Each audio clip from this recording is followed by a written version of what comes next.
pede, repete. Quem pede, pede, pede mais. Quem pede, pede.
Everyone, and welcome to LAIC. This is our preview show for Championship Sunday. We are live here in Sao Paulo, Brazil, for such an incredible day of competition across all of our titles. Hi, everybody. I am Jake, your resident content cowboy here, Ye to the Ha, and I am joined by all of my Unite casters, Doob Snacks, Soph, Zoinks. We're going to be talking to you about what's coming up for our grand finals here. It's going to be so exciting. We have a lot of changes that happened with Pokemon Unite just recently, and I cannot wait to get into it. Doob Snacks, what a grand finals we have.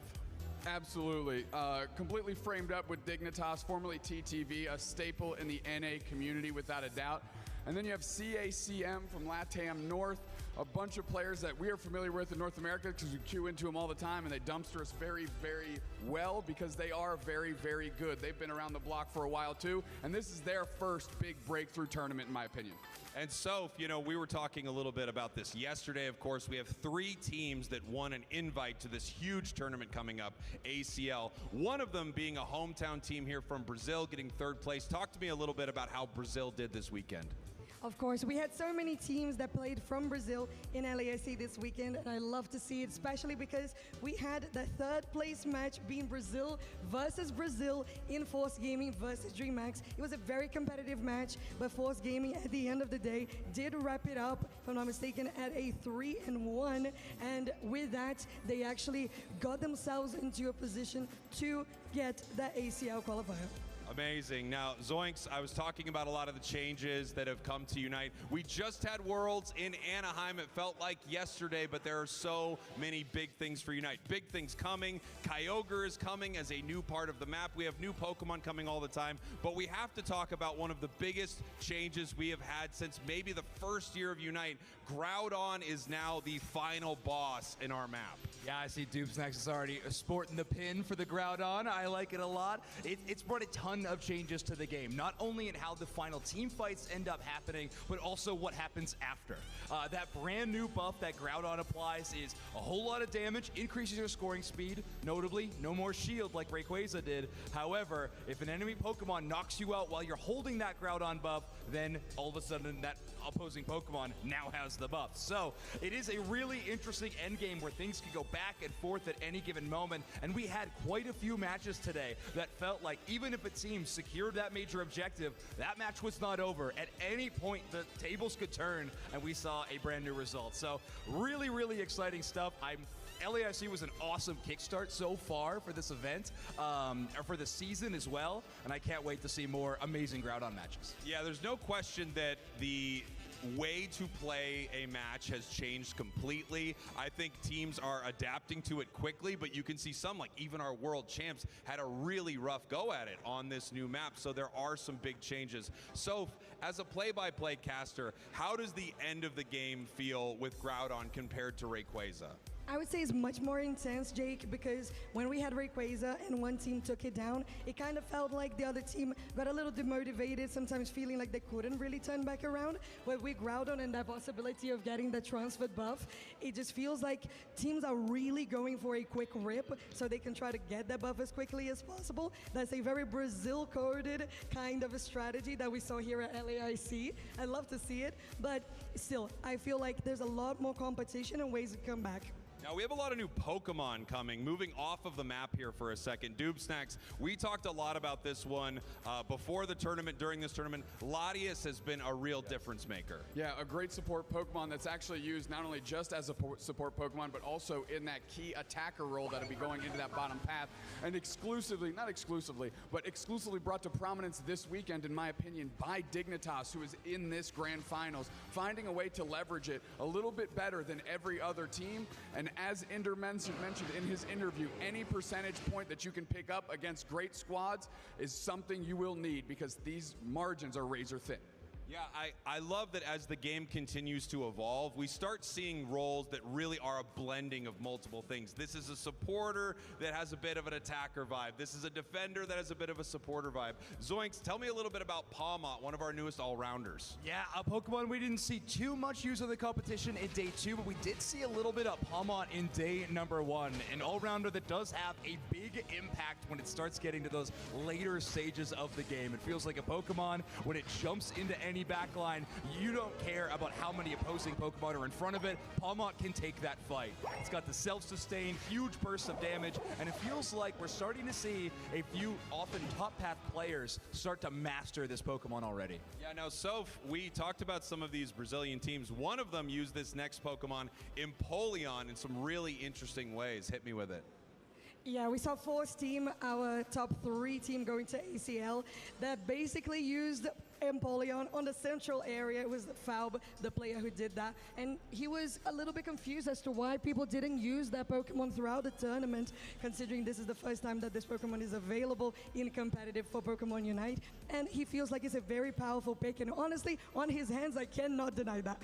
Yeah, now the next couple Pokemon we have to talk about, the Megas that have come to the game. We have Mega Lucario, and then we have Mega Charizard X. We have more Megas that are coming to Unite, and these have already proven to be huge difference makers in our meta. Snacks, I mean, it's been so up and down. Originally banned out every single match, now to the point where they're actually letting them through and almost baiting their opponents to picking some of these, because while they're extremely powerful picks, they're also something that you can play around. Mega Lucario, however, has been looking really good in the hands of Dignitas. Absolutely. So Zealot, their top path player who typically picks up all-rounders, and Mega Lucario slots into that role, has found a way to hit a second gear with this Pokemon. Throughout the texture of a tournament, the ecosystem changes, and with the prioritization of Pokemon changes. Whereas you might have seen it banned completely in day 1, now in Championship Sunday, we might see it actually get into the Thea Sky Ruins. But yes, once you fire off that Aura Cannon Unite move, you immediately hit into Mega Lucario, and then your close combat power-up punch gets cranked to the 9s, and you can rip through opposing squads, no doubt about it. Zoinks, Mega Char. I mean, where are we with this thing? Is it unbelievably broken, or is it super counterable?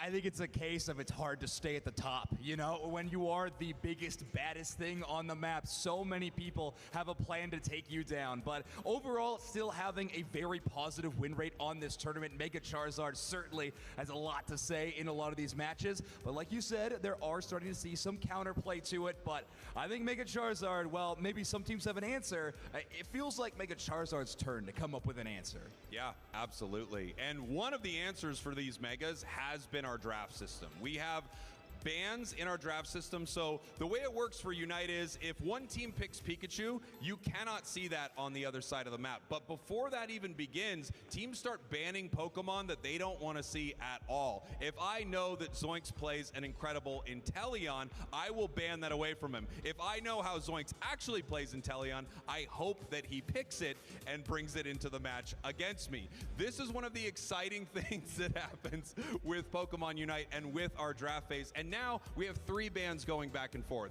I want to talk about this weekend. I want to talk about kind of everything that led up to our grand finals. If there are any moments that really stick out to you. Snacks, what was a series or a team that you've got your eye on that had you really excited? I have to, in my mind, I'm thinking of just the Game 5 run of Dignitas yesterday. I mean, they took a tough Game 4 loss, bounced back, and was able to win big in that 5th game, keeping their composure. We got a lot of interviews because Dignitas, of course, keeps winning, and the faith that they have in each other, and really, as we mentioned, the power of friendship, getting this team into a grand final. Now, I have to ask before we get to our show, I cannot wait. We're about to get started. One last prediction from the group. Who's going to win this thing? I'm going Dignitas 3-1. Snacks? Everybody knows, that's been watching our broadcast, I'm a big homer, #DigWin. All right, so. Well, I'm going with CACM, Latam North on a 3-1 victory. And Ooh, Zoinks. I think it'll be a little closer. I'm also going to go with CACM 3-2. Amazing. We have got Championship Sunday kicking off here in just a moment. It's going to be incredible. All of your games are going to be exciting. Pokemon Unite is up first. I cannot wait. We will see you there in just a minute. Goodbye, but don't go anywhere. The show begins.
Welcome to the 2026 Latin America International Championships. We're coming to you live from Sao Paulo, where the best trainers in the world are meeting to fight for the title of LAIC champion.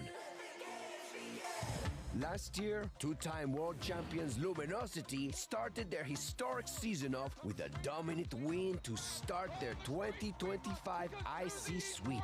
Has just been buckled in Brazil! Your former world champs are your LAIC champions! Regional hero Marto Galde persevered with unmatched resilience, withstanding one final brave bird attack before rising tall as the LAIC champion. He might be the greatest of all time! Miloslav Posledny proved that patience pays off. His highly calculated plays laid the groundwork for an inevitable victory and achieved status as TCG legend. Brent doesn't think he can do it, extends the hand. Defending LAIC champion Marco Silva devastated his opponents, burning through the competition and searing his name into Pokemon VGC history. As the first three-time international champion in the Masters Division.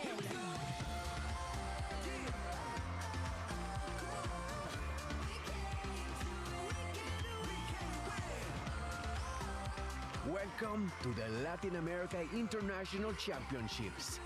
Let the games begin.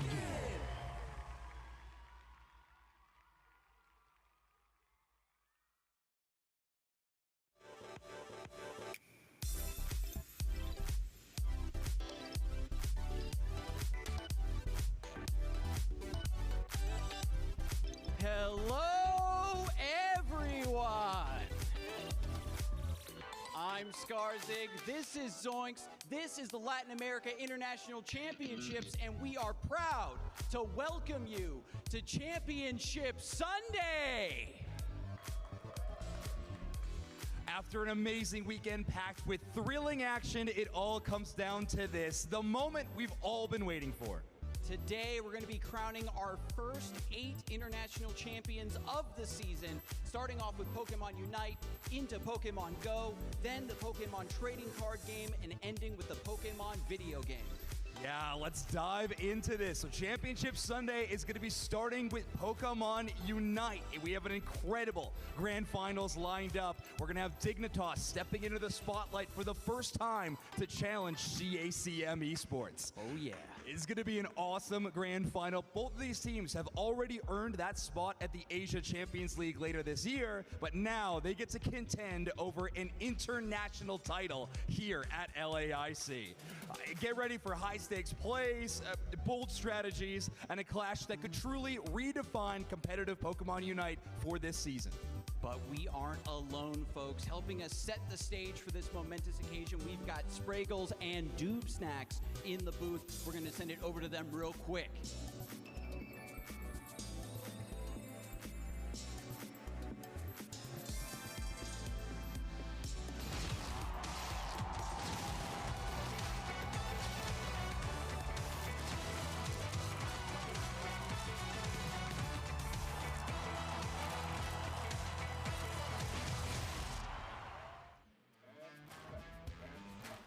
That's right, here we are live in Sao Paulo for LAIC, and we are heading to our grand finals in just a moment. I'm Jake, your resident content cowboy, Yee to the Ha, joined by the one and only Doob Snacks, and we are going to be bringing you these grand finals in just a moment. Before that, up on our big stage, we have some interviews with these teams, the teams that are going to be facing off in this competition, so we are going to send it up there in just a moment. Doob Snacks, what an exciting time. It's absolutely amazing. Both of these teams on a great way to start the season, first off, of course. This is the first big stop of the UCS Unite Championship Series. Dignitas, formerly TTV, picking up an org and making them look good off the jump. CACM, a collection of players, Stamina last year, also world qualified squad.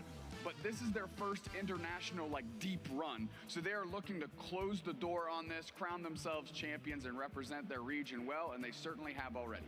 Now, I know if you haven't been watching Unite, it might be a little different. We're on the main broadcast right now, oftentimes on our own Pokemon Unite Twitch. So if you're new to the game, don't worry. We are going to walk you through some of the most exciting moments in these grand finals. And if you are new, I mean, you're in for a treat because these two teams are incredible. And I also think they're pretty evenly matched. So this should be a really exciting grand finals for everyone at home. What are some of the Pokemon to look out for today? We have to start with the Megas, right? Their encounter rate, which for us means banned or appears in-game, so either banned or selected, for both Megas is upwards of 99%. Yeah. Almost Mega Lucario and Mega Charizard X, by the way. Exactly right. So obviously you can't say Pokemon to watch without talking about the two most prevalent things going. Yeah, no question. We also have a lot of new additions to the game, like Latias, that has been making a real splash as we have our teams heading up to the big stage right now. We have CACM Esports, and now we have Dignitas making their way up there. Otter, by the way, a player we just saw. Little heart right there. I believe that was directly to me, by the way. That little heart right there. Directly to me. Oh, it was directly to you. Yeah, it was one of us for sure. He was on this stage last year with Luminosity Gaming, and they won LAIC. So he is used to this kind of pressure. Absolutely. Not only did they win, they dominated, right? A big-time 3-0. You're taking advantage of the fact that I'm giving it to you. That's for you. Oh, wait, how do you do it? You do it like that. We're going to send it up to the big stage right now for this interview between these two squads, and we'll be right back with some intense action. Take it away. The stage is that way, by the way. Right over there.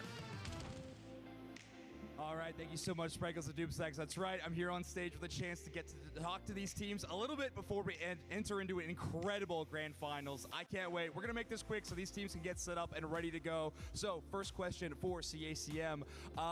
Latin America North has yet to win an international title. How important would it be for you, your team, to win it for your region?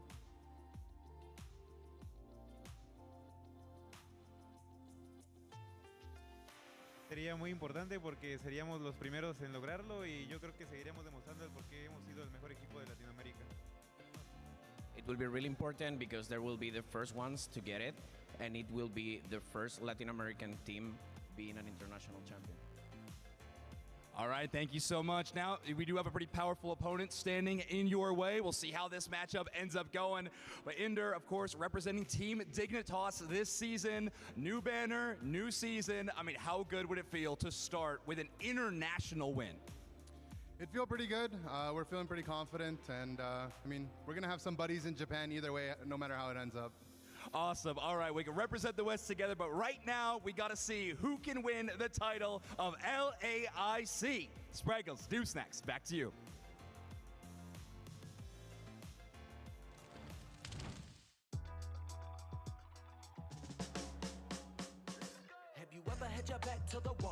¿Y qué transa, gente? A mí no me tiemblan las piernas. Give me my trophy. We can win the day if we unite. Come on. Yeah. Hey, we can win the day if we.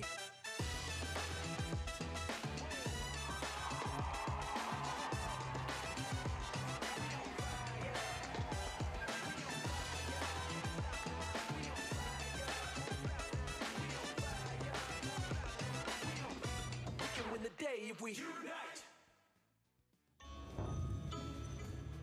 That's right. It is grand finals time here at LAIC. I got to shout out Zugrug right there. Give me my trophy is one of the most legendary lines. And if you're deep in the Unite lore, it has so much significance for his team. And he might be getting that trophy right now, Doomsnacks. He's certainly getting one. He just helps to determine whether it's silver or gold. And it looks like he wants that top prize, that gold trophy here at LAIC. Dignitas, CACM, squaring off in a few short minutes in a best of 5.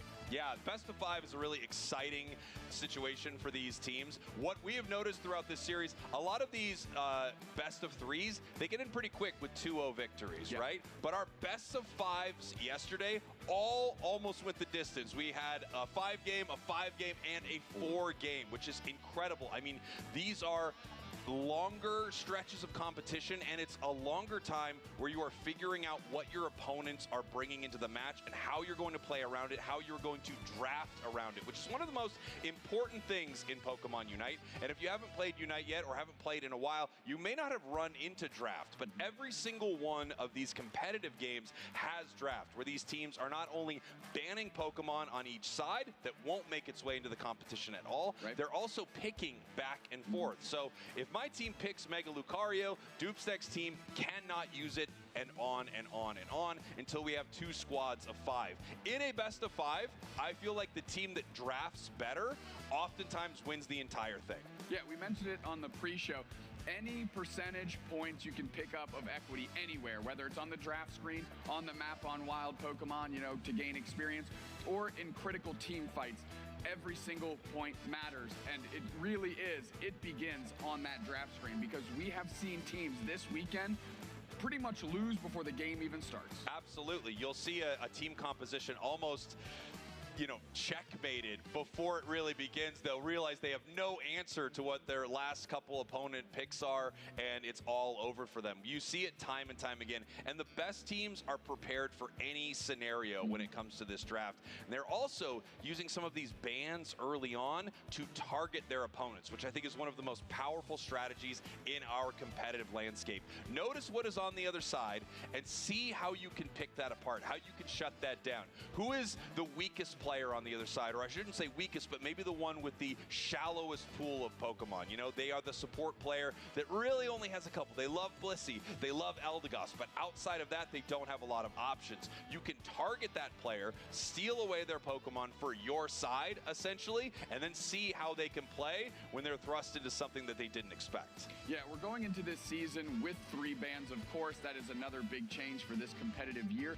At this point, if you want to compete at the top level, your Pokemon pool has to be at minimum 7-8 Pokemon deep.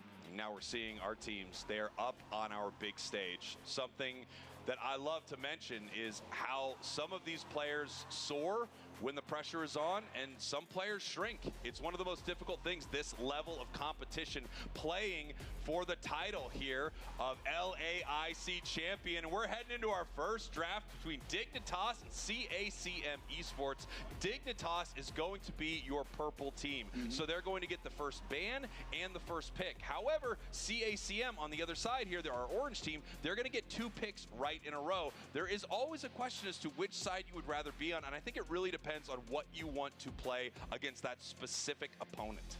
Yeah, taking a look at Dig right there, you can look at that Gengar. That is a specific pick against Reggie. They do not want Reggie to have the Gengar. This Slowbro, what it does with its Unite move is it locks a player in place where they can't act and allows your team to get a knockout.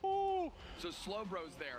Going across the board, Suicune, Darkrai, Latias, and Miraidon. But Mega Charizard, how we kicked off our conversation here, is on Dignitas and in the hands of 2. And of course, CACM right on the other side grabbing Mega Lucario. So these are Pokemon that are extremely powerful, like very recent additions to the game, and they could have banned them out. But both of these teams have started allowing their opponents to get one of these and then trying to play around it specifically.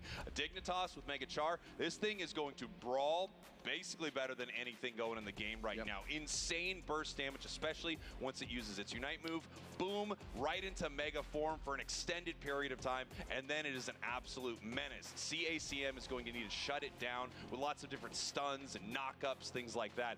Mega Lucario on the other side here for CACM doesn't brawl as well, even though it's really incredible with close combat and power-up punch. It is a secure tool monster, able to take down massive objectives and make sure that CACM can get some of the most important like objectives and experience value on the map.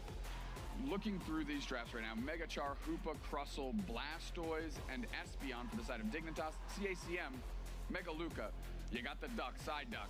You have a Scizor, but that actually can split. Right? It goes into the game as a Scyther, but you can evolve into Scizor, or you can stay as Scyther. Reggie is going to be playing Scyther today. Lapras for Ranma, and rounding this thing out, Dawnlux, Inteleon, with those long-distance snipe shots that deal a metric ton of damage. Yeah, you know, the combination of Inteleon and either the follow-up power-up punch from Frank on the Mega Lucario or Scyther then moving in for that huge burst damage that it offers can really get rid of a threat on the side of Dignitas. And you know, all eyes for them is on this Mega Charizard, especially in the hands of a player like Toon, multi-time regional champion, had a very deep run at Worlds, was actually the alternate on the World Championship team year one, a seasoned player and a player that everyone has to watch out for as we are getting ready for our first game here of our best of 5. While these teams are both qualified for the Asia Champions League finals and they will represent our Western regions, they want to become the champion of LAIC right now. It would be a first for both of these squads. We are getting ready to get in game, so say the thing that you say. Dignitas, your purple team. CACM Esports, your orange team. Our first game of our best of 5 grand finals starts right now. We see Zugrug and Otter are going to be moving into this bottom path, going to be fighting over what we call contestable farm, where it's split right in the middle of these two teams, and they have to try and get after it. Ranma putting pressure on trying to secure back the other way. Dawnlux trying to hold it down. Ranma taking a bit of damage, but Lapras, pretty tanky. Yeah, and look at that right there. They got everything for the side of CACM Esports, so a great trade for them in the bottom path. As we head up here to the top path, Zealot looking pretty good right now on this little Squirtle. They need a lot of experience to get online with Blastoise, but once they do, they have a game-changing Unite move. Yeah, and they were able to secure all of that before Frank could step in and take it away. They're going to work on this Bunnelby that's on the safe side of the map here on their side, as the Clay Doll is being worked on by Frank.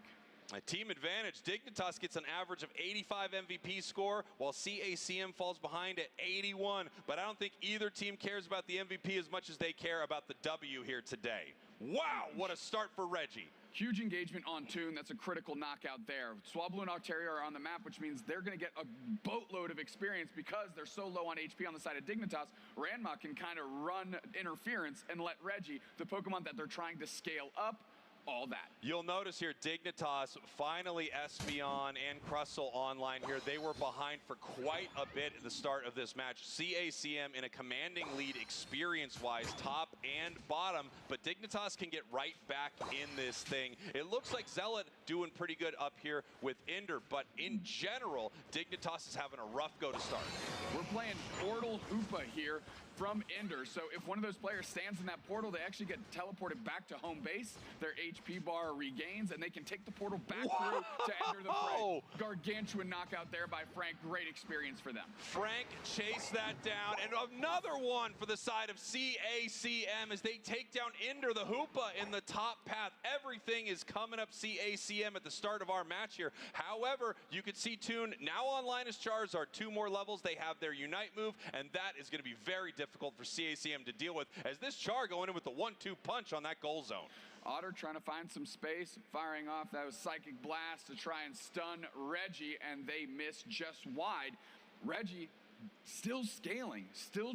However, silently, Toon is level 8. Yeah, they are funneling as much experience as they possibly can into this Mega Char. They realize how important it is, and it could have its Mega in just a moment. So close to ticking over to 9, and they almost do. Yes, they have level 9. They have their Unite move. Mega Char could come out at any moment, Tube Snacks. Now they're pushing the pad, and I think Texas is doing the right thing, just fading back and giving up that goal zone, because there's not much they could do in the face of 3. And look at Reggie here. Instead of engaging in this fight, he is taking away all of the experience on the side of the Dignitas map. That's the central area for Dignitas, and by the next time they go there, it will all be gone, and they won't know who stole it.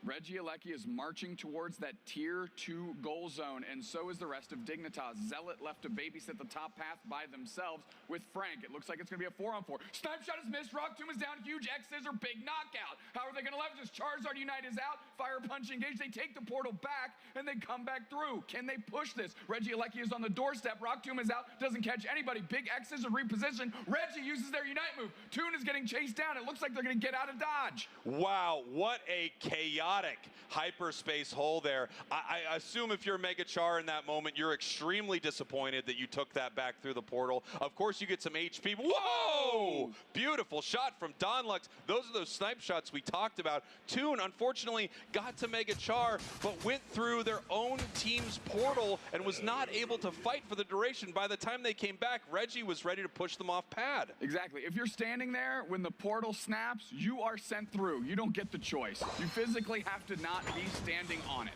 Yeah, and you know, Hoopa is amazing, but this is one of the things that can go wrong with that hyperspace hole. Zugrug babysitting Frank and Donlux. They're just farming up as they're waiting for Texas. The Psyduck to move up with them. Zealot sees what's going on. They're level 8, on the verge of getting their Unite move as well. That powerful Hydro Typhoon. Tons of crowd control. And look at this. We have Mega Lucario as an option. Great trap here for Frank, but they could Unite. No, they decide to use their power-up punch, move past the Rock Tomb right there, back to the side of their team. Could have got dicey there for CACM for a moment. And even though some of these fights aren't going the way of Dignitas, we still have level 11 on this Charizard, and it has a Unite move ready to go. So does Reggie, and Toon is eyeing down that Scyther, saying fire's pretty strong against bug type. Let's see what I can do. Reggie is now seeing that they're being chased by 3 players from Dig. The hyperspace highway is open. If you put that portal on a pad, you can switch lanes, and that's what they just did. A nice base there, and now we have the Inteleon Unite is out as they're putting the pressure on. That Mega Luca is down. Donlux fires a shot, but Zugrug eats it. Toon goes in with a fire punch, puts in a good amount of damage. Reggie's going for the flank. Unite move is there. Portal is there as well. Toon gets knocked out and can't take it. A huge Lapras Express by Ranma to prevent that reset. Lapras making their way up to the top path, hitting that Unite move, knocking them up before they could head home, and in fact KOing them before they could take that portal. Look at the Psychic pulling them back right into the beautiful snipe shot. CACM is firing on all cylinders right here, and Frank has a good secure opportunity with this Mega Lucario. However, CACM is shutting them down. Rings unbound. Hoopa pull them through that portal like the Avengers. You see everybody from Dignitas all of a sudden on the bottom side of the map, and Texas is finding themselves out-personneled right now. 5v1. Ranma joins the fray. Regieleki is marching. One player down Psyduck. Donlux fires an easy shot and clips Zugrug for half his HP. Looks for another opportunity, but they're just going to sit on pad. Regieleki's on the doorstep. Rock Tomb is down. Zealot Hydro Typhoon kicks up one. Snipe shot is there, but it doesn't hit anyone. We're spinning to win is the Blastoise. They're moving back towards the portal. They're able to eject button and take it, and the rest of Dignitas runs away. And what a snipe shot after this Phantom Force. What a beautiful snipe shot. These snipe shots are incredible. Here comes the Lapras Express. They're chasing them down. They're looking for Charizard, and they're caught by the entirety of CACM. And now the goal zone siege is on. They're scoring points right here on the tier 1, and it is a 50 into this goal zone. 99 to 267. The team with the highest score at the end wins. Of course, there's a lot of time. There's the huge objective Groudon hitting the map in a minute, but CACM is in a dominant position. Great call. The Lapras Express is up, which allows Lapras to travel the map very quickly, but what else it does is everybody on your squad can hop along for that ride. So it pulled everybody into that engagement for Toon. They knew exactly where he was. Quick knockout, quick work, quick goal zone gone. What a beautiful play from CACM, especially chasing down that Charizard. Now, of course, Dignitas knows they are behind on score considerably. You could just see with how many goal zones are up. Tier 1 goal zone in the top path still there for CACM. However, they are not that far behind in one of these big fights. Toon almost level 13, Zealot level 13 on this Blastoise. So Blastoise and Mega Char ready to have a big moment in this fight if they can get a catch. Radman in some trouble right here. This is a horrible time to get caught, Dupe Snacks. 10 seconds until Groudon hits the map. Lapras is gone. That is their big frontlining Pokemon. What will Dignitas do to adjust? This is the question. Do they move in for this fight? We have Zealot moving forward. They're chipping at Groudon. Of course, they don't want to get it too low because that snipe shot is dangerous. Zugra getting hit right here, moving towards Texas. This fight is not kicking off. Mega Char not going in yet. Big Hydro Typhoon! Mega Lucario comes out. Hydro Typhoon kicks up Donald. KO Streak of 2 for the Inteleon. James Pond laying in shots on everybody. Big stun out of the rings unbound Hoopa, but Hoopa's on the verge of going down the R. Reggie finds their target. 3 players down for Dignitas. Otter's caught. Big Psychic Solaire, but I don't think it's going to be enough. Everybody's got the eyes on the Espeon. The Crustle isn't even back in the fray yet. They try to make a move, but they're knocked out for that insolence. CACM commanding that fight. Look at this as all 5 members of Dignitas are taken down, now coming back, trying to make some sort of goal zone defense as we have CACM already ahead on the scoreboard. They don't even need to score right here, and it looks like they're actually deciding to peel away from this. If Dignitas can't get some of these KOs and transfer that Groudon buff over to their side, there is absolutely no way they can win. 1 minute left on the clock. It is not over, but it's looking bleak for Dig.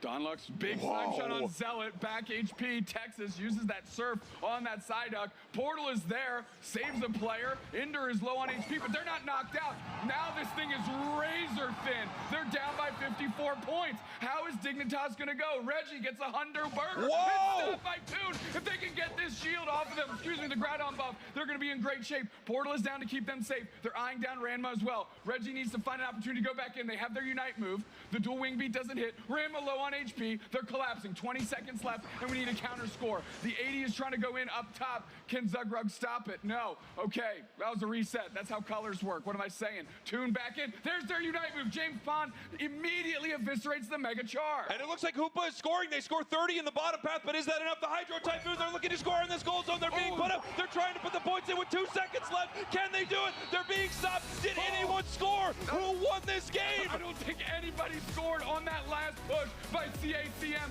with the cheeky back cap by the Hoopa. It might have been enough. Let's see how it shakes out. No way! Dignitas won! Yes, Dignitas won! Are you kidding me? Unbelievable! You have no idea the deflating nature of that finish if you're CACM Esports. They felt like they were in control. They took a gargantuan team win, and it didn't take much for Dignitas with this new map, with this new Groudon buff, to find a way back into the game. That was one of the most impressive final moments I have seen from a team. This Groudon map is insane. It is so exciting. You would never have seen that with Rayquaza. Never. They would have walked in and scored. But they didn't want to. They didn't want to give up those buffs and give Dignitas a chance. But instead, Dig found a way. Yeah, we're looking at this team fight, and it really was CACM from start to finish in this Groudon pit. You know, Otter uses the Psychic Solaire, tries to pick up a couple players, slow this thing down. Zugrug's right in the middle, but they don't have enough secure in the kit of that defender. That's not really their job, right? But we take a look here, and Otter, 5 knockouts, 48,000 damage, and I'm taking a look at his face there, and that's the same one we just saw with that pop-off when they found out they won. What an unbelievable finish for Dignitas. I mean, it's one of those games we could not have seen last season. CACM, I think, really intelligently made sure they did not give up their buffs. However, when both of them peeled off to score, when 2 members of CACM, I think it was Frank and Reggie, peel off to score, we have Dignitas base in the split-second nick of time land on both of them as they are trying to score. Stop them from scoring. The Hoopa sneaky score across the map. Like, what a finish to that game. I cannot believe that was game 1. Heck of a way to start our grand finals here. And you can just see the anxiety level almost of successfully securing Groudon, knowing full well that that is not the end of the race. It's just the beginning. Yeah. We're looking at Otter here. We've got this new heat map. If you haven't seen this before, this is really exciting. It just shows where this Pokemon is spending all of their time in the game, and this is our bottom lane attacker here, Otter on the Espeon, and you can see where they spent all their time, making sure that they could secure every piece of wild Pokemon they could in that bottom path. That is a lot of what your attackers are going to do, especially something like a long-range, burst damage special attacker like Espeon. So incredibly powerful early, and if you can get it online, some of these team-wide stuns that you can get from these Psy Shock, Psy Beam combo are so impressive they could win you a fight all by itself. There's one thing I've noticed with this Dignitas team throughout this tournament is, 1, they favor attacking the bottom path first, closing out those goal zones. And 2, once they do establish that goal zone lead in terms of destroying a tier 1, having and moving on to the tier 2, they leave exclusively Otter in the bottom path to babysit and insulate their own T1 pad. the very first pad you can engage with. That's why his heat map is almost exclusively there, because that's his job. That is how Dignitas has formulated their strategy. Attack the bottom path bases as quick as they can, close as many of them as they can, and let Otter kind of babysit that bottom pad and make sure that it does not get broken back. That's right, yeah, they're gonna stop their opponents from scoring, right? Continuing to put them behind, and at the same time, they're gonna try to take as much experience as they can, so every time they make it to a fight, they're an impact, and the rest of the time, you're right, they are looking for opportunities elsewhere on the map. It is a 5 versus 5 game here, and not every fight, not every moment is going to have all 5 of those players, because there are so many important things to consider. There are wild Pokemon that are spawning all over. You need to make sure you're KOing those wild Pokemon so you can get a level lead. You need to make sure you're scoring, and of course, showing up to objectives ready to fight with your Unite moves. Your level advantage is going to be a huge part of that. Dignitas now is going to be our first pick. CACM, after losing that game, they get to decide whether they want first pick or second pick, and it looks like they have opted for the second sort of 2-in-a-row pick. We're seeing the same bans. Gengar targeted at Reggie. Slowbro is just what Dignitas has been doing. On the other side, Darkrai is targeted against Toon, but it's also incredibly strong. Latias is definitely just a Dignitas ban, right? They use no that question. Pokemon and they put it on different people. Suicune is just incredibly powerful. Take that off. But Dignitas, seeing the duck and seeing the work that Texas was putting in, says not again. And quickly goes to Lapras, but we see that the Crustle might be the difference maker again. Yeah, we're going to see how they want to start this draft off. I don't know if they want to grab that Mega Charizard X once more, if they would rather have the Mega Lucario. Seemed like their Blastoise was doing pretty good, but it's always good to be able to take something away from your opponents, and they want to make sure they get this Crustle. And it sounds like we're going to be remaking this game here on stage. We need to make sure that all of these players are connected together. If one player is not able to connect, we are going to reset things. Doob's next.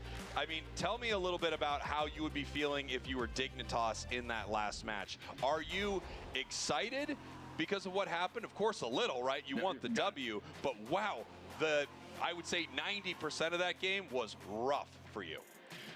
Yeah, you take it where you can get it, pretty much, is the long story short there. You essentially have to admit you got away with one, right? I mean, to their credit, they played immaculately. After they lost that Groudon team fight, they really, all of a sudden, pulled together with the power of friendship and found a way to win. Critical. So for them, you ride this high, you say, okay, we got away with one, now let's put the pedal to the metal, because as I mentioned, as soon as that game ends, that is a deflating way to lose a game. And CACM is who I'm more concerned about. How are they gonna bounce back? Well, if I'm CACM, it's interesting, right? Because it's kind of two sides of the same coin. You've got Dignitas, who lost most of the match and then won. And you've got CACM, who won most of the match, then lost. If I'm CACM, my mindset is, hey, we won that. We made a couple mistakes at the end, couple big ones, you know, but we won that game. I want to head back into this next game with that exact same energy, and I just want to make a different decision after we, once again, beat them at Groudon, beat them at all of these objectives. I just want to head back in there, and we have a change up as to how we are going to win this thing. I think that is probably the mentality I would be coming at it for CACM, but sometimes these crazy moments that really only Pokemon Unite has, I swear, because of these 10-minute matches, these crazy moments right at the end, some teams will start to tilt because of this. They'll start to play worse. They'll start to freak out. It's stressful. They just lost one in the grand finals that they shouldn't have lost. But CACM has been in this spot before, actually a more dire one just yesterday. If you look at their semifinals, in game 4, they lost in a very similar fashion, right? Marching on that tightrope, they slipped at the very end and lost. That was yesterday against DreamMax. However, they bounced back. And I got to interview Texas after that game, and he said, we know we made mistakes. Yeah. You leave those behind us because we still have another chance in front of us, and that's where our focus needs to be. So, to your point, maybe in the finals, on stage, you know, it's a different day, the energy might be different, but in my heart of hearts, I think this team's got it in them to just say, you know what, we did mess that up. Yes. Leave that behind us, though. We know what those mistakes are. Our opportunity now is to just not repeat those, but keep everything else the same. You know, story that we've been talking about throughout this weekend, of course, is this Dignitas team. There are so many teams that are coming back together for the start of our Unite season, but no team, I feel like, has more history, is more well-known, is more connected to the Unite community than this Dignitas team. This was one of the first teams and sets of players, albeit in a slightly different configuration, that people saw when this game came out and watched the tournament scene. Originally known as TTV with a different squad, they had Toon, Zugrug, Goof, Lutano, and Inder, and now 3 of those members are here still playing together after not playing together for years or in different configurations. Toon, Zug, Inder back together. Otter, a player that they know and love, is back on this squad after being with them on year 2. And the young upstart Zealot. I mean, this team really has a lot going for it, and the power of friendship seems to be winning out in all of these exchanges. Yeah, I mean, since I'm dressed as a community college paleontologist, I will go ahead and say those 4 fossils needed some young blood in there, and they found a heck of a player to fill that for them. Zealot is incredibly strong. Zealot admitted yesterday he's incredibly nervous, but the support system within this team, within these players, has been enough to get him to where he needs to be, and his performance is showing. It's evolving, and it's getting stronger as the tournament is going on. As there's more pressure in these games, he seems to be rising to the occasion, despite the fact, self-admittedly, like I said, saying, I'm pretty darn nervous. Oh, yeah, I mean, this is the biggest stage he's been on. A super solid player with a few Pokemon that are really incredible. Clearly a great understanding of the mechanics and what's going on in a game, but he has never been at this level. He has never been in the grand finals of an IC. All of the rest of his team has won them. Yeah. So it's really impressive. So we're taking a look at some of the crowd watching our game here, taking a picture of himself up on the screen. I'd do the same thing. I would too. I would 100%. If we were on the screen right now, I'd be taking a picture of myself. Don't put us on camera. Do not. The phones are coming up. Because you know what we will do. Taken. Guaranteed. It's an exciting squad. It's an exciting time for Zealot, you know, as a player that's pretty green compared to the rest of this crew, but really rising to the occasion.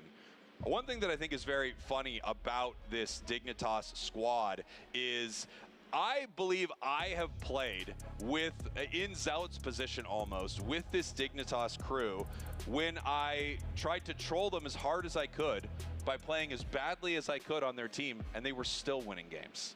Yeah, well, for some reason, that's just the methodology that you take into every match somehow, because we've been playing a lot Let's together. see if my team can win if I do this. You know what? We're actually trying really hard and still not finding a win anywhere. That's the tough part. When you and I get together and we duo Q and we're losing, we're trying our best out here. It doesn't look good.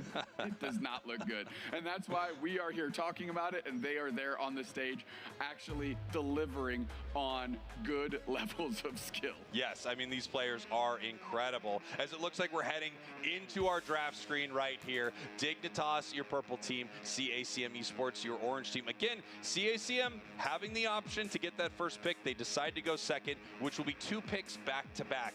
If you know that you want to force your opponent to pick something, this is a great strategy to grab 2 Pokemon right away that you want. One thing that I noticed is Zarina is not getting banned out, and it's a Pokemon that Zealot was performing very well on yesterday. That was part of a key component in getting them to the grand finals, and it feels nowhere in sight. Yesterday it was getting a target ban. Now it's not getting banned, and it's not even getting picked by Dig. Here we go. First pick over to Dignitas. We're going to find out where the issue in the draft stemmed from, and clearly it was that first pick. They wanted the Miraidon, and now we are seeing them grab that over to CACM for their picks 1 and 2. I don't think Ranma's going to go to Venusaur. Mega Charizard makes a bit more sense, but they get 2 picks on the hop, and they have opportunity to go double Mega here. Mega. And you know, Dignitas baited a team into this yesterday, and they were able to beat them, even with both of these powerhouse Mega Pokemon on their squad. Actually, that's the one they lost. We'll be right back. We've never been wrong. We'll be right back. We've never been wrong. However, you have to think that they've at least learned something from that loss. It was a learning experience. Now they're going to win. Correct. You have to lose to learn and grow. And like you just lost with your knowledge of this game, I don't think we so. are now projecting and moving forward into a big win for you as a person and your growth as an individual. Thank you so much. I will be going back to check that. I still think I'm right as we head to the rest of this draft right here. Final 2 picks over to Dignitas. The questioner, what kind of damage do they want to bring into this game? We saw Toon yesterday on the Mimikyu, and it was so powerful the teams had to steal it away from him. And yes, he is bringing it out into this match, as well as Zealot on the Zacian. Zacian, interestingly enough, has the highest win rate in this entire tournament. Yeah, leading in today, it definitely sat on top of the pile. However, for Zealot specifically, it's kind of been one of his weakest all-rounders that he's been bringing in terms of performance. We are rounding this out with Dawn Lux on that Mew, one of like a toolbox character. It can do so many things. You know, it has like Pikachu's Electro Ball. It has Venusaur's Solar Beam. It can do things from range. It has this crazy boosted auto that tracks you down, and a Unite move that puts Mew in this fog where it gets to just cruise around the map, either to safety or to get a cool engage. And then, of course, it has that beautiful surf it can pull out as well. Yeah, Mew is one of those Pokemon that in the hands of a skilled player looks like the best thing in the game. It's incredible. Its ability to switch between its moves and have many different options for its team makes it a real force. So much so that you see it not only in sort of this attacker role, but also as a supporter for some of these squads. Absolutely. Now, you know, Otter specifically on Dig, infamously known for that support Mew. However, CACM is taking it in its true position, the attacker role. And here we go. Dignitas, your purple team. CACM Esports, your orange team, as we take a look at Thea Sky Ruins, the battlefield here in our grand finals. Dignitas up 1 game over CACM, and we're getting this second one started. And we're pausing. Yeah, well, you said let's get it started, and immediately production said gotta make them wrong. Gotta make them wrong twice. Production, am I wrong about Mega Char, Mega Lucario? It's gonna drive me crazy. Thank you. Yeah, one of us is actually wrong. I'm requesting this pause. I request the pause. Check the tapes. I swear they won in that exchange. Yeah, if we could get just a splash graphic telling us what exactly happened. Because Can't one wait of us to find is out I was obviously wrong. right. One of us is obviously wrong. And you know what? Historically, I will say this has favored you. I have been wrong way more. Well, the confidence at which you corrected me leads me to believe I'm for sure wrong. But unfortunately, that's how I make all my mistakes. It's just unfounded confidence. At this point, though, even if I'm proven wrong, I'll never believe it. I'll believe some sort of Mandela effect happened. And yes, there was a split at some point last night, and I remember the reality where they won. Okay, whatever. Let's find out. This is something that I know the folks at home and don't the people care. In the crowd, no, yeah. I was going to say they care a lot. Oh, I agree. This is our heat map. Yeah, put in the chat Team Dupes next Team Spraggles to see who is correct and who everyone you're Team Zoinks, Team Zoinks, Team Zoinks. Team Soap, Team Soap, Team Soap, Team Soap, Team Zoinks. Literally anybody but these yeah. two. Time for you to pull out Spraggles Fan 2019. And here we go. Dignitas CACM, as we're getting ready for this next game. As soon as one of our players reconnects here, we will head back into this match. Dig up 1, as we've talked about, but now they're in a scary position. Whether they won or lost yesterday against these 2 Megas, this is so difficult to deal with. Even if you got a plan for it, these Pokemon are unbelievably strong, Dupe Snacks. Yeah, again, it's because they split your attention in 2 different ways. Charizard obviously has the ability to rip a player up into the sky with a big-time suplex back to Earth and then engage with Fire Punch, with the Fire Punch being just its damage cranked to 11 all the way up. However, it battles much differently than Mega Lucario, as you mentioned at the top of the show. Mega Lucario, once it fires off its Unite move and hits that Mega form, its close combat, its power-up punch, deal tons of damage. It can shred objectives. It can shred opponents. And of course, it can secure with the power-up punch. And throughout all of this, the close combat is getting HP back onto the Mega Lucario to give it that level of sustain that feels oh so good when you're hitting multiple targets. We saw a fight yesterday from Dignitas Zealot, as Mega Lucario peeling away from a fight where they were almost completely caught, almost knocked out, then close combating some of the wild Pokemon to get enough HP to come back in the fight. That recovery that you talked about is so unbelievably important in some of these moments, and it's why it makes some of these Megas difficult to take down. Not only when they Mega are their moves enhanced, but other parts of their kits are enhanced also. And the close combat on Mega Lucario, the increased range of that thing, like how many punches they are throwing, it is insane.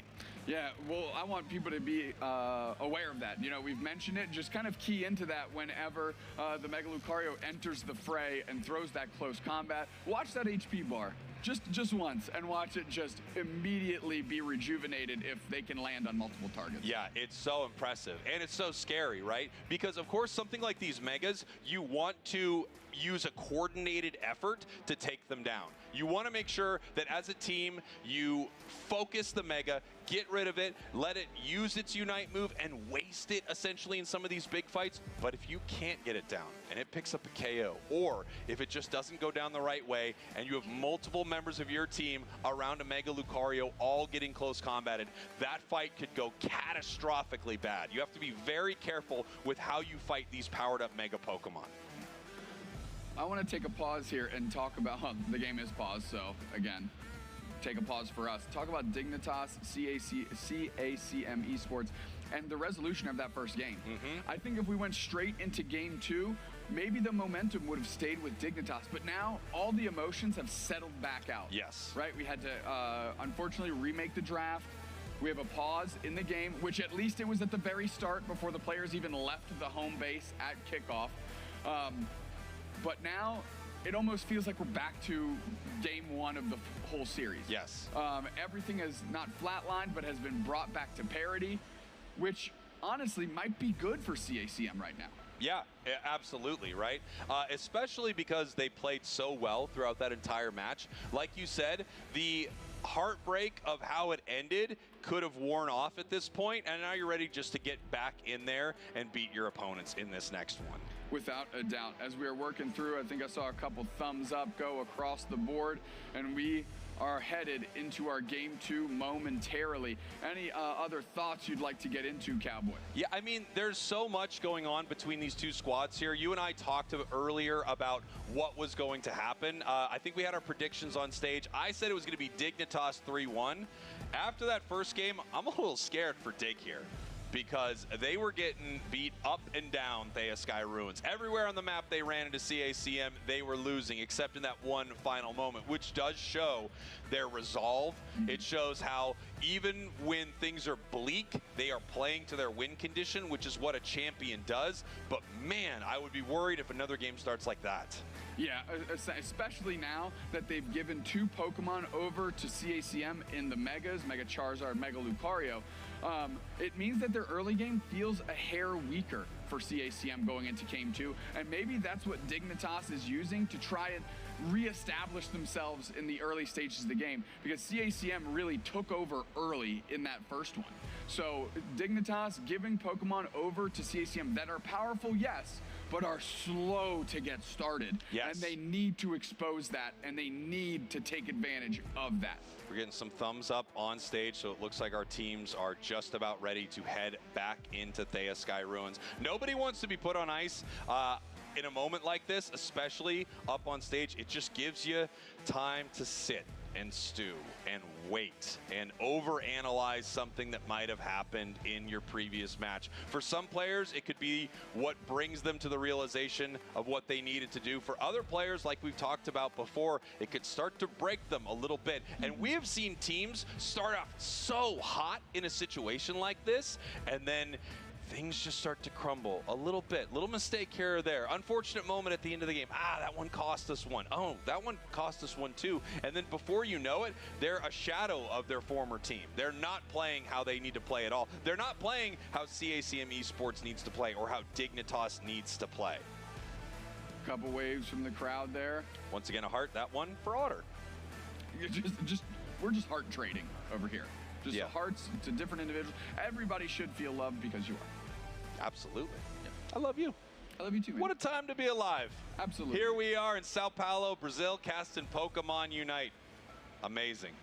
Yes, sir. And what else is amazing is this grand finals between Dignitas and CACM. Best of 5 still looms. One up is Dignitas. CACM needs to bounce back after what I can only describe as a gutting loss. I gotta say, one thing that I love about this tournament, of course, with the 3 slots heading to ACL, is that we have an NA team, a LATAM North team, and a Brazilian team all going to represent the West in Japan. But before we get to that, we have a champion to crown today as we head into game number 2. Dignitas, your purple team, up 1 game against CACM Esports, your orange team. Donlux and Ranma playing 2 Pokemon that are also incredibly strong in the early game. Zealot, Ender are up against it here. This Mew has so many options in its toolkit that it's really tough to deal with everything he can do. Yeah, Ender right now just trying to get in the face here of CACM to see if they can take away some of this. Nice secure right there. And Zealot's moving forward. Oh, that eject button really saved that Snorlax. Yeah, forcing out the eject button is really solid because that's a resource Ranma might need as we see the Mimikyu is moving to the middle, but they just caught eye of a Charmeleon in there on the chase. Ender immediately leaves path to try and help out. Zugrug is looking to evolve into Crustle here in short order. Reggie level 5 sees 3 players and is trying to get away, but the chase is on. Ooh. Good little stun by Zug over the wall. Yeah, Zug stuns right there as Toon makes their way down to the bottom path here. They're looking for Frank the Mega Lucario. 4 members of Dignitas at this goal zone. Texas eating a bunch of that Miraidon charge beam, forces them to retreat. Zugrug kind of caught their only level 3. They burn the eject button. They might make it out. Now we're fighting scrapping. Franco straight in as this Mega Luca taking tons of damage. Solar beam from the backside by Donlux, and Toon is down. At least they get the Charmeleon the other way. Otter's trying to escape. That big tracking boosted auto chases them down, but that's a KO streak of 2 for Otter. You can just see how skilled both of these teams are, even in a moment like that where it feels like it's going to be bad for CAC. And we are trading KOs. Zealot, on the other hand, recognizing that no one's in the central area of CACM, going to go ahead and take that red buff and head back to the top path. Zealot is looking to scrap over this Clay Doll, and now they're putting pressure. Snorlax takes a nap on pad, going to get that HP and shield up, as Zealot just keeps taking all these wild Pokemon. Yeah, Zealot right now out securing this Snorlax, deciding whether or not they want to move forward and fight it. That big-time Metal Claw creates a huge damage opportunity, and they can just rip things off the map. Regidrago here being chipped up, but they have great secure for CACM out of that Power Punch Lucario. Nice Rock Tomb. Zugrug goes in. They're pinned against the wall. Big charge beam. Franken's down. Now Texas is on the retreat. Donlux trying to work their way in. Boosted auto on Zug. Ranma goes over the wall with a heavy slam, but it doesn't find its target. And just that charge beam enough to let Dig get Regidrago. And here we go. Dignitas scoring in this top goal zone. The first points of our match right here, and it's a pretty good one. Toon right now almost level 9 on this Mimikyu. Otter doing incredibly well. Also, this match looking pretty night and day from game number 1. Huge Rock Tomb. Donlux tries to secure with the Solar Beam. E-Ball is out. Ender hits the boosted auto into the heavy slam. Tons of damage on them. Now CACM is around this Regieleki. Good Rock Tomb by Zugrug. Goes in with the X-Scissor. Huge stun. Charge beam into the guts of CACM. And however, CACM secures. It's so much damage onto their team. They can't even do anything with this Regieleki. Yeah, it gets a double KO. Even though they don't get the Regieleki, it doesn't really matter. They rip it right off the map, and that was a great fight for Dignitas. However, Registeel in the top path, also heading over to Dig. Now Ender is playing a trick Phantom Force Hoopa, and you just saw Otter go back through, rip through the Phantom Force. Meteor Storm hits the map just to create space. Otter and Ender peel back to pad Toon, looking for their next target. Yeah, we're going to see how they want to play this fight. We hit the Shadow Sneak onto the Snorlax. They move right in. They're looking for some KOs. The Shadow Claw goes in. Otter picking up another one. The Mimikyu grabs one, moving in with the Unite move, and they are shutting down Reggie. Double KO for the Miraidon, and they are crashing this tier 1 goal zone. The Thunder's raining down, and Dignitas is raining points in. 14 left in this goal zone. You might have thought Zealot overextended, but they know the limits of the character. Charge Beam providing cover for Dignitas to retreat. Heavy Slam is there, pins Ender back against the wall. E-Ball tracks as the rest of the team gets experience. They can't even take down the support player here, Cowboy. And here we go. Dignitas peeling back 149-0. Dignitas has come alive in our grand finals, and they may have to let let a decent amount of this in right here as 5 members of CACM crash on this goal zone. Great coverage by the Thunder. Charge beam is out. Toon is looking for some action. They're moving forward. The Meteor Storm is landing on the heads of CACM, pushing them back. Ramma gets pulled back through, puts up a block, but stuck in the rock tomb. They're knocked out by Toon. Zugrug pushes forward just to get some space, eats that boosted auto from the Mew, but they're back on their side of the map. Wow, I mean, at least some points on the board for CACM, but they are just so behind in this. Zealot actually in a little bit of trouble right here, trying to see what they were able to steal and trying to peel away from this fight. And man, if they are able to get out, that would be quite impressive. Toon showing in the top, showing in the center there, just seeing if that would scare them away, but it didn't.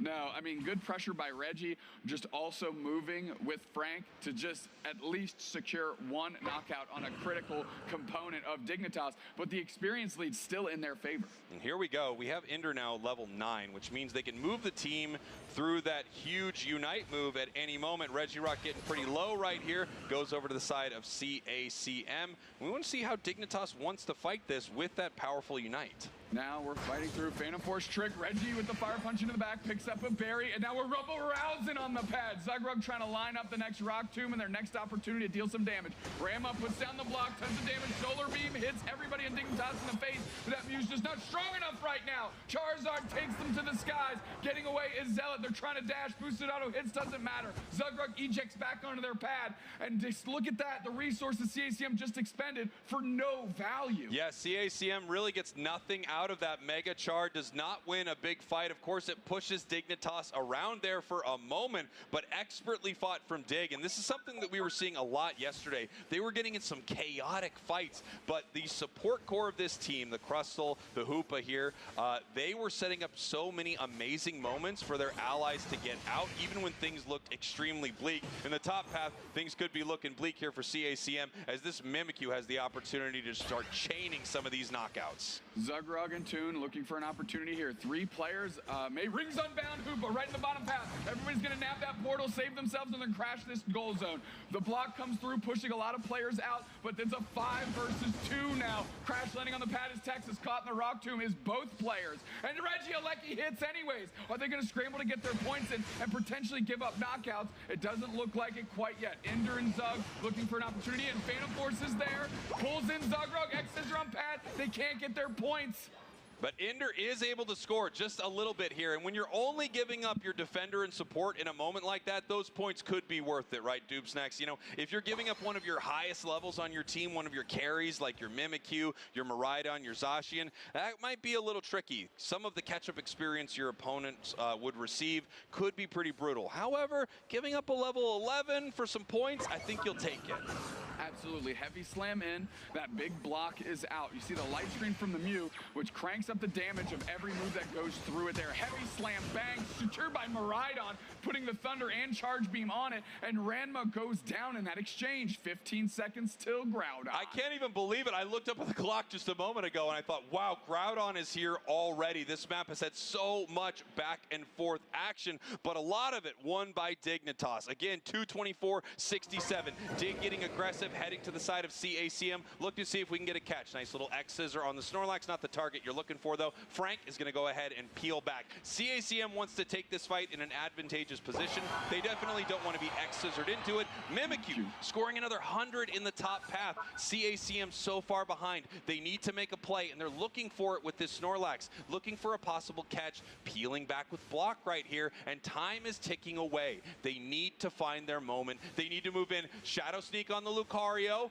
but they don't decide to move in for this fight. Zugrug looks for an X-Scissor and misses. The Rock Tomb, both teams just kind of dancing back and forth, but no one deciding to move forward here. And it is CACM that needs to make this decision, Doobsnacks. CACM giving up ground. Zealot is kind of caught out. Texas knows where they are. They go through the wall with that Metal Claw. Now the Charge Beam is on Frank. Tons of damage. Does Zealot decide to engage? Mimikyu's in the back line. Solar Beam is there. They have to pop that Mimikyu Unite move. The Meteor Storm is landing on top of the Mimikyu, dealing tons of damage. Rumble Rousing, but they're picked up by Reggie. Can they X-Scissor through Reggie so low? That would be a critical knockout. Charge Beam on so many targets. Donlux is low. Donlux is gone. Ranma Dignitas standing there and looking just the support core for CACM Esports. And in that exchange, Dignitas takes an easy Groudon. That was really impressive by Dignitas. At some point, I think they just got bored of what CACM was doing. And they said, you know what, we are going to win this fight, right, guys?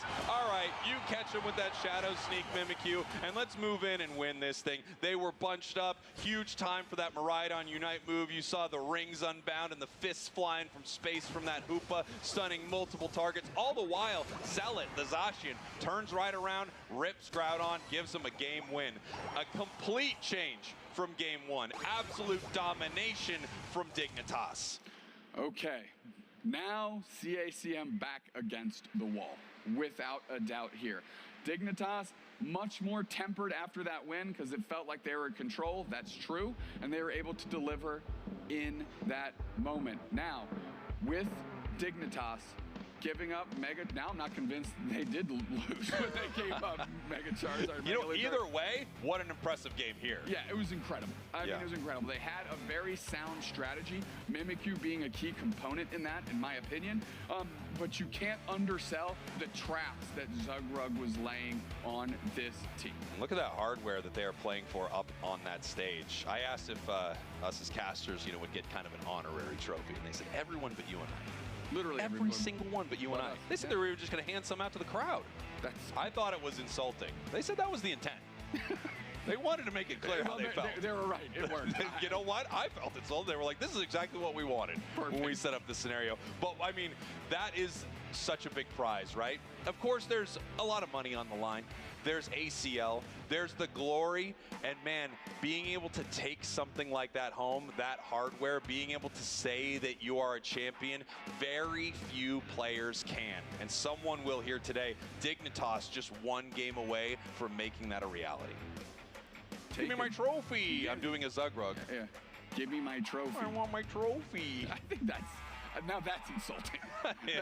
It is. That was real, and that was insulting. I want him to have his trophy, by the way. I agree. And he's playing well. He's showing that he wants a trophy. Like I was saying, those Crustle Rock Tombstones were invaluable. Always finding a quality target. Specifically, it seemed like Mega Charizard was the trap. Yes. Right? That's who they wanted to pin down, and they were incredibly successful. In a coordinated format, I'm not saying it's not okay. I am not sold on Mega Char. I am much more sold on Mega Lucario. I think it has bigger moments in some of these games, and of course we've seen teams shut it down. Mega Charizard really doesn't seem to be doing it. I feel like the Mimikyu is more powerful in the hands of Toon than the Mega Char was. Now, of course, there are lots of different scenarios that make that possible, right? Many different team comps. There's some games a Cinderace is better than having an Aegislash, and on and on and on. We're comparing some different things here, but I am not fully sold on Mega Charizard as we're taking a look at this Groudon fight, heading down to it here. This was when we realized, wow, there's only 2 minutes left on the clock. These teams have been scrapping so much, and we had this awkward dance between these two squads, and at some point, Dignitas just decided to take the fight. I think they hit a Shadow Sneak right there. They hit that Shadow Sneak on the Mew, force out the Unite move. Here comes everything from the side of Dig. Yeah, I mean, Mimikyu Unite on the Charizard, another quality target. Reggie doesn't hit the target they want because they snatched up Zugrug, the tank. So the damage that you'd like to see would have to be on a squishier member. That isn't quite the case. Otter, again, safely across the barrier, putting tons of charge beam damage. And just the spacing that Otter, Ender, and Zug were able to create gives plenty of time for Zealot and Toon to rip that Groudon off the map. Here we go. The points rain in. Player of the game, Toon on the Mimikyu. 9 knockouts, only fainting a single time. But look at their entire team. Toon went down once, Ender once, Otter not even a single time, Zealot 1 time, Zugrug 1 time. They were really dominating this match right here. And wow, 24,000 and 23,000 damage from the Megas on the side of CACM, looking like a solo queue ally. Not great. My solo queue I mean, ally. obviously Toon, a phenomenal player in that game. You got to shout out Otter, who had, I think, 3, maybe 4 KO streaks of 2 on that Charge Beam Miraidon, 112,000 damage. And when you compare that across the board, the two Megas combined didn't even sniff what these two players were getting done on the map. I mean, look at this score line. Look at this heat map. The Mimikyu all over the place. Didn't get to spend as much much time in the enemy central area as they probably would have liked, but look how active they were at the center of the map. It really did feel like we had a ton of moments where the teams actually clashed in the center, and Dignitas was taking every single one of those fights. They were relentless. Yeah. They were relentless. They had a good strategy. We said it was going to be important for them to win the early game so they can leverage level leads on these naturally more individually powerful Pokemon. They achieved that, and they achieved it without a doubt. One game away for Dig. And we see this a lot, don't we, where one team is just dominant in our grand finals. I will say this one has a very different texture, because that first game was not a Dig win, not a hashtag Dig win until the very final moments they pulled it out. However, game number 2, kind of like the exact opposite, right? I mean, that felt like exactly what CACM did in game 1, just completely dominating throughout the match, taking Groudon, heading to the goal zones and scoring. Going into draft here, game number 3, CACM backs against the wall. They lose, they're going home. Spraggles will pack their bags personally as soon as that mismatch is over. That's right. Dignitas, on the other hand, on the doorstep for the first big win, for the first big tournament that this big org has been invited to. Yeah, I mean, incredible, right? What a showing for Dignitas in their debut in the Unite scene. Incredible. CACM looking to ban out the Mega Char and Latias, very targeted bans. We've got Mega Lucario banned out here. That is what they are playing for, and if CACM doesn't get it together, they are definitely taking that silver trophy. They need to win this game. In fact, they need to win 3 in a row. Sounds impossible, but it's been done on the big stage many times. Come from behind victories happen all of the time in Pokemon Unite, especially in a best of 5, but this is going to be tough. It is going to be tough. There's 2 types of teams in Pokemon Unite. Ones that treat every match that they're into as a standalone thing, and teams that feed off momentum. Dignitas does not strike me off a team that feeds off momentum, but can take every match as is. CACM feels more now like a momentum team compared to what we saw yesterday and to what we've seen so far today. Well, I hope for CACM that's not the case, because their momentum is not behind them. The wind is not at their back. They are facing an extremely difficult challenge in trying to take down Dignitas right here. Draft looking pretty good for Dignitas so far. Grabbing that Miraidon, I think the Otters Miraidon is unbelievable. I mean, what a difference maker in that match. As I mentioned before, didn't get knocked out a single time and just spent the entirety of the match ripping through them with that crazy charge beam damage. Now we're seeing a little bit more of what we saw game 1. The Psyduck, the Lapras, the Inteleon. Banned out are the Megas this go around. Before, one team got both. Now, one team, both teams banning each one respectively, but Zealot on the Zarina, and I was waiting to see when that would come back out. Yeah, this was a huge hit for Zealot yesterday. Zarina is a Pokemon that is incredibly good, and especially some of the teams in our eastern regions pick this Pokemon up a lot and have huge success. It's also been on World Championship teams time and time again. Lately, a lot of these Western teams not really playing Zarina, instead deciding to go with a lot of other picks. Blaziken really seems like it's replaced it in a ton of ways, but Zealot's Zarina yesterday looked incredible. The tricky part about this Pokemon Dubsnax is until it hits Zarina at level 6, until it evolves, it's really tough. And if you can shut it down, if CACM can slow its progression, it will be it's really not great behind. Exactly. Reggie specifically with this Scyther again that we saw from game 1 and one of their comfort picks certainly has the ability to just shut down the progression, as you mentioned, of a Zarina. Yeah, this is going to be an interesting one. This is more the look that CACM had in game 1. And I think it worked out a lot better for them, right? Those snipe shots looking incredible, the Scyther looking good. I actually think without these Megas, they're probably feeling, breathing a sigh of relief, because it didn't work as well for them as this comp as we head in to our next game here. Surveying the battlefield that is Thea Sky Ruins. That is where we fight in Pokemon Unite. Dignitas up 2-0 in our grand finals. Reagindo making their way up and down the center of this map. And in a few moments, Reagindo will be there for these teams to fight over as we head to game number 3. Dignitas, your purple team. CACM Esports, your orange team. If Dig wins this, they are your LAIC champions. We see the trophy right there presented in the Thea Sky Ruins as these teams enter their paths.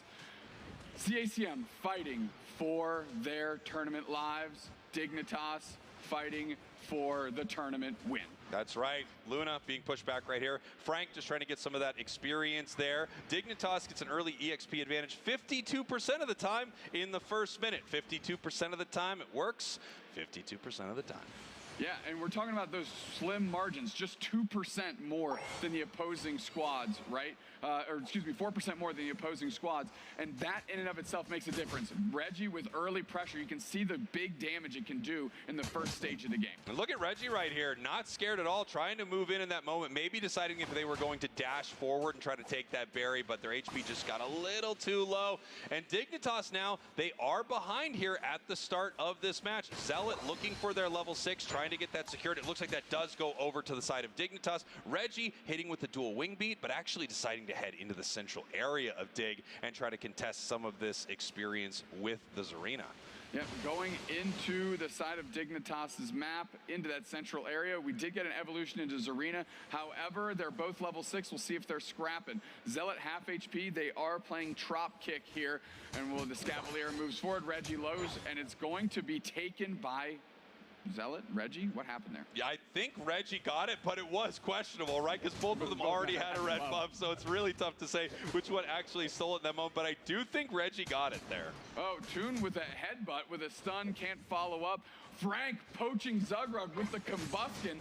Zugrug puts the Rock Tomb down, but they're not long for this world. They're sent back to the Pokemon Center. And here we have Toon and Ender trying to stop them as 4 members of CACM are crashing onto this goal zone. Nice scores here. 20 left in this goal zone. Luna could score an easy 7 if they wanted to, but no, they're going to push away from this goal zone. Obviously, players that have stacking items like an attack weight, Aeos Cookie, special attack specs, they want to make sure that they can use these early tier 1 goal zones to get stacked and get online. These items allow them to get more and more powerful every time they score, up to 6 scores. So you want to get that early, Doob Snacks. Donlux, Snipe Shot, and Teleon is online. We're going to start seeing these long-range shots try and deal some damage, and they find Zugrug the target there. Charge Mew is putting damage on Ranma. Zealot secures the knockout on the Lapras.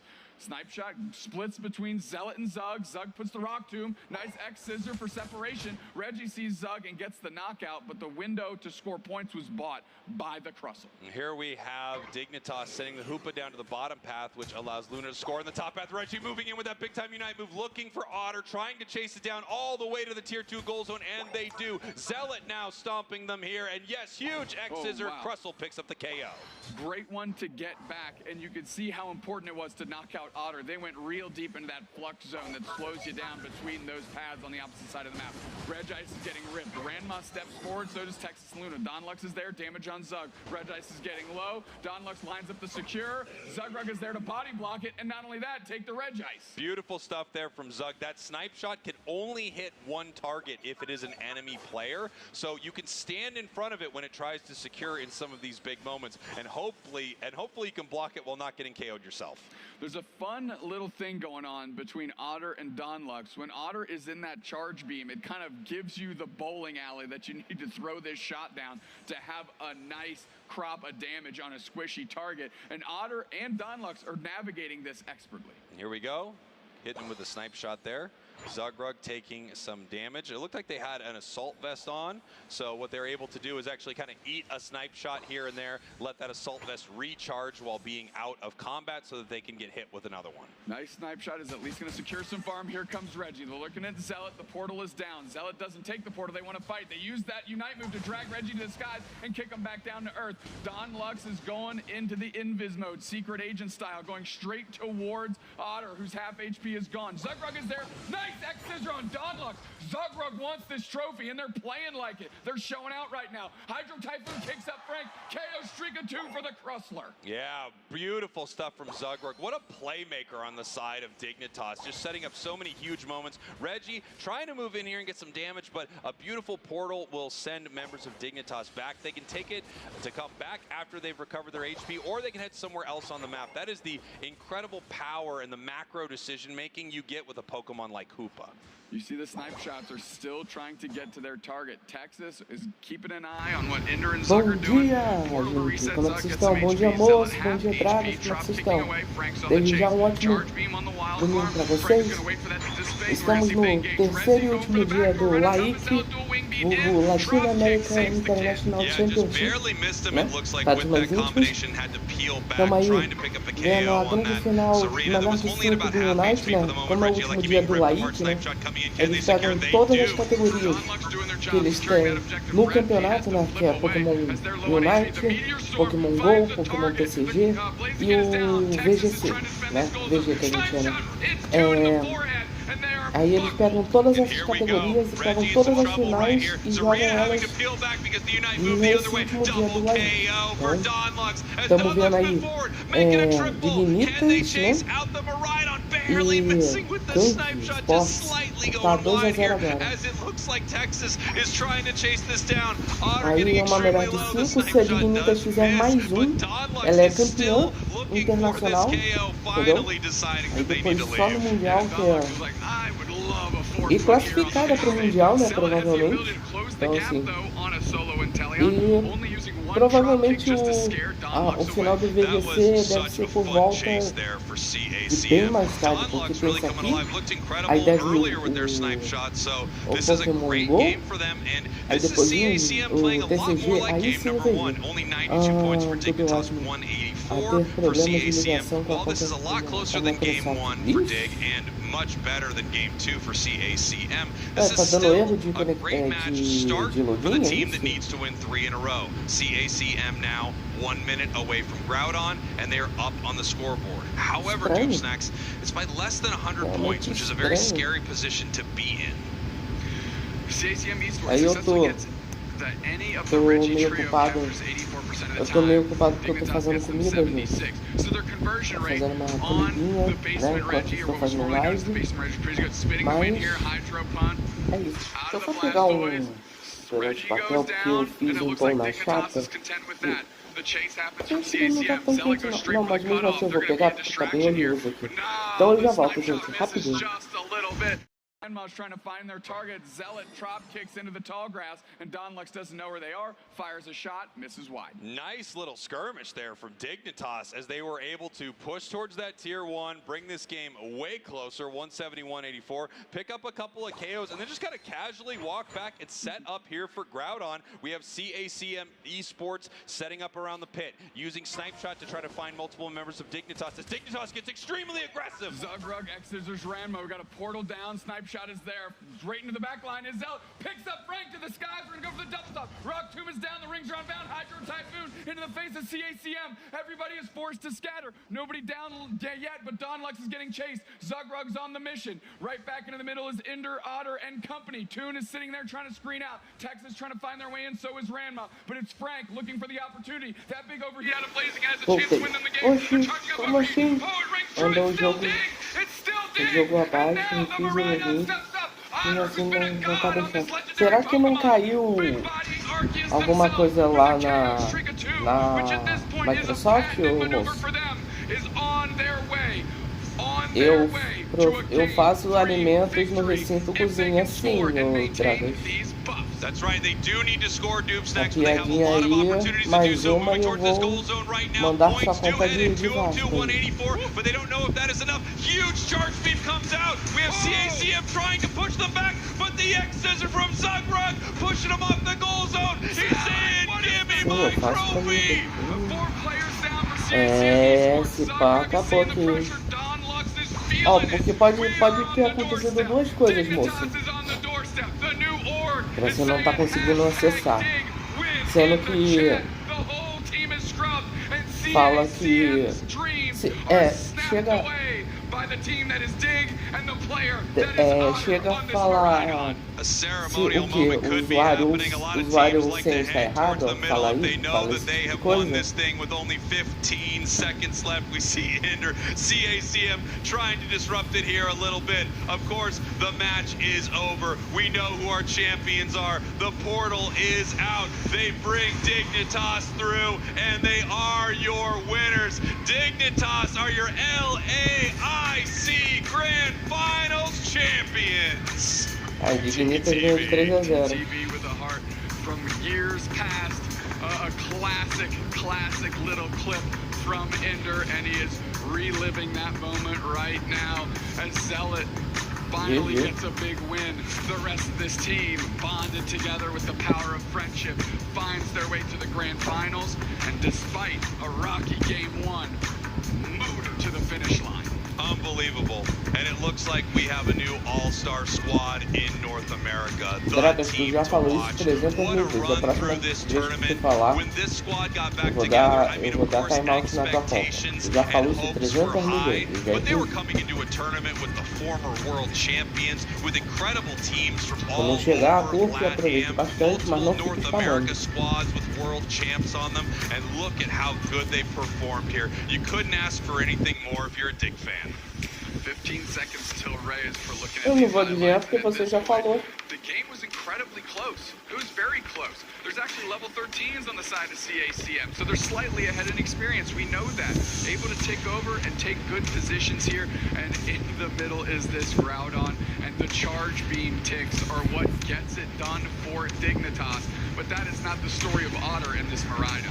No, I mean, Otter just absolutely on one in this match, and I love the decision here from Dig, you know. They are one game away from winning this entire thing, and they take the weighted flip there on Groudon, and they want to take the game right here. They want to end this series. They don't want to give CACM any opportunities to come back. They want to shut it down right now, which they did. Donlux, by the way, an absolute stud on this Inteleon. Zugrug, of course, loving to shut it down there with the X-Scissor. What huge plays from Zug. I mean, Zugrug, I will say, took this game. Como é que tu vai passar pro PC?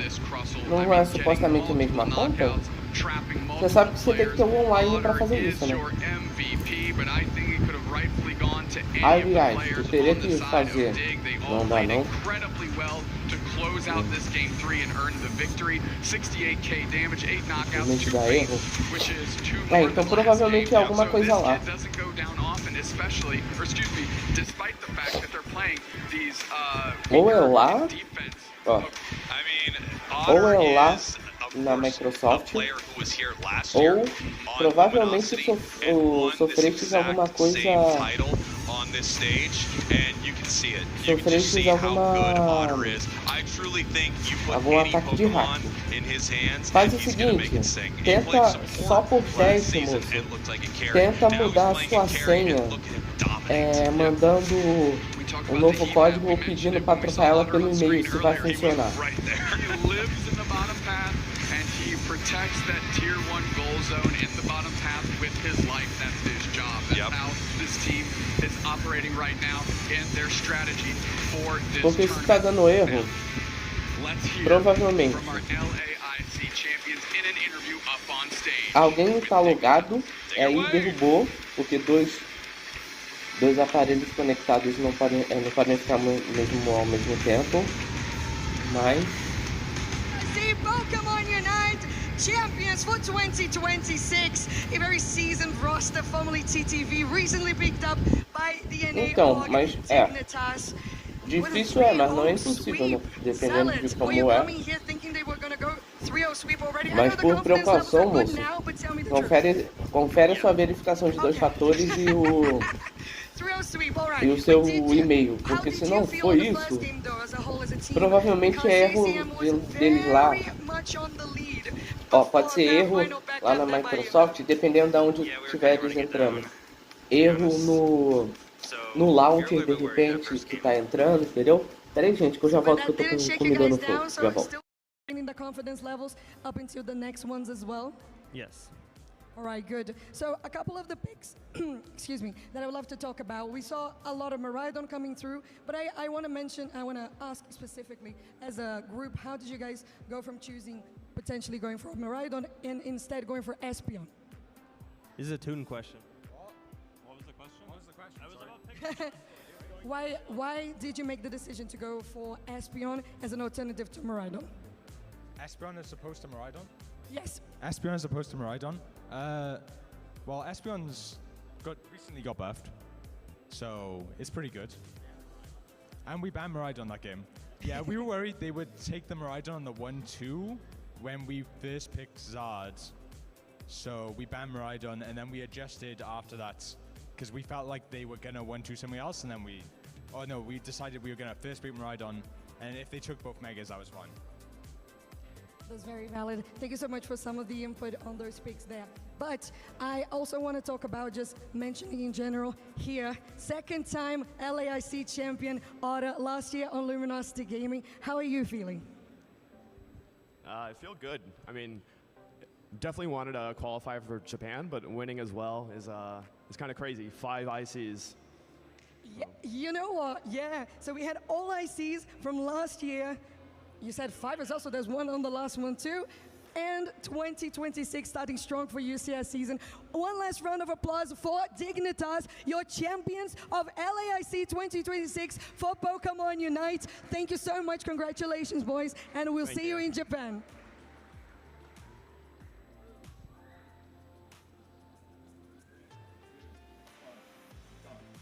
Wow, what a series for Dig. Congratulations to them, your LAIC champion, and like a lot of champions before them, doing it in dramatic fashion. 3-0 victory against an incredible squad. Without a doubt. Otter got a bunch of MVPs on the big stage here at an IC Grand Finals. And he's right, he has won 5 ICs, which makes me wonder, when is he going to start sharing those trophies? We've been waiting, and they just won't. Otter is so dominant, and these games were a showcase of the skill level of that player and, of course, of this entire team. This was game 1, Doofsnacks, that really went the way of CACM, and, you know, after this incredible fight, this win, they decide not to score and peel away from these goal zones, and instead, they actually let Dignitas sneak a win. You and I were talking while they were having that interview on stage, that probably was the turning point of the entire series. As soon as that happened, and they let such an easy match slip through their fingers, such a winnable game, it looks like it was all Dignitas from then on out. As we're watching our final moments here from Dig as they take an aggressive ground-on fight, push towards these goal zones, and win themselves the LAIC championship. É em algum launcher específico ou é no launcher do Minecraft? Só. Tipo assim, você falou que entrou na Crucifage e foi normal. Tem algum outro, tipo, não sei se o Neoforge tem, não sei se algum outro launcher tem, tipo o TR e o Curse, mas de repente pode ser no launcher específico. Se for em algum outro launcher que está tentando fazer o login, provavelmente é no launcher. Se for no Minecraft, é alguma coisa dele, é servidor mesmo. Amazing teams, CACM having to take down Game Over Esports, Mandacaru Esports, DreamMax out of Brazil to finally face off in our grand finals. Then all the way at the other end of the bracket, Dignitas starts their day against the world champs, Peru, and 2-0s them. 2-0's Infamous Gaming heads to a game 5 against Force Gaming out of Brazil, finally into our grand finals here for a perfect 3-0 sweep. Such an incredible run, so many great teams, and 3 of them are going to head to ACL. It's going to be Dignitas, CACM, and Force Gaming out of Brazil. I love that we have representatives from multiple regions heading over there. It's going to be such an exciting time. That is happening in Japan in March. That, again, it's exciting not only for these teams, but for those of you that follow the UCS Unite Championship Series, because Asia Champions League is the kind of the first big international test where you get now 3 incredibly strong teams from the West that go get to face off of Será que a host em si, moço? And it's a huge learning experience and learning curves. Já tentou entrar em contato com a host para ver se eles estão tendo algum problema?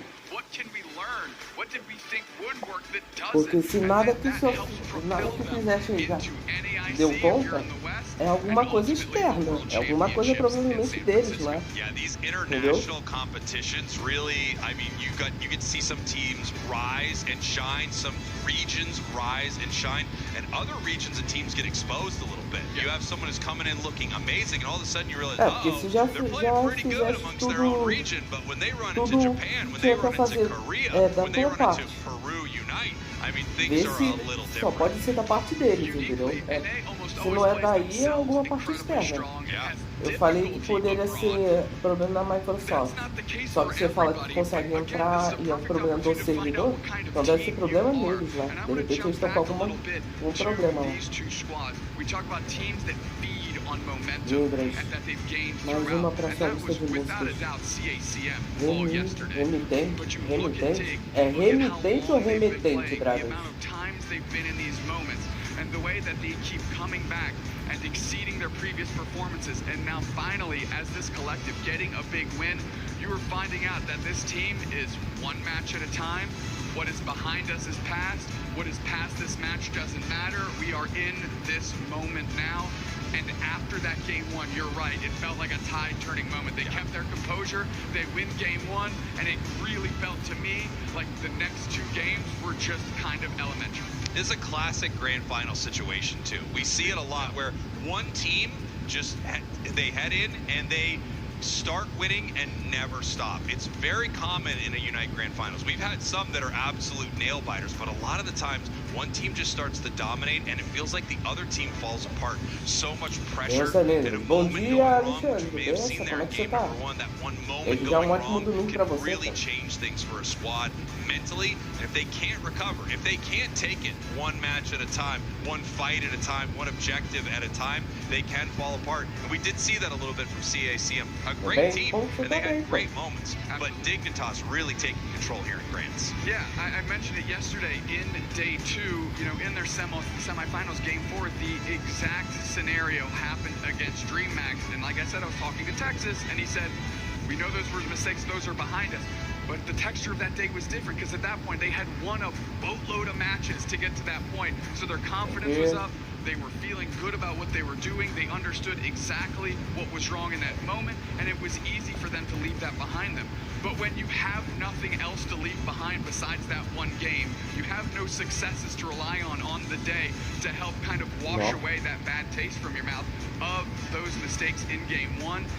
Now it feels like they had nothing to build back off of, and it just kind of flatlined. Yeah, Dupes next as we take a look further into the season after LAIC. Unite is getting very exciting this year. We have a league format coming to our Western region. We're already seeing some of these orgs here. Dignitas winning this entire tournament on their debut. Moving forward, we also have a map change. We just got Groudon. Now we have Kyogre coming very soon. I have no idea how we are going to possibly cycle through these maps, and we have one that's featured for a tournament. It feels like the game is evolving very, very quickly, and a lot of these teams are going to need to figure out how they are going to keep up with it, because only the best of the best will be able to, and those are the teams that are going to win at an IC. This has been an absolute pleasure casting here at LAIC. I want to say thank you to all of you at home. A final word, Dupes next. Thank you to all of you at home. Thank you for supporting us. Thank you for being here. And please stay tuned and enjoy the rest of the show after our closing ceremony. Cowboy, bring us to the finish line. All right, we're going to throw it up to the main stage. We love you. Thank you all. And enjoy your trophy, Zuckrug. You earned it, brother. Woo! Stage over there. And now it's time to crown our Pokemon Unite finalists and champions. So first up, give a big congratulations to our second place finalist, CACM Esports. First up, we've got Ranma.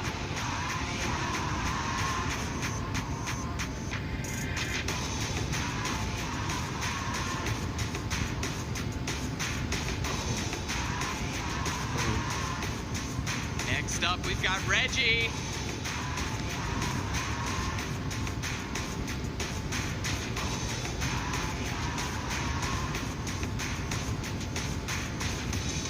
Ajudou, conseguiu pelo menos o Inter que tava precisando. Bom. And give it up for Frank.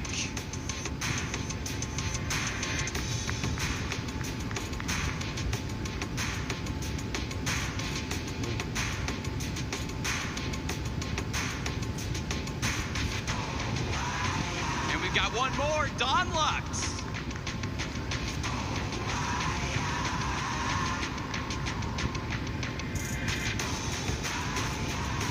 Só uma dúvida, o Alexandre, é muito difícil conseguir?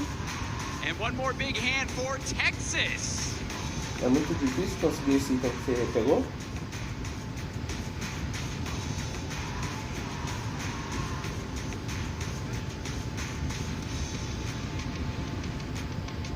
And one big more round of applause for CM Esports, folks. Então, pelo menos conseguiu, né?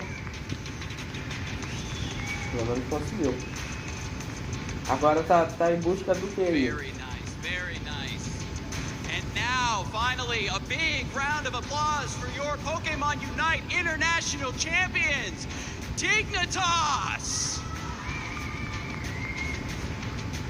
We're gonna bring them out one by one. First up, Ender.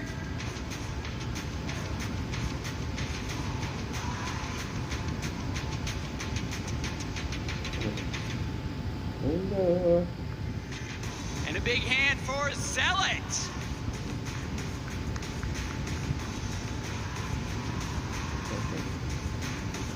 Engraçado que os caras só tem. And a big hand for two. Engraçado que os caras só tem o trabalho de ir pro lado e falar. Apertar a mão do cara e falar thank you, vocês vão ver, ó. Ó. Apertou a mão, ó. Thank you. Pronto. Their next member, Otter. É isso. Não sei. Eu só não vou perguntar se vai fazer série do Block Fruit, porque você já tá cheio de série, né, Alexandre? Tá frio? Pô, não quer mandar esse frio pra cá não, cara. Tá mó calor aqui. And a big hand for your champions, folks, Dignitas. Raise those trophies up, trainers. Give it up. Let's keep it going for your 2026 Latin America International finalists. But to bring it down a little bit, seriously, Sério, só depois de uma das três thank you acabar, enough for então, just the né? incredible love and energy that you've brought to Pokemon Unite this weekend. It is the passion of this community that makes moments like Tá, this, uma já events foi. like this, Se todas forem rápidas desse jeito, se bem que eu acho que o Pokémon GO demora horrores, né? our LATAM community, all of our fans, trainers, and crew, everyone watching from home. It is your spirit, support, and hype that have made LAIC truly next level, and you help make this event something special. Talvez tenha uma Himalaia super original. Até mais pensaria num tema desse aí. Using Pokemon.com/broadcasts, you can view all of the VODs of these exciting matches on Twitch and YouTube and relive the hype whenever you please. But with our Pokemon Unite International Champions officially crowned, the excitement is just heating up. So next up, Pokemon Go is ready to step into the spotlight. They've got their winners finals, losers finals, and grand finals on the docket for you to Melhores animes de today. So 2025, stay então, né? tuned. Os vídeos do Himalaia, Leonard os vídeos do Himalaia do walk us through the São action. So trainers, stay with us. Né, More to Jojo? come on Championship Né, Sunday. Jojo... Como é que era? Jojo Himalaia? Uma aventura gulosa, não? Não era assim? Era o tema? Ó, o próximo é um Pokémon GO, será? É, se for o Pokémon GO eu acertei.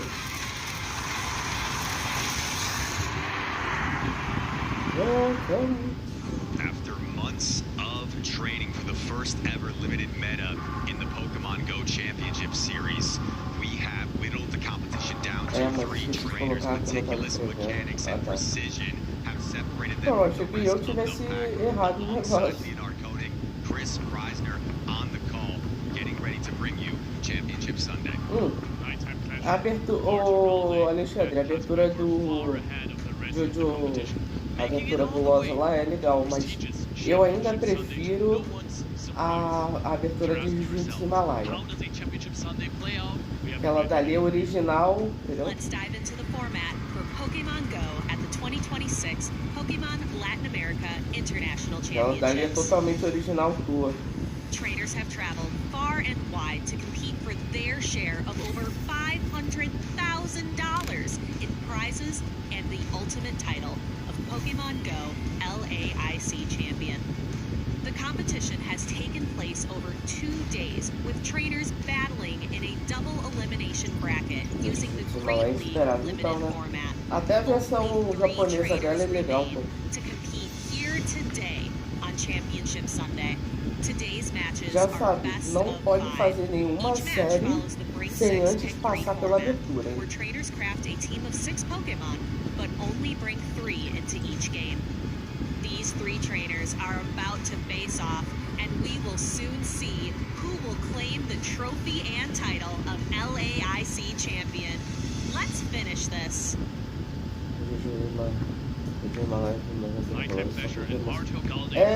Eu reparei, eu falei, cara, eu acho que isso aqui já é de música, não? Aí, entendeu? Rapaz.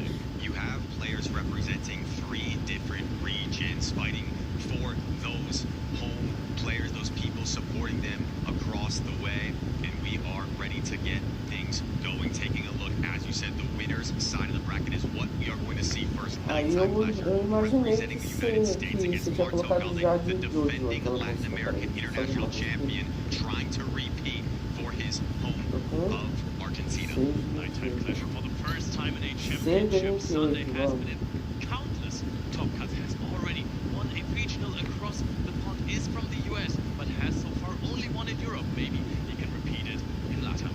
And whoever falls in the winner's finals will meet Pato Man in the loser's finals. From Spain, Pato Man is making his 4th consecutive championship Sunday, a feat unlike we've ever seen. This young trainer is a force to be reckoned with, and he will be awaiting the loser of Nighttime Clasher and Marto Galde. All of these 3 trainers and many more have something to celebrate already. They have got great prizes here at LAFC. If you want to hunt for those prizes as well, come get those at ICs. You can see first place gets $5,000, second place $3,000, third place $2,000, and it scales down all the way to top 13. Lots of prize money on the line, in addition to the prestigious title of becoming the Latin American international champion. Prestar atenção nisso aí. To take a look at those matches here. You said it before, Nighttime Pleasure versus Marto Galde is going to be the first match, the loser of which is going to have to overcome Pataman, a player who seemed unstoppable yesterday, only being defeated by Nighttime Pleasure. And then afterwards, the grand finals. One player is going to have an extra life, and the other trainer is going to be the one who won the losers finals. You'll notice a lot of similarities in these teams. This is the first time Pokemon Go has brought a limited meta to the championship series. So some common Pokemon across these 3 teams going to be the Oranguru as well as the Gyarados, and these trainers will try to adapt and use the differences in their teams to try and sneak an advantage to become your LAIC champion. Oranguru and Gyarados yesterday, they were the top dogs with 100% and 90% usage. Medicham was on about 56% usage on day 2. However, it got the 100% usage rate on day 3. It seemed to be a pivotal pick for these trainers that maybe some overlooked it going into this meta, but what was once upon a time a staple in the Open Great League has now become a staple in this first limited meta. Trainers getting set to take the stage soon.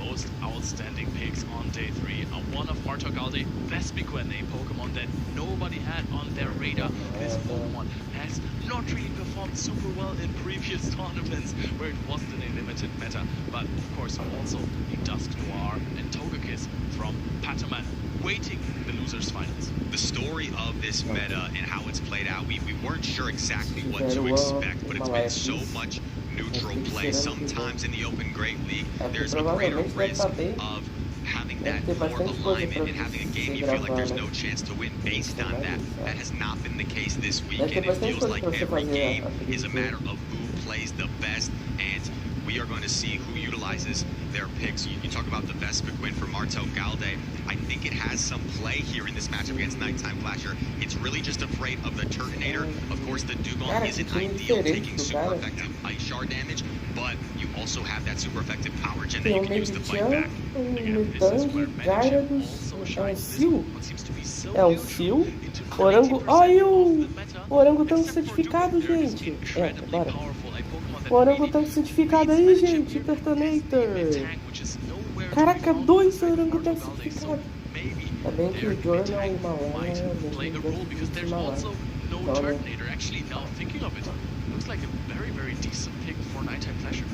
And the Matang's role as a Medicham counter, I think, has been its best place we've seen in this meta. We're seeing trainers able to counter swap it into a Medicham swap, knowing how that plays out, because you can withstand 2 dynamic punches and then overfarm potentially and use that Psyshock energy for whatever comes in. Matang is acting as perhaps the Medicham check for Nighttime Flasher. And it is also an Oranguru check. Yes, Brutal Swing deals super effective damage, but it is a charged attack, takes quite a bit of time comparably in this meta. It also doesn't do that much damage. Also Confusion, it is known for its damage output.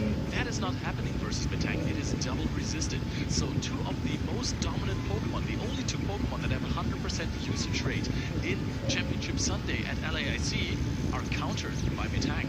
And Marto Galde, the sole trainer remaining in these top 3 with Runerigus, a standout Pokemon through the first 2 days of action. Not only is it a ghost that can dish out super effective Shadow Ball damage to that Medicham, but it also has that Rock Tomb coverage. And if you look at Nighttime Flasher's team, that Rock Tomb is going to hit hard against not just the Dugong, the Turtonator, but also the Gyarados. So you have to be weary of the Runerigus, otherwise that energy can go everywhere. Some people might say that Dugong is a great answer to it. Yes, super effective damage with ice shots. Icy Wind hitting for super effective damage as well. However, Rock Tomb outpaces the Dugong. Runerigus doesn't take too much damage. It is a rather bulky ghost type, not in comparison to Dugong, but Dugong doesn't dish out a lot of damage. First charge attack will be debuffed, and therefore Runerigus has quite the fine matchup there. It does, and players now getting set to choose their lineups to lock in very shortly, and this is where legends are made. The moment that they've been preparing for. Marto Galde, once again, your reigning LAIC champion, looking to repeat and defend the home crown. Nighttime Flasher, a former regional champion. It's his first time, as you said, making a championship Sunday. So this is a new scene for him. And he'll try to take down perhaps the favorite, you can argue, in Marto.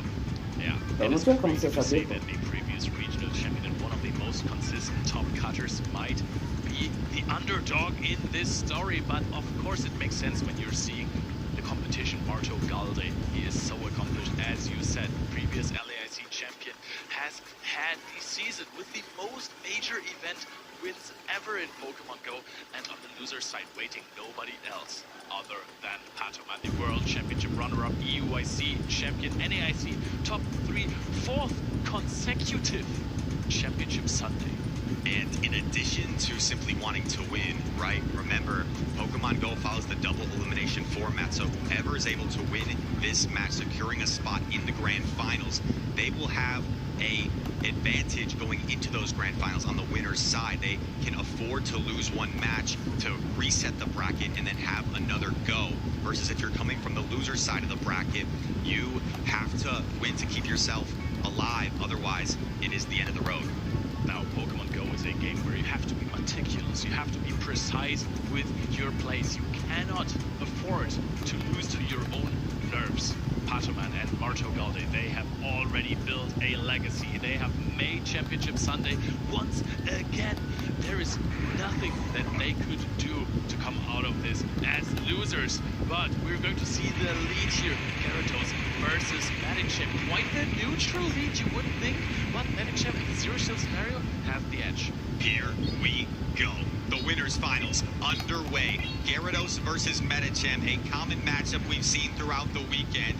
And the crunch is going to next. Now, most Medicham trainers have been opting to stay in here and throw the double dynamic punch, threatening to knock out the Gyarados. Although it's resisted, you may be wondering why not the ice punch. The dynamic punch is a more efficient attack. It does more raw damage than the ice punch to the Gyarados. 5 damage in total. First shield being put up here against a not super effective attack. Swap into the own Gyarados of Portugal. Wants to put this pressure on with Dragora threatens a possible farm down when he shields. Here, Nighttime Pleasure's switch clock is up, however. Eu tava pegando o ataque errado, pô. Peraí. Swaps in this bulky water ice type, going to take the energy from the Gyarados and attempt to farm it down aggressively. Gyarados firing off the crunch. The switch clock from Marto is not up yet, so he is stuck in here, and Nighttime Pleasure seems content just absorbing all this energy in exchange for a big farm down. I think this is a very nice win condition for Nighttime Pleasure. O engraçado como pode ver as séries no meu canal lá no cronológico, você tem que criar uma playlist, Alexandre. Cria uma playlist e aí você tem que colocar em opções ali na tua playlist one of the icy wins for later. Swap the Matang, it's met by one of its counters from Rodriguez. Aí eles vão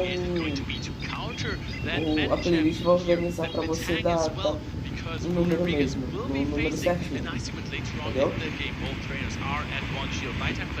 Even though you take super effective damage from everything from Rodriguez, you're pacing fast. Aí dá pra você, aí você só consegue virtuar this will come up eventually, and Nighttime Pleasure was able to preserve some health on both of his remaining Pokemon. He's allowing this brutal swing to connect. This is super effective damage, going to put the Matang very low, and he can't escape quite yet, but Marto actually decides to throw another brutal swing. That looked like it could have been a potential farm down. Marto is throwing charge attacks, not games, goes for the brutal swing immediately, says he can win with the Rodriguez. Does one ice shard here on the side of Nighttime Pleasure. Precise counting by the US player. Another shield has been put up here. Dugong is in a dangerous farm down range. Nighttime Pleasure will have to swap out immediately unless he wants to get farmed down. There's going to be a charge attack here. We're going to see a charge attack priority event. Gyarados wins this. It's going to Aquatail down the Rodriguez. That was the question, whether Gyarados could reach this Aquatail first. It does so. Knocks out the Rodriguez. Maybe a slight miscue from Marto, and Nighttime Pleasure takes game number 1. Morri. Take a deep breath. The underdog is in the lead. Nighttime Pleasure has been looking fantastic this entire tournament. I think he said something about a 14-2 run into the championship Sunday on the winner's side is absolutely phenomenal. Precise plays by him and Marto Galde. Maybe even with a little slip up there. This could have been a farm down on the Metang with the Rodriguez. He's been on fire, Nighttime Pleasure, and Marto Galde, we got the chance to talk to him a little bit before we started today, and he feels like he's got no pressure. He feels like this is his chance to repeat. He's already proven himself, and he's just gonna go out there and give it his best. And we saw, I think, what was a rare miscue from Marto, where it did appear like he could have gone for the full Shadow Claw down here against the Matang before it reached another side shock. Maybe he was afraid that Nighttime Pleasure would switch out and the switch timer was up. So it's a rare mistake from Marto, and Nighttime Pleasure able to capitalize here, looking composed, looking locked in, taking that 1-0 advantage. It is such a signature move in the LAIC meta that the Pokemon you're beginning the game with also finishes the game. Gyarados in the lead, being swapped out later on with red HP, is farming down that Medicham behind a shield. Medicham was at the charge attack. But I think even if Nighttime Pleasure had used a previous shield, the Dugong could have farmed down the Medicham. Absolutely, the Medicham was extremely low on health. Nighttime Pleasure going to be happy taking this 1-game advantage, obviously, and especially the way he was able to maneuver. It seemed like he was perfectly on point with his counts, and he was ready to go. You got to think about the preparation of these players that went into this matchup, trying to devise certain strategies, and do you come up with strategies beforehand, employ them, stick to what you planned on, or do you adapt? Here we go. It seems we have a lock-in for game number 2, and it's going to be the Gyarados Mirror in the lead. We We have seen plenty of versions of how this matchup plays out. To bait in Aquatail, seems like Nighttime Pleasure is going straight for the crunch. Wins charge attack priority. Marto Galde reaching for the Aquatail. The Pokemon with the higher attack stat is going to win the charge attack priority. Crunch is led through, and Marto opting for the Aquatail. Now, you may be wondering why. This is a strategy we've seen employed throughout the tournament where you actually just go for the resisted, cheaper Aquatail because you can get to another one first, and you still put the pressure on Nighttime Clasher. Will he use the Protect Shield? He's debating. No, he's going to let it go. Does he get farmed down? Now it looks like it can reach the Aquatail. Source it swaps out to the Medicham. Medicham is now going for a Pando. Does not quite get it. Gyarados is being swapped out. Can Marto reach an Aquatail later on in the game? Or is this just a Gyarados for a sacrificial swap? And we didn't only have just a Gyarados mirror in the lead. We have a full mirror team here. Wow. So Nighttime Clasher preserving that Aquatail could be a huge factor. He's also ahead on energy with his Medicham. Now, another question is going to be, does Marto Galde's Gyarados that he preserved have the potential to reach an Aquatail later? I think it might have been one Dragon Breath shy. If you get the Gyarados onto that Dugong, you can get off an Aquatail because the damage doesn't register yet. However, how effective this is, that's a different story. And one scenario that we have not seen this tournament is the potential for a timeout strat. Now, in this match, if there is a Dugong mirror, both Dugong are dealing double resisted Ice Shard damage to one another. It's a matchup that plays out for quite some time. Once a Pokemon Go match reaches that 4.5-minute mark, the timer starts to become a factor. Will it here? To be determined. But as of now, Marto Galde actually gets a huge charge attack priority against the Medicham. Gyarados wins this for Nighttime Pleasure. Marto Galde with the Medicham does not knock out the Medicham of Nighttime Pleasure though, so that one got some damage off but will now fade to an Ice Punch. Everything might now be on the Dugong for Marto Galde. With 1 HP on the Gyarados, Nighttime Pleasure is swapping in his Dugong as well. Marto Galde is going to reach that Icy Wind first. It's going to debuff Nighttime Pleasure's Dugong. Leo, if you're Nighttime Clasher, you have 3 Pokemon. Marto has 2. Do you ever consider just going straight Icy Wind here and trying to stall the clock to win this game by timeout? I think it's a viable strategy. I think I can see that because you're always going to be debuffed first. They're throwing those drill runs. Does not seem like it is going to matter too much. Also, however, if you're stalling the clock for a little bit more, I think you can win in other ways. You can swap in that Gyarados and throw an Aquatail, deal some more chip damage, which is really important in the Dugong Mirror match. Opting for the drill run now because Nighttime Clasher recognizes Marto could clear debuffs if he keeps going for the Icy Wind. The Burst Protect Shield is finally employed by Marto, and he'll be happy to successfully shield a drill run.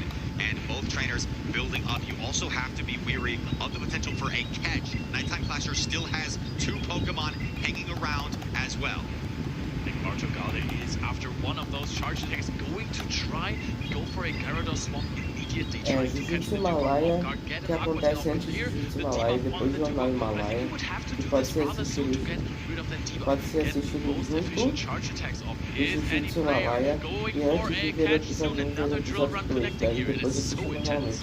So many charge attacks being thrown. Another Protect Shield is used, this time by Nighttime Clasher, and he no longer has any Protect Shields remaining. But keep in mind, this Dugong is still debuffed on the side of Marto. A single drill run will not be enough to knock out the Dugong. He will need at least 2. You can kind of gauge the damage by how much that drill run just did to Marto's. Oh! And the catch onto Gyarados. Marto Galde deciding he doesn't want to get the Aquatail, and he wants to catch a charge attack and clear this debuff. Gyarados being knocked out. Now it's time for Dugong to shine again. We're getting so close into time. Another catch from Nighttime Pleasure brings in the Gyarados, soaks the energy. It still gets knocked out, but now it is Dugong Mirror Match time, and the timer is getting lower and lower. There's 2 Pokemon. You were right. This is a timeout. In Nighttime Clasher, the first time we've seen in the entire tournament, he waits to the winners finals to employ the timeout strategy, and he is your game number 2 winner. He's just chilling there, chilling with the ice and water type Dugong in the mirror. Every time that happens, you have a slow, fast attack, quote unquote. O Himalaia veio primeiro No que o Joe, damage isso, at né? all in the mirror match. Tá bom. Chilling. you have 10 seconds to bring in a Pokemon once Pokemon faints from the field. And Nighttime Clasher, he understood that. He's locked in. He knows I don't even need to really bring in my Pokemon here. I can just wait out this full switch clock, but was careful, I think, to bring in the Dugong to make sure that he kept both Pokemon still in the game. And if you're wondering how you decide who wins by timeout for those tuning in, whoever has more Pokemon remaining on the field, and we saw that huge catch from Nighttime Clasher to really just seal this game. Whoever has more Pokemon remaining will win when the game goes to a timeout. And if there is the same amount of Pokemon remaining, it is whoever has the most combined health will win.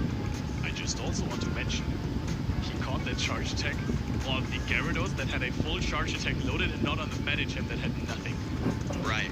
And I think he could have probably withstood the drill run right onto his Dugong, and maybe could have swapped to throw that Aqua Tail to also stall the clock. So multiple win conditions there, but Nighttime Clasher doing it in style with the double resisted drill run catch onto his flying type Pokemon. Ô, Alexandre, sabe uma jogada que pode fazer? Seria muito da hora. Isso, eu vi isso no... Decided on that is an interesting matchup. Gyarados in the lead. Uma jogada que eu vi em Firefox e no outro anime que eu esqueci o nome agora.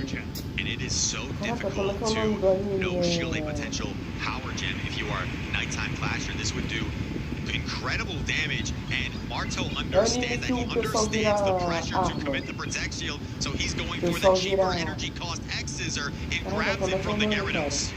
Also, it is very, very funny that Nighttime Clasher has neutral damage on Drag Breath versus Best Que é do mesmo Best criador do Firefox, resistant damage with Fury Cutter on Gyarados, but deals que a more lua tem damage percentage-wise. sorriso. Both fast attacks deal 2 damage only, but that is much harder to withstand for the Gyarados. Another charge attack being queued up here. This time it is the Power Gem. Both shields down for Nighttime Clasher early in the game. And Marto staying in, and incredible counting by Nighttime Clasher, throwing before a potential X Scissor is unleashed. And Marto actually putting up his second Protect Shield here. He wants to win this. But a slight discount, and another Aqua Tail is employed. This Vespiquen's going down. Ele vira a arma da garota, This is a 40% HP. This is a miscount that could cost Marto Galladay the winner's final seed brings in his own Gyarados. Can Gyarados of Nighttime Clasher reach a crunch? Yes, it does. Goes for it, deals a lot of damage. Marto Galladay knows this is not going to be a charge attack priority, but tries to go for a full farm down here. Ai, depois eu lembro, Alexandre. Mas nesse universo, o cara criou um anime, né? O Firefox. O criador do Firefox é o criador desse anime também. Eu esqueci o nome agora. Aí o que ele fez? O final de Firefox, spoiler alert, tá? Então tem spoiler que eu vou falar. O que o cara faz no final do anime de Firefox? Ele simplesmente liga o universo de Firefox, né, do anime de Firefox, com esse que ele fez primeiro. E é muito genial isso que ele faz. Porque tu podia fazer isso, podia pegar os animes que tu tá fazendo e ligar um no outro, entendeu? This is going to be a one Fury Cutter from a tank to win this Medicham matchup there. Oh, it is a... Oh no, it's Fury Cutters down actually brings in the Dugong. There's not enough HP on the side of Portugal. Overfox concedes the match. Nighttime Clasher 3-0 advances to the grand finals of LAIC. Who saw this coming? Nighttime Clasher with a 3-0 sweep over Marto. However, the players are still sitting. It seems like Marto may be asking the judges to check something just to double check, make sure that there was no inconsistency there, that perhaps would cause a miscount, cause something of that nature. So we will hang tight right here just in case there is a review of this game. Yep, that's his good right? Because usually those miscounts, they don't happen to a Marto Galladay, so maybe there was something happening. Pokemon Go is an incredibly fast-paced game. Every 0.5 seconds, something very important happens. That is damage registration and energy registration. If there is just a little teeny tiny thing that's not going as planned can change the outcome of the game. Right. Go appears to be a live action type game, but it is still turn-based. Each turn is just a half second. So these trainers going to wait here. Aí ia ser maneiro, imagina. O final de Jojo, uma aventura gulosa. Jojo Himalaia, uma aventura gulosa. Ser o início de Jujutsu Himalaia e o final de One Himalaia Piece ser o começo de Jujutsu. Ou de Jojo. Ia ser muito legal, tá? Cara, o Wild não quer abrir. Olha. O Wild Rift. There's another trainer in the race for this title still. That is Patoman. Yesterday, we've seen everyone basically being forced to lead Gyarados versus Patoman. So I think maybe for the entirety of this tournament, we can only see Gyarados leads from Nighttime Pleasure. That would be funny. That's possible, and we have seen that. We saw our fourth place finisher, it's Axon, leading the Dugong every single time. We've seen Patoman leading the Dust Noir, so players employing these strategies of leading the same Pokemon, kind of daring their opponents to adjust to it. And it looks like we're getting word that the review request from Marto is he wants to check if there was an over tap or if he queued up his chart attack first. Maybe he feels like he queued up his chart attack first and just wants to double check that it was in fact a chart attack priority, but it looks like... Okay. Qual vilão do Batman você seria? Eu, Marlon, você diz eu? Uma dica, it looks like the players are going to shake hands, and Nighttime Flasher has secured a spot in the grand finals. Diz você ou eu? On the face of Nighttime Flasher, a 3-0 is such a statement at the beginning of Championship Sunday, going into the grand finals with another victory that didn't give up a single game. This should be 17-2 now for Nighttime Pleasure in one of the agora sim, eu pego o Made in Heaven. Pra mim, a personalidade é uma série de esquizofrênica boa. Aí, ô Alexandre, vê isso aí, cara. Vê isso aí, entendeu? Imagina fazer um final, Jonathan Creek, cara, muitos dos vilões do Batman eu não lembro o nome antigo, cara, só o nome de vilão. Assim, se eu não souber, meu Deus do céu, tem... Eu não sei, não é um Black, cara. Acredito eu que não seja um cara de barro também não.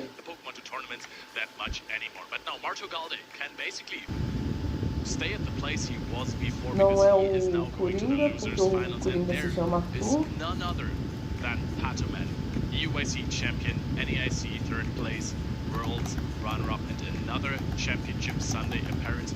Fourth one in a row. Patoman seems unstoppable on the international big stage. It won't get any easier against Patoman, and before we get to that match, we're going to take a look back at some highlights of our winners finals there. Nighttime Flasher with a clean 3-0 sweep, and it was spearheaded, Leo, by this Gyarados.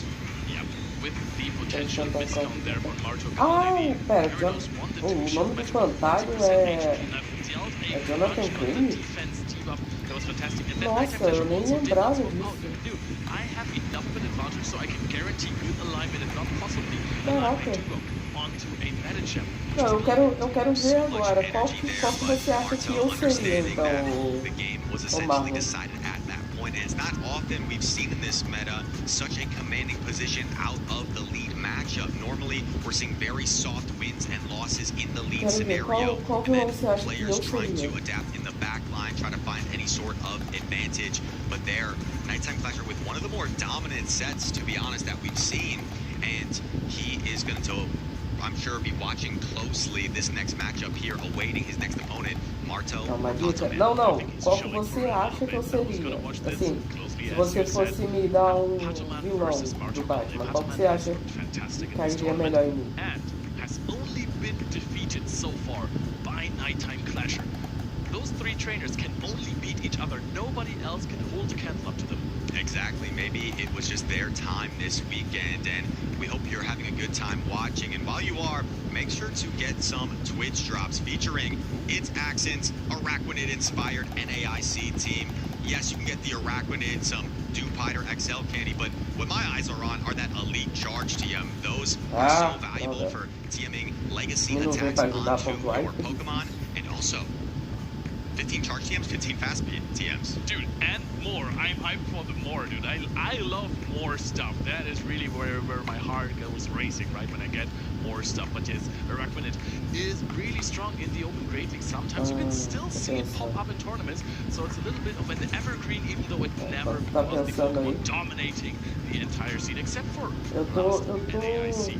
But now, Archogale versus Patoman. Patoman with the spiciest team here. Funnily enough, the spiciest picks in the top 3 are picks that you see regularly in the open Great League tournaments. Right, the Dust Noir and the Togekiss 2 Pokemon that in the open Great League do shine, but we haven't seen as much in this format.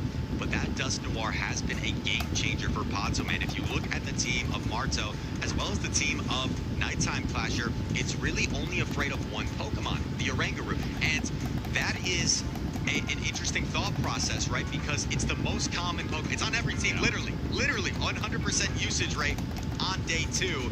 And it hard checks the Dust Noir, but Dust Noir has strong play against every other Pokemon. Yeah, it really forces your opponent to bring that Oranguru and possibly that Gyarados. Gyarados a little bit of an advantageous matchup for this one, but look at those accolades. What is this? Regional champion, LAIC champion, World's top 4, World's finalist, NAIC top 4, EUIC champion, regional champion. Those trainers are on fire, trying to get into the grand finals of LAIC, adding another one of those big accolades to their names.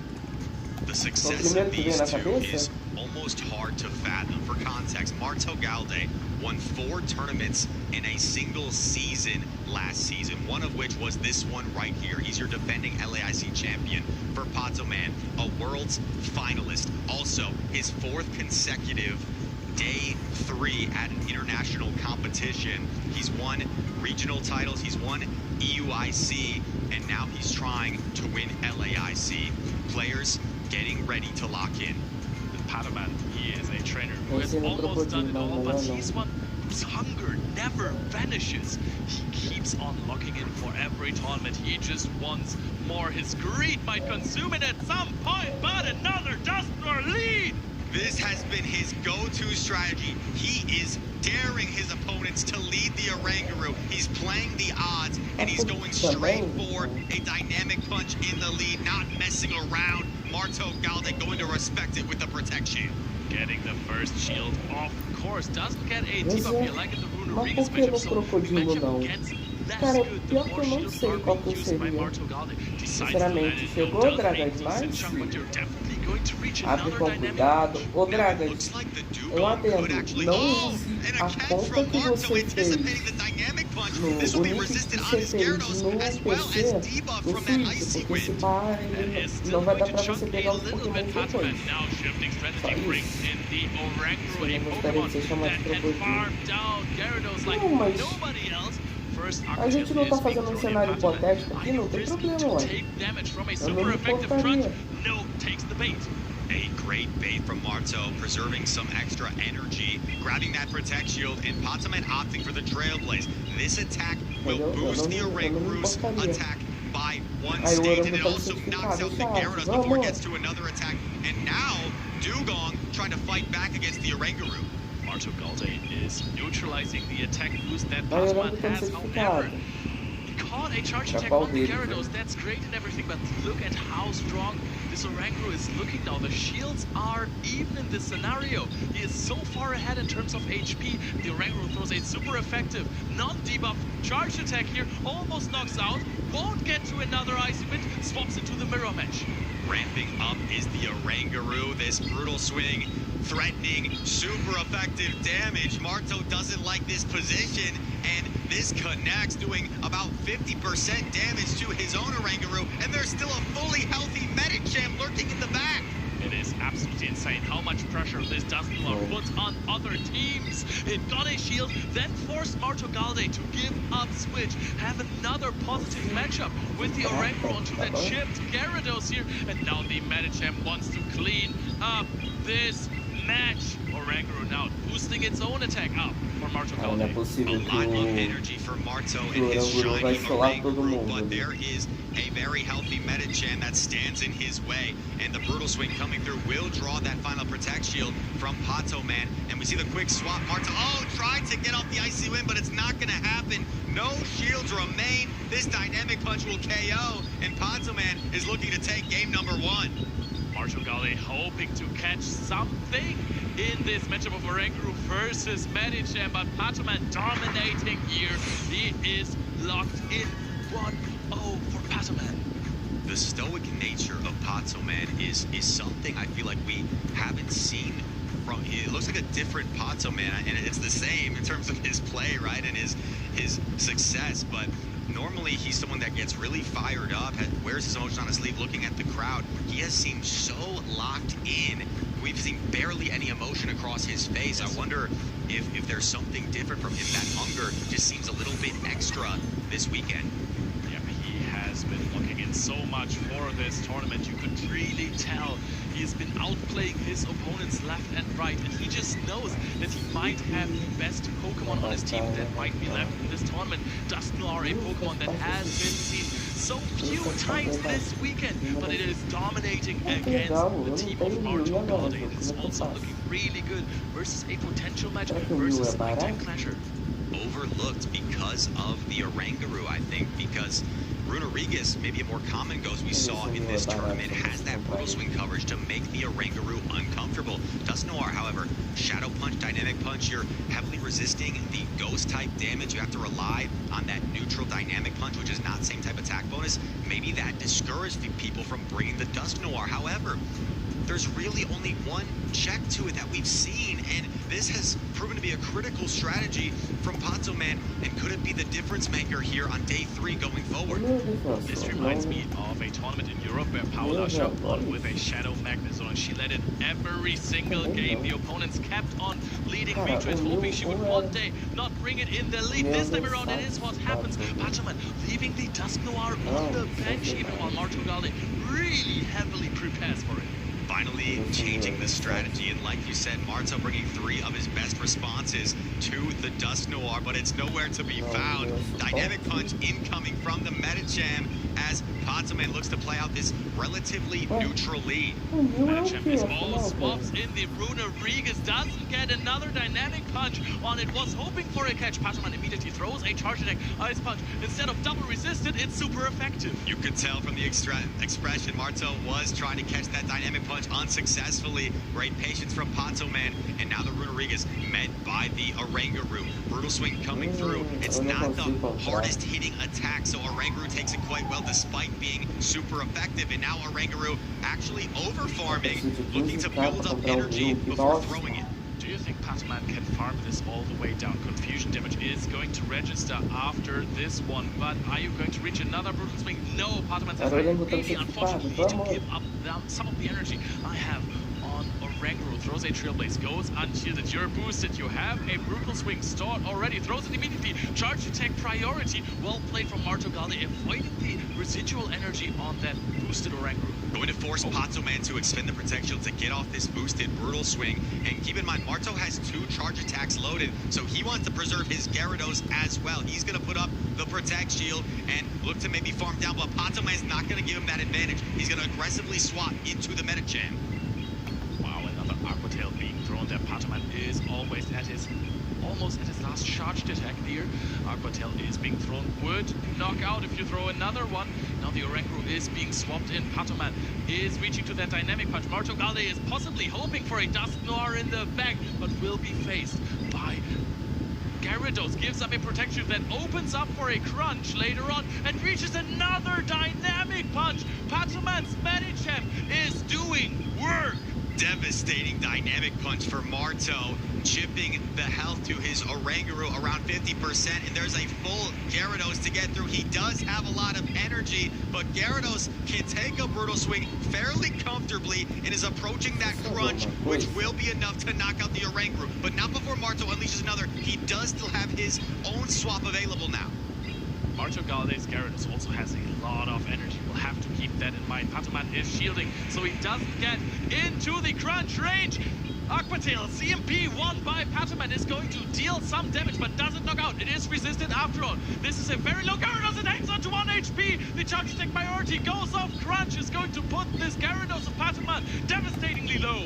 Gyarados barely hanging on for Marto, puts the opposition in a range where it is able to hang on. Here we go. Does he have energy on the Oranguru? He does not. This confusion is going to knock out, and Marto is looking to potentially take back game number 2. Finally, Marto Galde is on the drawing board here with the game versus Patoman. And maybe that is what he needed. Asking for some water from him. That's some good sportsmanship right there. These two friends, you know, asking, hey, can I have some water? No problem, man. And ties up the series. And maybe that's what he needed. A tough set. If we asked Marto himself, I'm sure he would say maybe he wasn't perfectly pleased with how he played against Nighttime Clasher.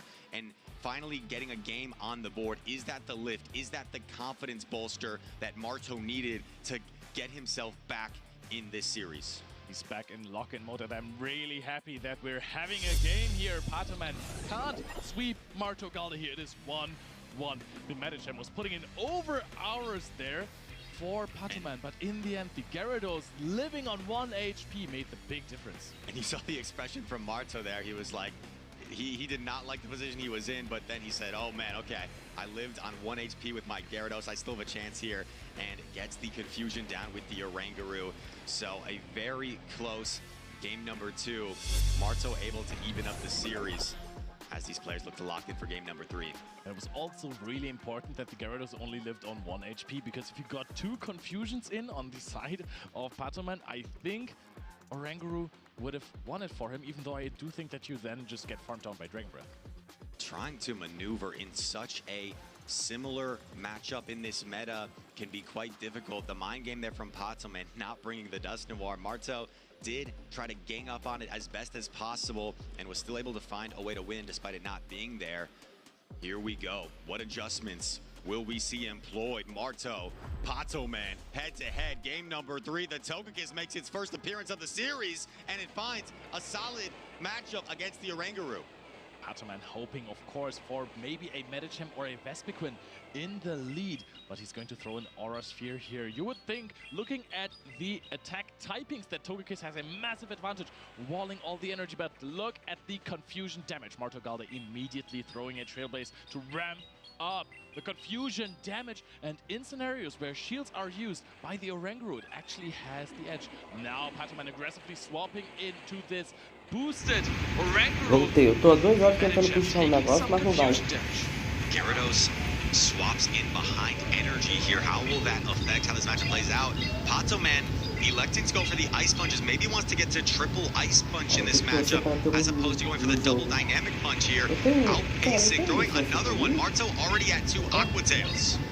Marto will have to throw very, very soon. I think he can do 1 more Dragon Breath, and then decides to put up a shield. That gives him way more time. Does 1 Dragon Breath, reaches for that Aqua Tail. Patoman does not have to shield it unless he wants to desperately keep HP on the Medicham. Not the case. This might be Aqua Tail range. Throws a Dynamic Punch. No, Marto Galde deciding to Dragon Breath. Does not want to let any Psycho Cut damage go through for free. Patoman wanted to make sure he got off that attack before the switch timer was up, but Marto actually able to double up on the Aqua Tail here, so not only can he potentially knock out the Medicham, but we see protection. Maybe Patoman see the Psycho Cut go through, and it eliminates the next Aqua Tail from Marto. That is a full fast attack, or full charge attack stolen from Marto Galde. Patoman in a decent position now. Now the first Exacerbate is being used here. Togekiss double resists into the Fairy and Flying typing. Barely any damage. No fast attack pressure. Oranguru is being swapped in. He has to farm this Togekiss down. Togekiss can throw on perfect timing here. Aura Sphere is going to deal a lot of damage. Would knock out the Oranguru. Is being shielded up. farm down opportunity here, but not before another Aura Sphere is delivered. Marto, his Oranguru with energy is going down, and does he have any opportunity here? But that could be a nasty farm down for the Vespiquen. In the back, there's only a full HP Oranguru. This Vespiquen is loaded with energy. Yes, there is Protect Shield, but this is a bad matchup for Oranguru. Patoman maybe needs the help of Manager. Reaches for an Ice Punch, actually connects it. No Protect Shields remaining. Dangerous HP range for Marto Galde. How many confusions can you take? Puts the Vespiquen so low, and although this is a positive matchup, it's not gonna matter when you're at 10% health. Oranguru, confusion's down, it's hard as counter, and Patoman is one game away from the grand finals. Vespiquen taking so much damage in every single matchup it is being brought in. Patoman maneuvering around it. The alignment looked promising for Marto Galde. This time around has the Vespiquen on Oranguru, but Patoman is not bothered. Togekiss actually being insanely good in this matchup. The critical decision to me was protect shielding that Aqua Tail when Marto had doubled up, because he saw the Psycho Cut had snuck through. Was that Gyarados within one Psycho Cut range? That's a tough call in the moment. Psycho Cut does very little damage, but it paid off. It eliminated that second Aqua Tail and also preserved the Meta Jam for Patoman, where it delivered that Ice Punch, which was really the final blow to that Vespiquen. And this was incredibly close there. If this Vespiquen could have gone to double Accessor before being knocked out by a confusion, I think it would have farmed down the Meta Jam. I agree with you. And Marto now down 2 games to 1. Patoman has looked in control in this series.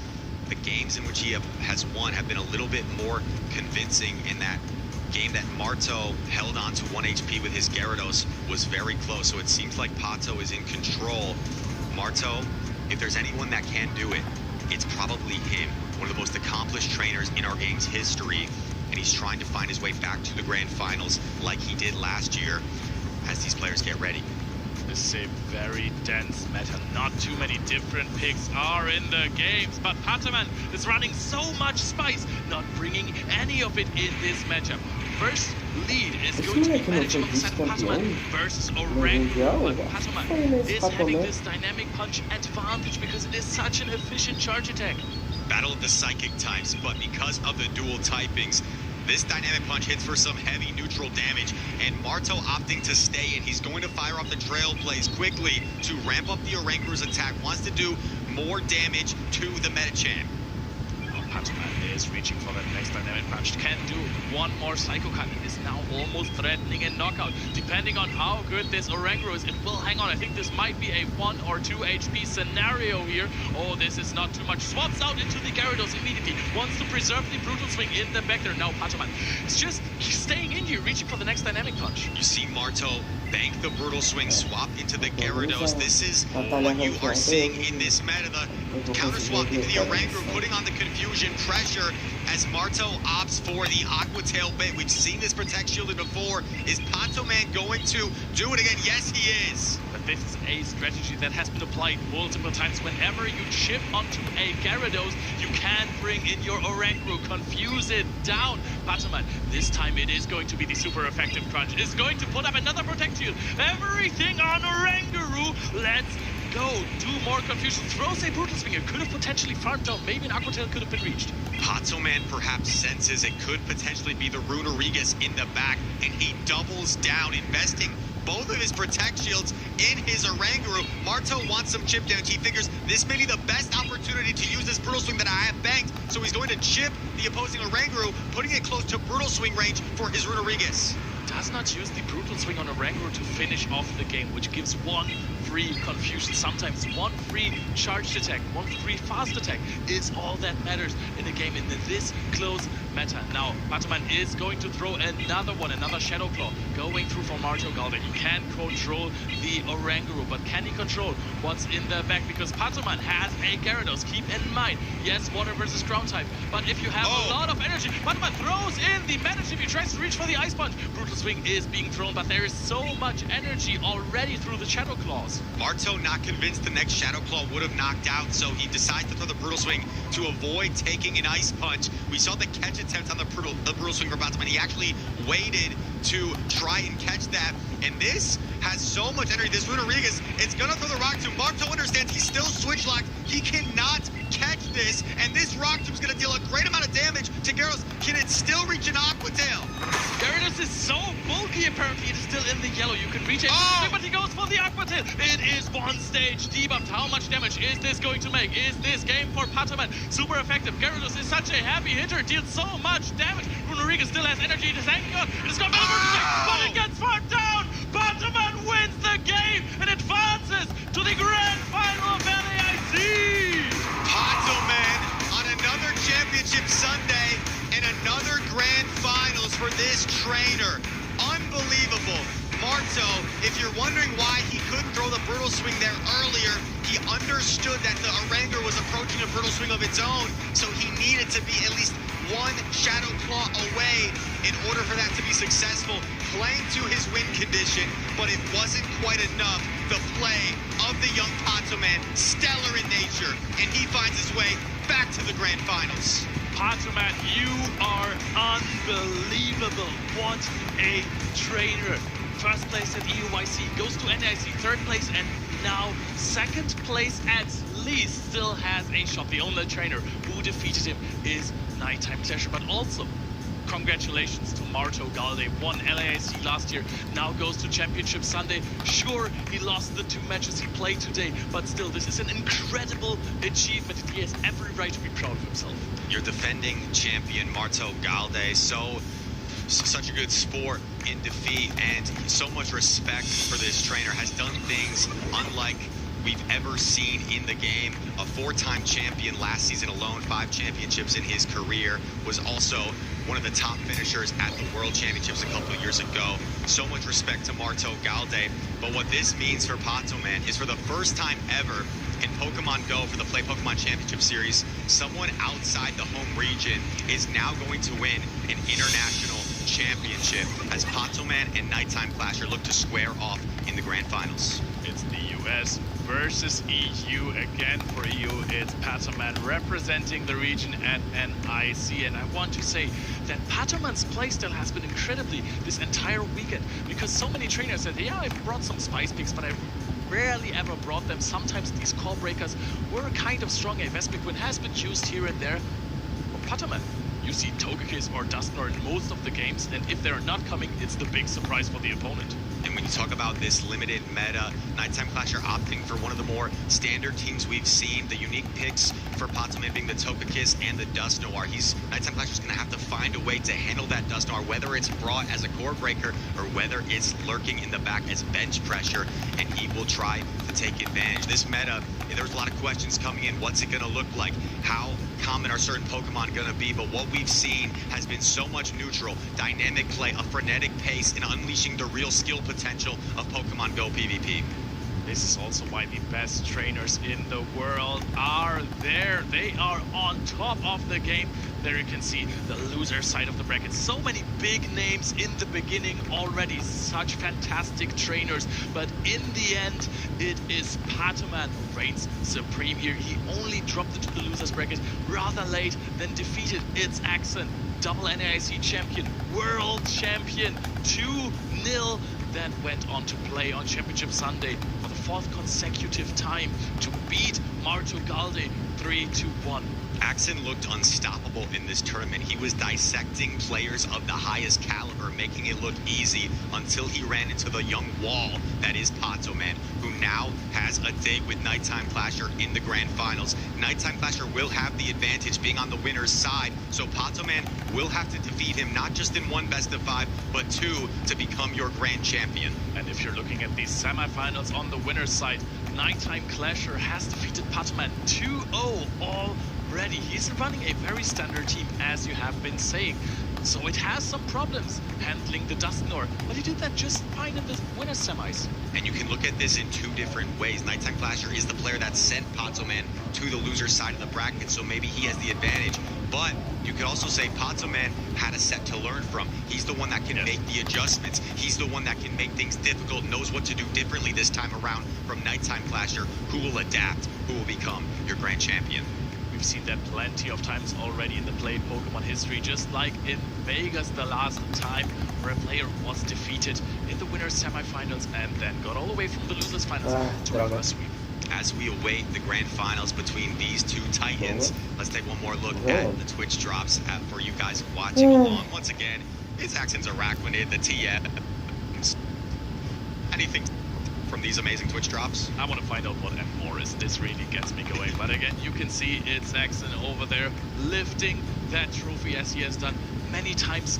4th place this time, so another one for the collection. Another trophy in the collection. It'd be interesting to tally up how many trophies there were in the top 8 of the players in this tournament. It did seem like in this first limited meta, it was really the cream of the crop that rose to the top and was our top finishers here. And we've got Nighttime Flasher, one of the most consistent trainers. Nighttime Flasher nearly set a record last season when he had 5 consecutive top 5 finishes. I think only a few players have been able to maintain that level of consistency in the volatile game of Pokemon Go. And Patsoman has been no slouch either. 4 consecutive championship Sundays. I can't get my head around how impressive that is. And also, I remember that Nighttime Flasher, when he almost set that record, was crying for a medal, was really asking for it, said, hey, I know I'm performing well consistently, but I just can't get my hands on a medal. Now a trophy is secured, the first in his Pokemon Go career. Is it going to be silver or is it going to be gold? Well, he sure hopes that it's going to be that gold medal. Yeah, in Nighttime Flasher, he's an incredibly funny character. He's got a great personality. He's a world traveler. And I don't know if I've ever seen a player improve so quickly. From his first tournament ever in Arlington a few seasons ago, he's quickly become so consistent, and not only has the consistency, but has the ability to take down top trainer after top trainer like we've seen. And also, no trainer in the world impersonates travel far and wide like Nighttime Flasher does. He has been playing everywhere in Oceania, in LATAM, everywhere in APAC probably as well, but here, if you want to participate in those tournaments near you, but maybe also far away from you, if you want to travel a little bit, this is where you can find them. Just scan this QR code and it will lead you directly to the next tournaments. And a player like Nighttime Flasher, these local events are part of what helped him get started. I remember when locals were first added for Pokemon Go, there was a mega weekend in Chicago with something like 7 local tournaments, and Nighttime Flasher was actually one of the first 2 players to qualify for the World Championships off championship points from that season, thanks in part to these local events. Yeah, I can only recommend going to those local events. I have started going to the Netherlands, to the southern parts of Germany with my friends, having a great time there, meeting so many new trainers, meeting so many... I mean, Dutch locals are crazy with Inadequate, So Tactical, Triptando, Statistan, it was so stacked Colin as well. You could just learn so much from these trainers. If you want to get better at this game, if you want to participate in tournaments, just go do it. You'll learn so much. Nighttime Flasher in Patsoman, 2 of the very best, that's for sure. They're going to get things going here soon, and I can't wait to see what types of plays we see in these grand finals. Both of them looked so dominant, and they made it look dominant against a player in Marto that is arguably the GOAT of our game. He's certainly in that conversation, and we're going to be crowning a new LAIC champion this year. Can't wait for it, but for the moment, we're going to give it over to Adam on this big stage.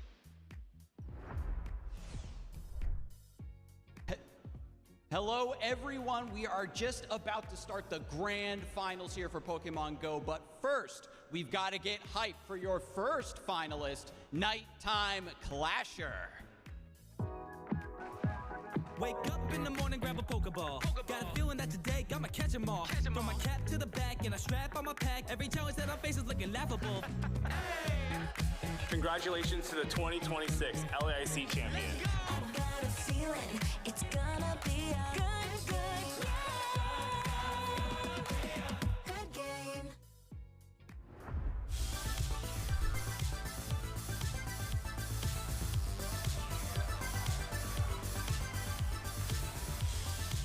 But this is, of course, not your only player to round out the grand finals. Give it up for Patoman.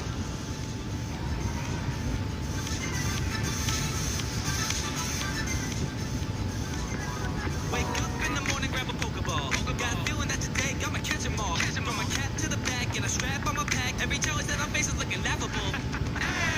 Hey, what you like? You won't be able to run out in water sweat.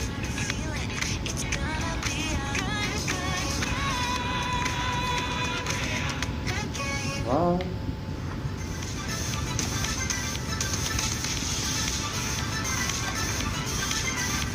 There he is, Patoman. Before we get started, any final thoughts you have for your fans, the audience, maybe your opponent? What's in your heart right now? Of course, I want to thank everyone supporting me. This means a lot to me. So yeah, thank you all for the support, and I hope I can give you a good show. Nighttime Clasher, I'll give you the last word. What are you feeling right now in this moment? I'm feeling pretty good. I know Pato's played against my iteration of the team at least 5 or 6 times by now, but I'm just excited to see like what I can do differently, what he'll maybe do differently, and I'm excited for a great set. Excellent. Patoman's got a lot of experience in the matchup. Nighttime Clasher's going to try to throw him off of his rhythm. We're going to send you over to the table and get this grand finals underway.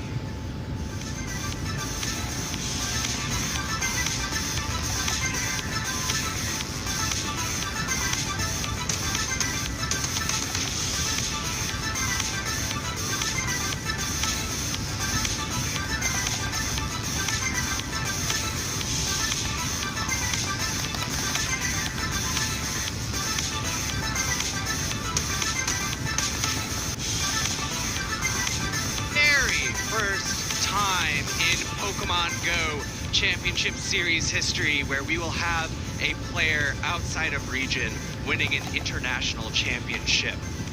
From North America, Nighttime Clasher, and from Europe, Patoman. These trainers have faced each other before, but it was right here for the very first time at LAIC. 2-0 for Nighttime Clasher. Patoman knocked down to the loser's side of the bracket, where he beat previous world champion Itzaxon. Nighttime Clasher, the 2024 Liverpool champion, has made it to top 6 at this last year's EUIC, but has come short of that trophy. He will earn his trophy today, but the question is, will it be silver or gold? Nighttime Clasher with only one championship under his name, looking to make his mark in international competition. We have an interview with friends and family before the show. Let's go to that interview.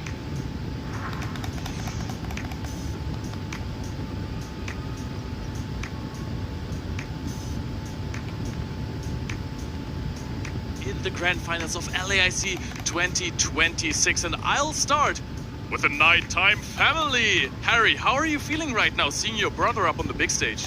I'm insanely proud. He's really worked hard for this moment, and he's really wanted a trophy, and I'm so happy that he finally got to have this, and he's feeling good, and I'm feeling good, and he's ready to go.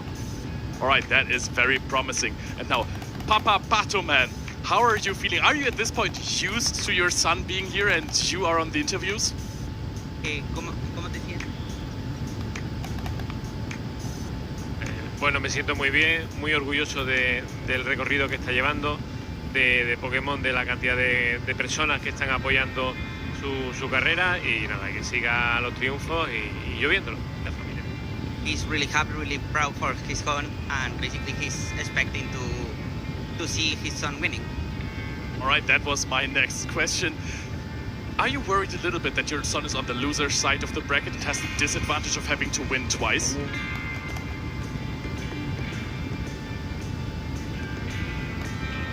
No estoy preocupado.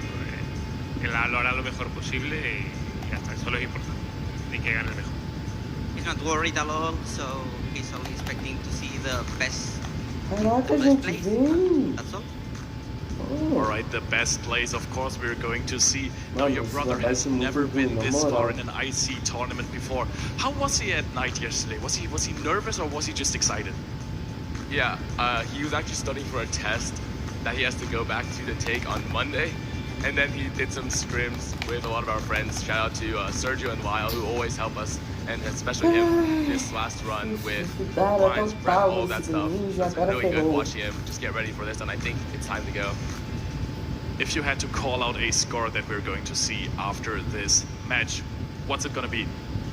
Hopefully it'll be a fast 3-0, but the comp isn't the best, so we'll see what happens. All right, okay. So, Father Pataman, what do you think is going to be the end result of this grand final of LAIC?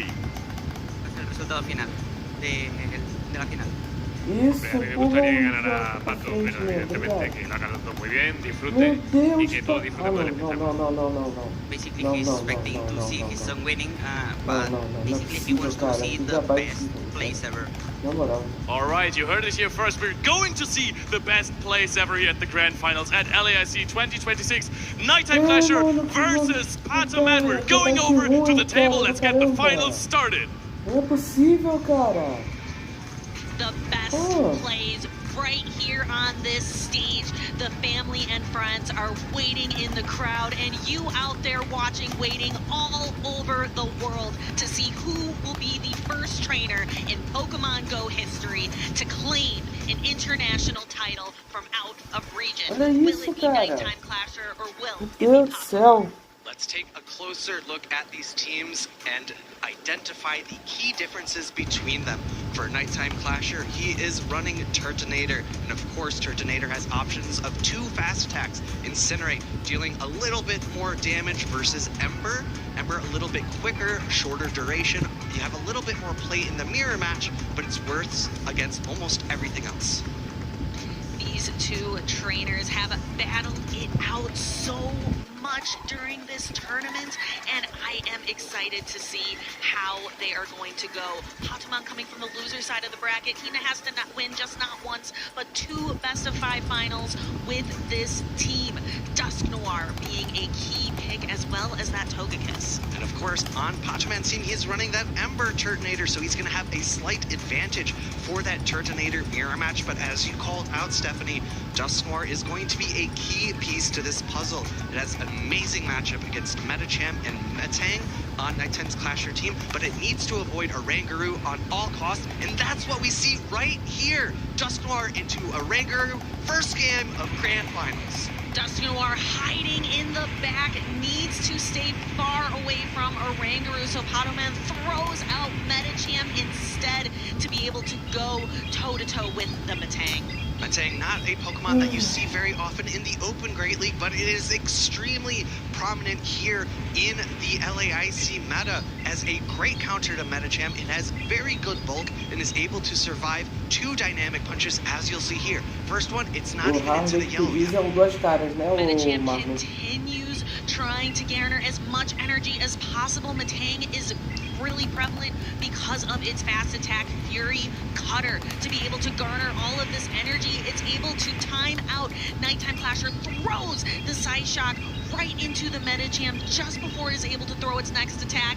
No shield from Pataman, and Metacham goes down. In comes the Dusk Noir. It needs this energy, but incredibly important, Metang is able to reach a last-second Side Shock here before it faints from that fast attack pressure. No final das contas, a justiça que ele achava que era justiça era podre, por isso que ele se Does not do too corrompeu. much to the Dusk Noir, but it has to go out and hide again. It just cannot compete with the Oranguru. This gives Nighttime Clasher a great position, aligning the Gyarados onto the Turtonator. Gyarados is Turtonator's strong, it's the strongest counter for that Turtonator. Tudo que ele fazia era meio que em vão. Gota é muito corrupta, cara. However, it's not super Já é impactful do because DNA of the da resistances cidade from the water typing ser into corrupta that desse fast tipo, attack of entendeu? Ember. Ember, a little Ele less achava damage que than Incinerate, so ele Pataman estava might be fazendo feeling that bem, pain quando right na now. verdade até dentro da Brutal swing needs da to be onde ele shielded by supostamente Nighttime achava que Clasher. fazia o bem We are no coming mal. down to the final Então, ele matchups of se this game. That acreditou Oranguru no looks mundo so dele. good in the bag against the Dusk Noir. And Pataman unable to win switch advantage Cara, from gente, this vamos matchup. só In comes the desistir, next caramba, delay. You pô. have to imagine we see a shield come up, going to Caraca, try to bando de preserve ruim do this caramba. Turtonator for maybe some Meu play Deus do later céu. on. Brutal swing, a charge attack tie, but no, that's won by Gyarados. It has one of the highest Foi attack por stats isso, in tanto this que no entire filme meta. do... Gyarados unleashes an Aqua Tail to wipe away the Turtonator off the map, and then finally the Oranguru. Now, still has a protect shield to hide behind, but doesn't Não sei, need é o it. filme que tem o Coringa. Undercharge, you can actually O see him filme do pretending Batman to swipe antigaço lá. just in case Se tu Nighttime ver, Flasher é mais looked ou up. menos Yeah, isso que swiping at the aconteceu. very top of his screen, a little bit of an interesting play. However, I have to imagine he recognizes the direness of the situation. Nighttime Flasher has a shield still for this Oranguru, so he's going to pick up the knockout with that charge attack, and that's going to be game number 1 of our grand finals, going over to the winner's side. Winner, Nighttime Clasher. Nighttime Clasher needs to claim 2 victories more. That's it. If he can secure these 2 wins, he is the LAIC champion. But that came down to a brilliant, strong lead scenario, aligning the Oranguru with the Dusk Noir. Dusk Noir just cannot get to those dynamic punches in time. Shadow Punch, not the move you ever want to throw in that matchup. Oranguru's a psychic and normal type. Normal double resists those ghost type moves. The psychic typing takes super effective. In Pokemon Go, there are no immunities, so those 2 things combined together means that Oranguru takes resisted damage from ghost type moves. Nighttime Clasher, this is the first time he has ever been on the International Grand Finals stage. However, Patamon is no stranger to it. He was the world's finalist this year, 3rd at NAIC, the EUIC champion in 2025. He has been here before. If anyone can turn the momentum around, it is Patamon. And I know in the crowd we have its accent, former world champion, watching on, seeing his 2 friends compete on the stage for glory here in Sao Paulo. Patamon actually the one to defeat Axon and knock him out of the tournament. I wonder who its Axon is cheering for in the crowd. Maybe a little bit of bad rivalry here, given he was knocked out. But I know all 3 of these compatriots are good friends within this community. They're just rooting for the best battles possible, just like Pato's dad. Best battles possible, and that is what we are going to get. This is Nighttime Clasher's first trophy, and he has it all. He has the advantage. He only needs to win 2 games. He gets to decide, is this going to be a gold trophy or silver?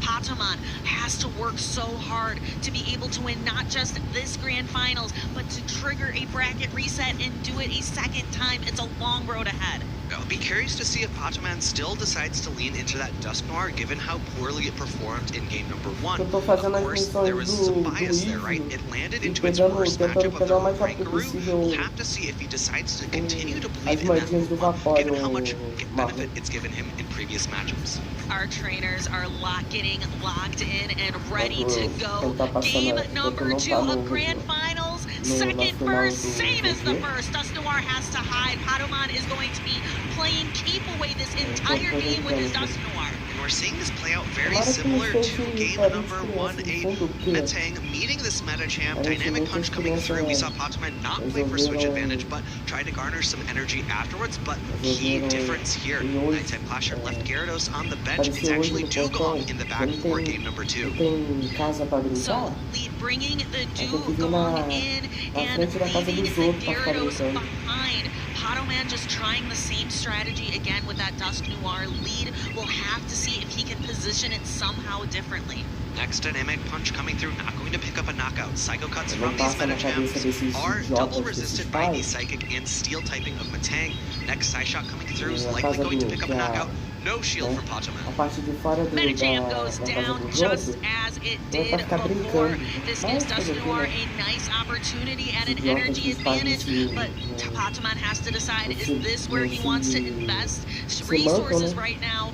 No, Dusk Noir can handle a Psyshock just fine, but here again, we're playing keep away from Oranguru. And we see a slight difference in this game, right? Patamon decided to shield that Psyshock last game. This time, no shielding, putting 2 shields into his Turtonator. In comes the Dugong. This is a more neutral matchup than last game. Gyarados is water typing, resists some fire damage, but Dugong is water and ice time, so it takes neutral damage. And Turtonator will take neutral damage as well from this Icy Wind, being both a fire and dragon type Pokemon. The first time that Turtonator is really getting to show off here in the championship series. Another brutal swing coming through here. This is a bait, and it's going to do a lot less damage than Patoman would like. He is one stage attack debuffed, and it's not same type attack bonus. I am so curious. The Dusk Noir comes in, using it instead as an opportunity, using the Dusk Noir as a sponge to soak energy instead of using it for its heavy hitting attacks. 2 more Astonishes come through before the dynamic punches reach, and I like Patoman throwing this immediately. He was under threat of getting knocked out from those neutral confusions coming in from Oranguru. Uses the Dust Noir just to absorb energy and get a little bit of chip damage onto this Oranguru, but now it's Turtonator against the world, and it only has 1 Protect Shield remaining. Things are looking a little bit dire for Pato here. In comes the Brutal Swing, going to do about half the remaining health of this Turtonator, and another Brutal Swing comes through before Turtonator can act. Turtonator has expended its final Protect Shield, only with the shell on its back. Needs to try to brutal swing through not just the Oranguru, but the Dugong as well. Yeah, that Dugong has so much health left in the back. It is over 50%. The next 2 Embers do not pick up the knockout, and this is going to be game number 2, going over to Nighttime Clasher. Nighttime Clasher, game point here, is so close to his very first international title. I wonder how he is feeling. He's got his brother out there in the crowd cheering him on, as well as trainers from all over the world, especially those coming from North America.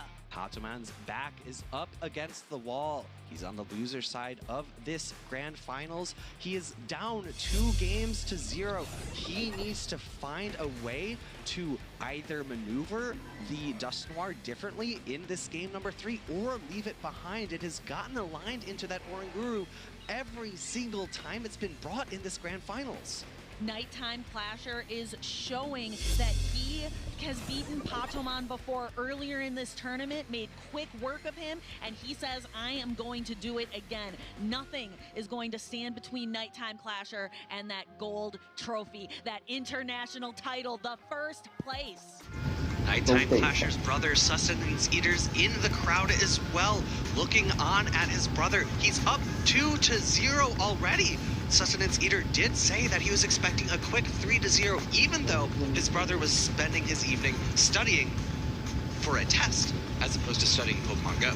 Perhaps this is the true test for Nighttime Clasher. Can he take the international title against Patoman, coming from the EU region, coming from Spain, trying to work his way back? This is tough for Pato. He needs to find a way to keep that Dust Noir far away from Oranguru. Maybe he puts it on the bench this time.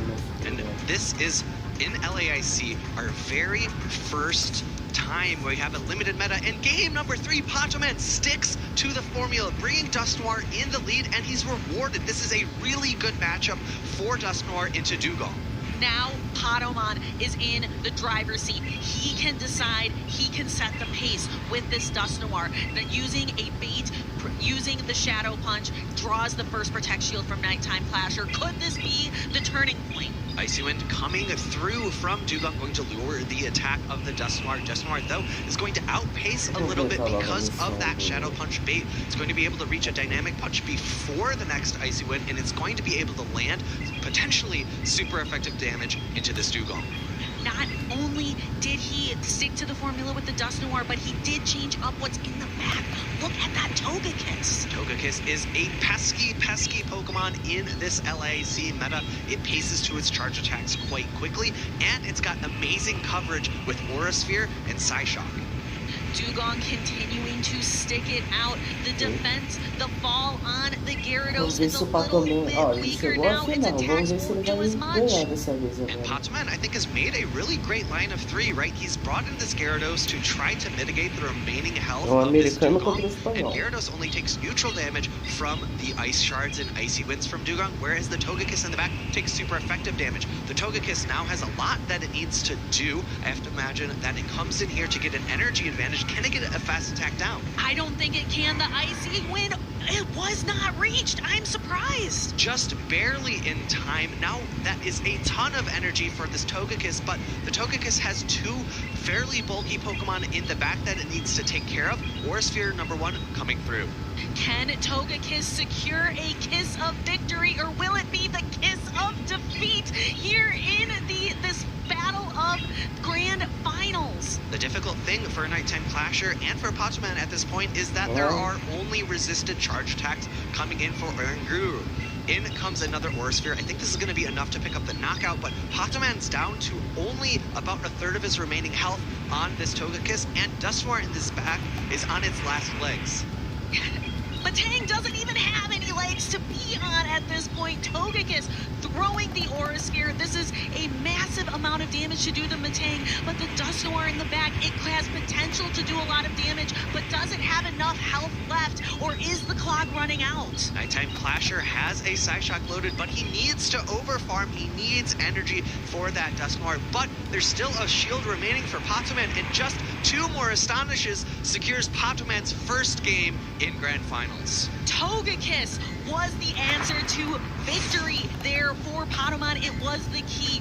Patoman stuck to his lead. He stuck with Dusknoir, saying, I'm not going to put you on the bench, and Nighttime Clasher perhaps outmaneuvered a little bit, switched up his lead from the Oranguru, put in the Dugong instead, expecting Patoman to change his game. A bit of a mind game between these two players, right? Patoman leading Dusknoir 3 times in a row now, and 2 times game number 1 and game number 2 got a awful lead. In game number 3, he finally sees the lead he wants, and Nighttime Clasher is immediately put on the back foot. Yes, Patoman in the driver's seat the entire time of that match, able to set the pace using Dusknoir and putting Togekiss in what is a tough matchup. Nighttime Clasher was so close to the Icy Wind. Had Nighttime Clasher reached the Icy Wind, that would have spelled defeat for Patoman, and that would have been his victory. And really importantly, at the end of the game, Patoman only had 1 shield remaining and had very little health on his Pokemon. We saw a Psyshock was loaded and almost a second one, so had that shield not been there, I think Nighttime Clasher wins that game. Yeah, this Nighttime Clasher had the gold trophy in his grasp, but Patoman inched it a little bit further away, saying, I am not giving up. This is not over yet. I have my dad believing in me in the crowd, so Patoman has to find a way to wrestle back 2 wins. Nighttime Clasher just needs the 1. Reverse sweeps in grand finals have happened before. We'll have to see if Patoman's able to do it here. It's so incredibly tough to take an opponent that's beaten you twice in a row and then return the favor 3 times in a row yourself. Patoman has to decide, will he continue with the Dusknoir lead to be able to set the pace, or will it be that Oranguru lead from Nighttime Clasher? We've seen it twice before. We see it again in game number 4. Patoman sticks with his Dusknoir lead, Gyarados and Medicham. This is a strategy that did not work out well for him in the first 2 games. Patoman sticking with his Dusknoir into game number 4. Crunch coming through from Gyarados. Will we see a defense drop? I do not hear it. I do not see it. That Dugong's defenses stay intact. However, on the other side of the field, Gyarados is about to have its attack stripped away by 1 stage. In order to win this matchup, Gyarados needs 2 crunches as well as an Aqua Tail, and because of the little bit of chip damage that came through from that original Ken Fusion, I don't think it's going to be possible for Patoman to reach an Aqua Tail here. No, so the Dugong is doing so much damage with Icy Winds, and Nighttime Clasher not taking any risk, expending the energy to make sure that this Gyarados gets sent back to the Pokeball. I have to imagine that Patoman comes back in with the Dusknoir, gets a few Astonishes in to get the farm down. Will we see an Icy Wind? I do not think so. The Dusknoir has energy loaded, but where is it going to go? Actually going to send it into the Oranguru, perhaps trying to get Nighttime Clasher to spend a shield, but Nighttime Clasher says no. Oranguru can handle a dynamic punch just fine. In comes the Gyarados to counter the Medicham. This is a fairly neutral matchup, even though Gyarados is a flying tech, because of how bulky Medicham is compared to Gyarados. However, Nighttime Clasher has the true advantage in this situation because he still has 2 Protect Shields. He still has 2 Protect Shields in this 2-shield scenario. Gyarados looks really good. Gyarados' Aqua Tails are same type attack bonus, so they put on a punch there, even though Medicham is the one throwing back dynamic punches. Charge attacks flying here in this game. Nighttime Clasher trying to secure himself a victory, but it looks good for him with the Oranguru and Dusknoir in the back. Nighttime Clasher has a decision. Does he prefer to save this Gyarados, or will he let the dynamic punch through? Dynamic punch does not pick up the knockout. No, Nighttime Clasher able to secure the Gyarados with energy in the back. Now we have the matchup that Patamon has been struggling with this entire Grand Final set, Oranguru and Dusknoir. Nighttime Clasher has 2 shields but to hide behind, and these Astonishes just don't do enough. Good timing from Nighttime Clasher here, throwing the Brutal Swing out from Oranguru. Shield has to come up from Patamon. This is his last Pokemon with any sensible amount of health. Dusknoir going to be throwing a Shadow Punch. Nighttime Clasher has to decide, is this worth a shield? He decides it's not. Allows some damage to be done to this Oranguru. Looks like Nighttime Clasher is just going to be relying on fast attack damage to get this done. Nighttime Clasher, his Oranguru is so low, I think it gets knocked out in one fast attack. No, in comes Medicham, knocking out the Gyarados, which had a charge attack loaded. Oranguru has knocked out. The Oranguru is knocked out. Patamon, you can see it. The shaking his head. Nighttime Clasher left scratching his head, figuring out what he did wrong. 2 shields remaining from Nighttime Clasher. Although the Shadow Punch is resisted, I feel like he needed a shield that in order to secure victory. It did hardly any damage to the Oranguru, but it was just enough to allow a fast attack pressure to take over the game. And I thought Nighttime Clasher was in a really dominant position. He was! That Gyarados wins charge attack priority against Medicham. However, he wasn't able to throw it in that endgame because the Psycho Cuts were able to pick up the knockout before the Dragon Breaths. That was an intense endgame, and we have ourselves, trainers, a tied series in this Grand Finals. If Patamon can win this final game, he wipes the slate clean.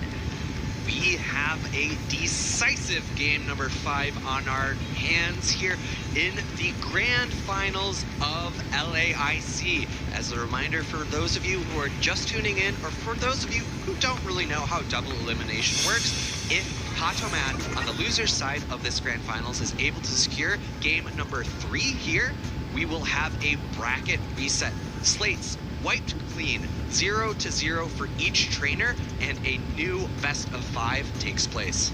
Nighttime Clasher was hoping, his brother was hoping for a quick 3-0 victory in the Grand Finals, but Patamon saying no. He has the support of EU behind him. He has the support of family and friends in the crowd, and is going to put on a show for us here in Sao Paulo.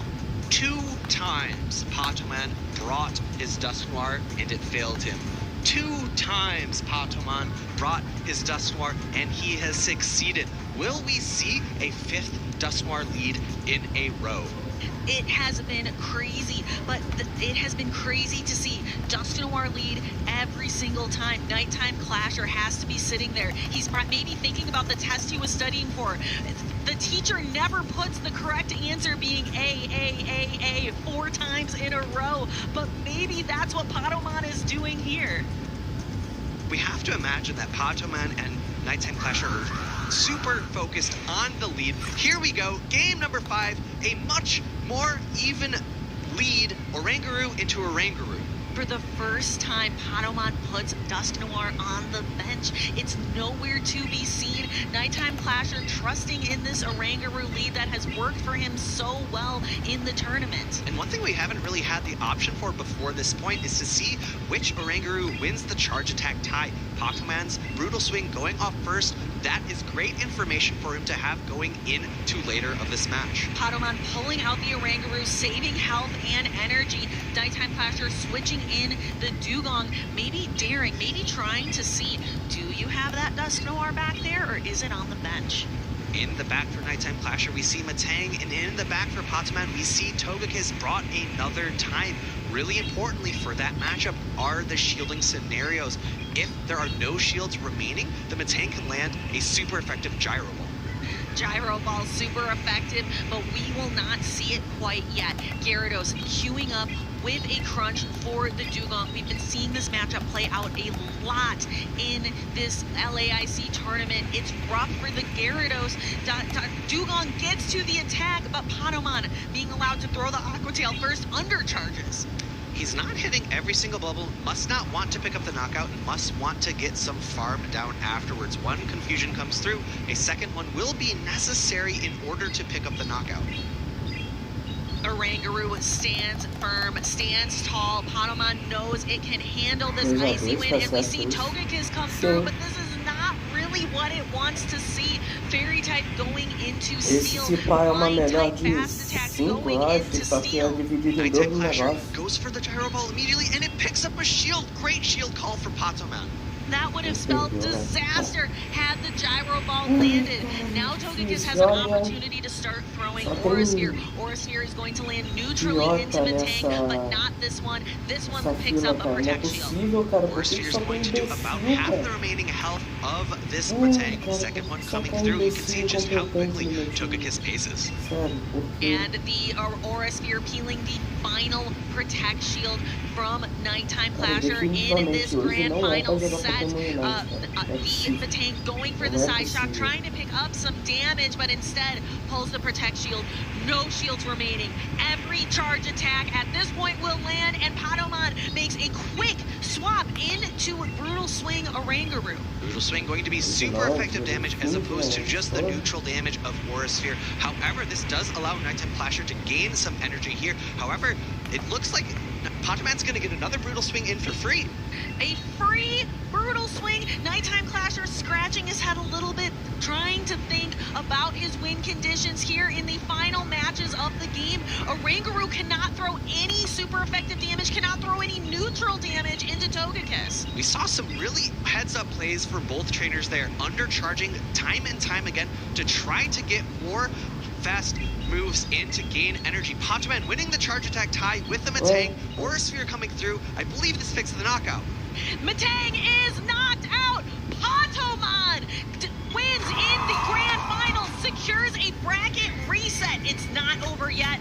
Ladies and gentlemen, we are just getting started. A new best of 5 is now necessary in order to determine the champion of LAIC. Everything is reset. We only saw the Dusk Noir lead 4 times in a row. How many times are we going to see it in the grand finals reset? We may see it another 4 times. We may see it no more times. Patoman perhaps recognizing that the Dusk Noir lead is just too easily countered by the Oranguru from Nighttime Clasher. And really importantly, we saw that final matchup play out between Togekiss and Matang. Matang going for the Gyro Ball at first, then a Psyshock after. Had Nighttime Clasher potentially gone for 2 Psyshock mates and then the Gyro Ball, he might have been able to outpace and be able to secure victory, but it's a really tough place to be in, right? Your opponent has 2 shields. They're maybe unlikely to shield the first, but Patoman in Nighttime Clasher's brain there, recognizing, I think he's going to go for the Gyro Ball first. I'm going to put up a Protect Shield. And the Matang, we will see it here the moment Patoman pops off. We typically see no emotion from Patoman. He is calm, cool, collected, but we saw just a moment of victory, a moment of excitement for Patoman. The slate is clean. It's a brand new best of 5. Looking back at that last game, I still can't get past the Matang from Nighttime Clasher being a little unfortunately positioned into that Togekiss with 2 shields. This meta is so focused around retaining shields for endgame. I feel like that means that Nighttime Clasher should try to lean away from the Matang a little bit, because if it gets paired up against that Togekiss, it really prefers to be shields down. This is intense. The very first international championship series history is being written as we speak. No matter the outcome, no matter what happens, this is going to be the first time ever that an international title in Pokemon Go Championship history is taken out of region. The question is, does it go to NA? Does it go home with Nighttime Clasher? Or does it go to EU? Does it go home with Patomon? Where will the LAIC 2026 championship trophy land?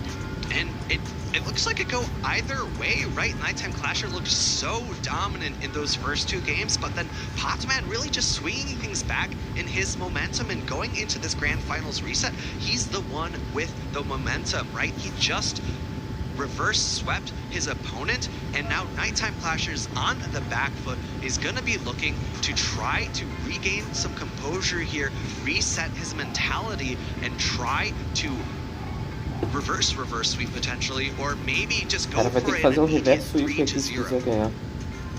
This is intense. The history books being written as we speak. Patomon looking down the field of play, deciding and taking notes. What is going to be the winning strategy against Nighttime Clasher? Nighttime Clasher looked great in that first grand finals. Quando chega back-to-back. a certo placar, eles resetam como se resetam o placar, mas a pontuação, né, no caso.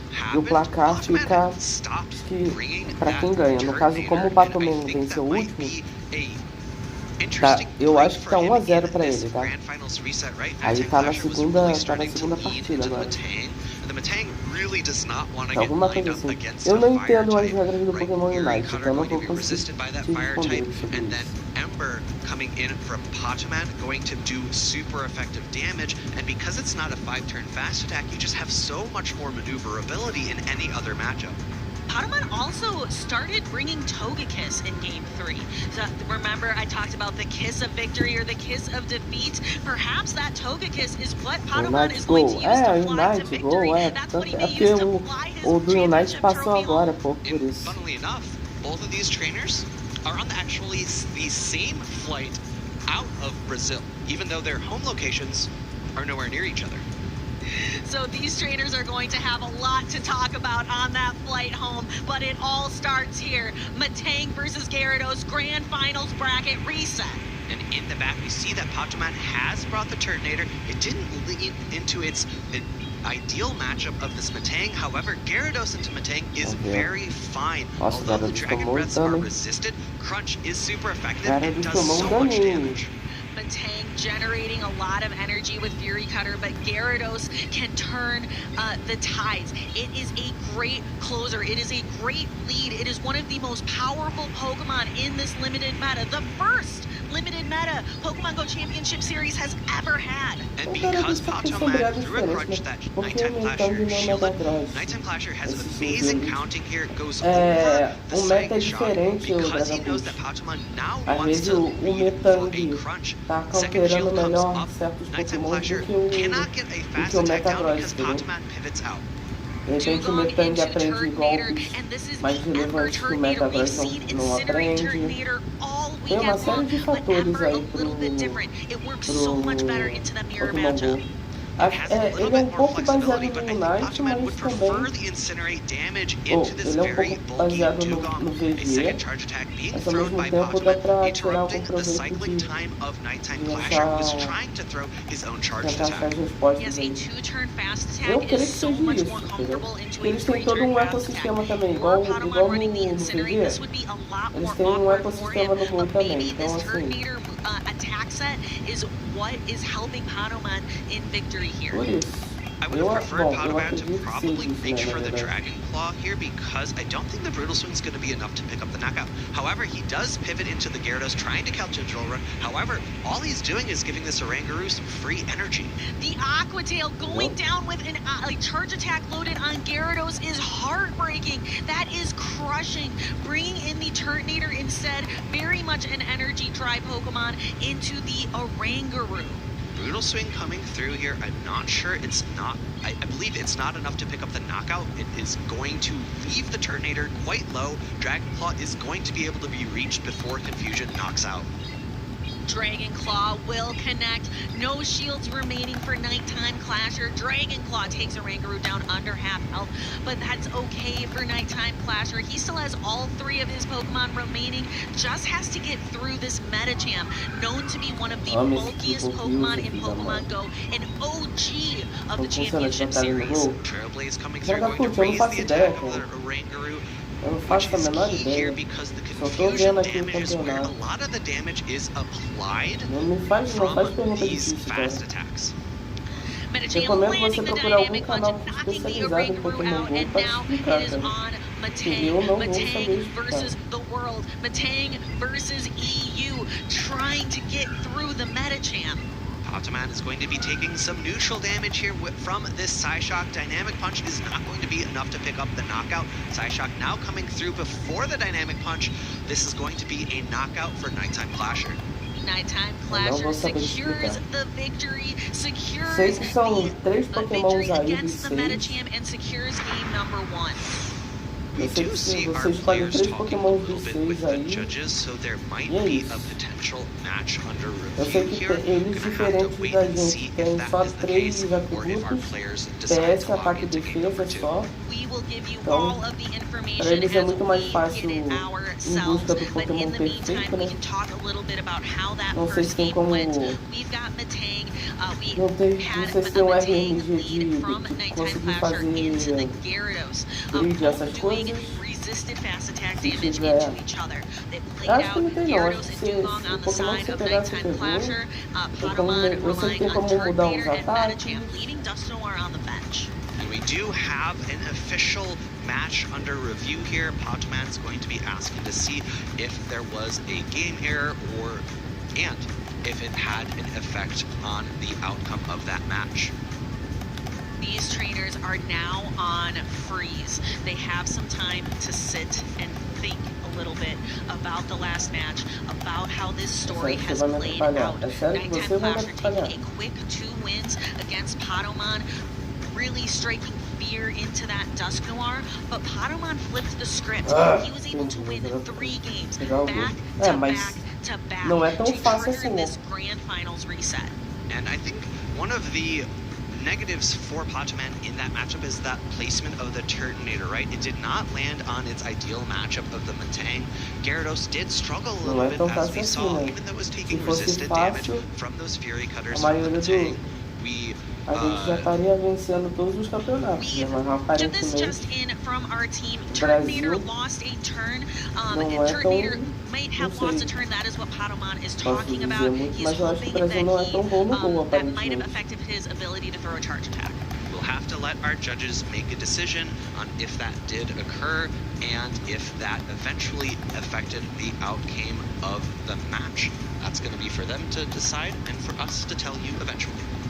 Let's really think about what is all on the line here. This is the title. This is the very first time a trophy has, an international trophy will be taken by someone out of region. We have the trophies here. There is so much to play for. The pride of your region, the pride of North America, the pride of EU. And even though both of these trainers are going to receive a direct qualification from placing second or first at LAIC, I know that both of them don't really care about that at this moment in time, right? They want that first place trophy. They want the glory of getting first place. There's also so many prizes on the line across this entire tournament. There was over $500,000 of prizing, and these 2 trainers want to stake their claim on that prizing, on the trophy, on the glory of an international title.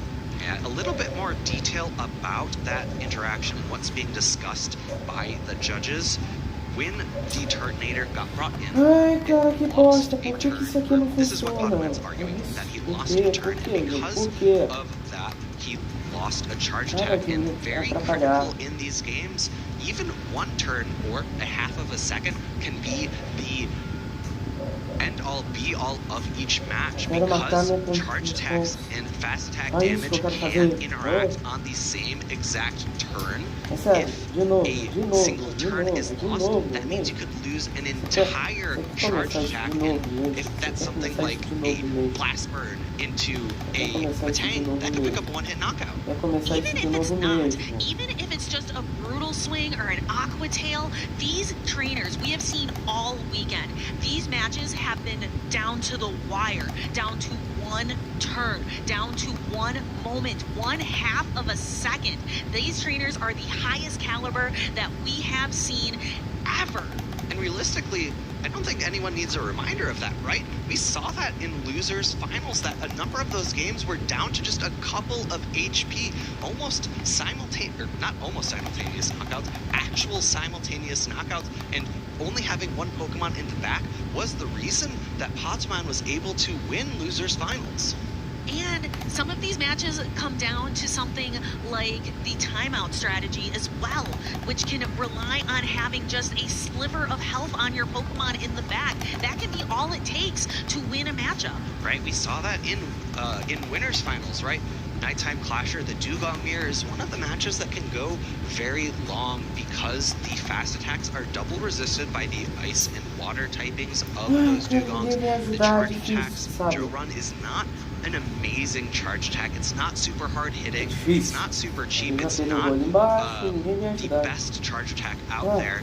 It doesn't add up that quickly, and we see those mirror matches from those Pokemon take a couple of minutes, and the clock in Pokemon Go is only about 4.5 minutes. Each charge attack animation takes about 10 seconds, so those start to really add up.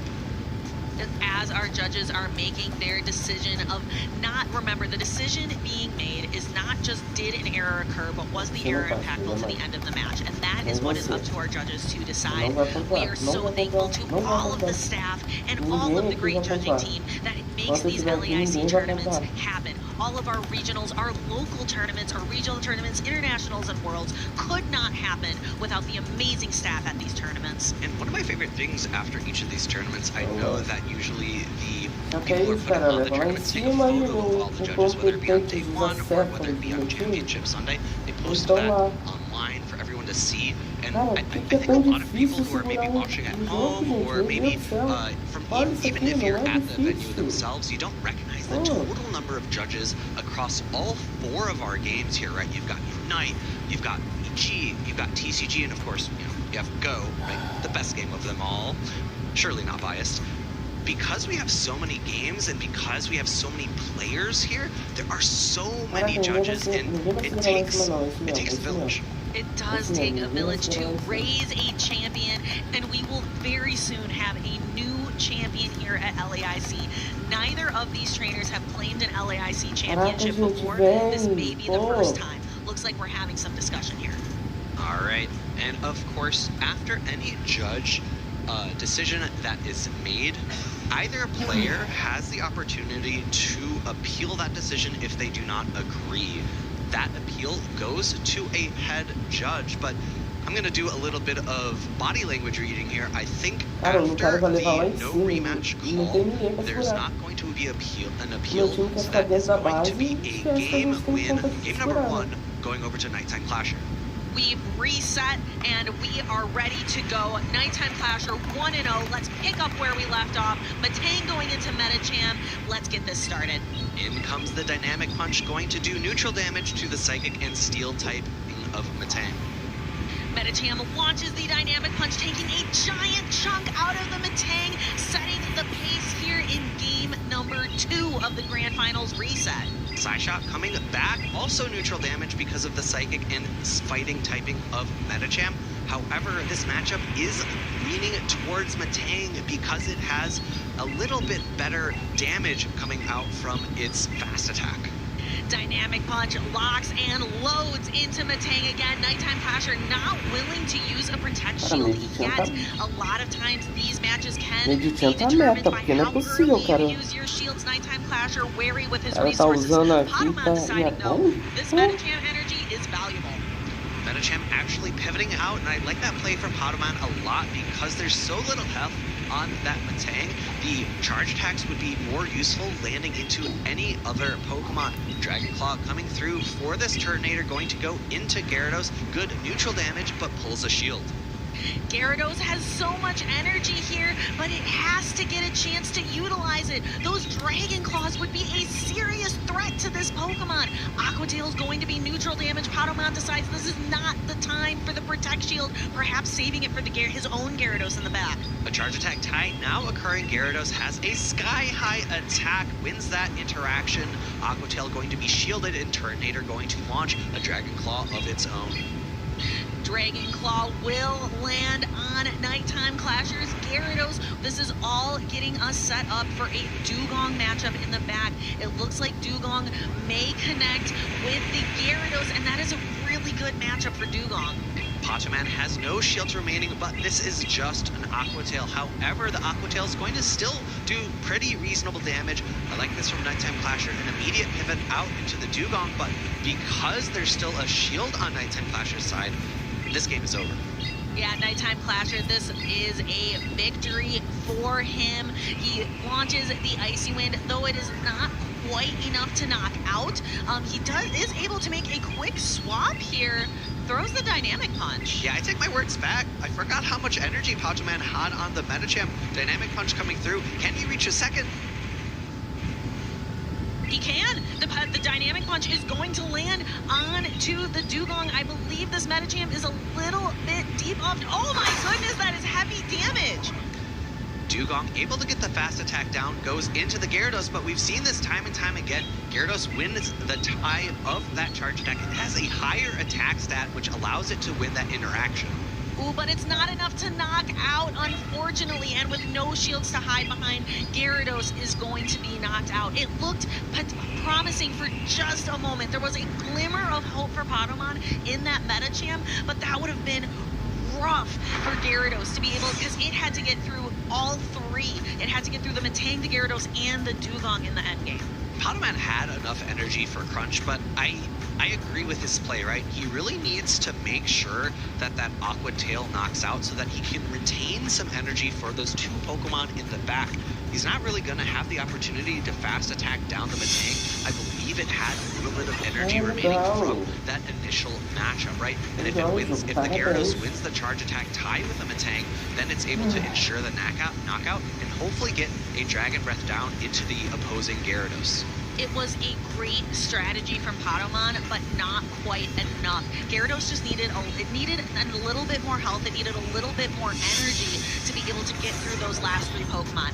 It is match point, Alpha Phoebe, in the Grand Finals bracket reset. If Nighttime Clasher can secure one more victory, he is our champion. Patamon needs a reverse sweep. He's done it once. Can he do it again? We've been here before, right? Just as you called out, 2-0 for Nighttime Clasher, but then he lost 3 times in a row. Patamon needs to make the same magic from the Grand Finals original match and bring it into the Grand Finals reset. Nighttime Clasher, the gold trophy in his reach, relying on Metang, Gyarados, and Dugong. They have been the key for him. He's left a Oranguru on the bench, a Pokemon that was key in the original Grand Finals Best of 5, has left it alone here in the reset. Patamon using Dusk Noir 4 out of 5 matches in the original Grand Finals battles, has not brought it once, has not brought the Togekiss in the reset.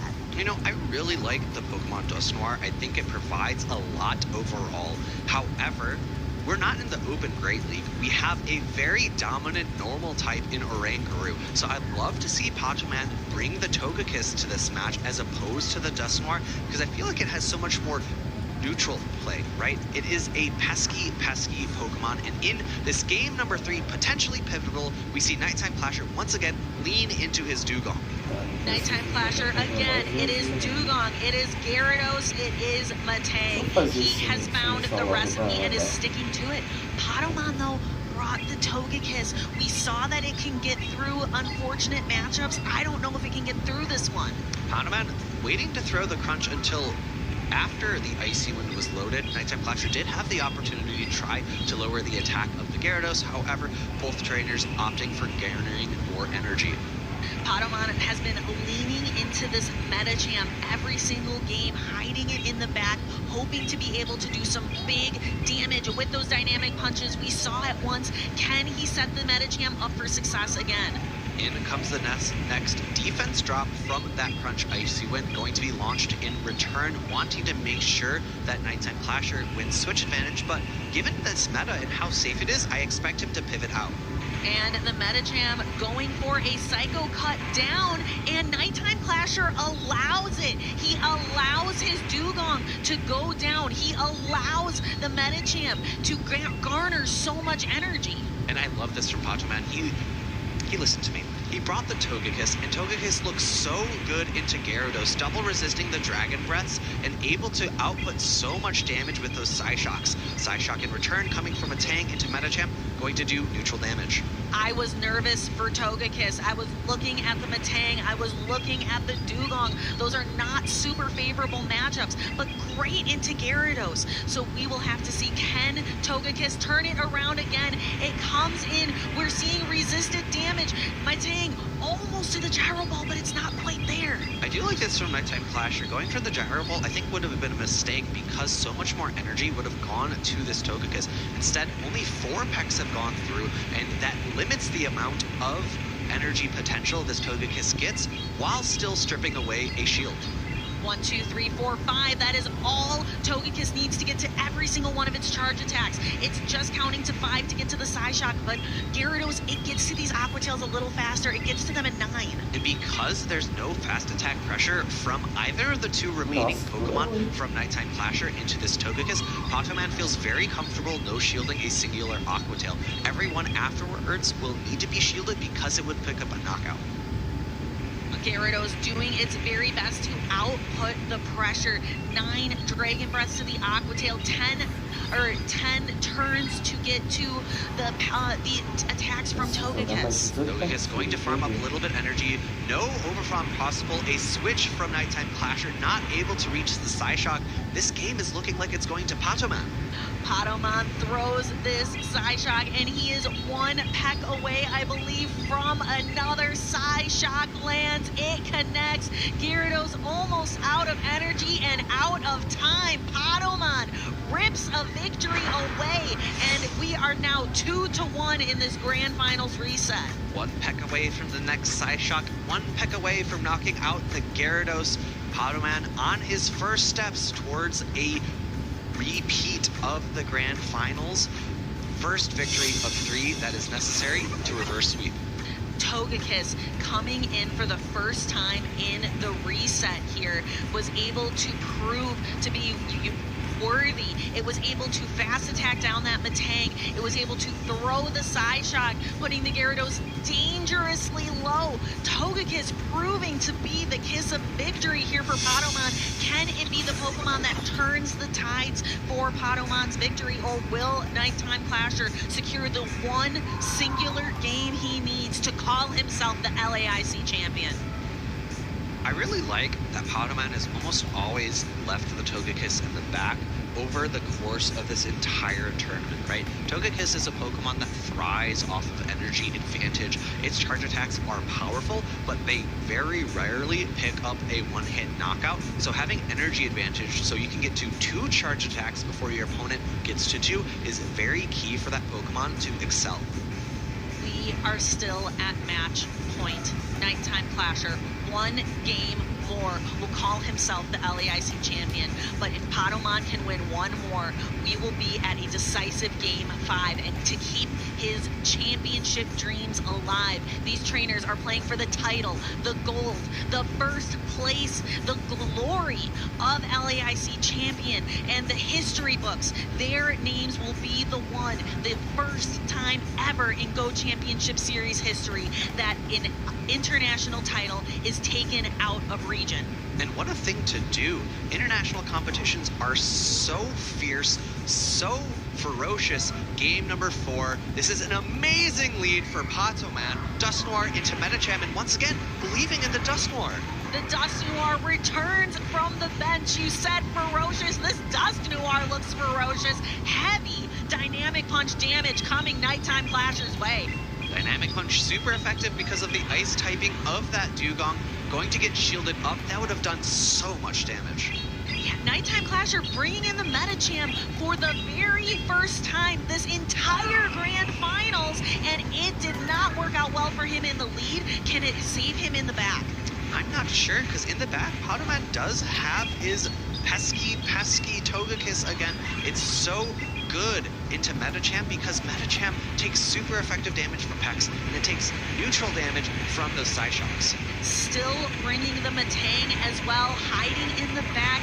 Nighttime Clasher is going to really want to try to align that Metang onto Togekiss. It's the Metang's best chance. However, Nighttime Clasher, he has no shields left, and Poutman has 2, so Gyro Balls would not be able to land in that matchup. Ice Punch coming through into this Gyarados, going to do about half of the remaining health, and I love this. Poutman, he's saving his shields.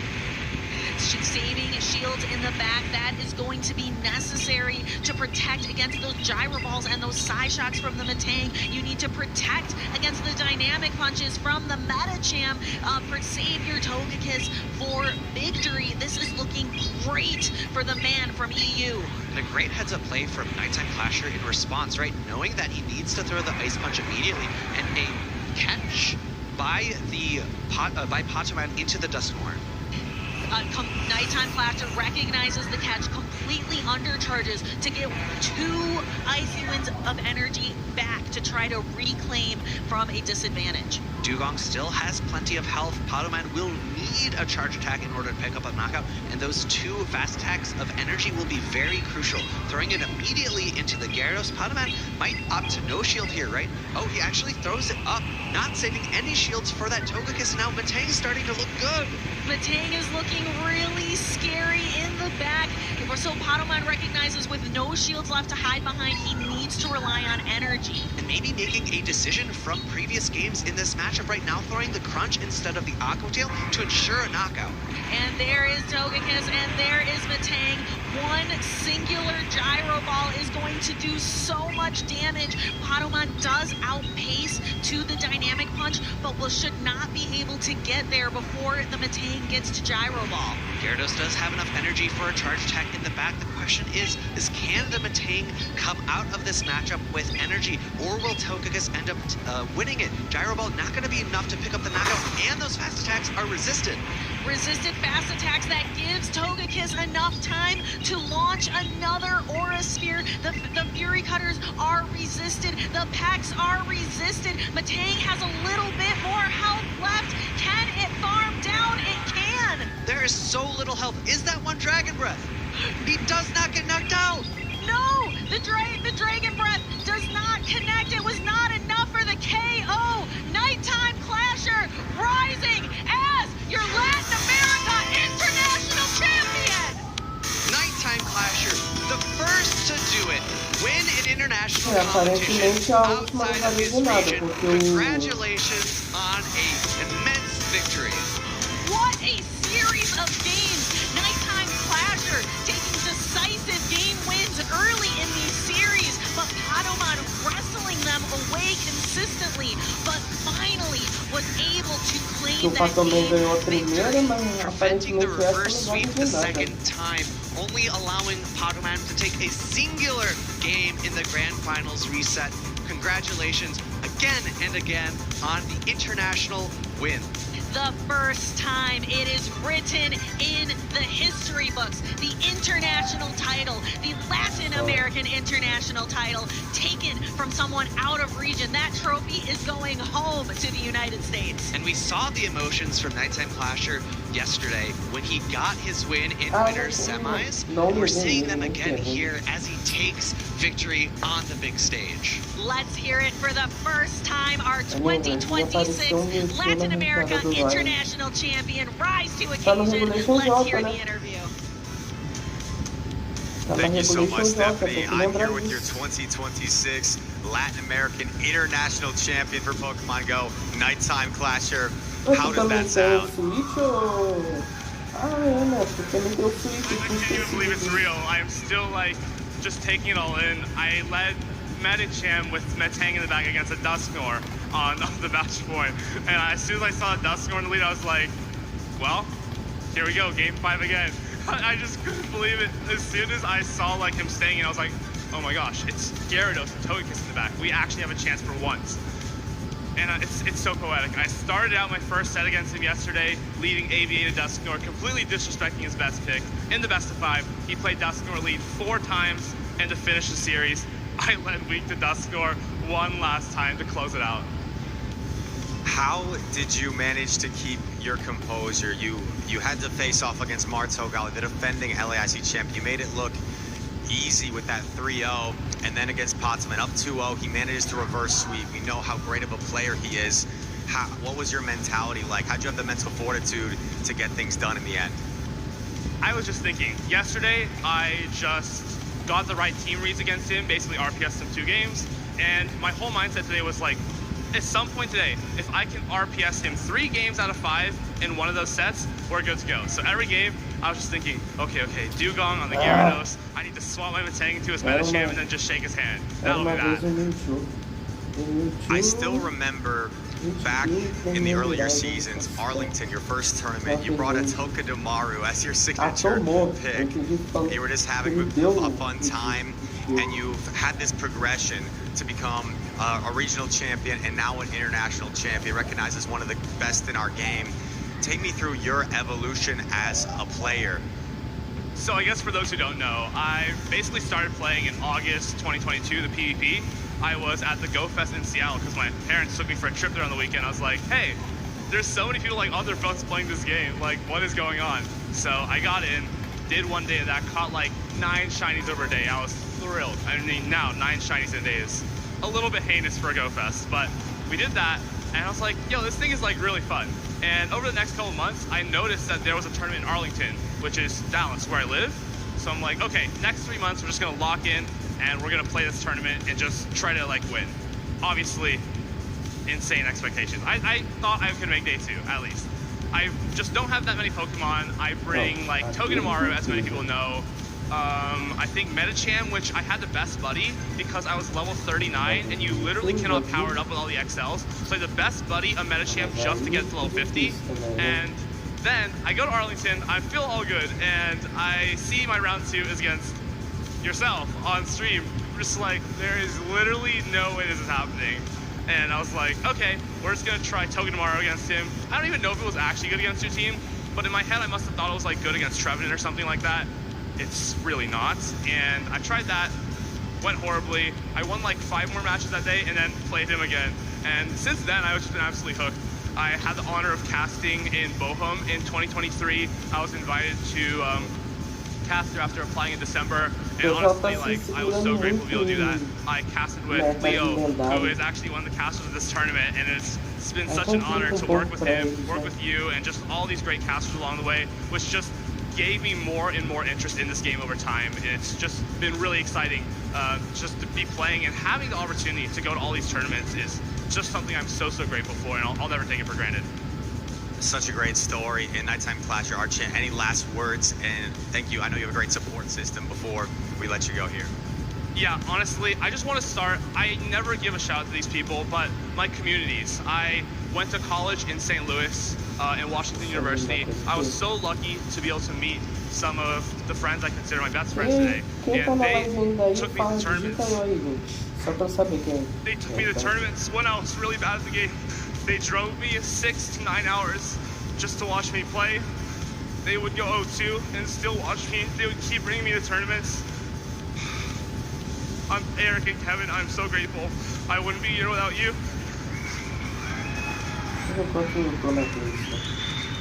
Shout out to Teresa and my brother who have been so supportive. They even continued to play the game just to be more supportive of me. And both of them actually made Worlds last year, which I'm so proud of them. They've been here for me every step of the way. My family as well. Just everyone I've interacted with. In St. Louis, I went to college there, of course, and I met the amazing St. Louis community. Every time I would go on Wednesday, they would trade me literally whatever I needed. Galarian Corselets, Tinkatinks. I was on my knees begging, and they would always help me. I went to the Netherlands to do some more studying, as many people know, and I met some great friends there. Kevin and Tace, who would basically the Netherlands community in the south. They just traded me whatever I needed. They were just so helpful. Similarly, they traveled with me to all the tournaments in Europe, and I just can't believe I could do it with all this support. And obviously today, I just want to shout out everyone who ran the same team as me. We talked about it a lot. Thank you to my brother, obviously, for giving us all the team. I don't know where I would be without it. And then last night, Sergio, Aiden, David, Lyle, nickname Colin, Emmy Weedle, literally everyone who has talked to me, who has supported me along the way. Yeah, I genuinely have no words. It's been such an amazing experience to be here. I'm just beyond thrilled. And anyone who I probably forgot to name, it's been a long rant already, but you know who you are. If I talked to you on the last day and you helped me at all, I appreciate you more than you could ever know. Can we get one more round of applause for Nighttime Clasher? Congratulations, man. That is our Pokemon Go champion, Nighttime Clasher. Steph and Nick, let's wrap this up. From Arlington with Togedemaru to Sao Paulo with Oranguru, what a journey it has been for Nighttime Clasher. I remember him going to tournaments, wearing a chef's hat, just being so silly. And we have seen him evolve. We have seen him grow here in the championship series into our LAIC 2026 champion. With one regional win under his belt before this to an international champion, him, his friends, his family must be so proud. And again, his name is going to be in the history books. The very first time in Pokemon Go Championship history, he is the one to take an international title out of region. He will always be remembered for this very win. Let's see how he did it with the winner's bracket here, taking down a Latin American star, Ashton Ash, another American player, Stud Muffins, and of course, Patoman in the semifinals to knock Patoman down. Nighttime Clasher, our champion of LAIC. Let's take a look at our winners here of the tournament. Nighttime Clasher taking first.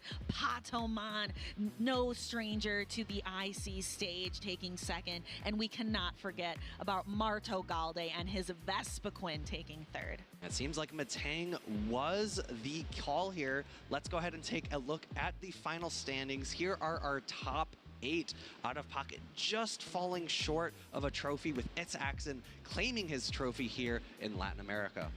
So many great trainers taking home such great prizes as well. We are so excited to see these trainers continue forward. They can go take their prizes home, and we wish them the safest of travels, taking their prizes, taking their wins, taking their glory back home to friends and family to share. I know both you and I will be keeping our fingers crossed for both Patoman as well as Nighttime Clasher to make their flight out. I know it's going to be a little bit tight. Yes, they are going to have to run through and grab those trophies. We are going to be so excited to see them. Gosh.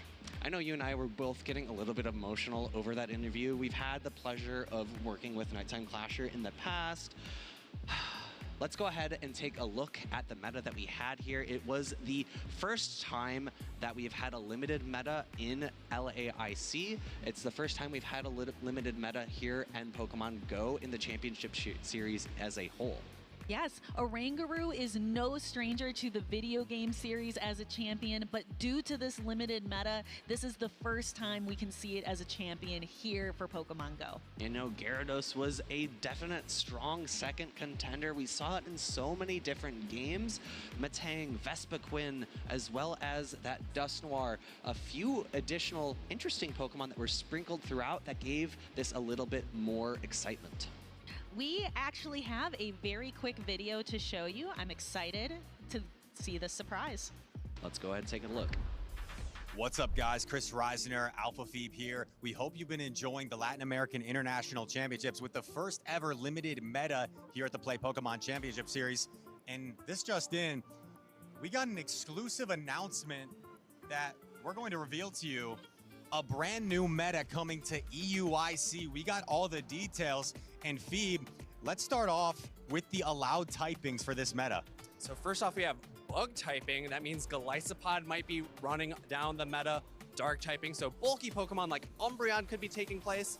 Dragon typing, so Goodra might be coming back. And, you know, this last one, normal typing, maybe Orankuru is going to be coming back. Maybe Lickitung as well, making a return, a resurgence, and some of the prohibited typings going to be fighting, flying, and steel. So no steel types to counter these dragons and these normal types. Oh my gosh. We also have prohibited categories such as Ultra Beast Pokemon like Guzzlord, Legendaries, Mythicals, and you cannot bring those Pokemon on your teams of 6. In terms of Pokemon that are going to be allowed in addition to these typings, we have Frostlass, a former powerhouse in the Open Great League, one of the few ice types it looks like in this meta. Milotic, a Pokemon that has access to Dragon Tail, a water type that can counter the dragons. We also have Politoed and Seaking. Now remember, Seaking has access to Peck plus that Legacy Icy Wind. That could be a player as well. We also have a handful of banned Pokemon because we don't want any singular Pokemon to be too dominant in this meta. It's going to be Araquanid, no Chansey, Crustle, Diggersby, Morgrim, more Pekko, Turtonators. You're not going to see so many Turtonator at the next international. Wigglytuff is gone. I know Wigglytuff. Some people love it, some people not so much. And Rebombi is also going to be prohibited in the next meta. So Rise and I did a little bit of studying to try to figure out what might be some top meta. Rise, why don't you start first with your pick? I think Dragonair is going to be one of the top picks in this next meta. It's very spammy, and it's a dragon that can fight back against Frostlass with that Aqua Tail coverage. For me, it's gotta be Archbax. It's an ice type, one of the best counters to dragon types, but it is also unfortunately a dragon type, so it's going to be pretty dominant as well. Well, it's exciting to reveal to you guys this exclusive insider information. Maybe share it with your friends, get cooking, start building those teams for EUIC. We hope you enjoy the rest of the show. Hope you at home are excited to hear about that new meta that will be taking place in London for EUIC. I hope you all were taking notes so you can go create the new recipe for EUIC. We want to thank everybody here for watching Pokemon Go. We could not do this tournament without you. Let's kick it over to Adam to award our champions. Você pode, sei lá, transformar um buraco em uma caverna mesmo, entendeu? Ela faz uma subida num certo lugar como se fosse a entrada de uma caverna, entendeu? Their direct invitations to Worlds 2026 in San Francisco, California this August. I can't wait to see them compete even more, but for now, it's time to give credit where credit is due. So let's take a moment to recognize our first finalist in third place, Marto Galde. Vai ser legal. Pegar fazer uma cena meio high-tech. Faz.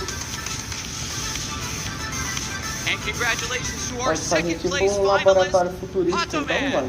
De repente vai que funciona, mas espero que não tá funcionando. Moço, Futura Block do... Se tiver o Teasel, Futura Block do Teasel, pode te dar umas boas ideias.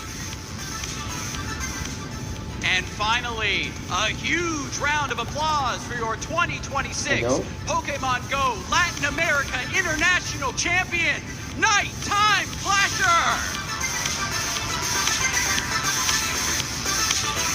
Assim, é uma boa ideia aqui, tá? Raise those trophies, trainers. Drink it all in. One more round. Keep it going, folks. These are your 2026 Pokemon Go Latin American International finalists. Great crowd, great crowd.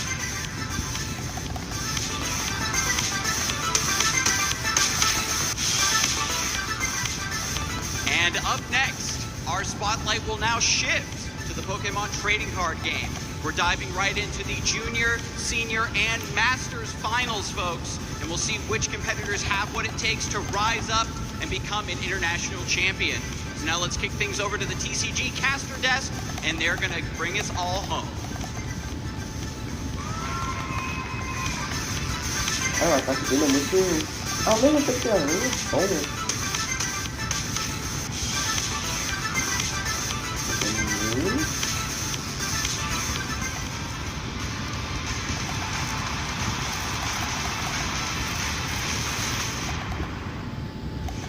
Let's dive into the. Vê se tem o teaser. Hello, Pokemon fans, and welcome to LAIC. It's Championship Sunday. It's me here, Wanchesonana, and I'm joined by the amazing Pablo Meza. It's gonna be quite the weekend. Oh, quite the day, Pablo. Quite the day. We are closing out the weekend with a bang. We have 3 finals coming up. Starting with our junior finalists. I'm very excited. I know we don't get to see the kids too often, but I love every Championship Sunday where we get to see these high-level matches from our lower age division. Oh, the kids are so talented, and it's so lovely to see them grow into like juniors, into seniors, into masters. But first of all, how about let's check out the format video for this tournament.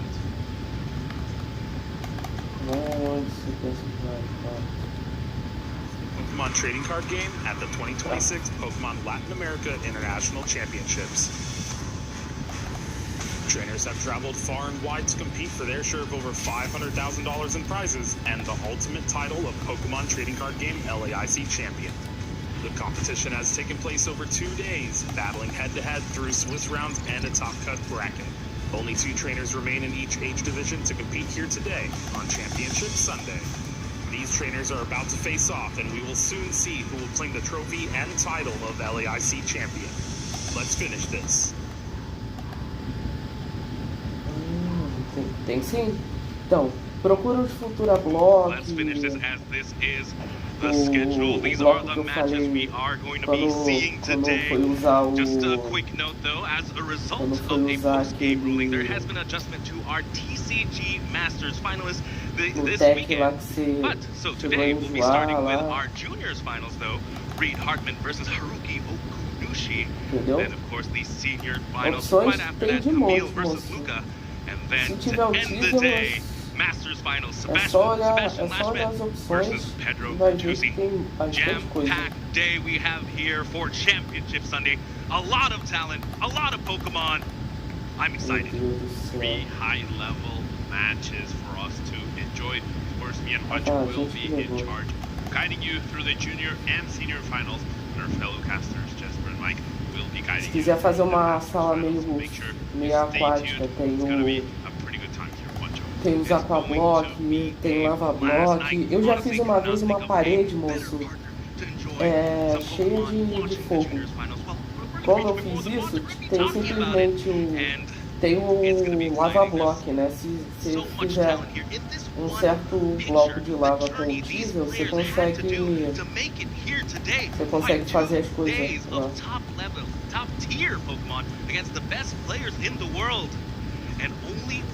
É bem quebrado, eu achei legal fazer. Um teaser que não falta imaginação para fazer as coisas. Isso é fato. Dá para fazer muita coisa com o teaser. Mas se você tirar ele da minha range ou gritando, fica difícil, né? Pra conseguir te ajudar. I think that's a pretty good consolation prize if you will, Hunter.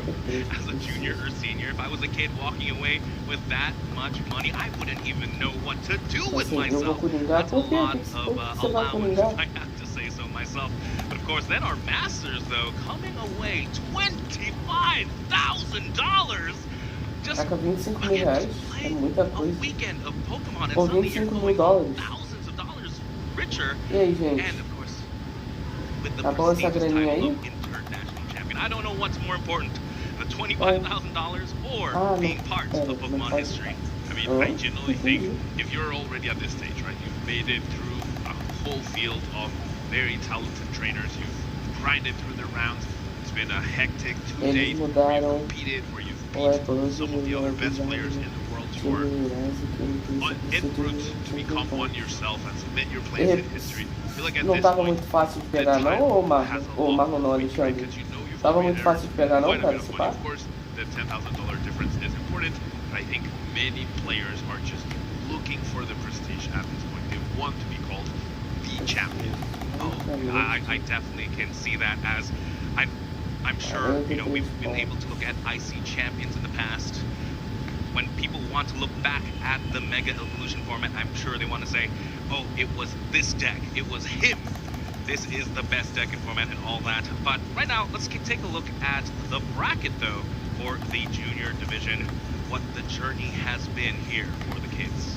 Yeah, Reed Hartman. We had 15-player top card, and Reed Hartman had to beat Noah, Ethan, and Charles to make it all the way to the finals, whilst Haruki had that round 1 bye in Dave's Metro World top card, and then took down Colin, Luke, and is now looking to face off against Reed, of course.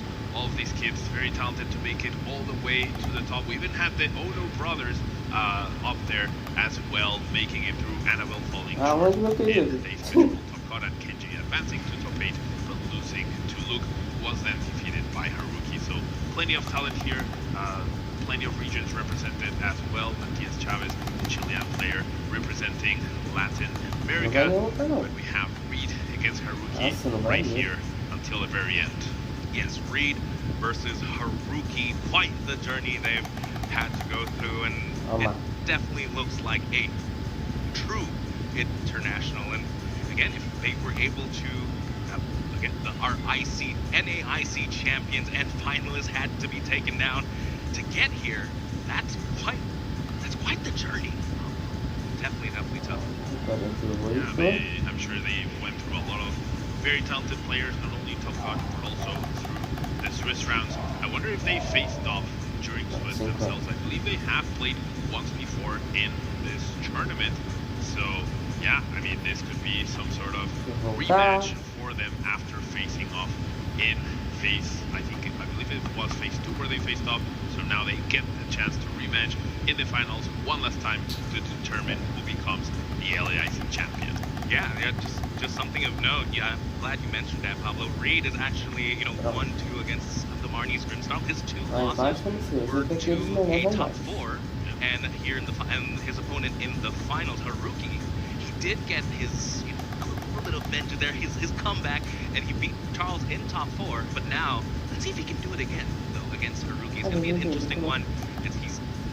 It's gonna be a fun-filled and very driven match, that's for sure. I'm sure both kids will be very excited to be featured on stage, right? Make it all the way. I always find it very cute, because obviously kids are a little shorter, and therefore the table ends up being like, in order to ask them to disc for a while, or ask for their hands, sometimes they have to sit on their knees as well on the chair. So I just love seeing like the contrast between when we have players with their serious faces, completely locked in, trying to make the best possible play, and of course the kids are also doing that. It feels like there's another level of enjoyment that comes more naturally when you're 8 to 10 years old. Yeah, I mean, Pablo, that's why they call it the big stage, the grand stage, because that's what it is. It's massive to be there, and to see, I like it, just seeing all these, the small kids really trying their best, though, and honestly, just seeing them play like they're masters, too. If you take your time and walk yourself over to the junior and senior divisions, even just the junior divisions, seeing them, the way they shuffle, how they handle themselves mechanically, they might as well be masters. Honestly, when I was 6, 7, or 8, I couldn't shuffle that well. You can see them shuffling as fast, keeping pace, making sure they finish on time, playing correctly, following all the rules, and I think it just shows how much talent has really grown in the past 20 years we've had this game. Yeah, I'm sure many of these kids are looking up to many Masters players, right? They're watching the stream, and so they're trying to play like them, be like them, and of course pave their own way through Pokemon history. And that's what Reed and Haruki are trying to do in this first final that we have.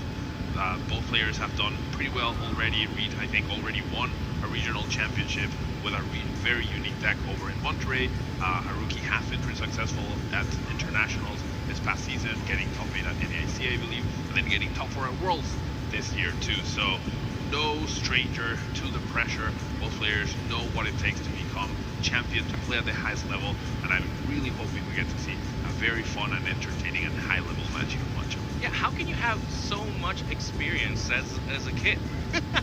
It's like looking at them and they have so many titles already under their belt, and now they get to add that both of them were finalists here at LAIC, and one of them is gonna be LAIC champion, an IC champion at such a young age. That fills my heart. I'm sure that adds so much to their development. Yeah, and I'm sure their friends and family are also very proud of them, right? We have plenty of people out there in the crowd supporting both players. It'll be really cool to hear from them later. But yeah, I mean, as a kid, you can't do this without good support, letting you travel the whole world, right? To compete, to go to a different country. So yeah, I mean, they're generally living the dream at this point. Okay. Make sure you thank your friends, your support system, your coaches, your mom, your dad, because as a kid, how can you do all of this by yourself? Oh, honestly impossible, right? But yeah, right now though, I want to remind folks at home that we're giving away stuff. Yes, of course, we have all these drops just on Twitch. Just by watching some Pokemon here on Twitch, you get all these amazing goodies.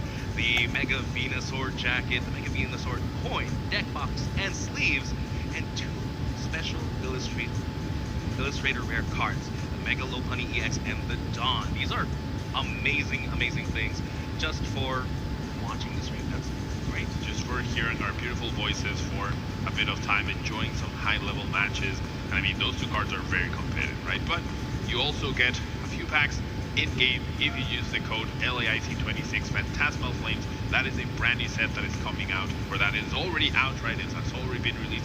Will be legal for tournament play next weekend. So you want to make sure you get your cards, you get your booster packs, and you get your deck ready as well.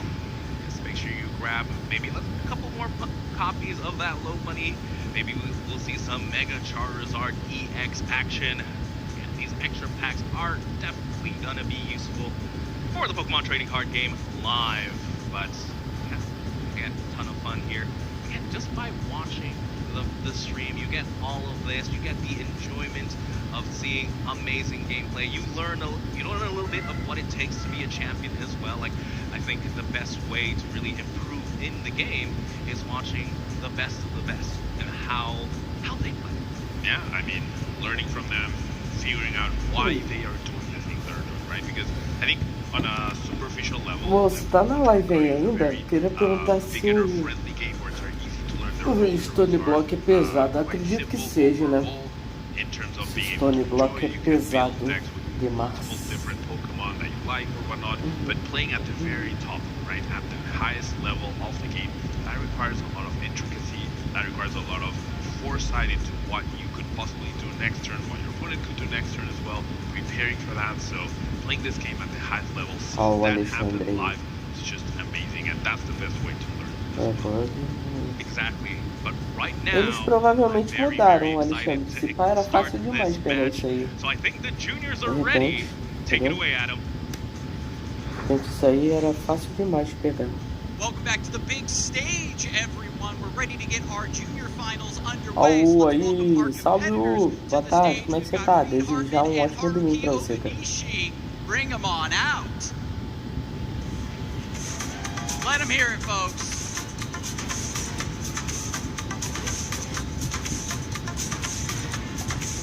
There they are, there they are.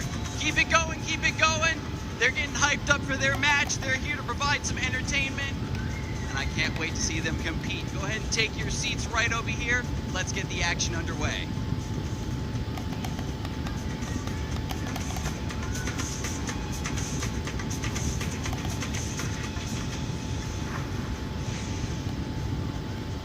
Where they are without the support those around them. I'm joined by some amazing people here. I've got Yuki, who's Ryuki's dad, as well as Brett, Heath, and Kobe.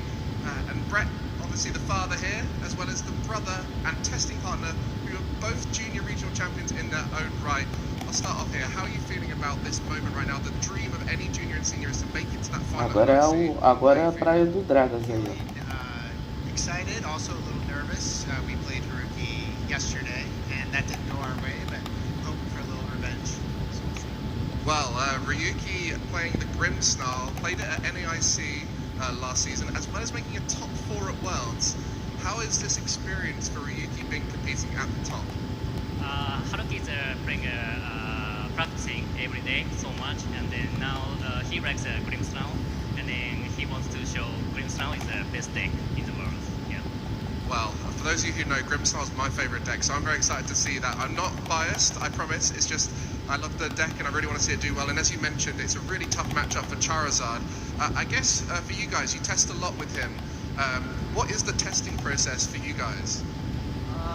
Really, it's just we practice the matchup, and then after that we see like what cards work and what cards don't, and find out strategies.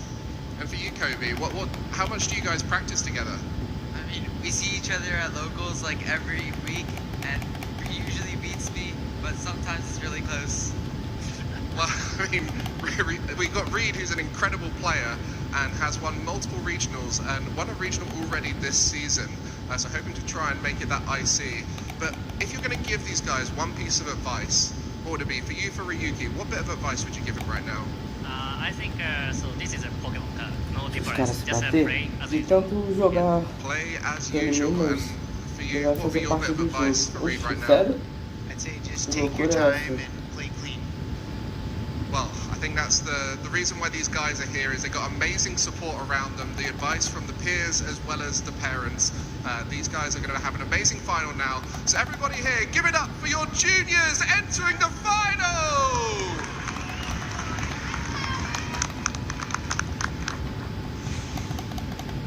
Here we go, ladies and gentlemen. Reed Hartman versus Haruki Okunushi. It's gonna be just one game. One game separates this kid's from becoming an LAIC champion. Hopefully it's 2 or 3 games. One match. Okay. One match. Potential 3 games. Grimstone versus Charizard. We haven't mentioned the decks just yet. Now that our players are seated at the table, we can talk a little bit about their history so far in this tournament. They have played against each other, as the parents shared with us, with Haruki coming out on top and Reed beating Marty's Grimstone in top 4, right? Eu não sei se isso é bom ou ruim, mas acredito que seja bom se for fazer alguma coisa no jogo, né? Mas acredito que seja ruim por desperdício de tempo, mas... Wow, Pancho, look at those accolades. Yeah, looking at Reed, again, regionals in Las Vegas, top 8 just last week. Again, a lot from just this year and last year, top 8 in Milwaukee as well, top 8 in Pittsburgh, and the Monterey regional champion. Haruki, though, was top 4 at the Anaheim World Championships. A lot of international level placements there. New Orleans, NAIC top 8. Vai tomando toda essa sequência. Top 8 in the regional. Vai tomando os dois aqui agora. Vai tomando os 3 aqui agora. Vai tomando também, Lucario. Vai. Vai tomando também. Vai tomando aqui, ó. Toda essa segurança aqui, ó. Vai, toma. So he is very, very practiced in this specific matchup. He's, again, you mentioned it earlier, he's even beaten Reed in Swiss, but again, Reed is a little bit different between Swiss and finals. Grand finals in a international. I have to imagine that Reed beating Marty's Grimstone in the semifinals of this tournament probably gives him a little bit more confidence in terms of heading into this game, right? Just need to do what I did again, no problem. And Haruki also on the other side, being 4-0 against Charizard, having already beat Reed previously in the tournament, probably also feeling extremely confident heading into this match. So yeah, I think confidence definitely leads to the best decision making possible. So I'm really looking forward to see what these kids have in store for us, Wancho.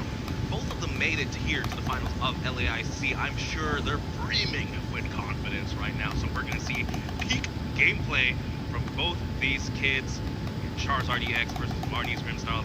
Both these decks almost seem fairly similar, right? They're both Dark-type Pokemon that power themselves up, that do damage, and they're both almost like scaling damage as well, right? Damage starts to ramp up with Charizard based on the amount of prize cards, while yes, Marty's Grimstone has a set amount, but damage starts to ramp up if the Frostlass is in play. So very similar gameplay, game styles. It's all going to be about the pilot. Now, why is the matchup a little on the tougher side for Charizard, though, even though both decks, as you mentioned, ramp up the damage? It's the damage manipulation that is available for Haruki through the continuous use of Monkey Dory, right? We have 4 copies of Monkey Dory, plenty of Darkness energies to get it ready, and because Marty's Crystal is self-sustaining with its own ability, your 1 of energy attachment per turn can be dedicated to Monkey Dory also. Yeah.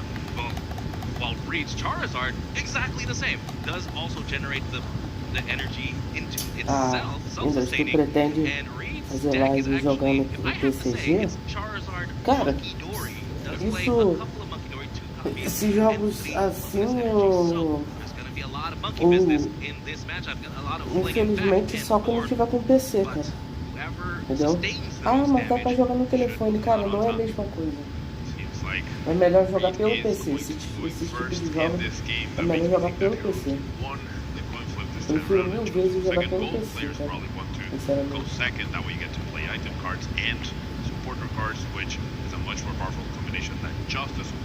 Pra mim é melhor a tela, pra vocês é melhor também, porque a tela não fica em pé.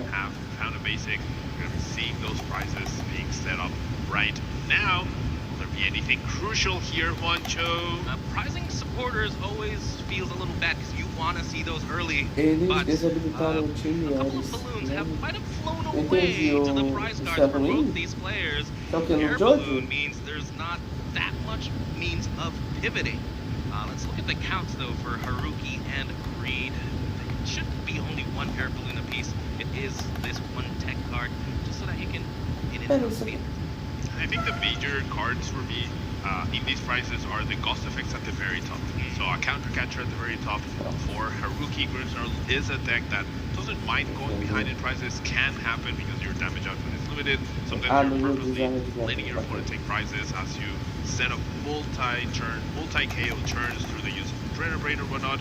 And Reed, on the other hand, will probably want to be ahead multiple times of the game and could need that last boss's orders that's at the top of the prize cards to seal a game that he could easily win if that was available. So I feel like those are the cards that I have an eye on in terms of what could possibly affect the outcome of this match. I like it, as here we go, we are starting our final match here, and looks like Chameleon Magic is going to start us off, does open the Buddy Poffin, great opener there, like to chomp on some bread as you find your basic Pokemon, and when you have that on the first turn of the game without having your supporters to search for it, it's a good time. That means you are able to set up despite the fact that you cannot play these order cards, and Buddy Poffin, of course, able to find stuff like Pidgey.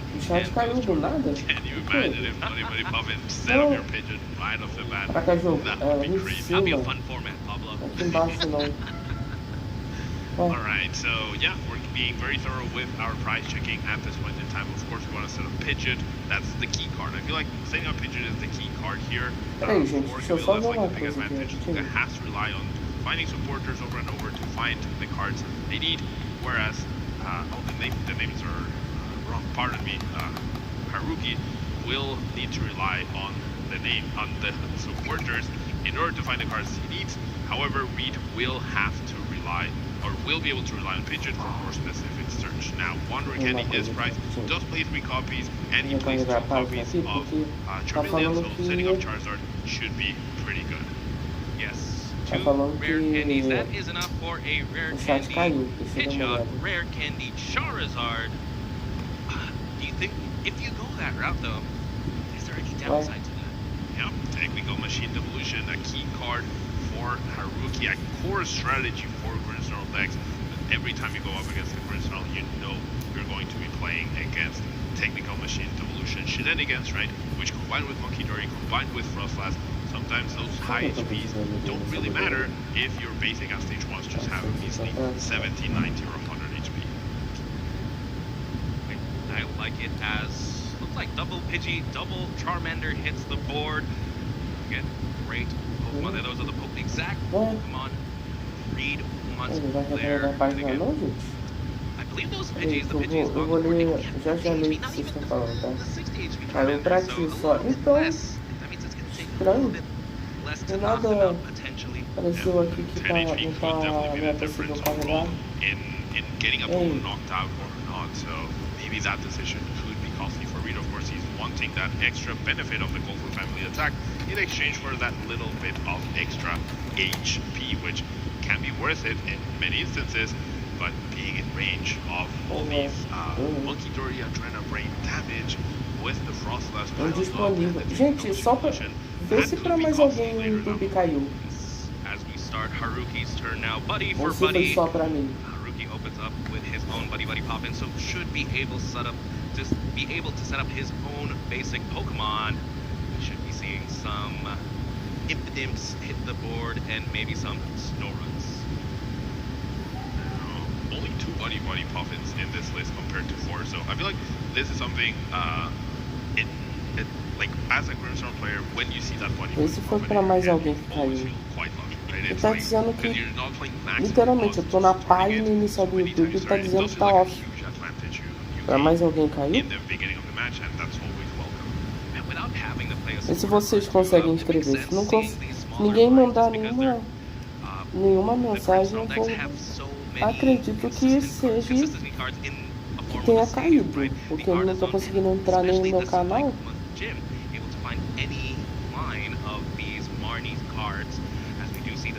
Ah, indisponível, offline. Importantly, the dark fighting energy onto the Monkey Dory.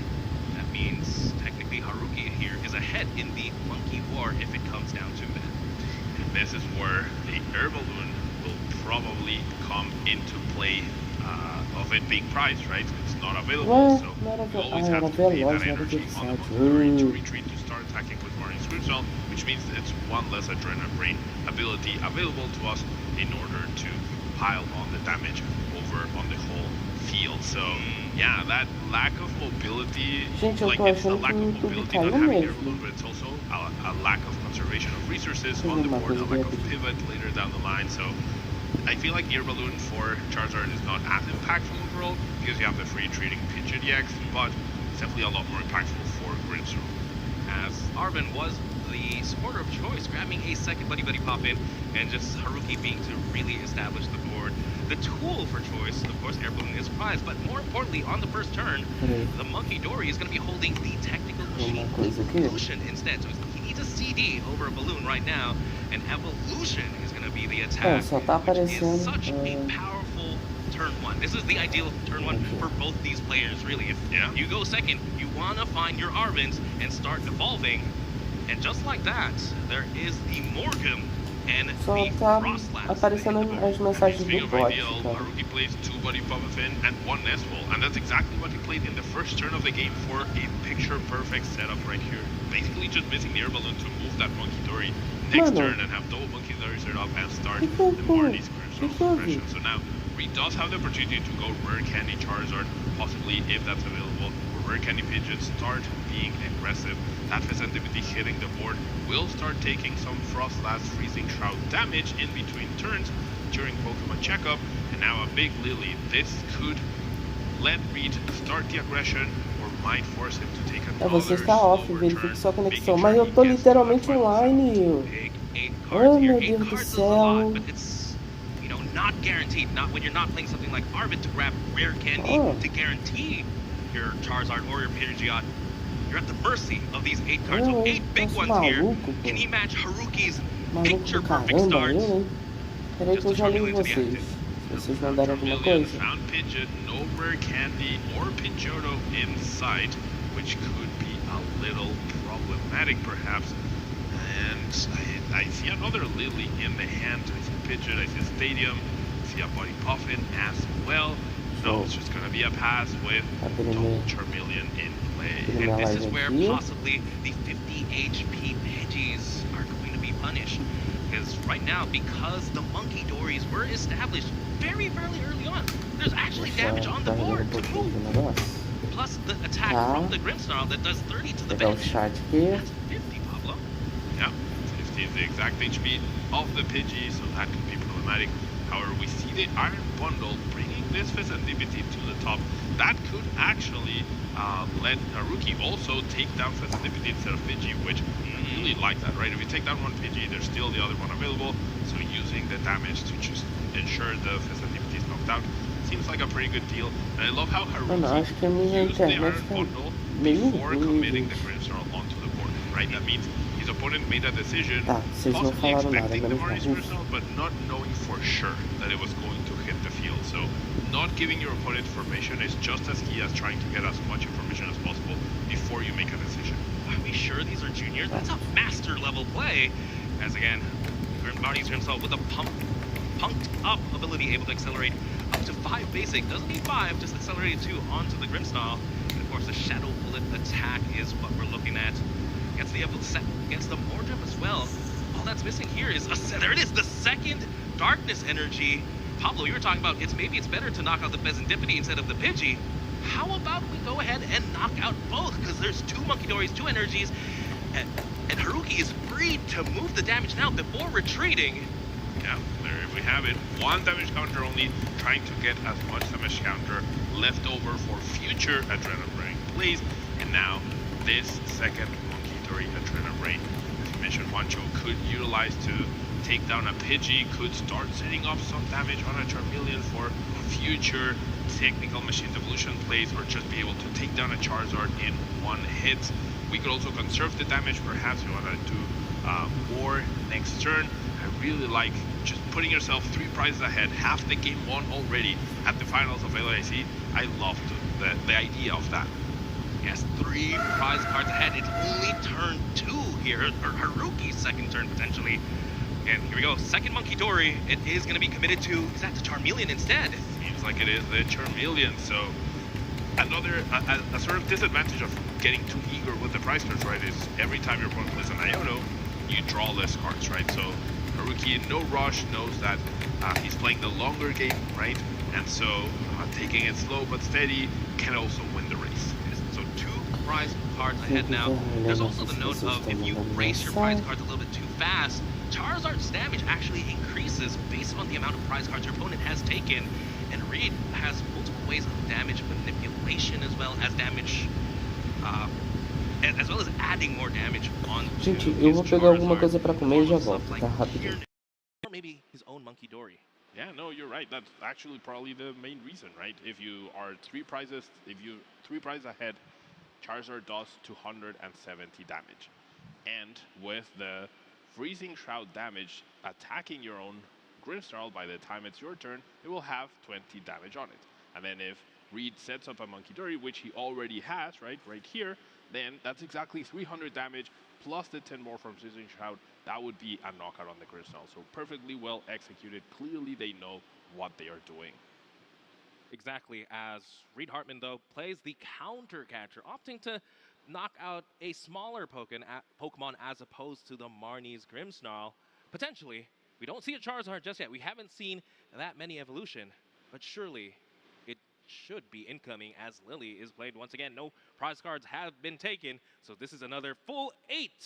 What pieces is Reed looking for here, Pablo? 1 Ultra Ball or 1 of the 2 Charizard EXs in his deck. That's 6 possible outs in order to find them. There is 1 Ultra Ball in the prize cards, so 5 total available right now. Of course, if you could set up Rare Candy Pidgeot and then search for the Charizard, that would be even better. But at the very least, you want to start matching your opponent's aggression and start taking some prizes. So if I got you right, bare minimum, Charizard EX. Ideal, Rare Candy Pidgeot with a Charizard EX. 8 cards is a lot. But again, with the 1 Rare Candy prize, it is a little bit tougher when you're not finding these out, finding them, tutoring it out with the Arven, just trying to draw into it. Does have the Charizard EX at the very least.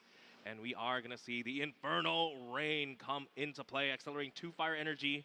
And just that. No extra fire energy just yet.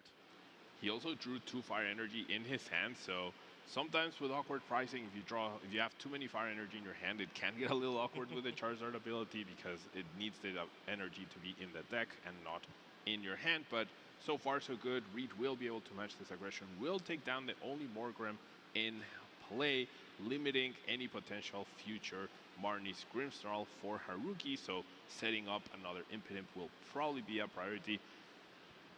However, there's an Artisan in play, so as long as the Impidimp is not priced, which it isn't, should be fine.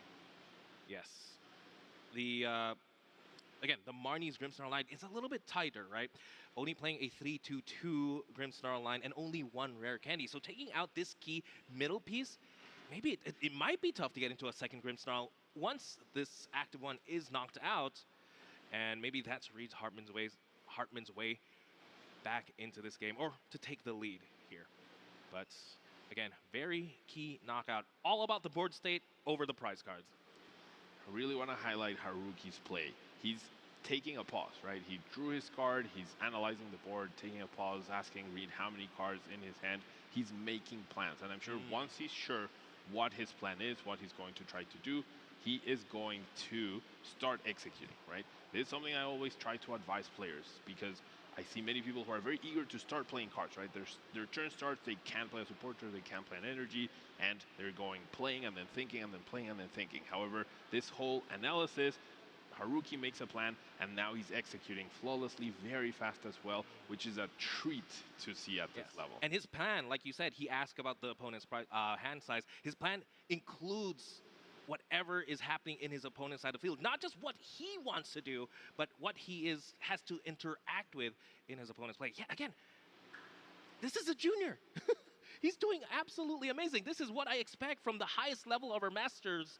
And once these kids do age up, they're gonna take the world by storm, really. Oh, for sure.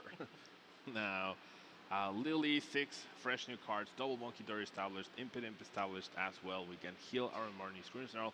We're probably not going to take a prize again this turn. We could take down either of the Pidgeys, but I have to imagine Haruki will once again choose not to, because that indirectly keeps his Marnie's Grimsnarl safe. And because both players have played before, I'm guessing Haruki knows that Reed is not playing Maximum Belt as their ace pick of choice. It is actually Heroescape, which poses a different sort of problem for Haruki in terms of damage output, knockouts and whatnot, but he knows there's no extra damage burst, and his Marnie's Grimsnarl is very, very safe here. Yeah, playing the safe way here. Oh, something of note we have to mention is Reed Hartman's ace pick of choice is the Heroescape with Edge 100 HP. That definitely could come into play, especially if you want to have multiple turns with this Charizard. But what I want to talk about here is how about the damage placements from Haruki. We were talking about, hey, let's go ahead and prize cards. Let's take a knockout on some Pidgeys. We end the Pheasantipity. But right now, if you look where the damage is, it's on the Charizard and the Charmeleon. And possibly after this attack, do you expect 30 damage now to be on the Pidgey? Or are we going to continue hitting this Charmeleon, Pablo? I have to imagine it's going to be Charmeleon to not increase the damage that the Charizard does to us, indirectly protecting the Marnie's Grimsnarl for sure. Yeah, we see the damage being piled up onto the Charmeleon first. Now maybe it's going to go to a Charizard. Nope, just more Charmeleon. Now the Charmeleon is in range, so we could take that down. And okay, seems like it is going to be the prize this time around.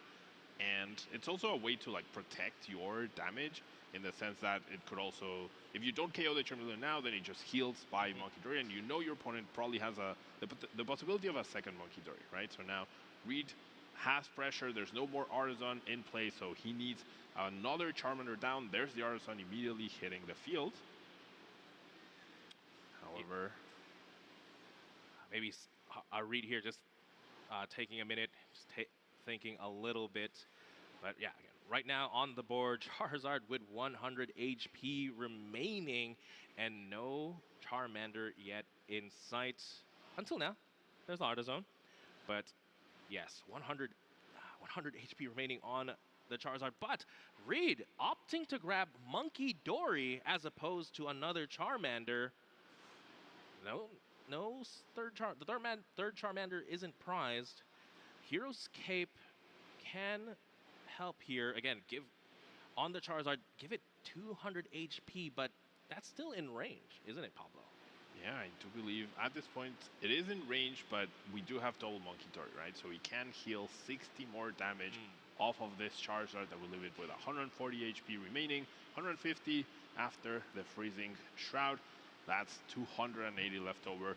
That's going to be a little tough for Haruki to establish. However, with Artisan, if we find the Darkness Energy, maybe triple Monkey Dory can get us there. triple Monkey Dory, so just able to throw back 90 damage. But Reed Hartman's double Monkey Dory, so that's moving 60 damage over, and right now with 3 damage counters taken, 3 prize cards taken, this Charizard is doing 270 damage, actually has the knockout on the Marnie's Grimmsnarl EX, and that means Haruki needs to find his own Rare Candy, Rare Candy and Grimmsnarl. Is there any other way, any other attacker he can go into to maybe take down this Charizard?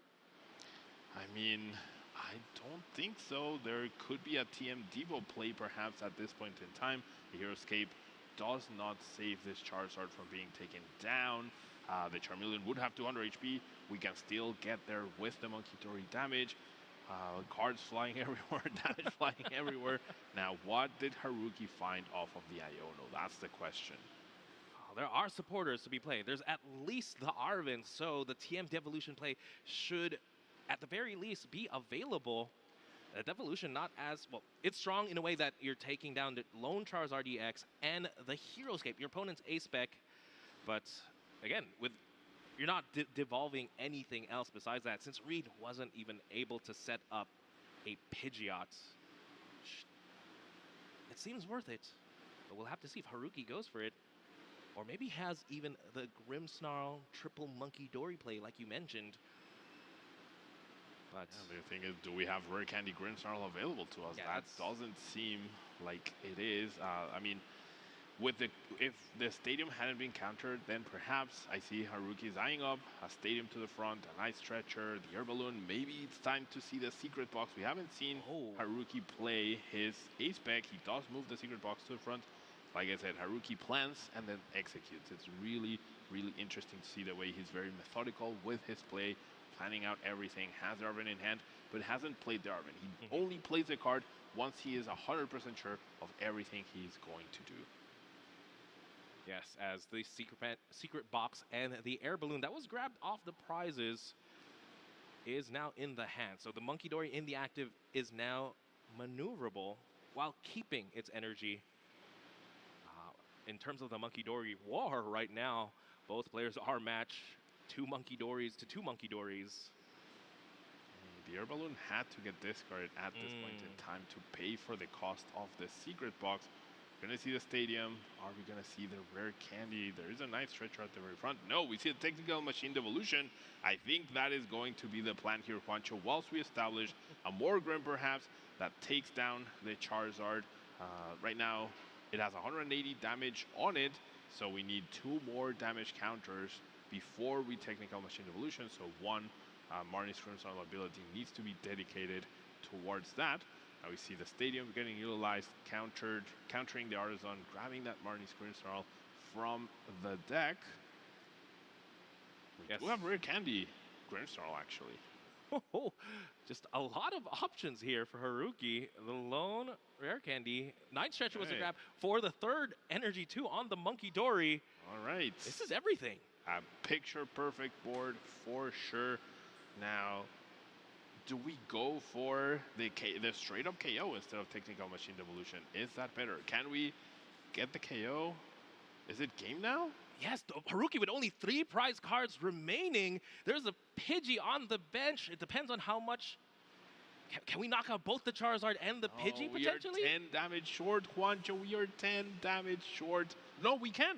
Never mind. The 50 HP on the Pidgey comes down and 180 damage. Freezing Shroud seals the deal on the Charizard. The Pidgey goes down, and we are moving on to game 2 now. Yeah, the 10 damage is going to be provided by the Frostlass, the Freezing Shroud. Haruki takes a 3 prize turn and takes the first game here at the LAIC Finals. Very masterfully played. 10 damage. 1 damage counter knocking out that Charizard at, what, 420 HP? And then 1 more does it during Pokemon Checkup, along with those 50 HP Pidgeys. That 10 HP lacking on PG has definitely played a role in game 1 of our finals. Yeah, we talk about how every damage counter counts. I think this was just the perfect example. Just it was perfect. It was just the right amount of math to win the game. And oh boy, now I can see why Haruki has already taken down so many Charizards in Swiss. Or I know now why he's here in our finals. Let's go ahead and take a quick look at a replay though. This was it. This was the start of the Haruki onslaught, just being able to take 2 prize cards almost immediately. The Fezandipity didn't draw any cards. He was the first one to get knocked down. Yeah, Reed was trying to preemptively bench that Fezandipity, expecting perhaps an Iono and a knockout. Turns out that Fezandipity was the one to get knocked out. Haruki did have a picture-perfect setup, multiple Monkey Dories, the early Grimmsnarl, the technical machine evolution play, the Frostlass slowly but surely chipping away at his opponent. And despite Reed matching, or almost matching Haruki's Monkey Dories 1-for-1, that wasn't enough. It's the whole damage spread, it's the manipulation, the fact that Haruki's deck is definitely built to have more Monkey Dories. Whereas Charizard Pidgeot enjoys having Monkey Dories, but it's struggling to set up the 2 stage 2s, whilst also needing to have the Monkey Dories to match his opponent's Monkey Dories. Exactly. I mean, just so much damage was flying around there, so much math we had to do. Pablo, when we were kids, I don't think I could have done that much in my head. I'm not a kid and I'm struggling with the math sometimes today. So yeah, very impressive play from both players. Haruki taking that calculated knockout, knowing, yes, my Grimmsnarl will possibly go down next turn, but I can win the next turn if I knock out this Charmeleon. Also make it hard for my opponent to have another Charizard set up. Yeah, it's up to Reed to make something different happen in this game too, and we're already going to have an important difference where Reed will be going second in this game too. Haruki will be going first, and this is where, without that Arven finding the Puffin or whatnot, this is usually where Marnie's Grimmsnarl is at its weakest point, the early game. The lower item card count, relying so much on the stadiums. There's no real draw engine in the deck as well. There's no Fezandipity even for later down the line. There are 12 supporter cards though, so those are the key, but you cannot use any of those 12 supporter cards in the beginning of the game. We'll have to see here. Again, yes, Haruki is going to go first.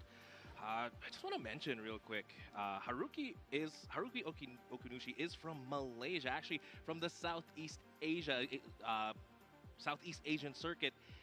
He actually doesn't get any championship points for this, for being here in an IC. So he is in here. He flew all the way here to compete for the love of Pokemon. And now and for the World's Invite. Oh, yeah. Now he has a World's Invite. That's a Invite. pretty good motivator. Now he doesn't need any championship points because he already has his Worlds. I mean, actually, he already had it because he got top 4 at Worlds. That's true. That is true. So right now, Haruki is going to start us off. Did draw an item, Pablo. The 1 copy of Nestball in the deck. Very nice find. Did start Iron Bundle, right? Which honestly was the MVP from the previous game. That's what pushed the Fezandipity X to the active spot and started this prize scramble that Haruki ended up winning in.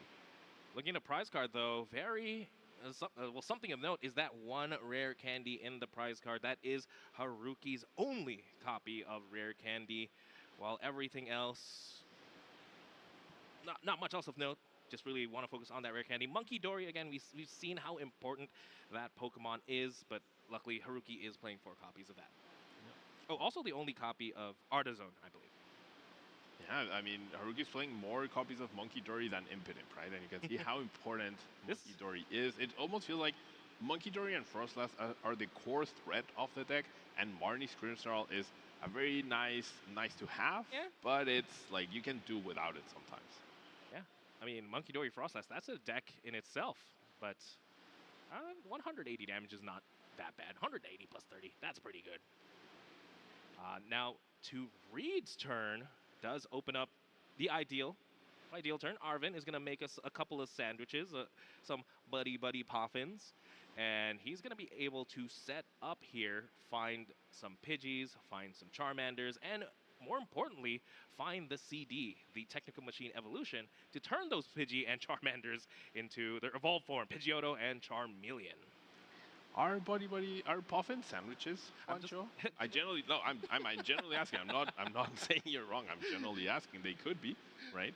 They definitely could be. But yeah, Monkey Dory and Luminous Energy Prize, that could be problematic later down the line when it's all about the Monkey Dory damage spread. And it's basically Monkey Dory is a way for Reed sometimes to add damage, but mostly to heal some of that damage that is getting thrown over on his side of the field. But a technical machine evolution going to be very key. Will probably allow Reed to have access to Pidgeot throughout this game, despite one being priced. I'm sure we can eventually find one for sure. It's just making sure he has all the pieces that he needs in his deck. He's already putting the stage 1 Pokemon at the forefront of his deck to make sure that he can get everything down, get established, and hopefully get a much more powerful and impactful start in this game too.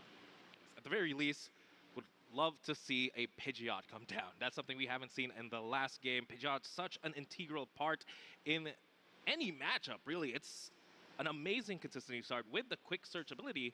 Also, importantly, has 280 HP. Not 50, 280. Let's protect these baby Pokemon.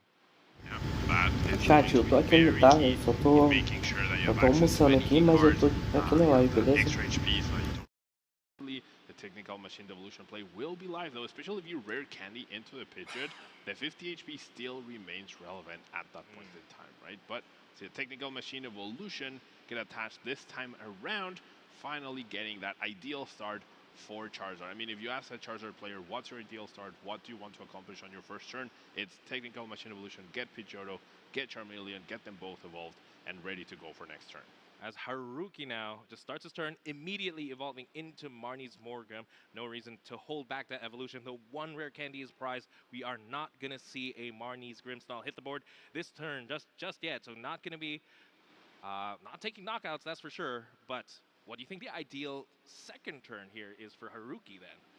I mean, clearly with no access to rare candy, I think it's just establishing the Frostlass, right? A couple Monkey Dory perhaps, a backup Impidimp, if you will, in order to have a solid board and just be patient, right? We see the Frostlass, we see a Puffin, so there we have it. Ideal start already. We're just missing that Monkey Dory.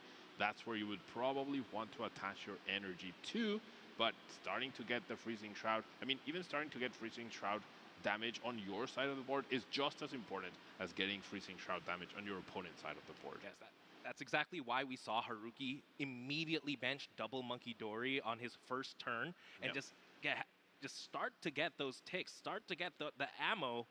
But right now, without any Monkey Dory, even if Frostlass is in play, the only one getting damage is this Iron Bundle.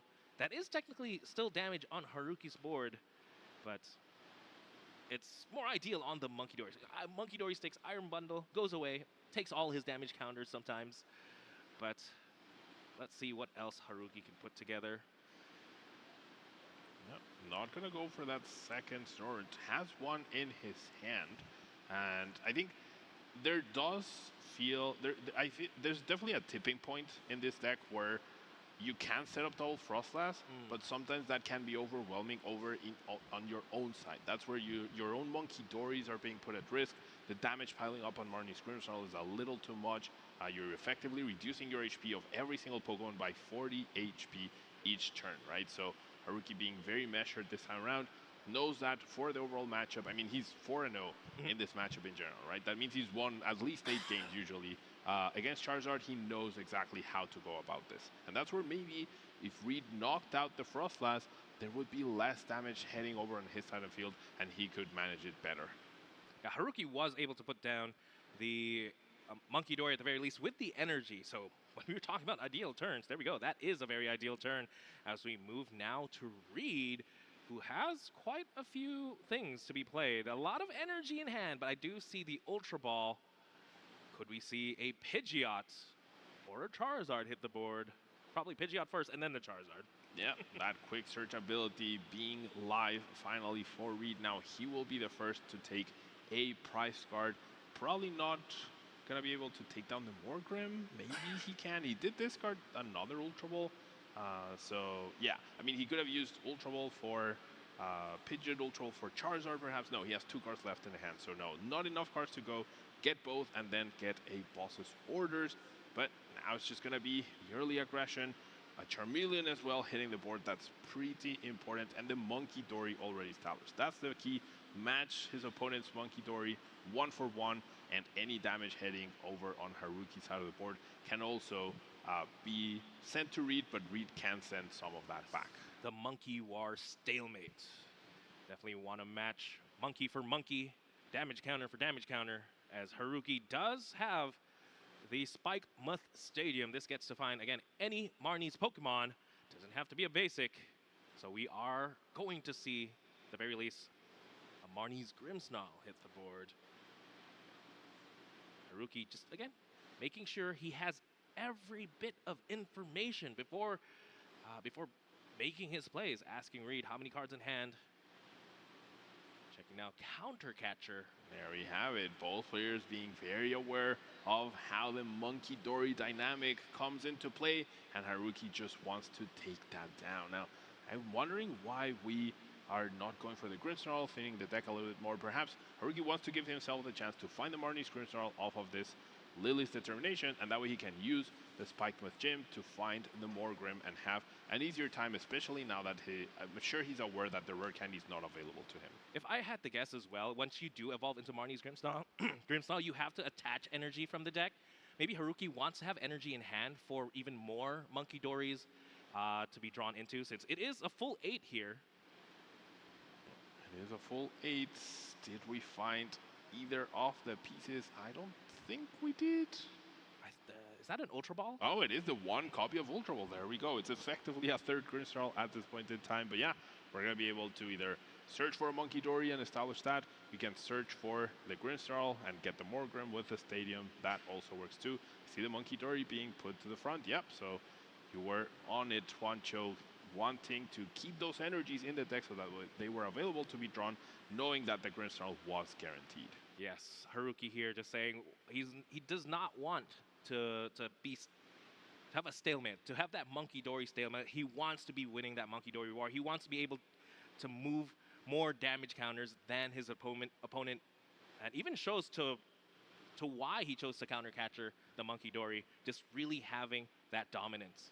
Yeah, it used to be 1-1 for the Monkey Dories. Now it's 2-0, and that's going to be where Haruki's damage will start overwhelming Reed's board. And now the lower HP Pokemon that Reed could possibly bench are immediately threatened, right, by the Shadow Bullet bonus damage plus the Adrenobrain. So a lot of pressure over on Reed's side, despite getting that pretty ideal start this time around. Yes.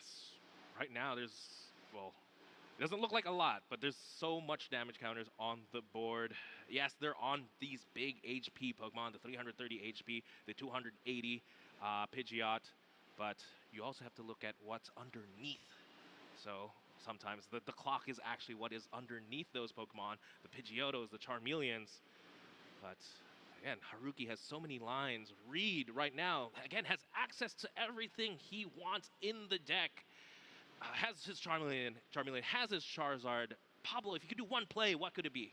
I mean, seems like Reed has chosen to now take down the Frostless, right? I think Monkey Dories are way less of a threat if your opponent doesn't have that damage, that Freezing Shroud piling up on them. So I love this. I feel like this is almost an adaptation from the previous game where Reed was in a similar situation and chose to take down the Morgrim instead of the Frostless, right? This time could have done something similar, could have taken down the Impidimp, let the damage pile up, let Haruki or wait for Haruki take a few prizes perhaps, and then one-hit KO, try to one-hit KO the Marnie's Grimmsnarl, but this time around he's like, okay, I don't want you getting any more damage counters than you need to on my side of the board. The only damage counters you'll have to work with are the ones I place on you. I like it. Despite Haruki having the Monkey Dory dominance here, there's not much to throw with only one pip on each of his Pokemon. There we have the damage now. One more damage counter heading into that Charmeleon. One more damage counter heading now. 70 damage on it, 30 HP remaining, and what a coinkydink. Hey, that's we enough. Have Shadow Bullet dealing 30 more damage onto the Charmeleon for another prize card. Very scary to think of the amount of math you have to consider, right? You have to consider the fact that how much damage can Monkey Dory throw at me, and you have to add into the fact that Grimmsnarl is also throwing damage to the bench. And again, that was enough to take a knockout on the lone Charmeleon. Right now, Reed is sitting on just Charizard and Pidgeot. That's the name of his deck, Charizard, Pidgeot. But we're gonna need a little bit more. pretty good top deck there for Reed with that Supra, because it's not just Charmeleon going down, right? It's the Charmander resource, it's a stage 1 resource, it's a Fire Energy resource, which these Charizard decks are really skimping on lately, right? They play a 3-2-2 Charizard line, they only play 5 basic energy, so any cards you lose out of those can be very detrimental. Now, Reed does find the Heroescape, which could be utilized right now to give extra HP to the Charizard. Is that enough to save it from the essentially 240 damage Shadow Bullet next turn? Probably not, right? If there was a Monkey Dory as well, maybe it would have been the case, but he would have had 230 HP remaining on Charizard EX exactly, right? So no point in attaching it there. Now Reed is able to establish another Charmander at the very least, but once again, the Shadow Bullet damage, if he doesn't get 2 Charmanders down, or if he attacks the Marnie's Grimmsnarl, then all that Adrenal Brain damage just keeps piling on and would allow Haruki to knock out the Charizard and the Charmander, not winning the game, but leaving Reed with nothing to threaten.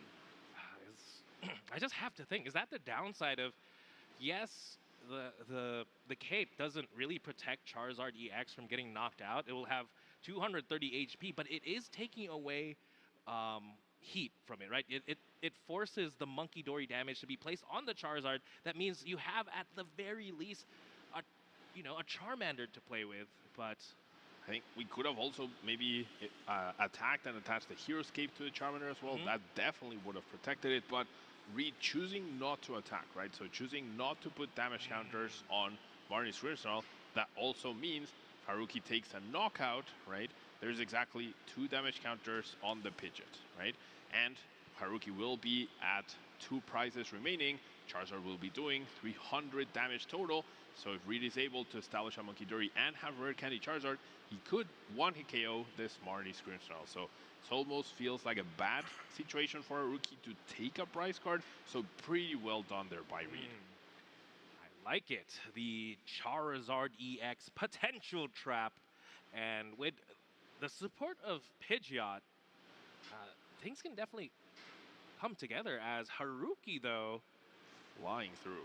Yeah, getting another Monkey Dory, grabs the Iron Bundle now. Hyper Blower is going to force the Charizard onto the bench. Very tough choice here for Reed. Yeah, I love this. You promote the Pidgeot, now you're in prime Technical Machine Devolution, bad situation. You promote the Charmander, Haruki only takes a prize card, which means his Grimmsnarl is still out of range of a Charizard EX's Burning Darkness despite a Monkey Dory. So it's going to be the Pidgeot getting promoted. It's going to be 30 damage to the Charmander.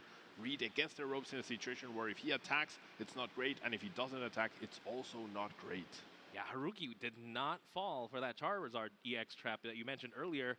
Instead, had the perfect counter, and now damage all over the board. Rare Candy Charizard, though. Second Charizard now coming into play, a little bit healthier with only 30 damage on it, 300 HP.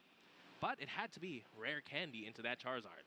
And it's going to have to be a quick search for an Iono. I can't imagine any other play. Reed knows the Technical Machine Devolution is in his opponent's hand, so if he doesn't take that away, then it's essentially game over if Reed attacks. But if he doesn't attack, how do you win the game? It's going to be a boss's orders here. Well, that's a way to attack where you're not leaving damage counters on the board at the very least. That's another option for sure. It's just the susceptibility of the Technical Machine Devolution is there, right? In order to compensate for this, you're going to need another Rare Candy in your hand. And if this is combined with an Iono, perhaps, it's going to be tough. Terrifying board as Marnie's Grimmsnarl hits the active. Haruki has so many options. Is it 180 damage to the active, 30 damage to the bench? Devolution. Just trying to confirm we have already drawn for turn. Arvin off the top. So if we had Iono and attacked into the Marnie's Grimmsnarl, we definitely would have been able to find the Technical Machine Devolution. Now, as Haruki probably just needs to, as long as there's Monkey Dories established, Reed essentially can't leave damage on the board, right? But we're heading into a situation where Haruki can just now attack, and now all 3 Pokemon are established. So knocking out the Monkey Dory essentially delays the win, but we need to get rid of that Technical Machine Devolution as soon as possible from Haruki's hand. can't wait another turn, I don't think. Yeah? Yeah. Just attacks? Oh no, he's asking how many cards in hand. And 3 cards on Reed's hand. Haruki still has an option to play a supporter, could still potentially play something like the Arvin so that he doesn't have to shuffle in the TM Devolution. Opting to Artazone first though, maybe find some options, recheck what's in the deck. Secret box, yeah. Eyeing up the secret box, but right now doesn't really need too much. Maybe just the Darkness energy at least for the Monkey Dory. Do you think he ever tries to reset up the Snorunt? Probably not. I mean, it's a little bit too... it's a little late, and right now you're really depending on your opponent giving you the damage counters. Yeah, I think you're in a situation where you don't want to overdo it, right? You want to, like, make sure you keep your outs. That's why maybe even playing this Arvin, if your hand's going to get attacked, that's one less out to Technical Machine Devolution. Yeah, I mean, weird spot. I think you would enjoy having another Marnie's Cruiser in play. I think that's definitely something you would like to have at this point in time. Yeah, definitely a convoluted turn, right? You can see even Haruki. Now we're seeing a bit of more of like, need to play a card to continue to think, to continue to make sure that I'm planning this out. We do see the secret box get grabbed, so we're going to see a lot of deck thinning, which is also very important, right? If we grab a lot of cards that don't help us find Technical Machine Devolution eventually, then that's going to help us in finding Technical Machine Devolution in case we do get Ionoed. I have to think too, though, is this almost like a secret box for a lot of useless cards I don't want in the deck in case I get Ionoed? That would be an interesting way to go about this. I mean, of course, grabbing the stadium is always great. Like you said, setting up a second Marnie's Grimmsnarl. Maybe at this point, like you grab, 2 items you're not going to use, supporters you don't want to see. And looks like it was just the Countercatcher, Boss's Orders, and the Spike Muth Stadium. Okay, Countercatcher. Oh, okay. I mean, taking out Pidgeot is a way to protect your Technical Machine Devolution in the hand, right? We take out the Pidgeot. We no longer care too much about our Pokemon getting KO'd, with establishing a Monkey Dory as well to knock out the Grimmsnarl with 20 damage being moved from Adrenaline Brain is also pretty hard. Yes, Charizard will now deal 300 damage. That's still not enough of damage on Marnie's Grimmsnarl because there's no Frostlass damaging my own Pokemon anymore. Right now, again, after this turn, Haruki is going to be taking down Reed Hartman's main support Pokemon, and then leaving Reed with only double Charizard. Can't even really take the knockout just yet. What do you think he needs to find to put it together, though? You need to find Monkey Dory and Luminous Energy, right? Move 2 damage counters to the Marnie's Grimmsnarl and be able to take a prize that way. But the Luminous Energy is prized. The second copy is not available. I'm not sure if we already exhausted one. I think we did, right? We took a knockout on a Monkey Dory, so 300 damage is not possible. If Reed attacks, probably ends up losing the game. There's a Boss's Orders in Haruki's hand as well, I believe. That was the grab from the A-Spec, right? I think there might be at least one Luminous Energy. Oh, okay, yeah, we play 3. Yeah, you're right. So there is one energy available. A chance. And he draws into it. All right, so we can take a knockout. Is that enough, though? Isn't there a Boss's Orders in Haruki's hand? Was that not the grab from the secret box? Oh, yeah, I can't remember. So that was the grab from the secret box. So the Charizard on the bench right now, very, very susceptible. What? There's nothing stopping Haruki now from just taking this game and taking the crown here at LAIC. Yeah, maybe I'm misremembering the Boss's Orders in the hand. I remember it was full art. It is, yeah. 130. It's Cyrus. It was. Again, 130 HP on the Charizard is going to heal a little bit. 30 damage move. That means 160. 160 is less than 180. No cape, no anything. Boss's Orders. Ladies and gentlemen, Haruki Okunushi is your LAIC champion. What a game. Perfectly executed by Haruki. Either you attack the Charizard, set up the Technical Machine Devolution play, or you took out your opponent's Pidgeot. They lose all the flexibility to find whatever they need, and sure, they found the knockout. They got down to 1 prize card, but Haruki felt under control for that whole game, Juancho. So well deserved by showing us such a master class in Grimsnarl. And again, coming from a junior player, someone who has not as much experience as someone from the Masters division, but played perfectly. Very masterful plays, very planned. Again, took time. I really liked it when you pointed it out. When before he makes a decision, he has to know all the facts, what his opponent has, what he has to work in, what the situation he is at right now. And now he finds himself LAIC champion. Very well deserved. A game, every damage counter planned perfectly. We saw games decided by single damage counters for sure. Marnie Grimsnarl with a very good setup, very consistent overall. And it was just too much damage being sent to Reed side of the board. Took down the Charmeleon, made it difficult for its opponents to establish pretty much anything. And then the two Pidgeys, which were never able to evolve, ended up allowing Haruki to have just enough damage in order to take that final KO on the Charizard, despite having 430 HP with the Hero Escape, 190 left, 180 from Shadow Bullet, and then the Freezing Shroud. That's so many dice on the Charizard Juancho.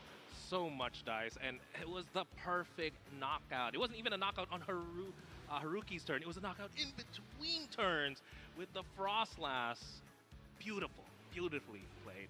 And of course, game 2, where we got to see Reed set up. This is what we like to see when both players have access to the max power of their deck, right? And Reed, with a Pidgeot, with the Charizard, with the Charmeleon in play, has everything he wants in the deck because of the quick search, but Haruki still put on the pressure, won the Monkey Dory war, has 2 Monkey Dories, took down the lone Monkey Dory on Reed's side, preventing any healing, and that left Reed with that damage. Charizard, 130 damage, 130 HP left on the bench. Couldn't heal it enough for Haruki to just take the knockout.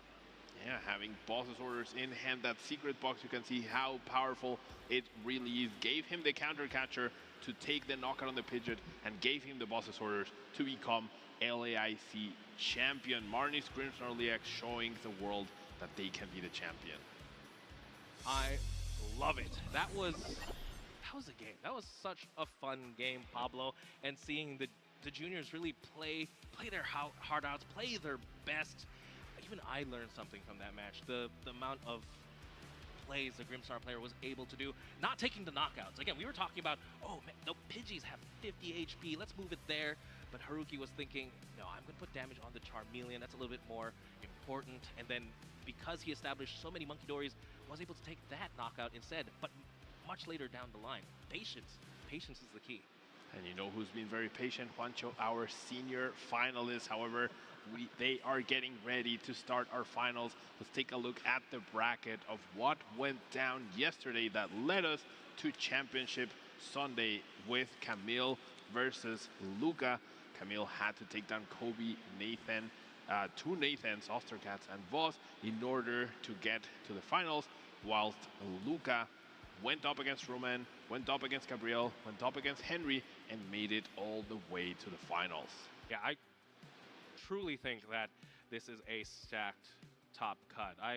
Again, the name that just pops out to me immediately is Nathan Ostercats, who I think is one of the best seniors playing out there right now.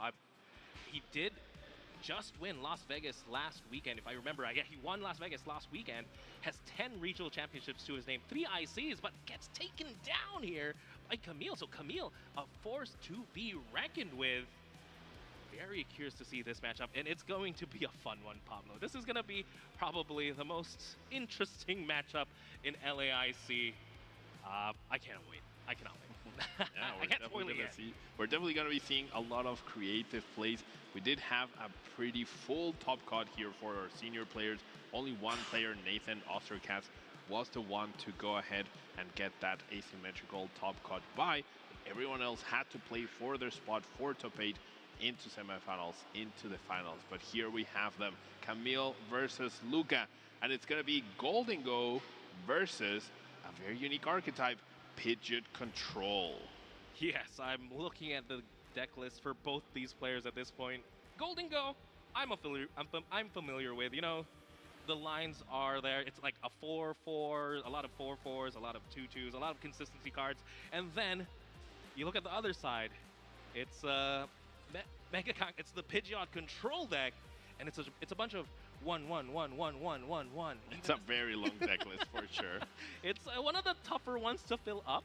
But look at these accomplishments now here from our seniors. Camille, top 4 at Milwaukee, top 16 at Yokohama, EUIC top 4, and a finalist at Vancouver. So is looking for that big win. No stranger now to Top Cut, but now very, very close to his first big IC win. But Luca here, a regional champion, multiple-time regional champion, finalist.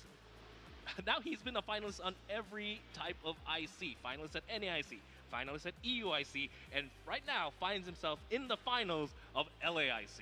I'm sure he's not going to be looking to add another finalist accolade. He's going to be looking to crown himself IC champion. We see both players have accolades in the junior division, which means they are young, but they have been playing for a multitude of years. And here they are at the biggest stage of the game, once again, to prove themselves and prove everyone that they can be the champion. Yes, and it's going to be an interesting match because these players have actually played before. They have played in Swiss, and I believe Luca did win the game against him. So, you know, this is one of those cases where there might not be that much surprise, but we'll have to see. Again, knowledge is always power. Now, let's go ahead and take a look at the prize cards. So these are very important. Yeah, LGM being very key to manipulate energy, the handheld fan to take hits. It's all going to come down to how can Camille stop Luca from attacking, right? Camille has a very distinct and different approach to this, to the games in general. He's going to essentially try to stop Luca from taking the 6th prize card. If Luca is able to take 5 along the way, that's completely fine. But Camille wants to reach a point where Luca can no longer attack him, can no longer apply any significant pressure. If your opponent is using Soul Rock to deal 70 damage and you're moving damage back, or you're healing, that's perfectly fine, right? The whole idea right now is to stop Luca from attacking consistently, from taking that prize number 6, can be accomplished by having all metal energy in play and not letting Goldingo attack whilst it's active. Can also be accomplished by utilizing Ethan Sudowoodo trapping attack, perhaps, to trap something in the active that is not a threat and cannot apply pressure, forcing Luca to commit energies to the board, leaving himself with not enough energies for Goldingo to discard and attack with. So it's going to be very interesting to see this combination. There's also a Cornerstone Mask Ogre Pond that Luca will have to go through in order to win this match. Most likely it wasn't priced, and I'm not seeing Mega Mowal nor your favorite Mega Lucario here, Juancho. Hey, maybe Mega Mowal is still my favorite. You didn't let me change my caster pick, but here we go, ladies and gentlemen, the senior finals here at LAIC, and Luca is going to start us off, and it's going to be that Fighting Gong, gonna be able to find either a fighting energy or a basic fighting Pokemon. Start us off with that Soul Rock. Obviously, the Lunatone Soul Rock engine gives you a lot of cards, but that Lunatone has an attack that's a little underwhelming for this specific matchup, right? I'm going to predict that Lunatone will make it to the active spot at least a couple of times during this round, and you might be thinking, well, there's plenty of Herballoons in the deck, or there's Professor Sturo scenario, sure. However, if your opponent's using Ethan Sudowoodo to attack your Lunatone, it won't be able to retreat. And if your opponent has a Milotic in play, then they won't be able to play Professor Sturo scenario. So that could be something where Luca could be put in a situation where if he draws too many cards, because these decks don't play any deck replenishing options, that could be problematic to where even though the Ethan Sudowoodo would eventually take a knockout, there just aren't enough cards left in the deck. So there's many ways that this match can go. I'm sure we're going to be trying to predict what these players are going to be doing, and they're then going to do the exact opposite, because that's how this matchup plays. Every turn is going to be both players improvising and adapting to what they can do. But starting off for Camille, getting that Precious Trolley right off the bat is huge. Yes, I predict that Pokemon are going to hit the bench, Pablo. That's my prediction for this turn. As also finds, again, with Arvin, you get to find a tool card as well, and Camille has a couple of tools he can choose from. opts with the Bravery Charm to increase HP. Very interesting choice there. Maybe wants to prevent an early knockout. Again, has options in like something like Luxurious Escape. You don't want to give an extra prize card. Or the handheld fan is always interesting. A great way to disrupt your opponent just by taking a hit. Taking one energy and moving it to another who can't even use it is always great. So here's what I'm thinking, Juancho. A general game plan that we could see here from Camille is establish the Milotic, right? We see the Feebas getting put into play. We see the Pidgey, because Pidgeot EX is very key to the control strategy of this. You need very specific cards to accomplish very specific things, and that's where Pidgeot comes in.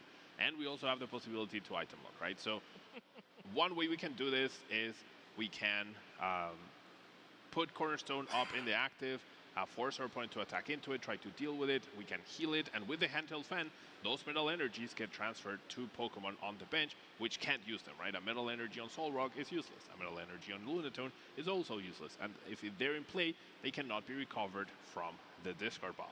That leads to a situation where a Goldengo that can't be Professor Turo to the hand could not be moved from the active spot. Now, we don't see the Cornerstone just yet. We might not see that either at all. It could also be a situation where you put up the 3-prizer up front, right? You force your opponent to utilize many resources, and then you item lock them with plenty of energies in the discard pile, which they can no longer recover, and that Freelish having the Luxurious Escape that, remember, we talked about, it's almost like the Body strategy, but Freelish has even more HP than Body, making it even tougher to take down. Yeah, right now, though, the baby Goldengo hits the board and is only going to strike it rich, doing 120 damage onto the Pheasantipity. Again, not trying to be too explosive. And the nice thing is, this Goldengo can actually go back to, can remove itself from the field.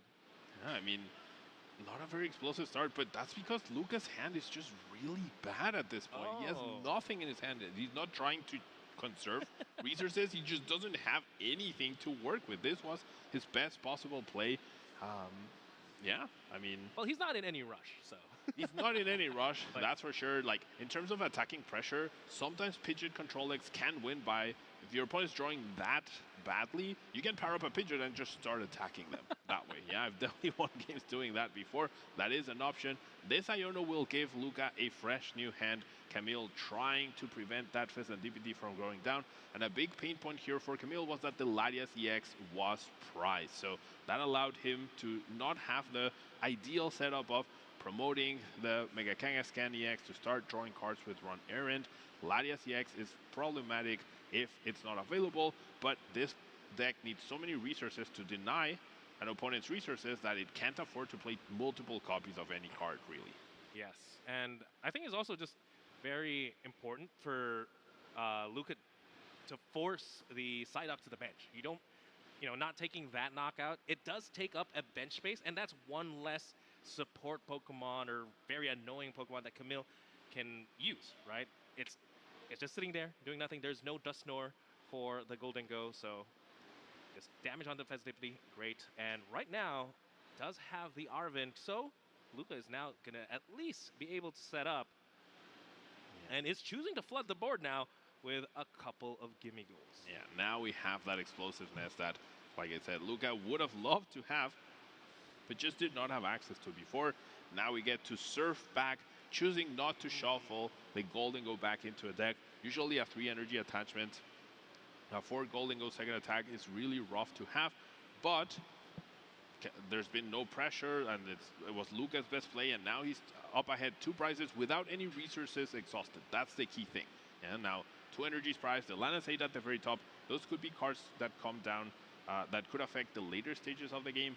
And I really want to highlight how, like, being behind in prize cards for Pidgeot, like, that's how the deck plays. The deck will not be trying to win by prize cards. So it's on Camille to make sure that Luca can't draw the 6th prize. If they draw 5, that's perfectly fine. They just cannot draw the 6th. As we see, the Milotic hit the field, which will prevent any future Professor Turo scenario.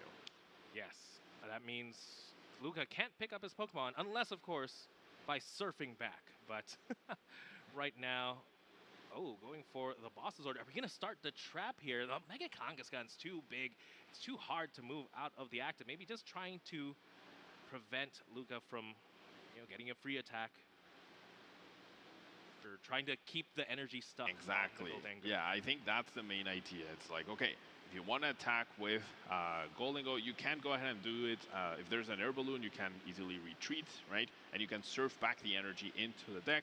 It will take away your Golden Go, it will take away your attachments, but that is something that Luca could try to do here, and it's something that Camille might be forcing. But this is a way to protect essentially your Golden Go, because if the other Golden Go was in the active, sorry, to protect your Kangaskhan, because if the Golden Go is in the active, you can retreat those energies. Now they're in the discard pile. Now they're accessible for your Golden Go EX to take a one-hit KO on this Kangaskhan. It has a lot of HP, but Golden Go laughs at those high HPs. Yes. Again, 300 HP might seem like a lot, but that's just 6 energies for the Golden Go. I believe Cypher Maniac's code breaking now being played. Luca gets to choose and pick what he's about to draw. I'm not sure if there's any Golden Go EX just yet to be able to draw these cards right this minute. There is, of course, the Lunatone to grab it right now. But yeah, if I was Camille, I'd be a little bit scared here. My opponent got to double quick search, essentially. Will he be able to knock out this Mega Kangaskhan and then go down to 1 prize card almost immediately? I mean, there's definitely a possibility. There's already a good amount of energies in the hand. We're going to draw 3 off the top. And look at taking a minute to read the Milotic's ability. That Mentally Calm does prevent Pokemon from getting picked up from play into your hand. So Professor Turo's scenario can be played. It just will not work at all. Now we do see 1 Golden Go. We see a Fighting Gunk drawn off of that. See an air balloon. I think we're gonna be surfing back this game once, or this turn rather, and trying to get a little bit of damage. I think 100 damage. Do you ever jump up though? Do you ever what? Do you ever now move the Golden Go into the deck? I would imagine so. I feel like having those energies available for future discard use can be important. Or, I mean, having the natural Cornerstone counter already powered up could be good as well. Attacking, like, the way to beat Pidgeot control is continuous pressure without resource usage. That's like the main deal, right? But Pidgeot thrives on you discarding energies, using your superior energy tree wells, using up resources, because then that way I know you don't have those resources for later down the line. So keeping the Golden Go powered up, just doing 100, 100, 100, it's not a lot of pressure, but it's significant enough to where Camille without a Pidgeot could struggle later down the line. Right now, though, Camille looking at the hand. There is a lot to work with, but also still has the run Aaron Kangaskhan to be able to keep drawing more cards. Has the Brock Scouting. It's a slower way to find your Pokemon, but the flexibility of this card is exactly what Pidgeot Control loves to play, right? Can opt to find more basic Pokemon if they whiff the Precious Trolley, or can slowly establish a Pidgeot 1 piece at a time. Yeah, that's the issue right now for Camille. Establishing the Pidgeot 1 piece at a time could be a little too slow. I did see Luca already has the Prime Catcher in his hand for possibly the next turn. And if he's done his homework, like, you could KO the Kangaskhan right here, go down to 1 prize card, and then go after a single prizer. There's definitely plenty on the board. And the trapping strategy is way less effective against a deck that plays that natural item-based switching card, which not many decks play these days, but Prime Catcher is available to him. Yes, Prime Catcher, you do get the gust effect, but sometimes the switching effect is just as important as Counter Catchers now played. Leaving the Lunatone in the active, but it is not trapped. It can still retreat, but to retreat does force an attachment or an air balloon. And if you force an attachment, you can't attach to Golden Go to attack, right? That was part of the issue with shuffling those energies back. You no longer have an attacker ready, and 1 air balloon has already been committed to the Golden Go, right? That's the key piece here. You can't play Turo to dedicate your attachment to the Golden Go. You can't play an energy to the active, because then, I mean, you can, but then you're not doing anything this turn. But Luca does have access to the Prime Catcher. Professor Turo is not live because of the Milotic, so that's not an option. But we do find the air balloon immediately, and we should be seeing this Mega Kangaskhan possibly go down. And with Prime Catcher available, I mean, it could easily come down to an easy knockout on that poor Psyduck with a Soul Rock. And at that point, it's only a matter of time. I don't think there's a way. I'm trying to think. Again, there's so many lines here for Camille to be able to for Camille to do. Again, there's the cornerstone, but I guess a way to stop Prime Catcher is, hey, let's just stop all items with the Oceanic Gloom. Yeah, Oceanic Gloom would stop all items. Milotic does stop Professor Turo, so that could be a way to trap something, right? But there's enough energy available, I think, after this knockout to where the Frillish could just go down at some point. If you trap the Soul Rock, you attack, and yep, there we have it. Camille realizes that this game is just not going to work out, and Luca takes the first game. And now, not only does Camille need to win 2 games back-to-back, now he's also playing against the clock, right? Because if you're not a deck that takes prize cards, even if you have them in a complete lock, you win game 2 and your lock is perfect in game 3, if time runs out and Luca has taken even a single prize card, he'll be declared the winner of the match. That's the downside sometimes of playing these control decks. You're not taking prize cards. Yes, there is more time here in the finals, but if it does come down to game 3 and all it takes is a singular knockout, it's looking very, very good here for Luca, but we'll have to see what Camille can put together. Again, I would love to see more of these tricks. On paper, Pablo, if you think about it, as a Golden Go player, you don't like to see a lot of the cards that Camille is playing. But real quick, let's take a look at the replay. We got some surf back action. Yeah. Very, very cool. There's an interaction I'm curious to see, but we have, because I honestly don't know what could happen. What if you surf back into a handheld fan? So I believe because you are shuffling the cards back into a deck, like both, well, I mean, I don't want to say I believe. I'm not entirely sure. I would imagine both effects are happening at the same time. So honestly, I don't know. I don't know what would have priority. Let's see if it happens, and then our judges on the floor will confirm it for us. But yes, again, very interesting interactions. That might be a way to play around that specific handheld fan. Yeah. But again, so many options for both these players. Camille, again, with so many of these 1-1-1 off lines, would love to see him actually get to use it. Instead, he did get stuck with a lot of his Pokemon because the Latias was prized. Yeah, Latias took away a lot of maneuverability. Fezandipity going down immediately also took away a lot of the potential extra draw options, which limited Camille's possibility to establish Pidgeot, to find the right cards for the right situation. Now it's going to be Luca starting us off this time around once again. Gonna get an Artisan, gonna get a Gimmighoul into play, a Soul Rock as well. And yeah, looking pretty good. Though, those prizes are not looking very good, Juancho. Double Superior Energy Retrieval. If he's looking for the knockout on the Kangaskhan, it might be a little bit tougher, especially later in the game. But again, Kangaskhan EX, 300 HP is absolutely massive. Camille did have the Bravery Charm the last game, but opted not to attach it just yet. Maybe thinking he might want to use the fan just to move some energies around. Because again, Mega Kangaskhan is a tank, but when Golden Goat can do possibly unlimited damage based on the energy, it's a scary card. Very scary card indeed. Losing your energy to another Pokemon, because if they're in the discard pile, that's fine. Just get them back. You have multiple cards to get those back. But if they're in play, that's so problematic. Now we're going to see Camille draw 2 cards off the top. Does find Arven as the second card, and now he's going to check for that Precious Trolley, which he will be very, very happy to see. Yes, looking at his prize cards now, Team Star Grunt is prized. That's something, that's not a card you see every day, but I don't think is going to come into this matchup. Or the Shuckle, unfortunately. 2 very fun cards, a lot of one-ofs. Besides that, there are multiple copies of Pidgey, Iono Brock Scouting. Night Stretcher should be fine as well. So prizing is okay, so we might not have to see something like the redeemable ticket being played.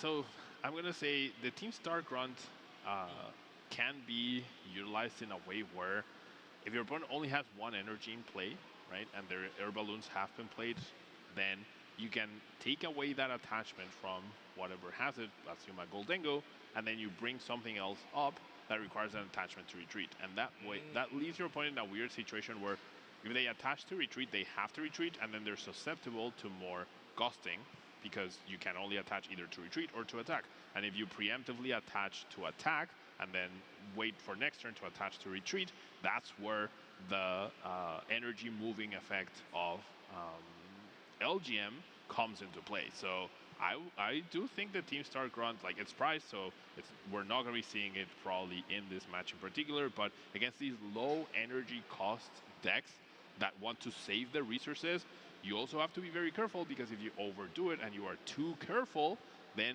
you could get punished with the Team Star Grunt. Okay, that made a lot of sense, Pablo. In my mind, I was thinking of his cute little combo of Team Star Grunt and then the Durant to discard, just a pseudo crushing hammer. That's a very expensive crushing hammer for sure. Your supporter for turn, a bench space as well. Yeah, I mean, it's a combo that exists, absolutely. You would be getting rid of the energy essentially permanently. It's probably very effective against Dragapult, right? With the A-Spec energy just getting completely removed from play. But if you just move it to a body, right? I mean, that's good enough. That's true. As right now, Camille has access to the Skyliner ability now with the Lata, so there is a lot of movement, and this is one of the cards Goldengo hates to see. The Frillish with the Oceanic Gloom attack. 20 damage plus the item lock. This is what I was trying to allude to earlier, Pablo, where as a Goldengo player, there's a list of cards you don't like seeing, that you don't like playing against. And it's Cornerstone, you don't like playing against item lock, you don't like getting trapped by the Evil Tall or something like that. And Camille plays all of those options. Quite literally all of them. Now, also played the Lively Stadium into play, making that Frillish even harder to take down. We've seen Goldengo play that one copy of Vitality banned in order to attach to Solrock and deal 80 damage, which is just enough to kill those Frillishes. But as long as the Stadium is in play, that is not going to be an option. We do have the Vitality Band in Luca's deck, but we're not going to be utilizing anytime soon. Or at the very least, we need a counter Stadium. We do play one copy of Artisan, so never mind. For the rest of the game, Juancho, every single basic Pokemon will have 30 extra HP for that Lively Stadium. That's a really powerful Stadium, especially when you can't bump it. And this Frillish now is just massive. The extra 10, too, means that Goldengo needs not 2, but 3 energy.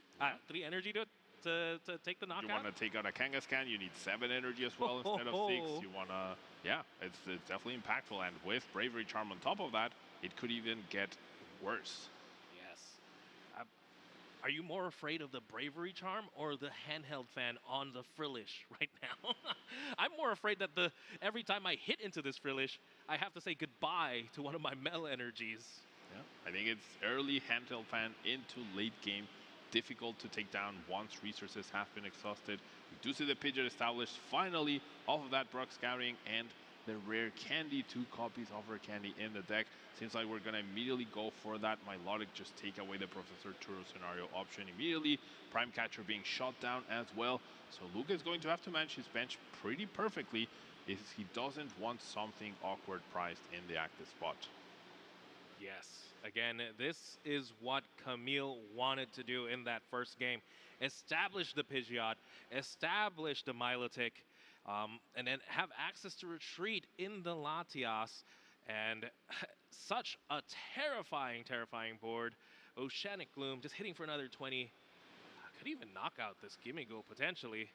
But right now, Luca's going to get some help. Going to be able to draw some cards. And this was, again, tutored up with the Cypher Maniac. So the second card was also something he was able to handpick. I believe that was the Genesect. Just make sure that you can search for your Goldingos later down the line. But Genesect could be a little problematic because it has that high HP. It doesn't have a very energy efficient attack either. And we're going to see that hit the board. We're going to go find our Goldingos, but now we're missing metal energies, Juancho. So I think we're going to go for a minor errand running this turn. Minor errand running. Not too bad. And again, since it is not hitting the Frillish, doesn't have to worry about fighting energy getting moved. So even if it was moved, not the end of the world. It's the fighting energy. The metal energies are the ones we have to keep track of. There it is. There we have 2 energies ready to go in the hand. I mean, the hand could get attacked. We know there's Iono. There's only 1 copy of Iono. That's another thing for these decks. They do play Iono, but it is prized. So there won't be any hand attack anytime soon. Or there could be if we play that copy of Redeemable Ticket, essentially switching our 6 prize cards with 6 other random cards from the deck. However, I think it's going to be a long way. And like, Iono is important, but it's sort of important to prevent a deck out scenario. You play 0-6 Machinations first, then you play Iono. Both players shuffle their hand, but your opponent's hand just went to a very small number. So I don't think the Iono will be the key card right here, but Luca is probably aware that his hand could change sometime soon. Yes, right now with the quick search, can have access to anything he wants from the deck. I wonder what supporter was grabbed there. Oh, not even using one. Yeah, I mean, we did play Brock Scouting this turn. Oh, no, that was last turn. That was last turn. Never mind. Just gonna keep applying the pressure, keep shutting down the item cards. Taking a prize card for Camille is actually not ideal, right? Because then Luca can take a prize card and still not be susceptible to counter catchers, so it's not really ideal. Now this Golden Go, the non-EX Golden Go, can take this potential first prize card. We could evolve, attach the middle, but we might finally see the interaction that you want to see Juancho with the handheld fan, not with Surf Run. And we did get confirmation that it's the effect of the attack first into the effect of the tool. But yeah, we see the boss sorters taking down that Milotic, which doesn't get the extra HP and is knocked out by the Strike It Rich attack. Strike It Rich, 120 when it is evolved into the Golden Go. Just perfect math there. And losing to Milotic, that's pretty big. That means Luca has access to Turo if he chooses to use it. Let's see what Camille can put together. Gonna draw a couple of cards first with the Kangaskhan. It is Voltei, free. chat. Eu tô comendo aqui ainda, mas eu ainda tô aqui, tá? Ainda tô na live, chat. Não tô respondendo, mas eu tô aqui na live, tá bom? We could, but without the Milotic, it's a lot weaker. Our 9 stretchers prize, right? So we're gonna have to rely on Lana's 8, probably in the later stages of the game to pull that off. There's still both Herbaloots available as well. Now the 2 Professor Churros are live, so you're trapping something is going to be as effective. And yeah, I think it's going to be LGM time. We need to move those energies away from the Golden Go, and if we send Metal Energy to Lunatone, the Metal Energy is as good as useless. We send another Metal Energy to Soul Rock, it's going to be useless, and this will prevent like Luca can only attach 1 energy per turn, right? So we're never getting to power up enough for Surf back. Yeah, I don't think, unfortunately, now we're not going to see that interaction, Pablo. We're not going to see the interaction much. Did you want to change your caster prediction to handheld fan now, as we are about to finish the tournament? No, I'll stick with the Mega Maul. Thank you. But right now, again, counter catcher is played, and what energy is that on the LGM right now? It's a Prism energy, providing every type of energy, but only one at a time. That allows the deck to have a lot of flexibility with Sudowoodo's attacks, with that slight shift from the LGM, with the Oceanic Bloom from the Frillish. You can even attach 3 energies and have an aggressive Cornerstone, taking knockouts. But yeah, we could see the impound attack from Ethan Sudowoodo get powered up at some point. And this is what I meant when right now you have to dedicate a resource for the Herballoon to potentially retreat. And if it gets to a point where there's nothing powered up and there's something trapped in the active, like this forces an Herballoon here or a Professor Turo usage. And that's one less resource that Luca has for later down the line that Camille is sort of like checking off his checklist in order to, okay, once you run out of X resource, then one of the locks becomes a lot stronger. Yes, again, name of the game is make Luca use stuff. Yeah, exactly. Use up as much stuff as possible. And now we're in a completely different situation than the previous game. Luca has taken one prize card. Camille has a perfect setup board with essentially, if a Pokemon gets knocked out, he gets 5 extra cards to work with that turn, along with any card he needs off of the Pidgeot. Now, we could see the knockout on the Pidgeot eventually. I think that's something that Luca is going to try to do. But as Camille accumulates resources in his hand, it does get to a point where you don't need Pidgeot just because Goligo don't play any sort of hand disruption, and you just have like 25 card hand, so it's very unlikely that you end up missing something, so the Pidgeot ends up serving its purpose, and it's okay for it to get KO'd. You'd rather the Pidgeot get KO'd, because the Pidgeot is just going to try to search for one of these resources anyways, so if you lose the Pidgeot, you get to keep the disruption resource active. Like it's almost like Pidgeot taking the heat there, but right now Luca has a lot of cards in hand. I believe I did see the air balloon, so this Genesect is going to be able to move, and the LGM only having 90 HP should be fairly easy to knock out, but it does dedicate at least a Metal Energy on the Gholdengo potentially. Unfortunately, Soul Rock. So here it is. Ladies and gentlemen, we have to keep count of Metal Energies in play. Only plays 3 Metal Energy. One is now onto the Soul Rock, dedicates this one now onto the Gholdengo. That means 2. That means you'll only have to deal with one more. Qual vai ser a parte 3? Yep, one more Metal Energy available, one Qual vai ser o nome? Air Balloon available as well. We just see the pass, so this is great by Luca. This is a full understanding on essentially the matchup. Basically, Luca could just go out of his way to knock out the LGM. Right now, LGM is not very impactful, right? LGM, any energy they move, it doesn't matter at this point because no energy is attached to a relevant Pokemon. And Luca is generally 1 Bosses Orders and 1 Prime Catcher away, or 2 Bosses Orders from winning this game, right? Could take down the Mega Kangaskhan, could take down the Pidgeot, and win that way. It could come down to the Lana's Aid providing just enough energy to be able to win, but we see the Xerosic Machinations, which is another way to get rid of resources from your opponent, and those free energies are very valuable. And this is exactly the way to punish a inactive turn, right? Yes, Luca was trying to prep for that big, I'm Gust plus a lot of energy knockout on some better Pokemon. Well, if you're not going to use your cards just now, and you're leaving me free to, instead of searching for ways to disrupt you, like searching for ways to recover my Elgin, recover my Brillish, instead, I'm free to, he's free to use the Pidgeot to get this Xerosic Machinations and attack the hand, that massive hand, even forcing down the Professor Total scenario in a couple of energy. And the Super Rod, all of those cards Trava-língua o nome dessa temporada, então, hein, Alexandre? Meu Deus do céu. Would be those now they're no longer available, so yeah, the passive turn does force something like this. Now Luca definitely needed a bit of time to make sure that he was keeping the right resources available, keeping everything that he thinks he will need. Energies can be recovered unless you're on the right block, right? So now I'm starting to see plenty of paths that are opening up for Camille to win. One Turo here, a bunch of energy getting discarded and utilized for KO, the Air Balloon already there, so now the amount of times Luca can move an active Pokemon, the amount of energy he has available to take big knockouts, and yeah, Camille follows this up with an item lock. So these 2 energies are now permanently stuck here. There's 2 energy in play as well, that's 4. I wonder if there's any more energies in the discard pile. Yeah, there's a metal energy in the discard pile. That means the metal energy in Luca's hand is the last metal energy available as he...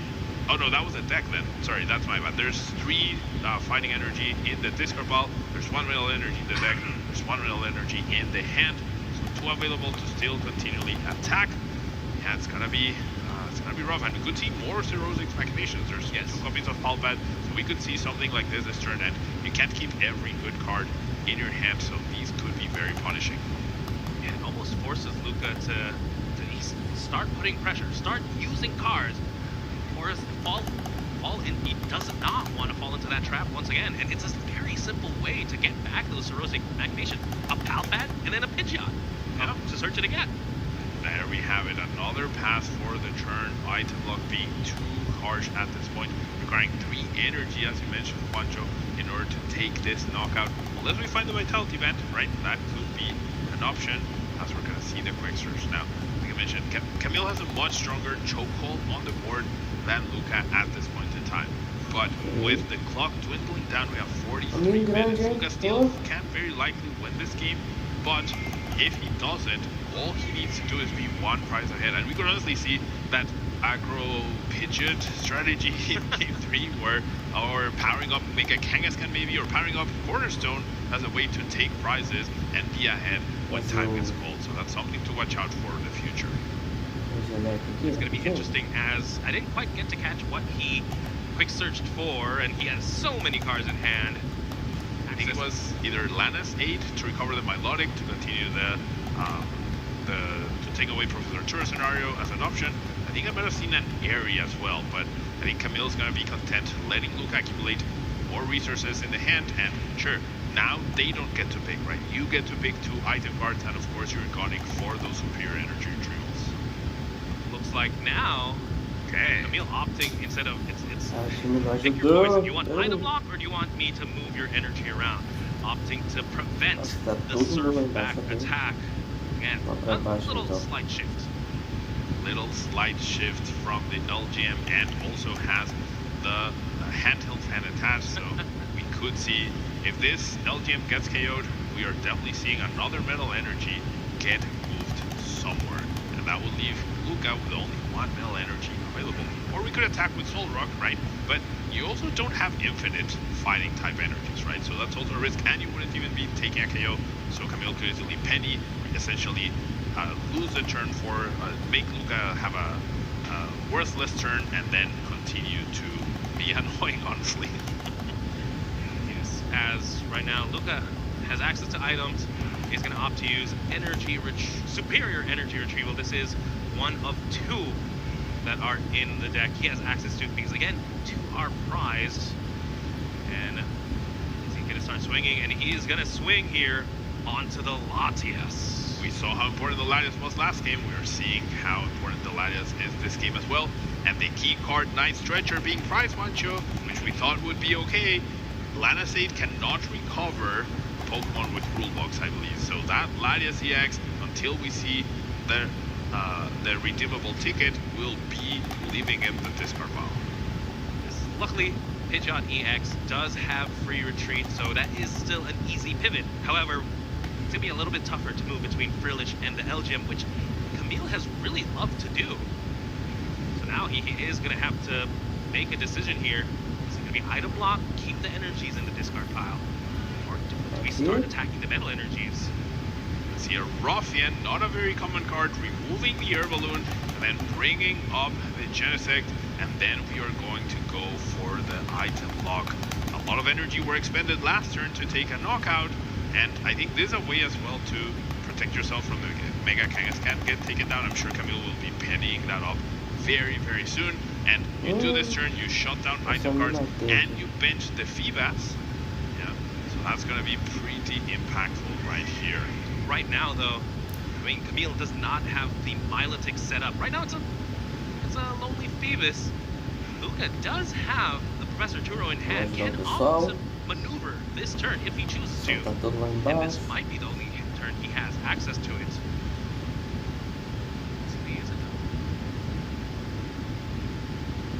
Right, did not use it. Now the Milotic hits the field.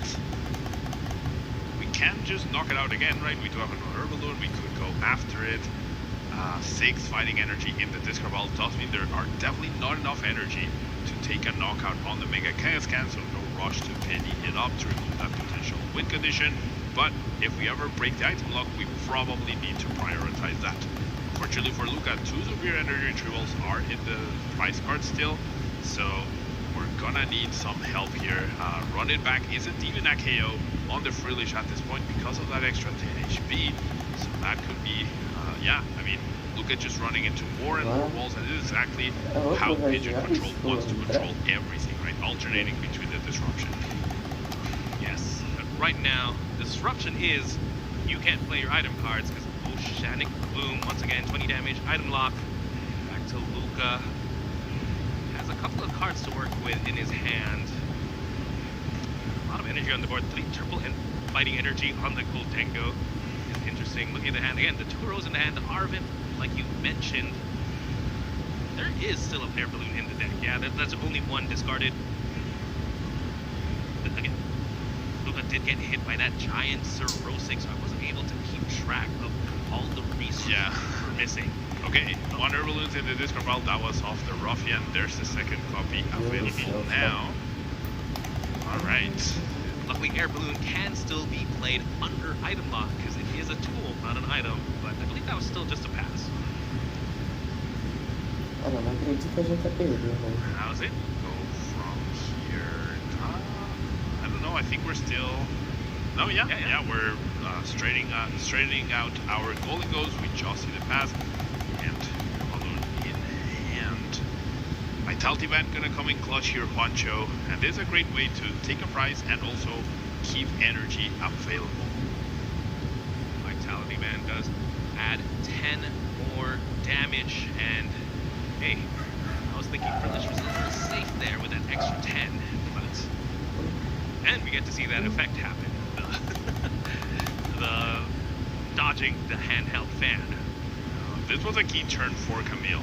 Basically, he could have slight shifted the energy away from the golden go to prevent the run it back, the surf run, sorry, but that opens up the possibility of superior energy. Well, we see the Lanacate get played 3, fighting energy get recovered, and as we now know, the energy should be going back into the deck before they get moved from the active.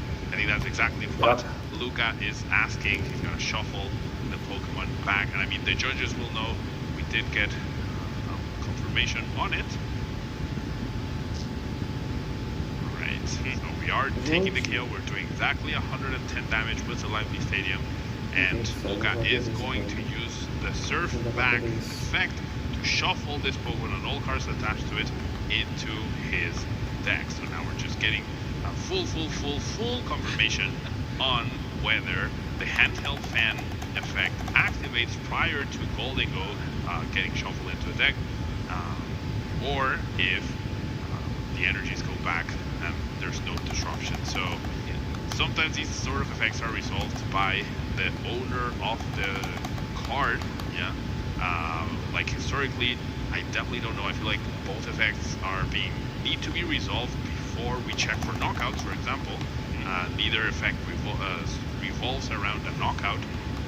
So yeah, honestly not sure. I have to imagine it is the attack first, because if this was, for example, one of those tools that damages you back, then I'm pretty sure even though you get the damage back because you're shuffling into a deck, you're checking for a knockout on a Pokemon that is no longer there, right? So I would imagine, but we'll get confirmation from the judges. And hey, Juancho, you did get to see it on stream. Yeah, and again, you know it's gonna be a tricky scenario when someone like Pablo isn't even sure. Right? That's why I didn't know at all, so I had to double check with you. But right now, getting to see it, and it's so important as well. Getting those 3 energies back into the deck. I believe Luca only has 1 energy left, right? But now there's 4, thanks to the Lana's aid, plus the 3 that got moved back to the deck. There's actually a lot of energy access.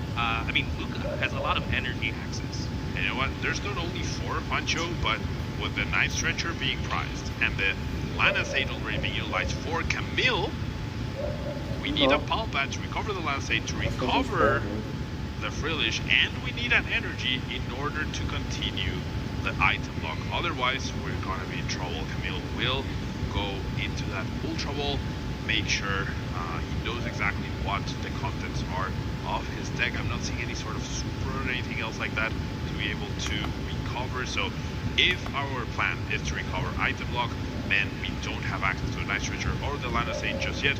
And another important thing is, I believe Camille has used both counter catchers at this point.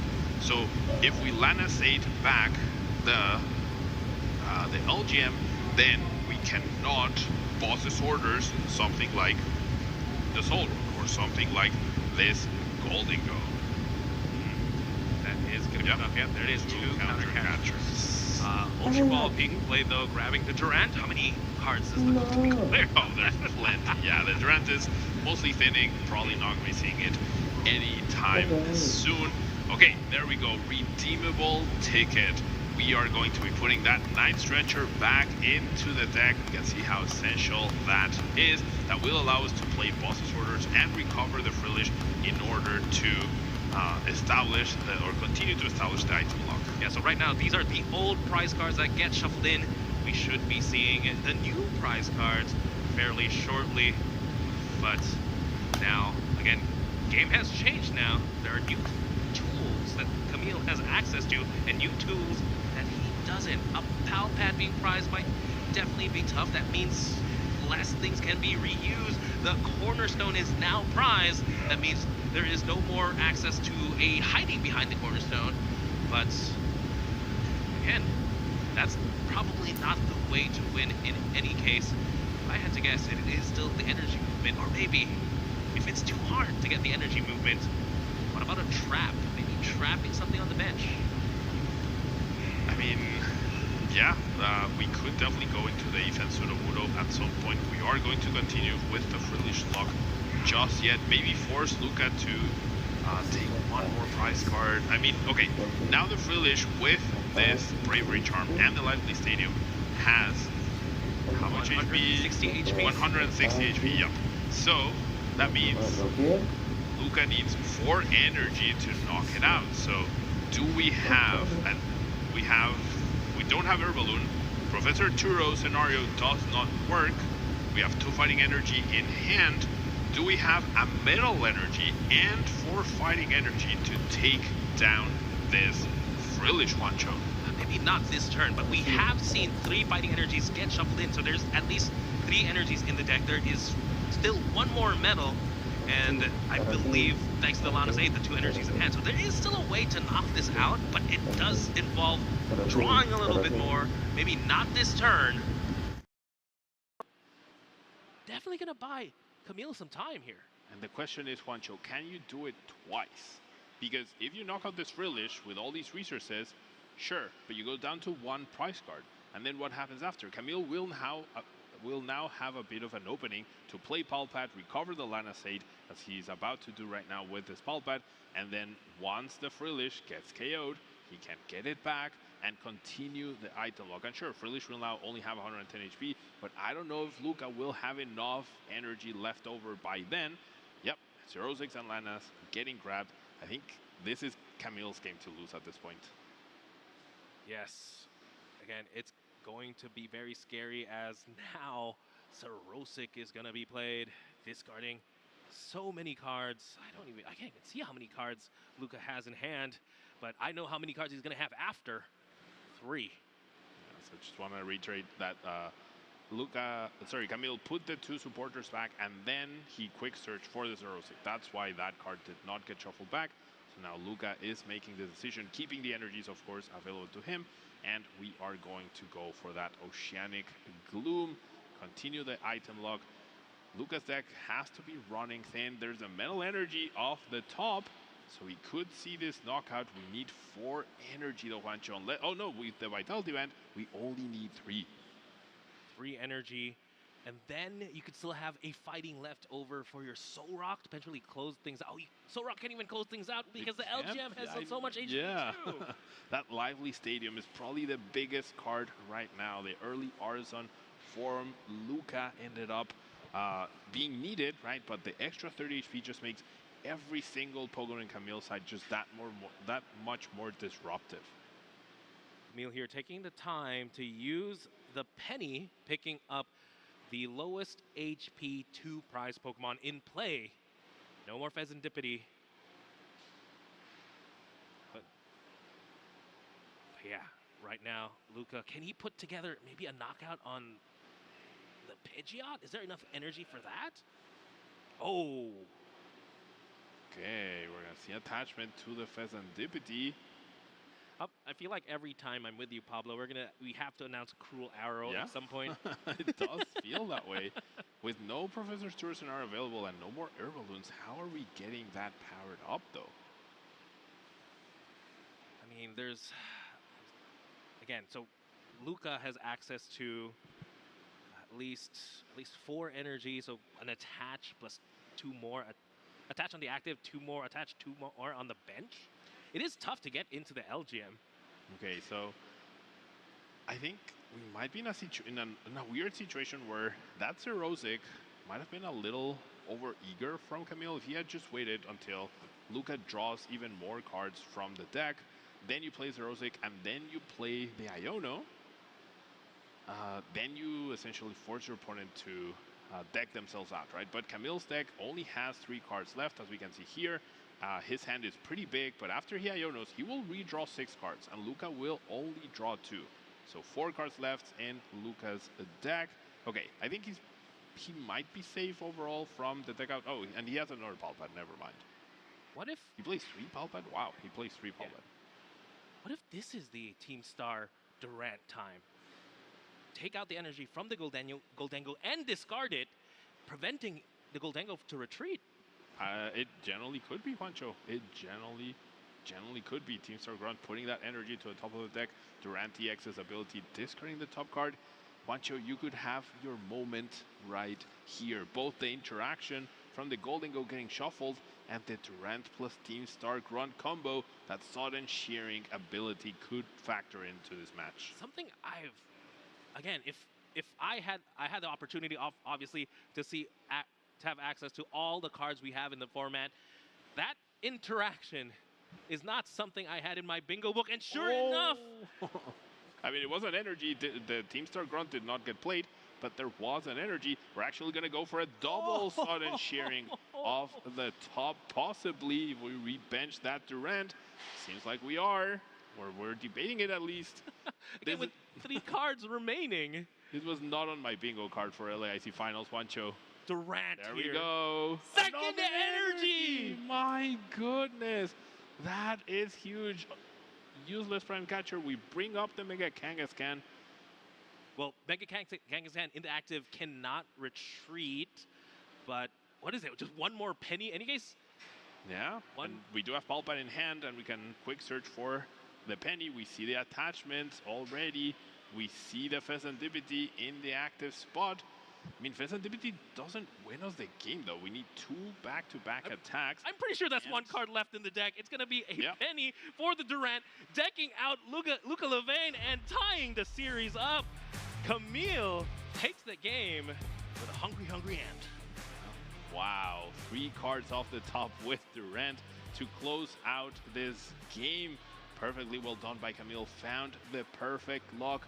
But can he do it with the time that is remaining? That was a very, very long game 2. Game 1 was quite short. And so one deck is very aggressive. The other is very passive. The time limit for sure favors the aggressive deck here, Juancho. It's going to be tough.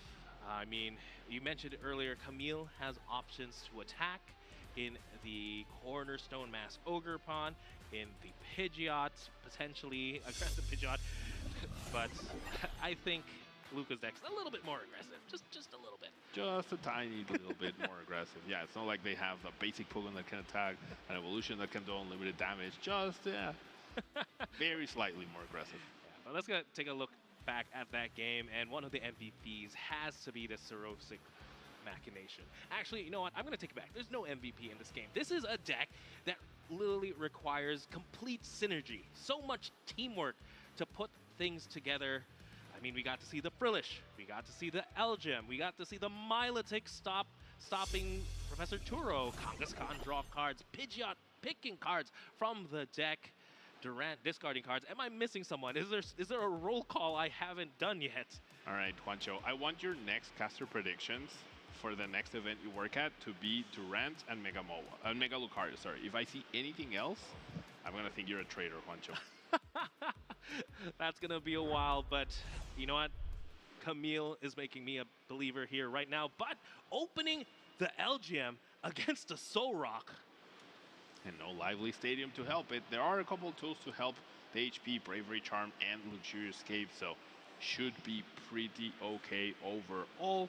And we have that Mega Kangaskhan already in play. Latias being priced once again, though, and the Feebas to no longer stop Professor Turo. We could see the redeemable ticket get played a lot earlier. Yes, as right now. Wow. All the item cards getting played, finding plenty of energy, finding that gimme goal, being able to draw extra cards, starting off with the aggression. I think Luca knows that the more aggressive he is, the better it is for him. The farther he's ahead in the prize cards, even if Camille somehow manages to power up, for example, a cornerstone to start combating that aggression, if Luca is far ahead enough, it won't matter. Yes, and again, with these 3 Pokemon now in play, I was starting to think maybe like Lone Cornerstone could be an out. Yes, it is susceptible to the baby Goldengo, but oh, Luca went second. That's already a knockout. Yeah, Luca chose to go second, got the turn 1 knockout, which is not very common. Camille will be able to draw an extra 5 cards this turn, which is a lot of extra cards to start off with, but no Pidgey inside, so not a lot of control overall, and no Precious Trolley this time around. And Camille will be about to get the bad news that Larias EX is not available. Well, no Precious Trolley, but we do have Brock supporting us. Again, Brock's scouting, finding 2 basic Pokemon or 1 evolution, but with no basic Pokemon just yet, it has to be that first effect. It's a Buddy Poffin and a supporter, almost. Well, not Buddy. Buddy only finds less than 70 HP. This can find anything. Double Nest Ball, right? Oh, double Nest Ball, yeah. Or a very costly Ultra Ball in the sense that it takes your supporter for a turn. We're going to see the Sudowoodo. Sudowoodo is actually something that I hadn't thought of. You could have Sudowoodo trapping Lunatone for 6 turns, slowing everything down, and then all of a sudden you take that prize on the Lunatone, and maybe that's how you are ahead in the prize cards before your opponent is able to accomplish much. But with the draw power, with the Goldingos, and with the Feebas not being available, if you can't lock down the Professor Arturo, he'll just get picked up eventually. So, in a possible strategy, sure. A viable one, I don't know. Maybe if Luca here benches something like Genesect, right? Even then, actually, I was thinking, first, Camille has to be able to get the Milotic in play. Yep. And then if Luca does bench something like the Genesect, to spend most of the time trying to knock that out, and when time is called, be up in prize cards. But right now, Goldengo in the active. Luca, I'm going to see 300 damage. No, we're not. Okay. Luca was debating on whether to retreat or not. He definitely wanted to get there, right? He Eu was, definitivamente não tô no auge do competitivo. Por que, Marlon? Fale para nós. I don't think he Por has quê? access to a Melee Energy just yet. Has already used both abilities, so he does have Cypher Maniac, but he will only be able to put 2 cards to the top. Will not be able to fully draw them at all this turn, so he'll be setting up for a very strong next turn. I think he probably has an idea of the Larias EX being priced. Now, to see the Pheasant DPT get attached once again. Deixa eu só fazer um negócio aqui, gente, eu já volto. Yeah, typically, Pheasant is only here to support you. When something's knocked out, you draw 3 prize cards. Against control, most likely than not, nothing's going to get knocked out. But that cruel arrow attack, 100 damage. It's a great way to pick off something on the bench, maybe a Pidgey, but also hits Frillish for weakness. So even if you do all the damage buffs, HP buffs, it is going to be able to knock out something like the Frillish. Luca had a boss's orders in his hand. I don't know why we didn't go after the Pidgey with our Soul Rock. We had the play already. I think he got a little greedy, wanted to KO the Kangaskhan this turn, but was not able to get there. Now he's putting an Herballoon and an Earthen Vessel to the very top. So if there's an item lock, this could get problematic, but if there isn't, then Luca could be taking 3 more prize cards next turn onto the Mega Kangaskhan. Can Camille make something happen to prevent that, though? Kangaskhan drawing 2 more cards. Nothing else established. The only way to move this Kangaskhan is either use the penny or redeemable ticket nest ball. Oh, Durant! Oh, you put something on top? Perfect. All right. You put the best card, the crucial card you need on top? Nuh-uh. Again, the sudden shearing. Just making a jump scare there. And another card we don't see every day, Erica's Invitation. Yes, opponent reveals his or her hand, and then you get to choose a basic Pokemon and essentially gust it to the active. All right, now is the time, Luca. Now there's 2 Soul Rocks. Your opponent has brought it active for you. I think now is the time to go after the Pidgey.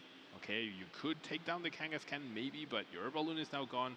You can't attach to the Soul Rock and attach to the Goldengo. And with the second Herballoon gone, unless we Professor Arturo scenario the Soul Rock in order to KO the Kangaskhan, I don't think it's possible. So I would love to see the Pidgey knockout. Put yourself ahead 2 prizes. The clock is dwindling down, less than 20 minutes left. And Pidgeot control without Pidgeot is so much weaker. At that point, you're just control. Yeah, and your random control, right? Random because you control. can't really control what you are going to do each turn. You're just hoping to draw the cards you need. Your Kangaskhan control, because that's the only way to really replenish your hand a little bit. Drawing those 2 extra cards. Maybe Pheasantipity helps out as well. That's 5 extra cards, but getting that targeted, getting anything you want is just so powerful, especially in a deck where you're playing, I'm not even going to count how many one-ofs. 20, 30, 30 one-ofs? All right, Arvin off the top. I hope Luca price checked and knows that there isn't a second copy of Herballoon. I feel like he's going very, very fast, of course, which is very important. But also, he needs to make sure that he doesn't do any sort of misplay. We see the attachment onto a Soul Rock.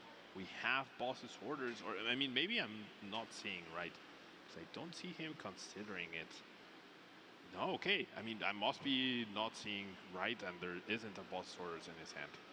Maybe, but right now that's 70 damage on the Kangaskhan. That's going to take a couple more to take that knockout, but 70 damage helps out in the math with the Goldengo as well. Yeah. Counter catchers in hand, another Pidgey. Can we get to the rare candy Pidgeot? I think the answer is no, Juancho. Otherwise, we would already be seeing that take place. We're going to see a counter catcher. We're going to bring up the Lunatone, and I think it's just going to be a pass. Oh, it's a pass with a fan, though. So, yeah. So it is handheld fan plus a pass. So it does, you know, a little bit scary. Now we're hitting into, if you hit into this Kangaskhan, you are sacrificing an energy card. Yeah, now it's a lot scarier to do so. And this just is even more motivation to play a Boss's Orders, play around the Mega Kangaskhan for sure. I'm very clearly seeing a Boss's Orders in Luca's hand. It might be all 3 in hand now. Now that I'm thinking about it. There's a Professor's Turo scenario as well, so we could actually just knock out the Kangaskhan if we had the right amount of cards. And 70 damage is huge because 70 damage means you require 2 energy less, right? In order to take. No, it's just 1 energy. Never mind. It's 1 energy less. That's still pretty good. We're eyeing up the Arvin. If we play Arvin, we are not taking a knockout this turn because the Herballoon is not here. And we see a pass. All right, maybe we didn't have the superior energy retrieval to take a knockout.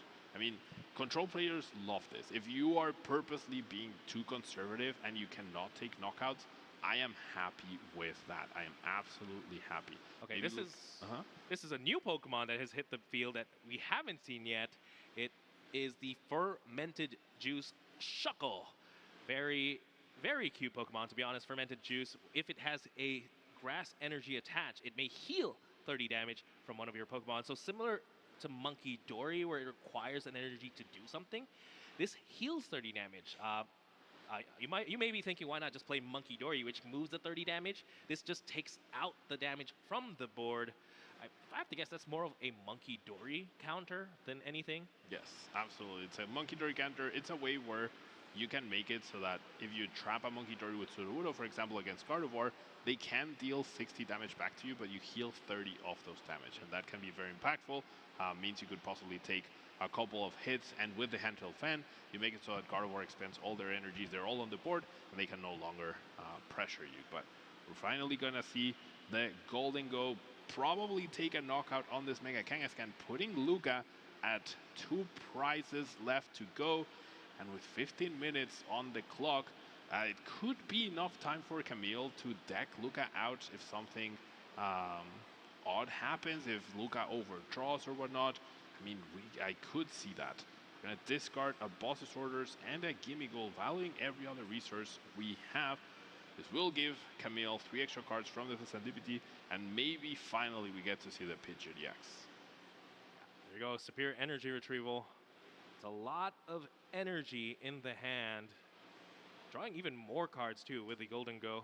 Vitality Band to take away the healing that Fermented Juice made happen. We need 5 energy. One of those is going to be a Metal Energy, Juancho, and with 1 more Metal Energy here, things could get a little scary, perhaps. Yeah, so that was a Metal Energy discarded, and now a Metal Energy moved to the Soul Rock, which can't use it. So there's what? One Metal Energy left in the deck? Yeah.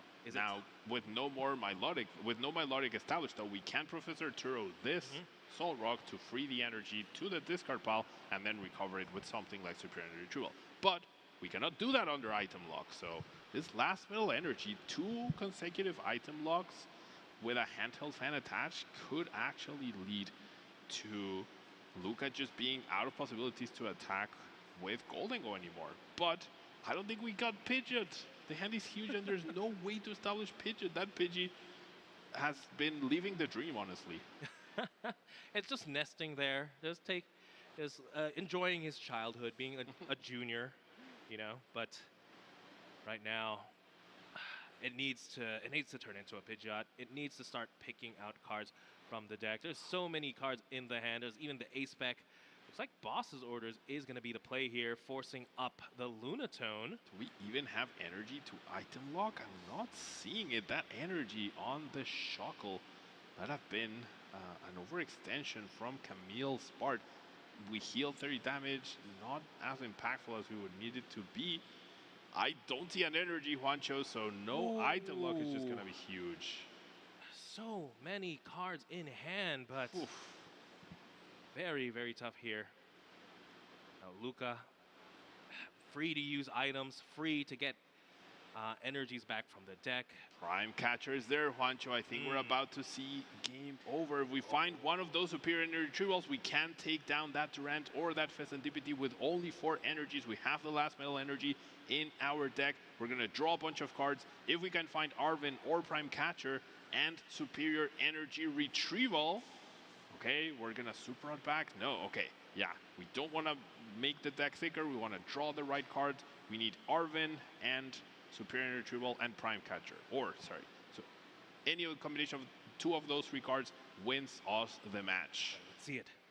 3 cards off the top. Ooh, I think that's a pink card. Yep, there's a Prime Catcher. We still need superior energy retrieval, though. We're not fully set up yet. We're going to go Super Rod, put energies back, which we can Earthen Vessel. Oh, maybe that's enough. If we have enough energy in our hand for Earthen Vessel, maybe a couple Earthen Vessel. And Earthen Vessel gets 2 energies into the hand. Is there a Metal Energy? There's the Arven! There's the Arven to get the superior energy retrieval. We can take out Fezandipity or Durant. Just like that. Superior Energy Retrieval gets 4 energies in hand. There's the Metal Energy attachment. Prime Catcher on the Durant. Ladies and gentlemen, Luca Levain is your LAIC champion for the senior division. Powerful, powerful game.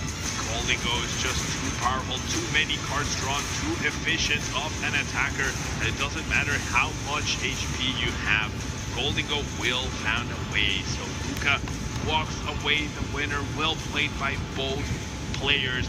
Excellent display of both decks, and Pidgeot Control making it all the way to the finals, I'm sure, was not in anyone's bingo card.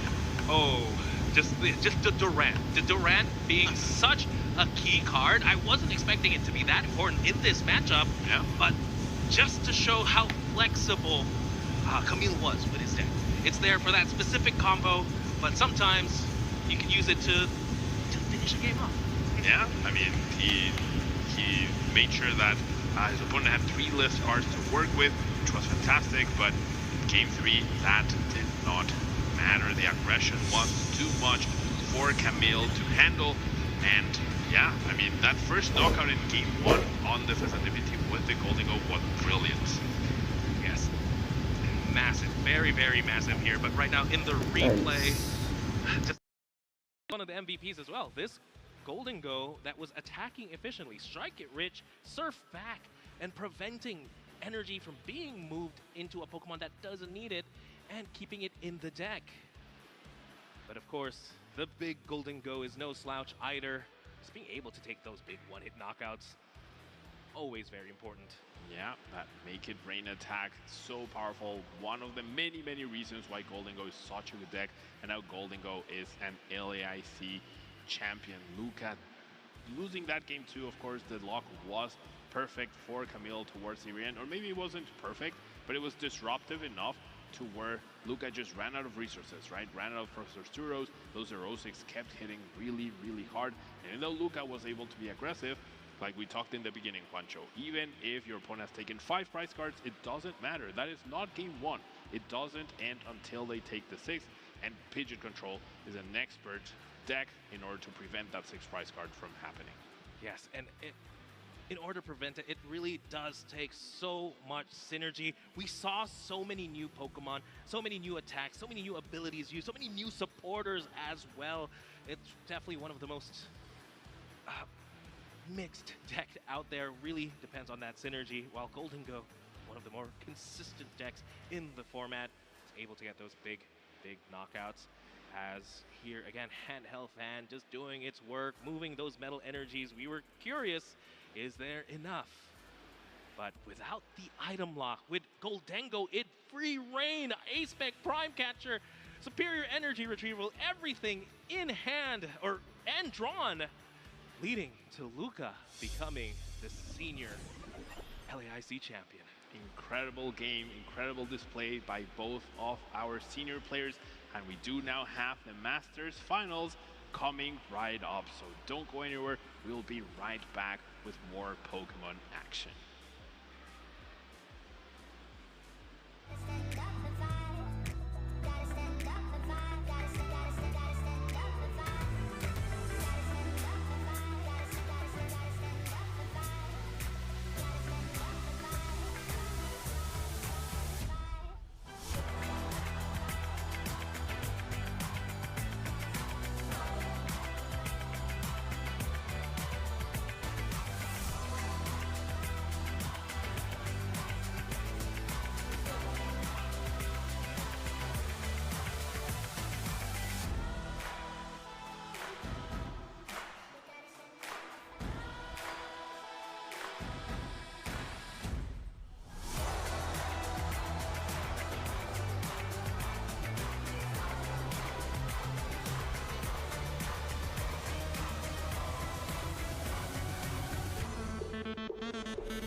Well, LAIC 2026 has surely been one of the greatest LAIC so far, the most players we've ever seen, as well as some incredible juniors and seniors final. My name is Mike, and I'm joined by our 2016 Seniors World Champion, Jesper Eriksson, who's going to give you that insight that you need to know to find out how this final is going to go. How are you feeling about this upcoming match? I'm feeling very 50-50, Mike. As I look at the list, we've got 2 Gardevoir variants. Most of the cards are the same, so right now we're going to see a testament of skill here in the finals. We do have our players already set. We have from the United States, Sebastian Lashmet versus the local town hero, Pedro Pertusi, hailing here from Sao Paulo. It's going to be an amazing fight. As you mentioned, very similar decks, and we'll see how that pans out. We'll talk you through all the games as they go forward. We have 75 minutes, a best of 3 to decide who will be your LAIC 2026 champion. And they'll be kicking things off shortly. But before we do, let's talk a bit about the tournament, Jesper. We had over 2,000 players, which narrowed down to 360 in Phase 2. And now we just have 2 remaining. It is very much that crunch time. These players, so much more on the line. The CP, you've got the prize money. What are these players going to be going through at this moment? These players are going to be going through a ton of nerves, Mike. Telling you, a mirror match. Pedro Pertusi, already a seasoned champion, 3-time regional champion among that top 8 on the top from Curitiba. Playing as Sebastian, no slouch himself. A previous World Championship finalist in the seniors division in London, and have a few top cuts here, there in the ICs and regionals, but not that winner's medal yet. So, I mean, this is a great opportunity to get out and finally cement that champion status. Exactly, and actually Sao Paulo seems to be the place where Pedro has the most success. Getting a regional champion here as well as multiple LAIC top 4s and top 8s. So really has had a great amount of success in this city, as you mentioned, local to the area. So very much looking to try and make it a big win here. On the other side, Sebastian having a strong start to the season with 3 events, all of which with Gardevoir as well. So has a lot of experience with the deck and had that previous top 8 at NEIC in the Masters division. That was with Gardevoir. That was back in 2024. So has a lot of experience with this deck across the last few years. Yeah, the first iteration of Gardevoir with that other Gardevoir, with the Shiny Arcana, unfortunately that got hit by rotation there. But, I mean, still, Gardevoir has been proving so strong. Rotation can't hit it. Rotation can't knock it out of the format. And now we can see Gardevoir again. Another Gardevoir mirror match on stream again. Another chance for Gardevoir to cement itself as one of the best decks. Well, I know a lot of you at home really do love or hate the deck. Many of you playing the dark type attackers that have been prevalent in the current format to try and punish it. But it's not about the deck. We want to find out which of these players you guys at home think are going to win. We've made our predictions already. You and I, Jesper, against each other. I've backed Pedro, and you've gone for Sebastian. Yeah, there are a few list differences here. We're going to get most of that while we're going, but I think the one big difference there is between Pedro and Sebastian is Pedro running that Drift Loon, where Sebastian is running that more defensive tool in that technical machine devolution. And I do think that is going to be one that's going to be super important alongside the amount of Monkey Dories we get into play on each side, both of them playing those free Monkey Dories each. But yeah, as soon as we can get those Monkey Dories online, those Monkey Dories can be setting up for TM Devolution and basically removing Gardevoir. I'm excited to see the gameplay pan out later on. Sebastian, actually, fun little fact about him, is the coach of our finalist in the juniors division. So I'm sure Reed will be watching in the crowd, supporting his coach after an amazing performance here earlier today. But of course, both these players will have huge amount of support. I think Sebastian is one of those names where when you talk about North American players that are due a win, I think many players would put him on that list. Yeah, agreed. Sebastian, one of these players that are playing in tons of online tournaments too, and really been grinding out Pokemon TCG Live. And that goes to show, right? The amount of games you can get in on live, the amount of games you can get testing with, it goes somewhere, right? In Sebastian's case, it takes him to the final. Well, neither player here will be wanting to make a mistake on the big stage. There's a lot of pressure, but both of them had such strong runs playing through 14 rounds of Swiss. And we took a chance to look back at those rounds to see what kind of decks they were playing against. Both of them playing against a lot of Gardevoir. Yeah, and if we're looking at Sebastian's side to start off, it was 3 Gardevoir decks playing in the total amount of 14 Swiss rounds. Although there were different variants, only one of them being that Gardevoir with Jelly Scent, which is the one, actually 2 of them. I noticed here there was also the Chow variant of it, a little bit different with a little bit more aggressive item lock variation, whereas Pedro was also playing against a few, not as many though, but it just comes to show that both of these players have magnificent experience into this matchup and have been winning those matchups. I think Sebastian had a gauntlet of top players. It was, like you said, Henry Chow, Brent Tonneson as well, Gabriel Smart, and really managed to take most of them down, so very much earned this spot at the table. And I think that's really the key with these players. When you make it to these late stages, you have to take down a top player at some point, as there's so many great ones out there. On the other side, Pedro, we've seen him on stream and just seems to be so clinical with the numbers, has made some incredible plays with the maths. We saw that amazing 240 plus the 60 from the Monkey Dories onto that Mega Kangaskhan. None of us saw it coming, but Pedro was playing for it for multiple turns. And Pedro playing for that mathematical, you know, almost science there. I got a hold of him after top 4, congratulating him and saying that there's a reason why he's in the finals here with that great mathematical ability. We do also have to bring in a stat for Pedro. Lost in round 1, but hasn't lost in the tournament since. So 13 rounds in a row just in Swiss, where he went undefeated. Then going on with, you know, top 8, top 4, also being undefeated there. Yeah, losing to that Grimstar, which won in the juniors division. Obviously not the same player, different age division, but it was the deck. And that's really what's the challenge for Gardevoir in the current format, is there are many dark type attacking decks like Charizard EX, Enzoroc, Grimmsnarl, Mega Absol. But even though there is that weakness, they still have a way to victory, and consequently has led both these players to making to the final. And the most played of those have been that Mega Absol box. Both of these players have been facing their amount of Mega Absol, but yet has come through, and both are sitting here in the finals, having both beat these Dark Attacker decks that were made to beat them. Well, last weekend in Las Vegas, Mega Absol Box, piloted by Tord Reklev, won the tournament, and consequently the popularity of it, especially amongst those top players, was up at this event. And those top tables were full of them, and the Gardevoir had the matchup down. And it was really the stream game that highlighted how much skill is required for Gardevoir to take down that kind of matchup, as Pedro had one of the best matches of the tournament when we saw him against Yoshiyuki in top 4. And that is why it was so hard for me to put who I think would actually win this. We've seen Pedro in that top 4 especially, both games coming from the back foot. Bem-vindo de volta, Dragas. Alexandre também. I have to admit as well, Sebastian must have had Ei, Dragas, como é que tá sendo a experiência de jogar no Suitão? He was on the back foot and yet still came to come back. Estamos aqui na Masters da final do TCG. Aí falta essa e as 3 modalidades do VGC, né? Pelo que tá acabando o LAIC.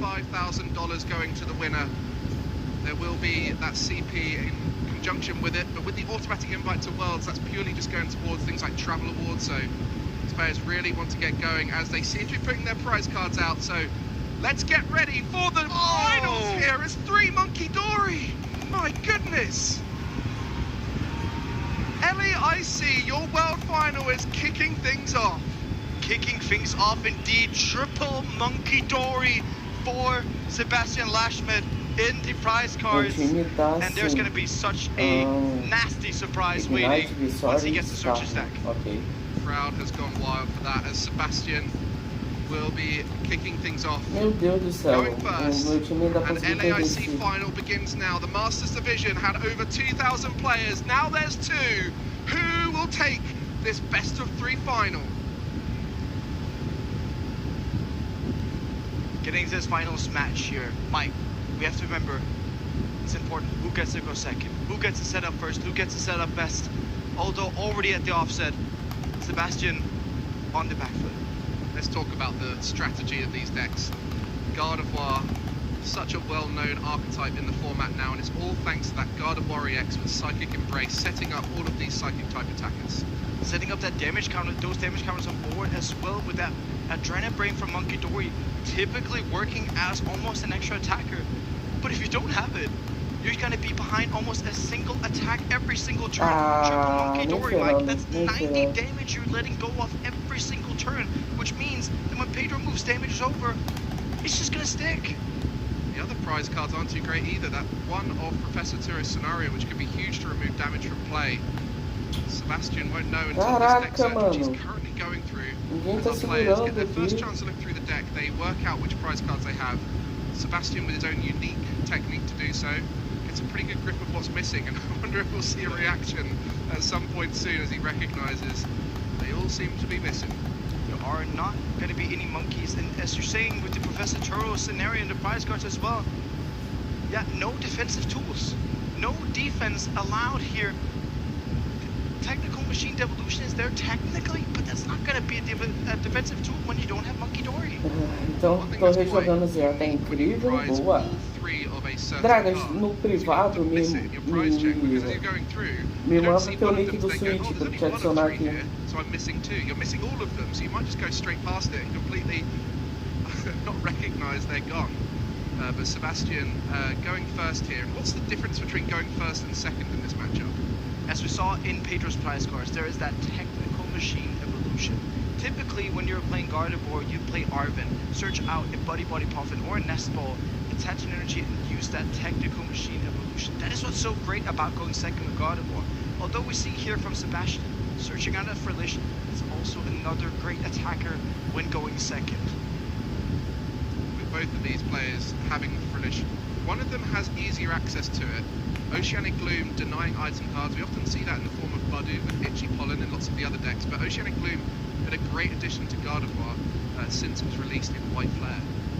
Yeah, and a great addition to that, you know, basically giving Gardevoir the best medicine you can against these Dragon Ball Dusknoir decks that we're using Budu against him with great effect. Now here, you can detach onto rods, and not a lot going on in that hand. Olha, eu não faço nem a menor ideia de como joga o Alexandre. As the Earthen Vessel kicking things off for Pedro will now get to do his own deck check And why do we see Earthen Vessel here? Is to find those energy cards, which are so important to get into the discard pile. You see the negative effect, which we normally see on cards, is having to discard them. But actually, that's a benefit here for Earthen Vessel. It's a benefit because you're able to power up that Psychic Embrace from Gardevoir. The ability from Psychic Embrace lets you put energies into play as well as damage counters following along with those energies, which means you're powering up not just your attackers, but putting energies onto them, but also your Monkey Doors are getting powered up. We just see Pedro noting down the prize cards. In a game of Pokemon, you're missing 6 of your cards at the start as they're face down to your side. As you take knockouts, you will be able to put those into your hand, but at this stage, it's really important to find out what resources might be missing, and the Curlier and Gardevoir aren't ideal. Technical Machine Evolution might become a bit of a problem. So same too to the Mew EX, which could be a useful attacker at some point. But really, you can just see how incredibly meticulous these players are to get to the stage. Both sets of prize cards are not great, and we're typically measuring it here in who has the worst prize cards. By far, Sebastian won that competition. But looking at Pedro's prize cards, it's not going to be easy getting out that Gardevoir. Only plays 1 copy of the Technical Machine Evolution that is in the prize cards, meaning that that Gardevoir has to either be evolved naturally through the stages without any help, or it has to be reliant upon those rare candies that he also plays. When you've got an archetype like Gardevoir that constantly evolves and changes event to event, it's often how easy it is to get the Gardevoir is a big factor in that. As Rare Candy, a huge item card allows you to get into Gardevoir quicker, and if you're in a format where item lock is available, it can make it even tougher. So this event, it seems to be that hybrid, somewhere in the middle where people are leaning into a little bit of Technical Machine Evolution, a little bit of Rare Candy to have that versatility, but definitely not the easiest it's been in Gardevoir terms to get an access to a Gardevoir EX. We see here Lily's determination along that Mystery Garden being played here, getting, you know, a new tool to be playing with in that Mega Evolution set, but most importantly, almost every single deck in the format has been using Lily's determination to great effect. When you have 6 prize cards left, you get to draw 8 cards after you shuffle your hand in. If you draw an 8 prize card, you draw 6. A fantastic consistency boost. O Draga está ainda aí no chat? Want that early game consistency. Once they're set up, they tend to do so well. Gardevoir, a deck that happily comes from behind, but when you're in a mirror match, that battle of who goes ahead, who gets the control of the board is such a big factor. And you mentioned the slight differences between the two lists. There's not many differences at all, but one leaning slightly more aggressively, one slightly more defensively. And we were talking very slight at that. We saw that Drifloon being discarded. Both of these players are running that Jellicent EX, which is about item locking and tool locking your opponent, right? But the differences are here that Pedro runs that Drifloon, Sebastian running that Team Evolution, and then it's just a very few amounts of cards afterwards. And the Ralts in the active, just drawing a card with Collect. The new Ralts from the Mega Evolution set has added a little bit more utility to the Gardevoir, and allowing those early turn consistent attacks should you have a slower start. As the Technical Machine Evolution with that Curlier, we'll find another Curlier and a Jellicent. So Sebastian having not many options in hand, but has got access to somewhat of a board. Yeah, a better board than we would be thinking at the start here, with not many cards to be able to help anything. Although here, still looking like if Pedro can be putting some pressure onto the board here from Sebastian, right? Just gonna come that Jellicent down, and we have to remember, Pedro is not running bundle, Sebastian is either. So that means that when the Jellicent goes into the active spot, none of them are able to move it. So the Jellicent is a key component for both players, which is why they both evolved into it so soon. The Oceanic Curse, where Frillish has an attack that turns off the access to items. Oceanic Curse from Jellicent switches off items and tools being played from the hand. And as Jesper alluded to, that turns off Counter Catcher, which is the only way to gust to the bench. So by putting that in the active, you take away so many options from your opponent. Yeah, you're basically forcing your opponents to say, okay, take this Jellicent out, or it's just going to stay there forever. And it also brings in a new thing where the only recovery card that is in these decks is either Super Rod or Night Stretcher. They both have that in common, they're item cards. And their ace spec as well of choice is the Secret Box, so having that Jellicent in the active would completely turn off that. Each deck only has access to a singular card with that ace spec text on it, and they are incredibly powerful. Secret Box has been the best friend of Gardevoir ever since Henry Chow popularized it, along with many of the other versions of Gardevoir. The kind of the name that stands out whenever you talk about God of War is that man. And both these players, I'm sure, have been inspired in the past by him and taken ideas from his deck list. But it is that secret box being played now by Pedro. Really helps the consistency. It allows you to find one of each type of trainer, a supporter, an item, a tool, and a stadium. And that means Pedro's early turn here will be mighty fine. Mighty fine indeed. You're able to get that Lily's Determination, being able to draw a lot of cards next turn. Artisan is going to be able to search out the basics, and that Rare Candy is going to be able to get that Gardevoir into play, helping Pedro massively. Our first Gardevoir in the final here, as well as a Dark Energy committed to a Monkey Dory. And now we see the Jellicent lock up the active spot. Sebastian has a lot to do facing down this exact Pokemon as 2 energy committed. That will put 4 damage onto the Jellicent, and with that Monkey Dory on the bench, the Adrenabrain will allow that to move across into the Curlier and take a clean knockout here using that power press of the Jellicent. The first KO here for Pedro Patusi in our LAIC final. One step closer for the hometown hero in this final, and Sebastian already so far behind. Has that Jellicent in play, but a hand to follow along with it? That's not what he got. Did see a Gardevoir in there, so we'll have access to that, but not that Lily's Determination off the top. Definitely going to help get out of this situation.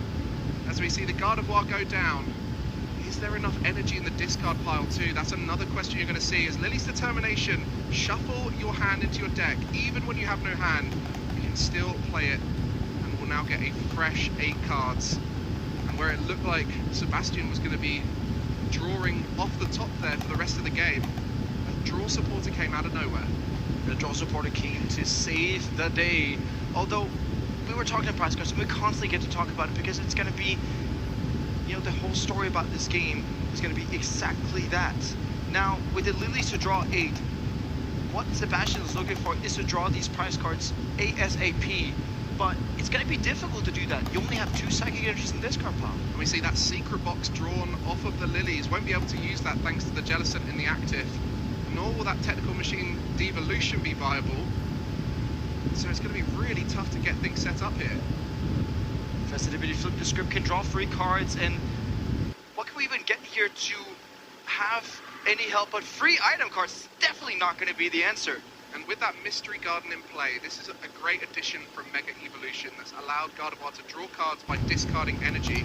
But the only way you can play it is if your hand size is lower than the amount of Psychic Pokemon you have in play, as you discard an energy and draw cards up until you have the same amount of cards as you have Psychic Pokemon in play. And without the access to the items like Ultra Ball and Secret Box, you can't get that hand size down. And so at this point, Sebastian's going to be limited to those 2 Psychic Energy that are currently in the discard pile. Those 2 Psychic Energy are going to go onto that Jellicent, being able to use that Power Press. And besides that, the whole hand is useless at this stage because of that Oceanic Curse from Pedro's Jellicent DX here, having to attack into the opposing Jellicent DX for 80. But we do have to remember, Mike, Pedro has access to Monkey Dory. There we go, a Power Press for 80. Just a Psychic and a Colorless to do 80 damage. If you are able to get 2 more Psychic Energy onto that Jellicent, it will do 160. But that's going to be slow going for Sebastian at this stage. As we now see the Artisan go down for Pedro. Just going to look to try and find more of those Monkey Dory and really get things going here. And there it is, the second Monkey Dory. And this is often a story of the Gardevoir mirror. Who gets ahead in the Monkey Dory battle on the bench? Like I say, this race of Monkey Dories is definitely going to be on Pedro's side. As said, Sebastian not going to be able to have any of that monkey business going on. And efficiently here, Sebastian, if Pedro hits a Darkness Energy here, has only done 20 damage to this active Jellicent. With 75 minutes here in the Masters final, both these players will confidently play out all of their matches as far as possible to conclusion. But you wonder if this was in the Swiss stage where we only have 50 minutes, whether something like prizing your 3 Monkey Dories would be enough to go, Joe what, I'll have a better chance next game. I think in a certain situations like this, exactly, you'd be thinking Swiss if you want to be winning that Swiss round, yes. But we do see the Darkness Energy here from Pedro Pertusi, and it's going to be cementing that lead. We'll be able to move 30 damage over ×2 with those Adrenabrains. And as Sebastian attacks, it's only going to add fuel to that monkey business. As 6 damage moved across from the active, we'll be able to attack as well See all of that damage, now 180 damage sustained by Sebastian's Jellison, and that's going to be one swing away from a knockout next turn. One swing away from a knockout, and Sebastian again cannot be healing this Jellison. It also means that Pedro's going to be the one in the driver's seat, the one with the item lock going on. Is Pedro ever going to be retreating this Jellison? No. Does he have to? No. And there's no way to get more energy into the discard pile at this stage. That's why the Jellison's so good in the mirror. If you can lock up the items, it really takes away options. You see Sebastian trying to think through what options there actually are. Earthen Vessel gets energy out of the deck, discards energy too. You got the Ultra Balls, and that Secret Box, the ace spec of choice. But Mike, you can't use those. Can't play any of them. Just an attachment here to the active Jellison. Once that goes down after that power press from Pedro's side, is going to be able to reuse those energies. Although, when we're looking at it from outside here, Sebastian is only running one Jellison DX.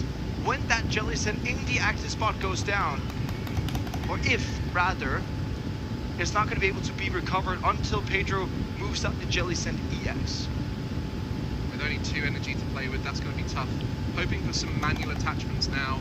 That's about the only way Sebastian can confidently get rid of energy, is attach it to a Pokemon and either retreat it or let it get knocked out.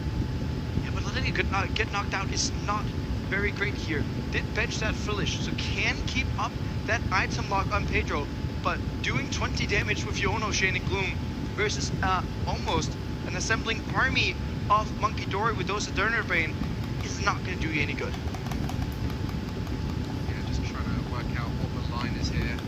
Plenty of cards to play with. Had a huge hand, but with the least determination, shuffled a lot of them back into the next hand. So we'll just be attacking there for another power press. Did commit an energy to the active spot, as we now see 110 damage on Pedro's Jellison, but every Monkey Dory he put in play just reduces the sting of the Jellison's power press by 60. And reducing that sting immensely here. Still looking at the best way of tackling this situation here. Now, can remove 60 as set. Not a lot of pressure on, and when you're removing that 60 damage from that Jellison there, you know, it just feels like every single effort that Sebastian's putting into it is for nothing. Falei pra tu me passar teu nick depois. We're watching with perfect Pra knowledge, tu, knowing teu nick Sebastian doesn't have access to Monkey Dory, but Pedro will be thinking about it. He'll be thinking about playing around it, knowing that Adrenabrain can very much counter a lot of this damage. So it might not even want to leave damage in play, which is typically a strategy. Which is very smart here from Pedro, but you have to be thinking about it though. Sebastian chose to not use that Artisan on the last turn, which kind of gives a little bit of a wink towards maybe we're sitting against an opponent that does not have any access to Monkey Dory. Is he actually using the Professor Tiro's scenario to reset the Jellison? I think part of the reason there would have been to open up a bench spot too, so he can now even get more Monkey Dories on the go and heal some of that damage. So the Professor Tiro scenario, which we alluded to being vital on Sebastian's prize cards, has come in as an important tool here to take another 2 prize cards. Pedro racing ahead. Racing ahead, halfway there towards getting that game 1. Sebastian has to find an answer right now, otherwise this first game is going to go in the way of Brazil. When we say locked up, I think we can definitely say that Jellison EX from Pedro has locked up this game. The Oceanic Curse denying Sebastian from any of the resources he's wanted to play. Denying items has been a theme in the Pokemon TCG for years. We've had a lot of fun at this event talking through previous winners, and our 2018 winner had item lock in the form of a Vileplume. That was a lot of fun to find out about, and now you can see that exact effect right here. So LAIC history repeating itself thanks to that item lock. Potentially repeating itself of Sebastian on the wrong side of history here perhaps. Gonna Artisan out for that Screamtail, play the Iono, which is the perfect combat card here, potentially able to remove some of the Monkey Dory setup that Pedro has in play here, which is going to be the only way that Sebastian can claw his way back into this game. It's been a long journey up to now for both of these players. 14 rounds of Swiss, a top cut followed by this final.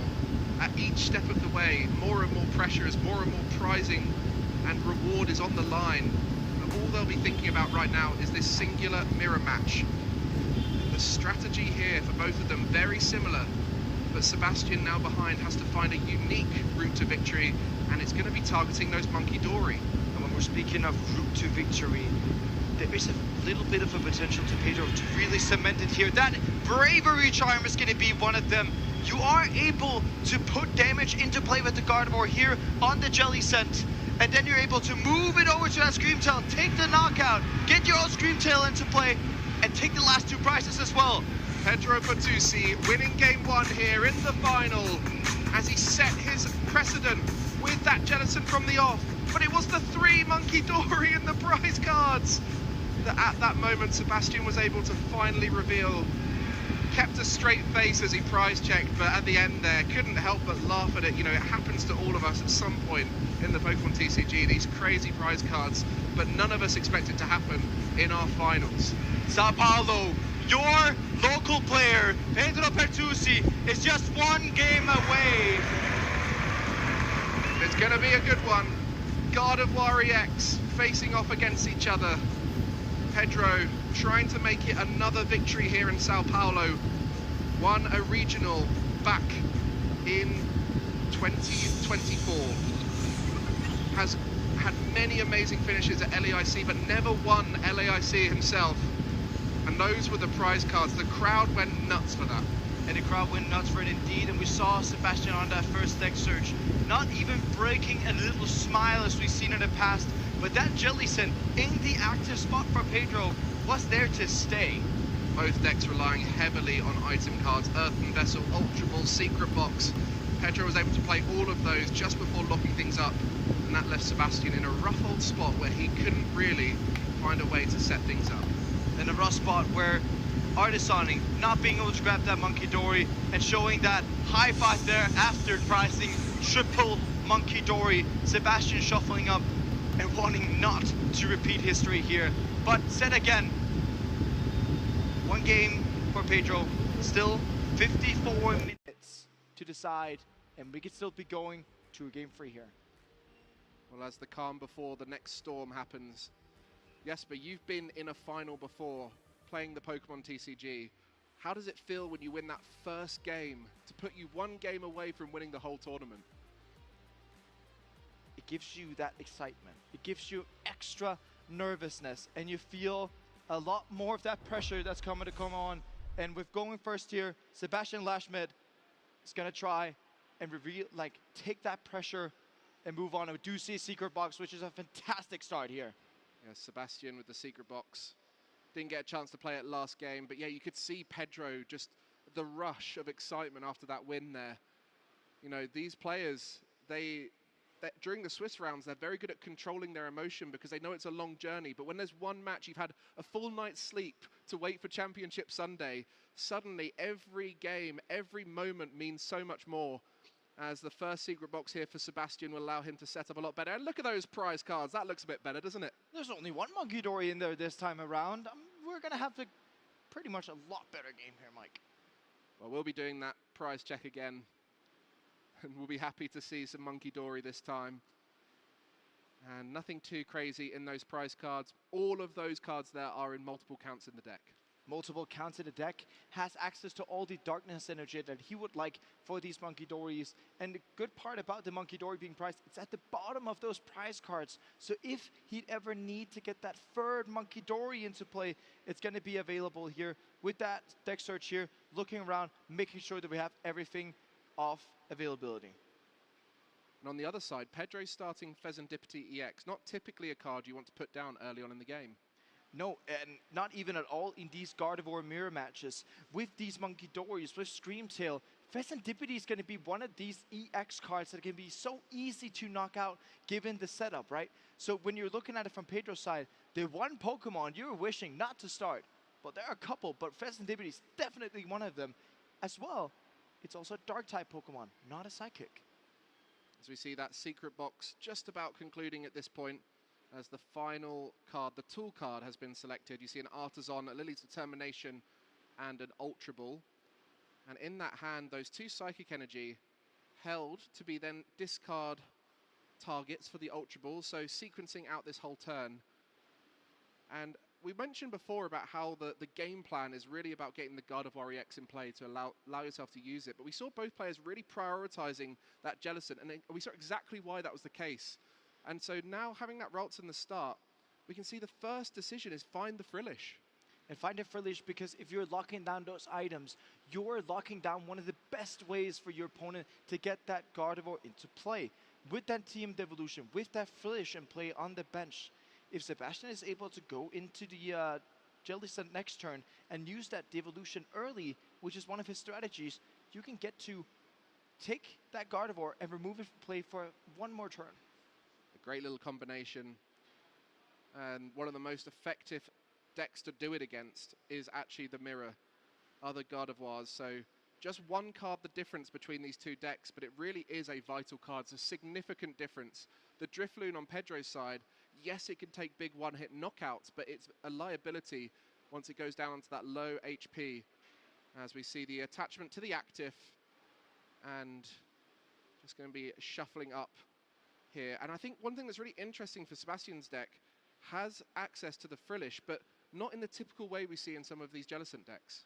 No, not in the typical accents way, because you have to be thinking some of these lists that we have been seeing with the Chow list has been playing Latias and Air Balloon perhaps together as well to force a turn 1 Frillish. Neither of these decks are going for aggressive ones. Perhaps that's why Sebastian chose to go first here, to allow that to be a potential way to get into the game. An item lock early on, as Pedro will be doing the first deck search now. The Artisan committed by Sebastian, yes, it will help Sebastian set up, but it will be a great use card for Pedro as he checks the prize cards. 3 energy prized, which could be somewhat effective, but with the strategy both these players are going for, it might only be that dark energy, which could be effective. The dark energy, the Iono to disrupt each other. Gardevoir does not have a real engine in the deck itself. It's much reliant on setting up all the outs on the board. Has that Serendipity for some extra draw, has the Mew EX for the same, but not in that style as we see some of these decks like Zorark or that Charizard Pidgeot has. As we see the Ralts committed from the Artisan. And then a Nest Ball being played there. And this will probably be that Frillish. Yep, there we go. The Frillish. We said the kind of strategy both players are going for. And this is what you often see in mirror matches. There's very similar strategies, but it's often the mid-game where the difference is really made, where you find that stability on the board. And for both these players, it will be all around those Monkey Dory. This is why we reacted so much when we saw all 3 of Sebastian's Monkey Dory prized in game 1, because it's such a key aspect of how to get ahead in this matchup. It is moving damage over and taking over every single position you can on that board. If you're able to take out your opponent's Jellicent before they take out yours, you're in front, as both of these players are playing just 1 Jellicent. So in this mirror match, having to knock out your opponent's Jellicent may be the thing that sets you apart, as well as those Monkey Dories. And neither player has a way to retreat into the Frillish and attach an energy to the Frillish. So we'll just pass with that energy attachment to the Serendipity. As we mentioned, no Latias EX, no Air Balloon. So we'll see the first item lock be Sebastian this turn as he will go into the Frillish. The question is, will it be the Jellicent, or will he opt to try and commit towards the Gardevoir at this stage? If you can get to Rare Candy Gardevoir and get into Frillish at this point, into Jellicent at this point, that would be pretty fantastic. And I think if we're asking the questions to Sebastian, he would like both of them. But I think the utmost preference here would be that Jellicent EX. Because if you're able to attack as well as item lock, that would really start you going far ahead, and you'd require both Gardevoir and the Jellicent to be able to do that. As we do see an Arven in hand. Arven, such a powerful supporter in the current format, as many decks contain items and tool cards. And there's a great question here what Sebastian wants to go for. Has that Arven, has an Ultra Ball in hand, I think I saw, so you could be potentially getting that Rare Candy if you were really going for that Gardevoir this turn. Or what you could go for is to Ultra Ball into a Jellicent and use this Team Evolution after having used the Earthen Vessel on that Psychic Energy you already have in hand. That would be amazing if we could see the Jellicent in the active spot whilst getting the Gardevoir in play. It really just depends on how many cards are in that hand, whether there's enough to discard. You've got the Earthen Vessel and the Ultra Ball there. Should be just about enough to get going here. There is exactly enough in that hand, Mike. You can get 2 energies off it here. And you can actually go ahead into that Frillish and use that TM Evolution if you want. Or actually, excuse me, you can go ahead and Ultra Ball yourself into a Jelly Scent and use that TM Evolution. But does have to get rid of the Technical Machine Devolution at the same time, which isn't ideal. And does mean that now that hand is looking rather thin. Does have the Lily's Determination for next turn potentially. But might be looking to use the remaining energy in conjunction with that Technical Machine Evolution to get the Gardevoir in play. So as you can see, the slower start is actually viable thanks to the item locking aspect of that Jellicent. And there it is, the Dark Energy and the Technical Machine Evolution. A Gardevoir in play, the items have been locked up, and Sebastian kicks things off with an Oceanic Curse. An Oceanic Curse plus an Evolution from that Technical Machine Evolution. Pedro, you have to try and get into a Gardevoir without access to tool cards, without the access to item cards either. So won't be seeing a Gardevoir this turn from Pedro. So that's really put him far ahead. And we mentioned how important it was last time that Pedro got the Oceanic Curse off first. And now it is Sebastian, by choosing to go first, has found access to it even quicker. One of the things that we were looking at from Sebastian's side of the field here did go ahead and use that Earthen Vessel. Potentially was looking at, could have been searching out that secondary Psychic Energy. Those Darkness Energies on Jellicent are not going to do great unless we get a second Frillish into play. If we get an extra Frillish into play on the Artisan next turn, you can be attaching 2 more energies to this Jellicent and then move that Darkness Energy into this discard pile spot there to be able to potentially recover that for Monkey Dory later. Maybe just the pressure of the finals really putting Sebastian on the back foot there as he realized he didn't have enough cards to discard, and so had to hold that Dark Energy as the energy of choice. Next time would love to have put that on the Monkey Dory, but as you can see, only had 1 card left in hand, so a slight miscalculation at this point. Meanwhile, you can see on the other side, Pedro has got great access to some Pokemon, but had to do that via the curlier attack of Cool Sign. Yeah, and Call Sign not really efficient here. If we can get to a point where we can get 1 more Psychic Energy, and there's a Darkness Energy. What a top deck. Darkness Energy off the top, so we'll be able to get the Monkey Dory online. And just pointing out to Pedro the mistake he made last turn and how he's just managed to redeem it through the top deck. And just for Sebastian, mistake last turn, not punished here. Going to be able to use this Monkey Dory right here. Move the damage that you're going to be putting onto this Jellicent here with these Psychic Energies and discard pile, moving 30 over to the Curlia, plus those 80 damage from the Power Press is going to be taken out this Curlia, thereby leaving the board, so Pedro cannot get a Gardevoir into play next turn. A mirroring attack that we saw in the first game. Pedro was doing this exact strategy before. He took out the Curlia with the Jellicent on that first turn. So really are seeing a mirror match in full swing here. It makes such a difference when you're able to get the Jellicent on board. Power Press might not seem like a lot of damage when you're seeing these massive 270 HP Pokemon, but in combination with Oceanic Curse and slowing down of your opponent, it is more than enough damage to tick them away. I mean, more than enough damage. 80 is going to turn into 110 here. Going to be using that Earthen Vessel. 1 more Psychic Energy in the discard pile, just like we wished for last turn, and that Darkness Energy getting eyed up, that secondary Darkness Energy for that second Monkey Dory we have in play. And this might be the last turn for a while that Sebastian gets to use items, as Pedro will likely be putting that Oceanic Curse back on him. So being able to get 4 Psychic Energy in the discard pile before that even happens is going to be huge. Might even be able to get some more here with that hand. Ultra Ball, using all these cards that will be unplayable later on as soon as possible. And it just opens up more and more options in this early stage. And we can see it here. Sebastian knowing there's a Frillish on that bench of Pedro's, and it's just going to be using these item cards over and over and over again, getting a Serendipity out of deck, thinning that deck out so you don't have a lot of these resources left that you can be drawing in potentially that are going to be bad cards off an Iono. Sebastian is already looking towards that later stage of the game now. Game 1, Pedro got an Oceanic Curse off, set up 2 Monkey Dory, and just looked far too far ahead for Sebastian to come back. And it looks to be Sebastian trying that exact strategy back at him. As we mentioned, both these players will have played the mirror match many times before, some already in this tournament. I mean, Sebastian had to play against Henry Chow of all Gardevoir players. So they are very familiar with the game plan, and it seems to be a similar strategy, both of them opting to go for. Gonna be putting that first psychic energy onto that Jellicent. Just moving to 20 would be enough with that power press. Can put it up to 40 damage and be using that monkey for full effect there. Moving that 10 damage, 30 damage down, and it could be to that route, so you can open it up for 2. But you could also be using it to put more damage into play, so you can open up that Frillish for 2 Adrenaline Brains next turn. We mentioned about 80 damage, but Power Press has the secondary effect of if you put 2 more energy onto this Pokemon, you do an extra 80 damage. So 160 to that active will be a knockout, and Sebastian takes the lead here in Game 2. Taking what seems almost like an insurmountable lead, but we cannot stand and look at Pedro and say he's behind. That seems like it's going to be inviting Pedro right inside the door again. Pedro, the master of comebacks this tournament, a top 4 filled with comebacks. Are we able to see it this time around?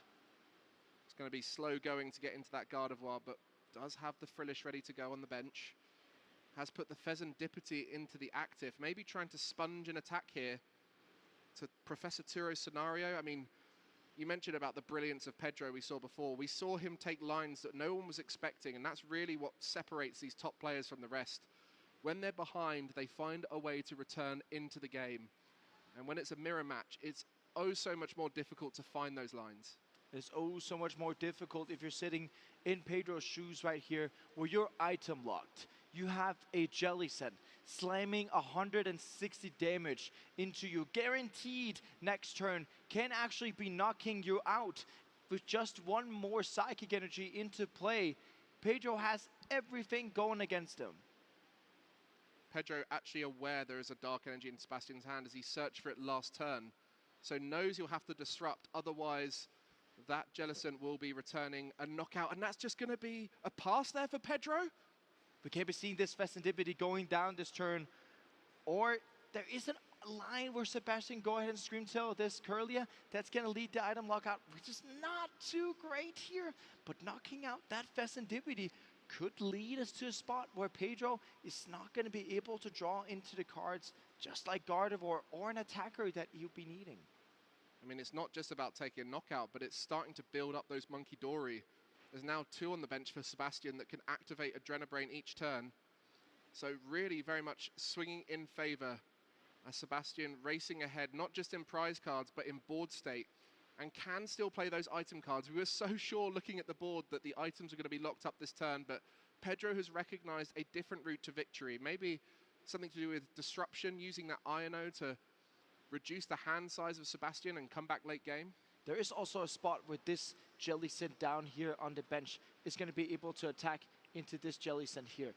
Before Sebastian, we have to remember that there's only 1 Jellicent in each of our decks here, which means that typically the player who hits firstly into the opponent's Jellicent is going to be off the advantage. Although Sebastian has a line here on the bench with 2 Monkey Dories that's going to be able to remove some of these damage counters, which means that all of this disruption has to go incredibly well for Pedro, and it means that we need to be seeing a Gardevoir from Pedro, but it doesn't look like anything right now. When we speak about Iono, and it's actually Sebastian to play the first one of this game. A great card early on, as it gives you as many cards as you have prize cards remaining. So early on in the game, you'll get to see 6, and in Sebastian's case 5 here. But as the game goes on, it can be a way to pull back a victory, as both these decks don't really have a draw engine on board. So if you disrupt them down to low hand sizes, they can be incredibly limited on resources. So not only will Sebastian be thinking about going ahead now, but he'll be thinking about trying to set up to protect himself from any kind of disruption that Pedro pulls together. We'll be thinking about any type of disruption that Pedro can be pulls up that Frillish here. And it just goes to show that that item lock you can be presenting your opponent with in these games is of the utmost importance. So both players playing that double count of Frillish, but just the 1 Jellicent. And that's typically because you'll be recovering that Jellicent after it gets knocked out and evolving the next Frillish straight away. But if you get knocked out under item lock, that completely denies that route. Yeah, there's no Lana's Age, just like we saw in the Goldingo decks in the seniors of Luca Luvant. So it basically just means that whenever your Jellicent gets knocked out, it's gone for good until your opponent decides to let go of that item lock, which presumably never will happen. And there's also the Professor Turo scenario, which can be a way to reset it too.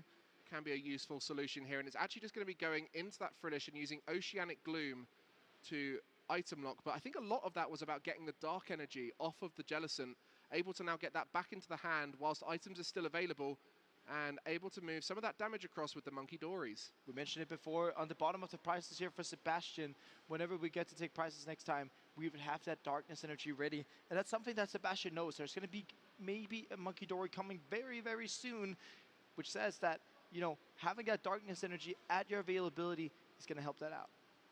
Yeah, great heads up from Sebastian to do that now before the item lock is put in place from the Oceanic Curse.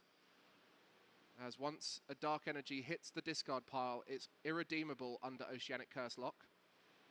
It seems like we're going to be talking about that a lot, as it is the key pivot point of this matchup, whether you have access to items and tools or not. Are you under that curse, or are you out of the curse? Currently, we have Gloom over the board of Pedro Bertuzzi, no items being able to be played. Plays down a Monkey Dory from that Artisan. Going to play a Bravery Charm, since that is going to be target number 1. A Darkness Energy as well. Yeah, and getting these the tool cards in play now, as only item lock with the Frillish, where Jellicent denies tools as well. The Mystery Garden, an amazing stadium that came out in Mega Evolution that allows for some more draw support whilst you have those energies in hand. And more draw support, which is definitely something that God of War was gracefully needing here. Although, when attaching that Darkness Energy to the Monkey Dory, Pedro has kind of let it go to say, okay, this Fecundipity is going to stay in that active position. Not going to get out of it this turn. With having played the Lily, the only way to get out that Fecundipity is either attaching from your hand and retreating naturally, or using that Professor Turo scenario. I think we saw that Secret Box in the hand, as well as the Gardevoir. The Secret Box not usable under the Oceanic Gloom item lock, but did get the Gardevoir finally. So now can start getting those attackers set up. Needs to find a way to get as many energy in the discard pile as possible to open up options. Not actually quite sure how many energy Pedro's been able to discard in the early game here, but now does have a Monkey Dory online. Just the 2 Psychic Energy available, and I think that may have just been a pass right back to Sebastian. And leaving that Fecundipity stranded in the active position, discarding that Technical Machine Evolution. Sebastian Lashmet here is inching closer, trying to calculate what is the best way to map out my last remaining prize cards. He's staring down Pedro, who has offered Fecundipity EX in the active spot. And it's very clear that Pedro wants Sebastian to take the knockout at this stage. He's presenting it there, saying, go on, knock it out. Take some prize cards. And so Sebastian might be overthinking now, like, what is the game plan here? What are you trying to do by leaving that Fecundipity there? If you are to take out the Fecundipity, it basically means you have given Pedro a switch for free. Although, yes, I do understand, yes, you're going to be taking 2 prize cards, but going down to 3 prize cards is also very, very dangerous when you get into an Iono spot, Oceanic Curse, and then being able to attack with Power Press right back. We see the Screamtail going down to the bench. A big attacker in that first game to finish it off. Has been a huge part of Gardevoir since Screamtail entered the format. And it's because of that access to the bench with Roaring Scream. Such a strong attack, as it means you don't have to worry about what's in the active. As we mentioned, it seems like Pedro wants that Fecundipity to be knocked out. So maybe now Sebastian thinking, I need to go around it. I need to find a different target at this stage. Needing to find a different target, needing to find a different plan perhaps. That Screamtail could also be just put into place, since you want to be good against the upcoming Ionos, right? So if you're putting that Screamtail into play, that Artisan also being bumped can make sure that you could be picking up these last couple of prize cards. Potentially also you could be taking prize cards around the Fecundipity, although that means you have to let go of that item lock if you'd like to do so. Interestingly, the way these stadiums have been put into play, it's been a bit of a back and forth, and I think that Artisan now is going to stick for Sebastian. And when we talk about disruption, having your Gardevoir on board as well as an Artisan available, it's often enough to secure your attackers each turn. If they're in your deck, you can find them anywhere with any hand size. So Sebastian really just setting up, not going Sim, Marlon, tá no Masters agora, porque são 3 categorias de cada, né? Já passou o Júnior, passou o Sênior, agora tá no Master. E aí logo em seguida vai vir o VGC. If you step too aggressively into a matchup, you end up losing here. Maybe you might actually be able to go and take out this Jellicent on the bench with the Screamtail here. And if you're able to do that, Pedro loses the ability to have Jellicent in play at all.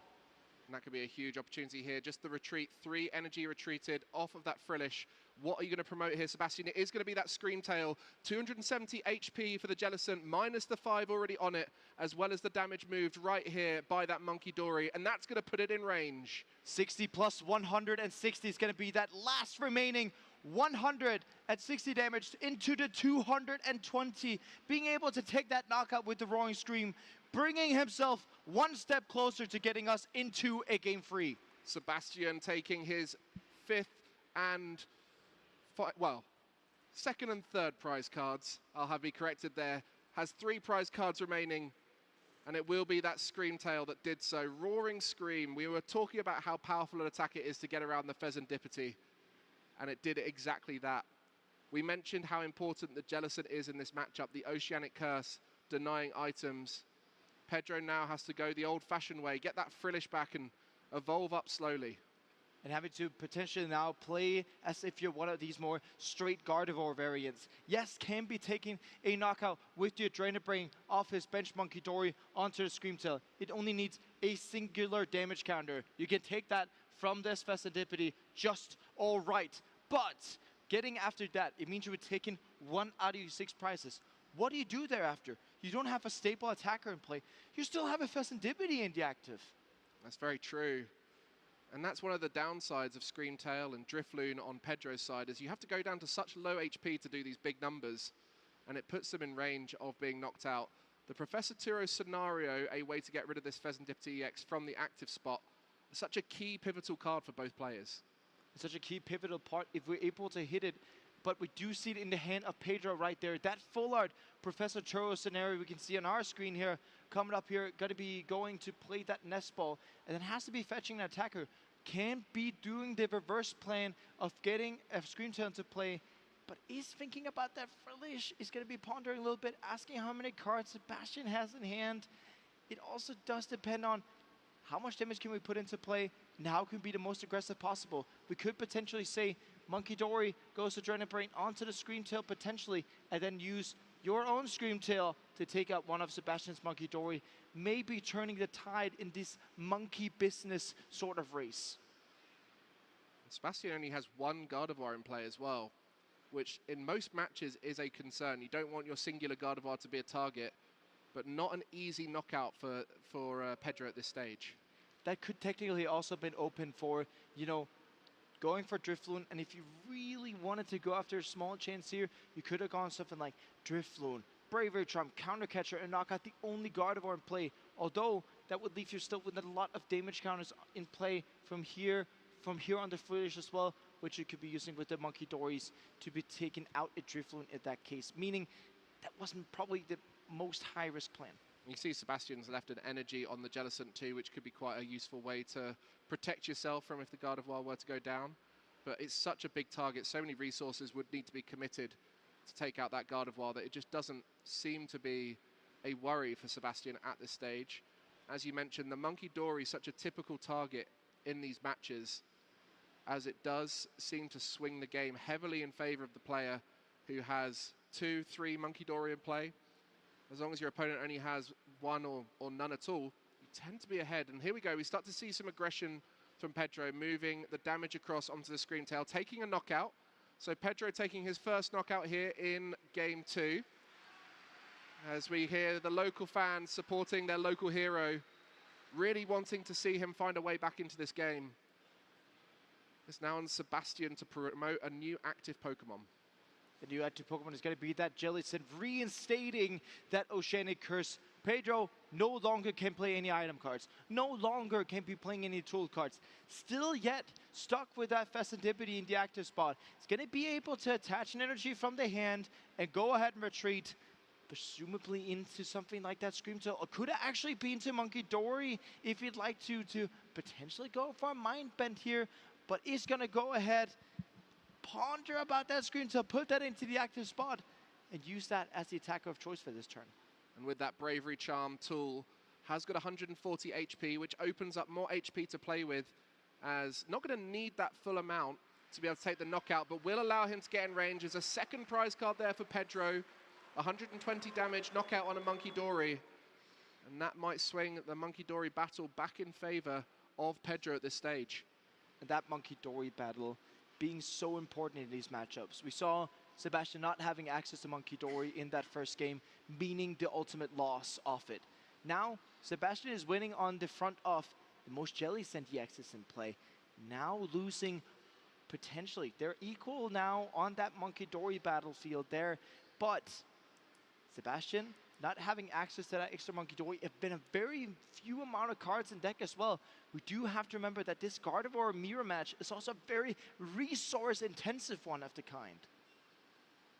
And you might be looking at this and thinking, Sebastian could have gone ahead way sooner and started getting aggressive and taking knockouts, but he believed that stability on board was the way to victory and has still got a lead on the prize cards. Only 3 prize cards remaining where Pedro needs 4.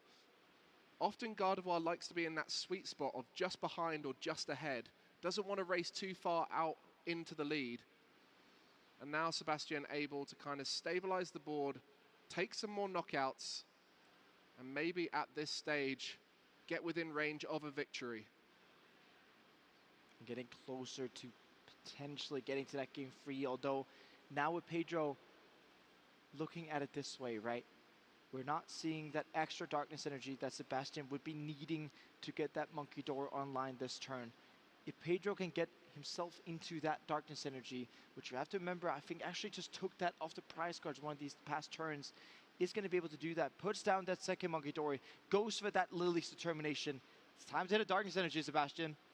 And we just saw him Ultra Ball away a rare candy and a Psychic Energy to get the Ralts, and then just shuffled that Ralt straight back in. Why might we have seen Sebastian using that Ultra Ball at this stage?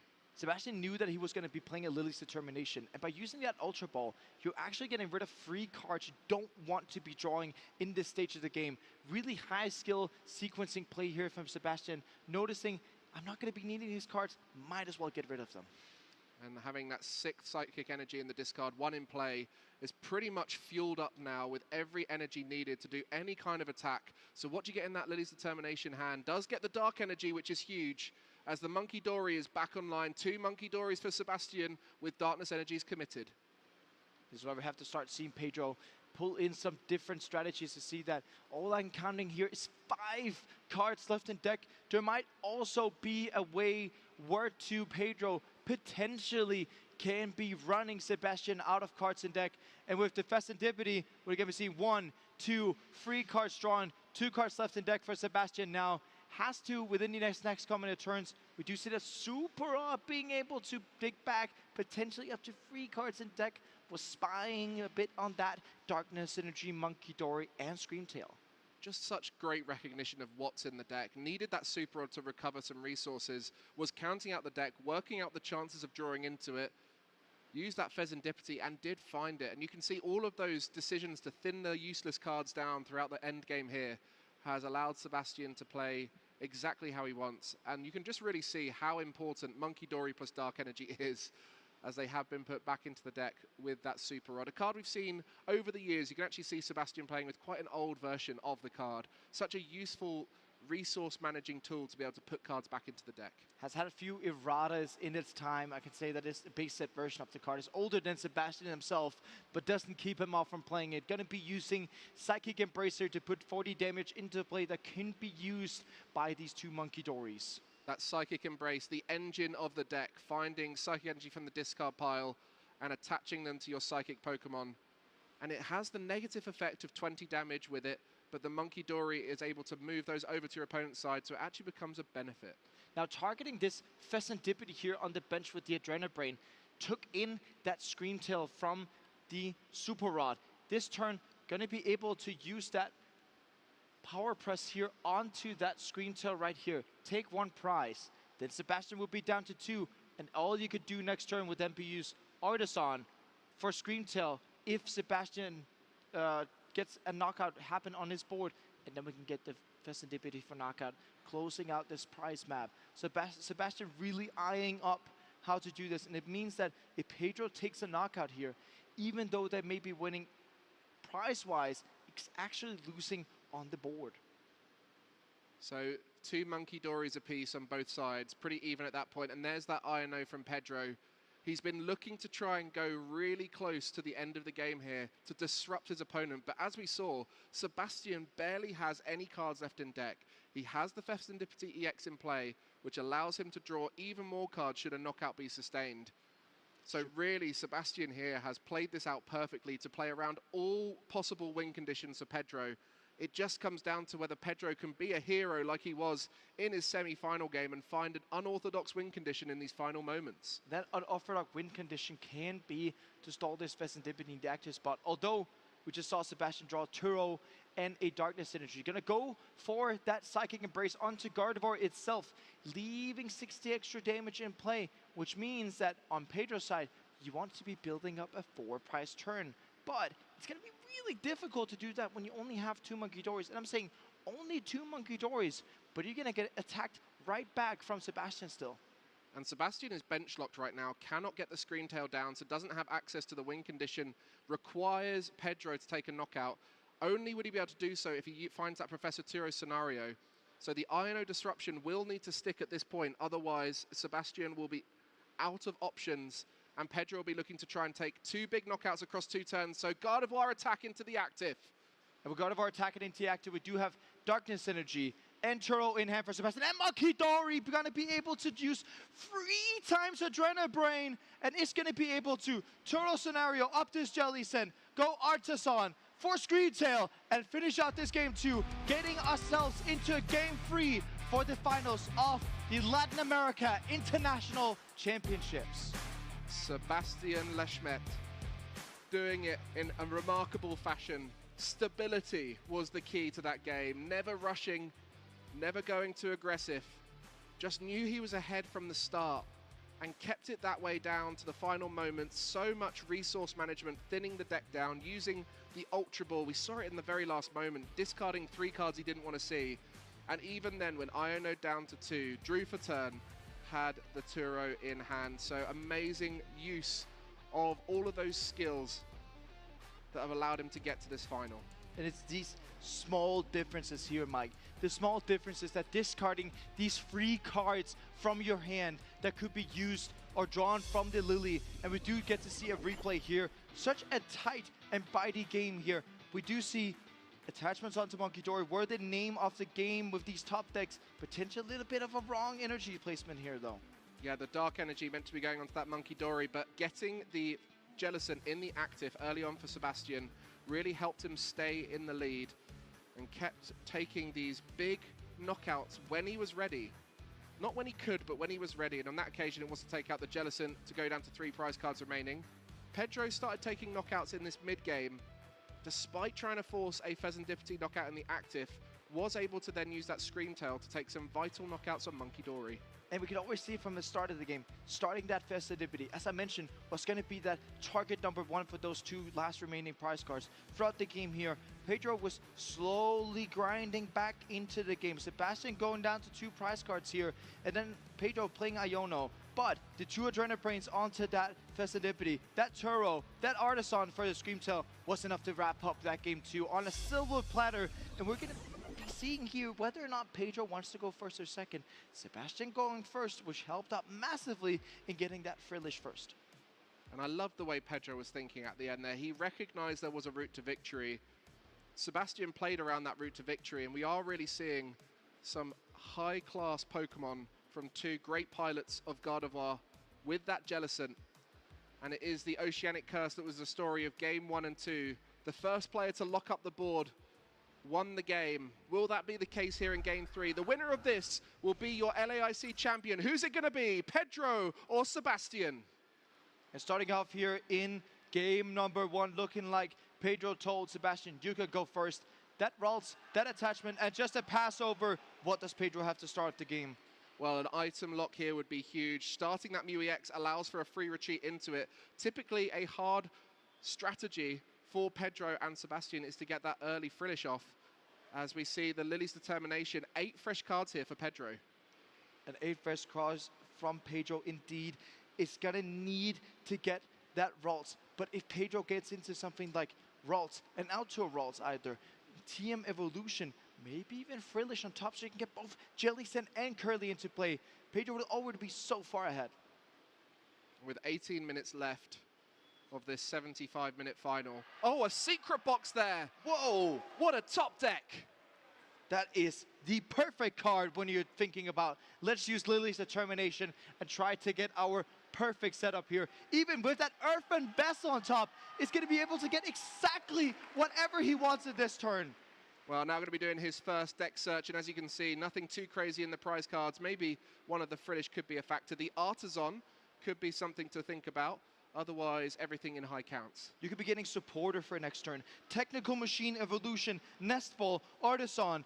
With that Artisan prize, though, it's going to be a little bit of an issue getting that out. Only playing one of the Artisan, but still going to be able to use that TM Evolution. Potentially, then you have to start thinking about, do I want to get my Jellicent into play first, or do I want to get a Curly into play as well? But you also have to remember it's a Frillish prize, so potentially you're going to say, I'm going to race into a Jellicent. Well, not only was it the player to use Oceanic Curse in both games first that won the game, it was the player that was able to use Secret Box in the early turns.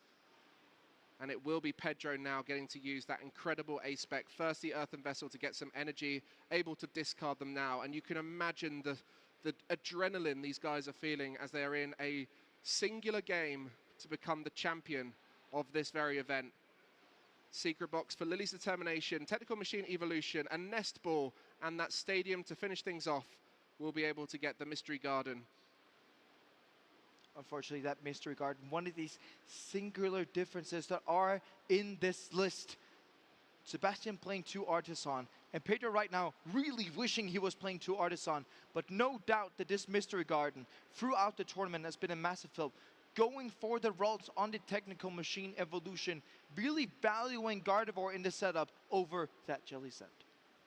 Yeah, the decks aren't built to use Jellicent early on, or Frillish, I should say, early on, as they typically don't have a way to retreat. MewEX is there, but the Frillish is in hand, does have the energy for it, will be able to retreat for free with MewEX. Pedro Patusi is going to be using Oceanic Gloom on turn 1 here, and this could be a huge way to start the game.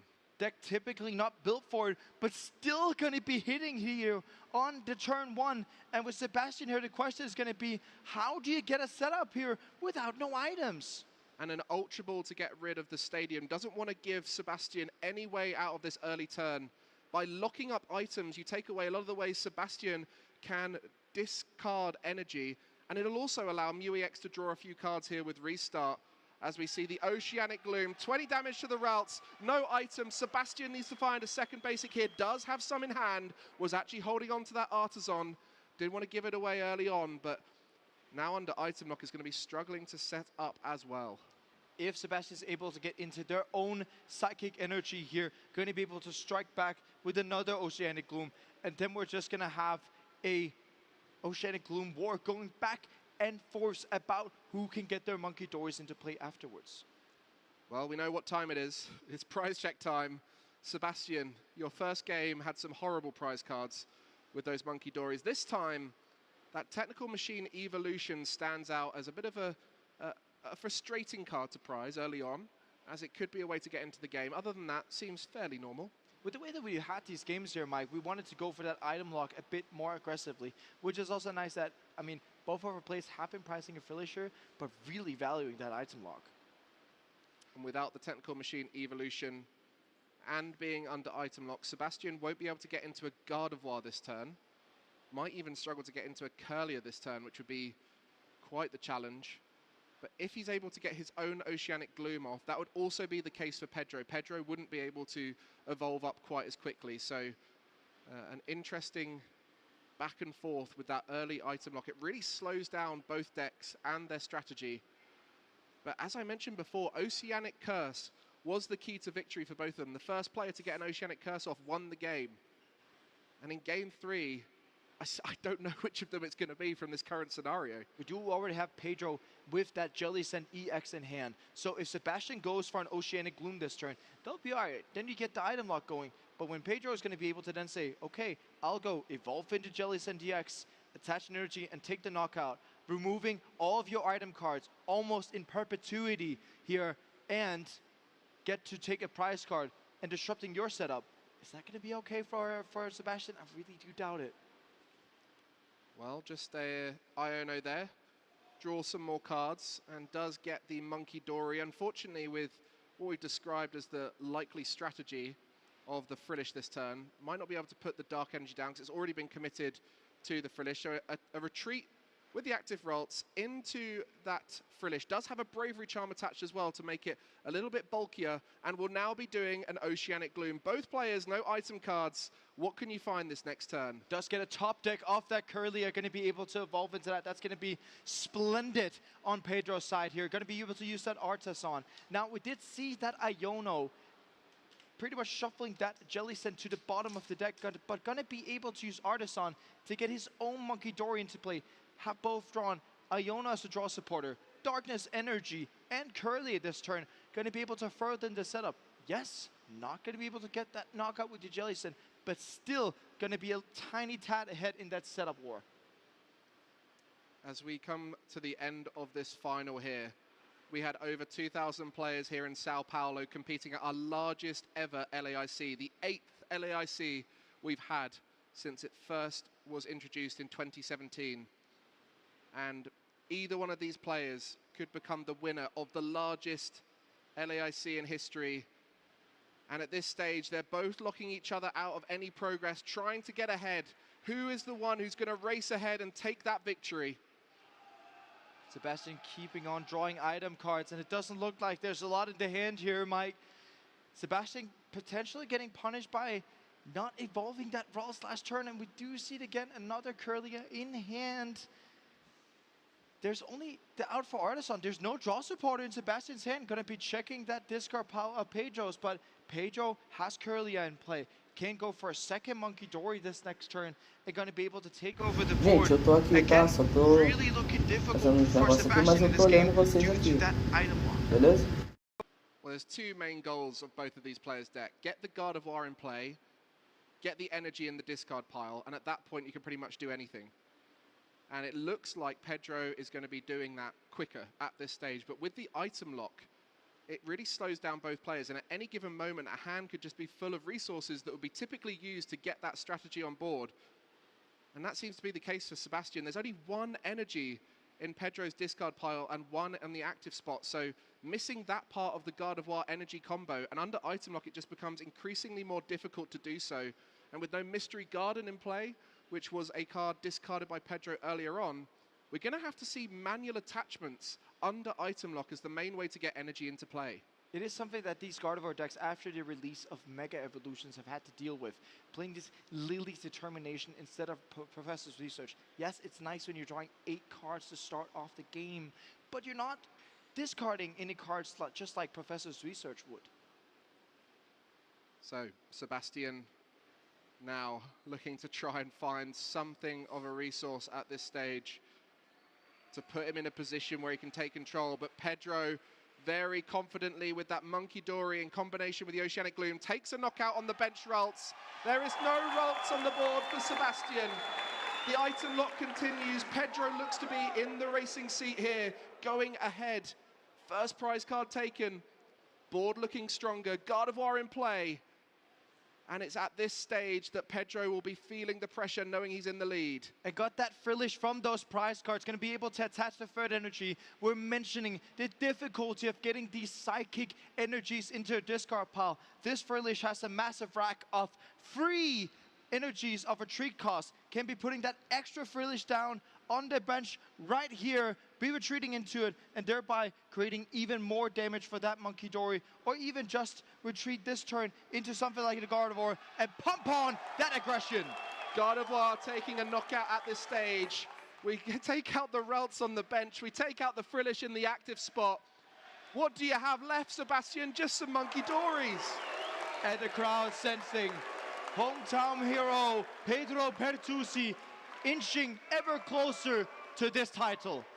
And when we look back on this final, that will be the moment where Pedro will feel he's raced ahead the most.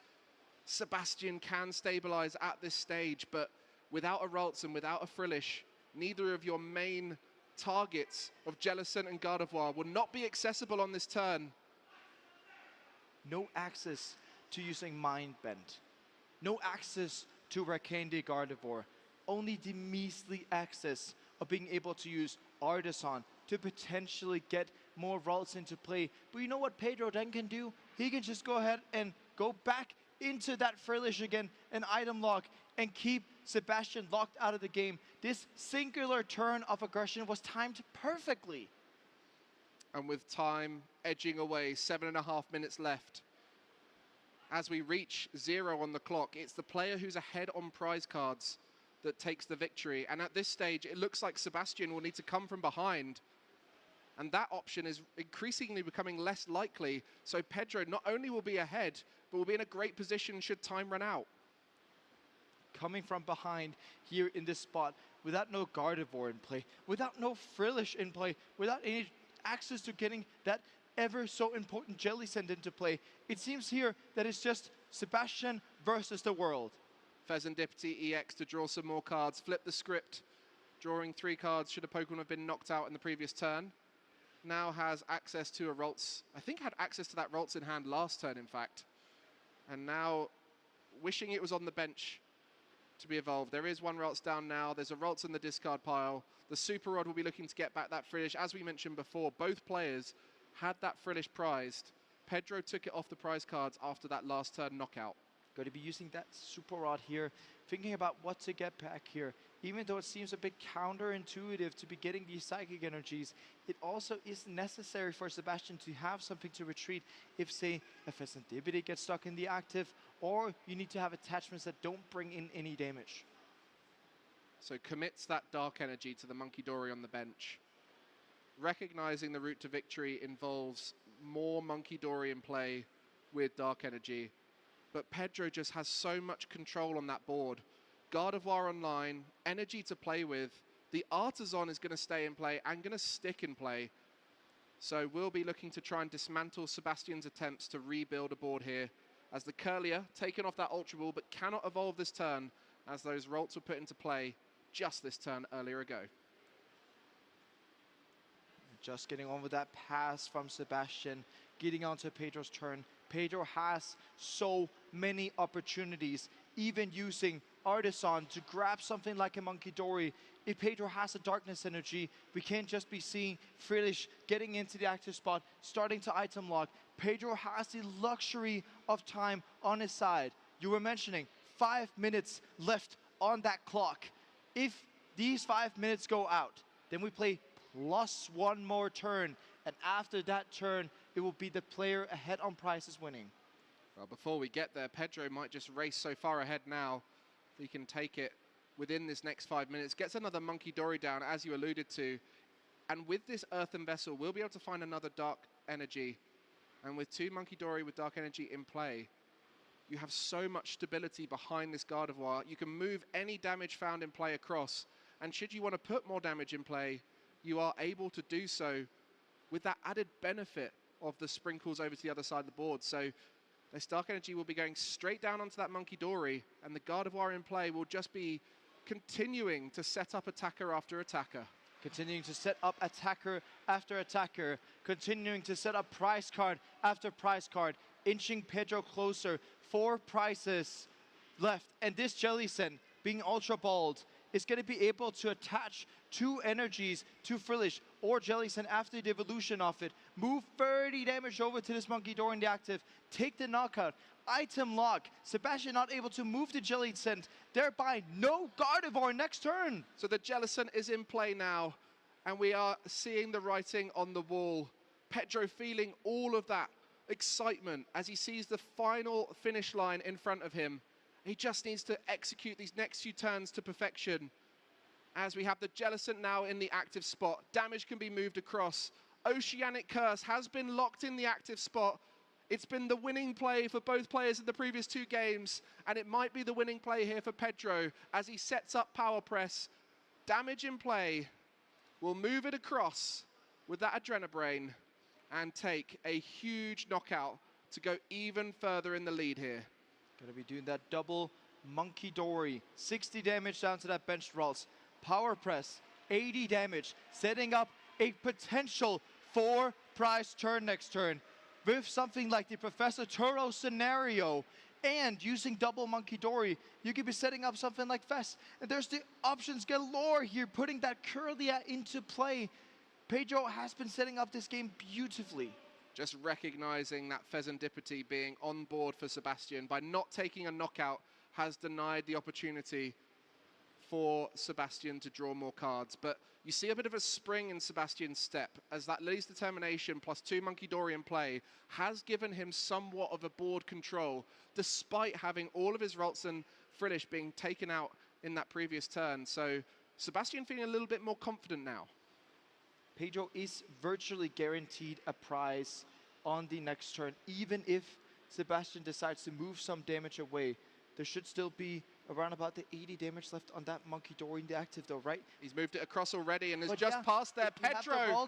There's a prize there on the Ralts there on the bench, which means that we're going to be able to see at least 2 prizes this turn. Iono for Pedro.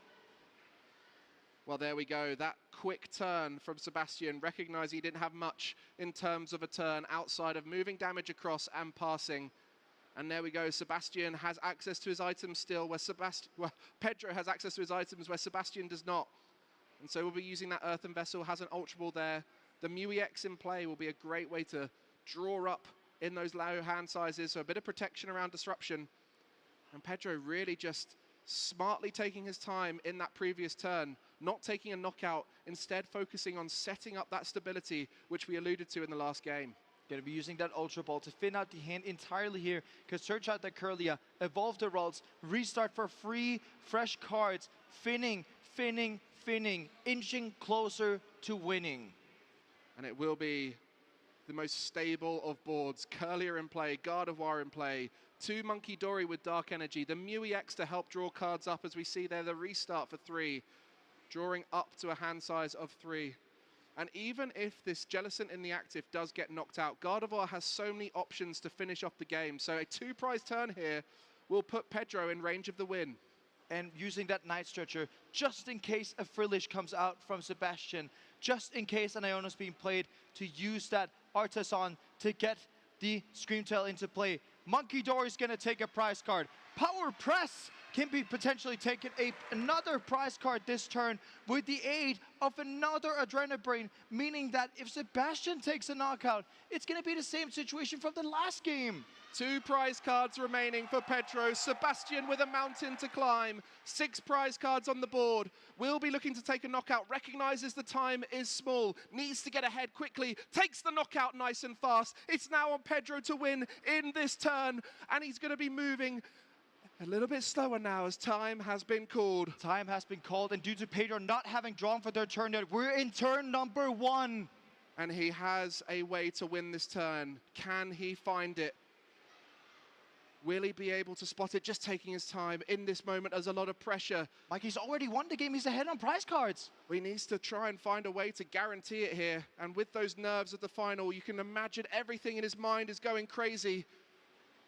As that Pheasantipity EX on the bench in turn 0 here. We're now in overtime, and for everyone at home, you get a turn each. So it's Pedro's turn now. Sebastian will get 1 turn following it. And at the end of that, whoever wins or is ahead on prize cards will win the final. There's the Artisan here, being able to get that Screamtail here. We're going to be able to set up that knockout on the Pheasantipity. And Psychic Embrace onto the active will leave enough damage. The Monkey Dory moves it across. Pedro, local superstar Pedro Bertuzzi wins LAIC.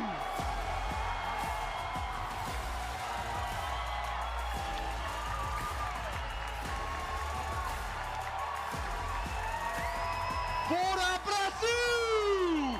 Bora Pedro Bertuzzi! Hometown hero from Sao Paulo, taking the title as the Latin America International Champion with Gardevoir Jellicent. A multiple regional winner. One of those regionals was here in Sao Paulo, but now can name himself an international champion. He's been to LAIC many times before, into the top 8, into the top 4, but never taken the title. and now has done so in front of the home crowd. And you can hear how much they love him, and they deserve to love him, as that was incredible performance throughout the tournament. This is what we love about LAIC, Mike. This is why we love our crowd here and how our champions are received. We get to see a replay here of our finals, and such excitement we got to see.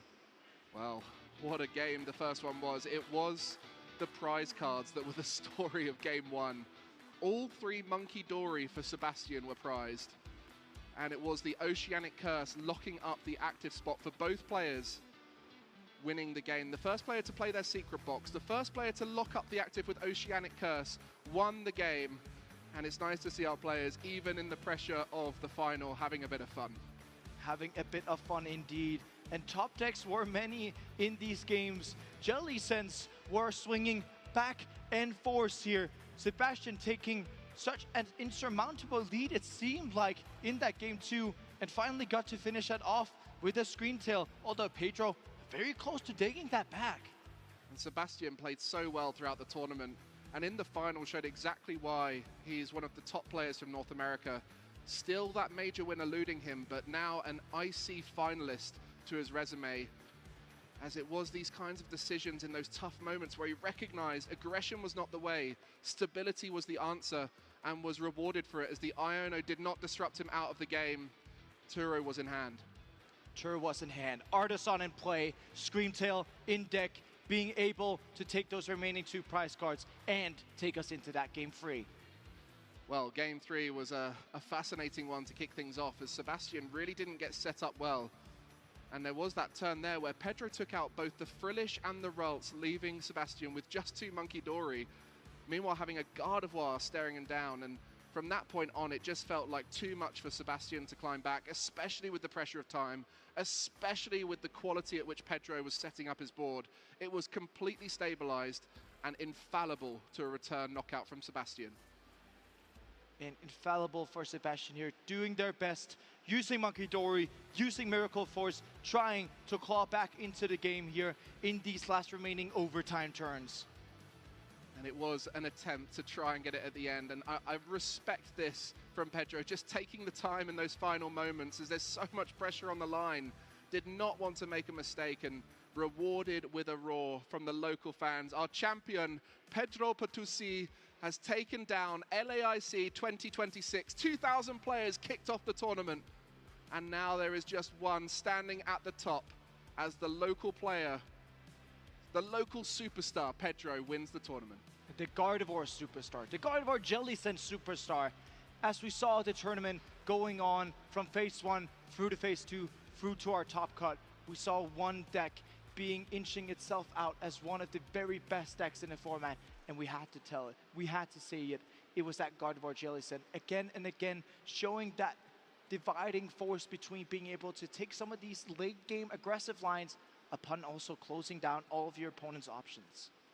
One thing that's been great recently with Pokemon TCG is when you talk to people from the other games, you know a very surface level amount about our game. You mentioned Gardevoir, and it has transcended beyond the trading card game. Such a powerful deck, and has been so since it came out back at EUIC a few years back, where it made a top 4 at the time. And now, since then, it has been the best deck in format, the most underrated deck in format, back to the best deck in format, and now such a strong deck that many players choosing their archetypes based on its matchup into Gardevoir.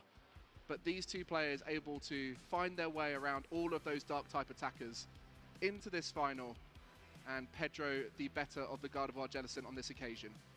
And just on this occasion, such a riveting finals match we got to see. We got to see the good sides and the bad sides of prize cards, the good sides and the bad sides of that Gardevoir Jellicent mirror match. And I couldn't have wished for a better finals to have here at our first LAIC together here on Mike. But second of all, also a new champion born in Pedro Pertusi. And this wasn't the only final we had here on Championship Sunday. We had all 3 of our age divisions. And it's so amazing to see these seniors. Não, Marlon, eu tô aqui. Eu falei que eu tava só mutado. Tô esperando os jogos aqui. Coming through in those final moments. I think that is really credit to him for making this whole way through the tournament. Luca Livon getting that first place against Kamil Bitsinski in that finals. That Golden Go versus Pitch Control and Nathan Osterkatz having such a powerful start to the season. Usually been playing around with that Dragapult Charizard deck. But yeah, again, topping regionals, playing regionals almost every single weekend into getting that top 4 here at LAIC. Yeah, Luca playing Golden Go. What a pick. One of the most popular archetypes at the moment, and piloted by our strongest trainers, has been able to win multiple tournaments now. And in Juniors division, I think it's fair to say I can get a little bit excited about Haruki's deck. Marnie's Grimmsnarl taking the win. I think that's the first major victory in Latin America, North America, and Europe for Marnie's Grimmsnarl, as it is a deck that often is there or thereabouts, but Haruki played like a man beyond his age, as it was just incredible recognition, the maths done so calmly, but also Reed in that final with Charizard looks so established as a player, you know, and I think this is what's really key now, is these juniors and seniors are just getting better and better. They're getting better and better indeed. In the words of Juancho, we couldn't even see these were juniors players. They were playing with master excellency, and with that third place finishing out, Charles Ran. Such a great tournament we see from these juniors players, and again, someone we'll be getting to see in the future will be all of them. As a Marnie's Grimmsnarl player myself, I'm going to be looking up Haruki's list for some inspiration, as that was incredible from him. And well done, Charles, as well. Third place, still an amazing finish for any of these players making the top 4 at the International Championship. So much on the line throughout the season, trying to get those Worlds invites, trying to get the CP, the prize money as well. And it really is special at these internationals. Only 3 during the season, Latin America kicking things off, and then we'll have European International Championship in the middle of the season and North America to finish things off. But this one is such a big stop because it starts your season so strong.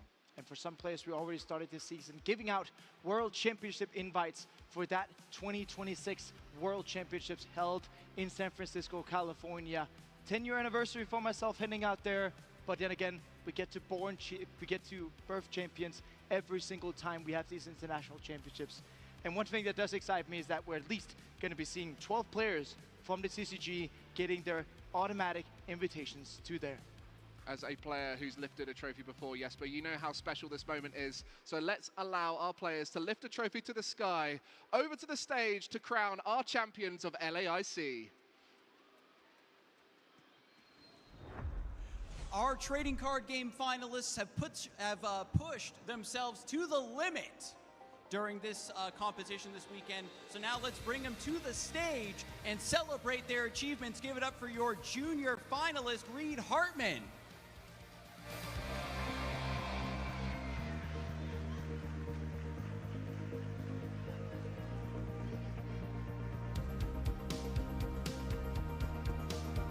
The junior's so full of energy. If you lose sight of him for just a second,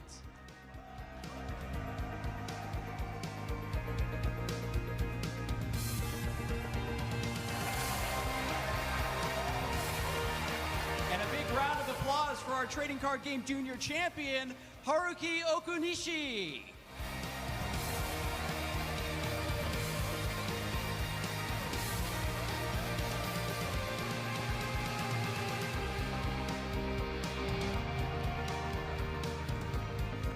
Next in the senior division, congrats to our senior finalist, Kamil Bitsinski.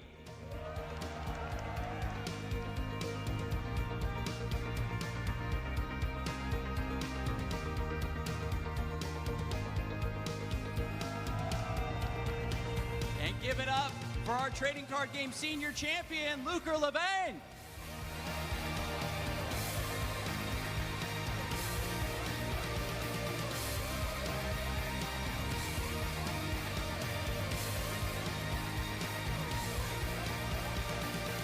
Finally, in the Masters division, let's hear it for our Masters finalist, Sebastian Lashmet.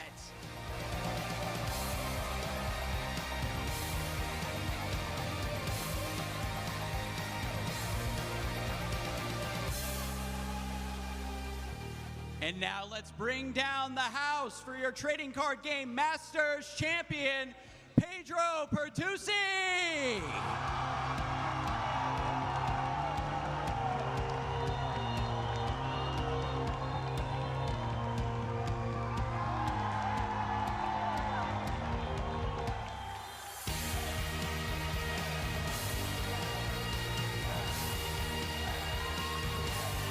Trainers, raise those trophies high, and let's give one more thunderous round of applause for your 2026 Pokemon Latin America International finalists.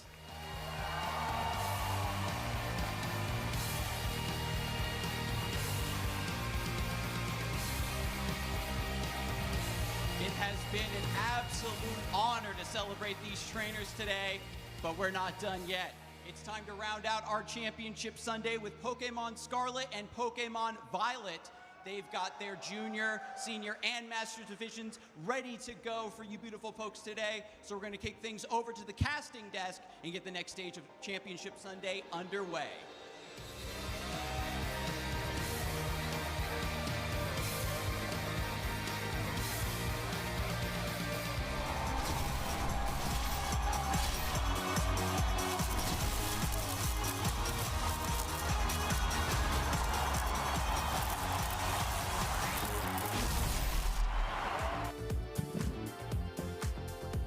Yes, thank you so much. We are so excited to be able to finally be here.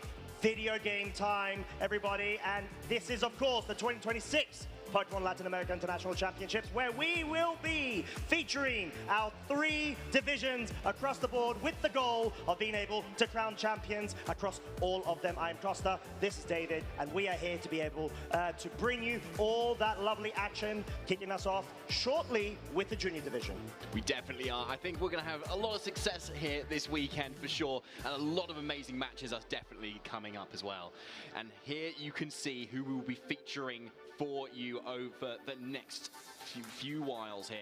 On the junior finals, on your left is Isaac Ugi and Magnus Kia Andreasen. 2 titans of the junior division, honestly. I think, Costa, you know a little bit about these 2.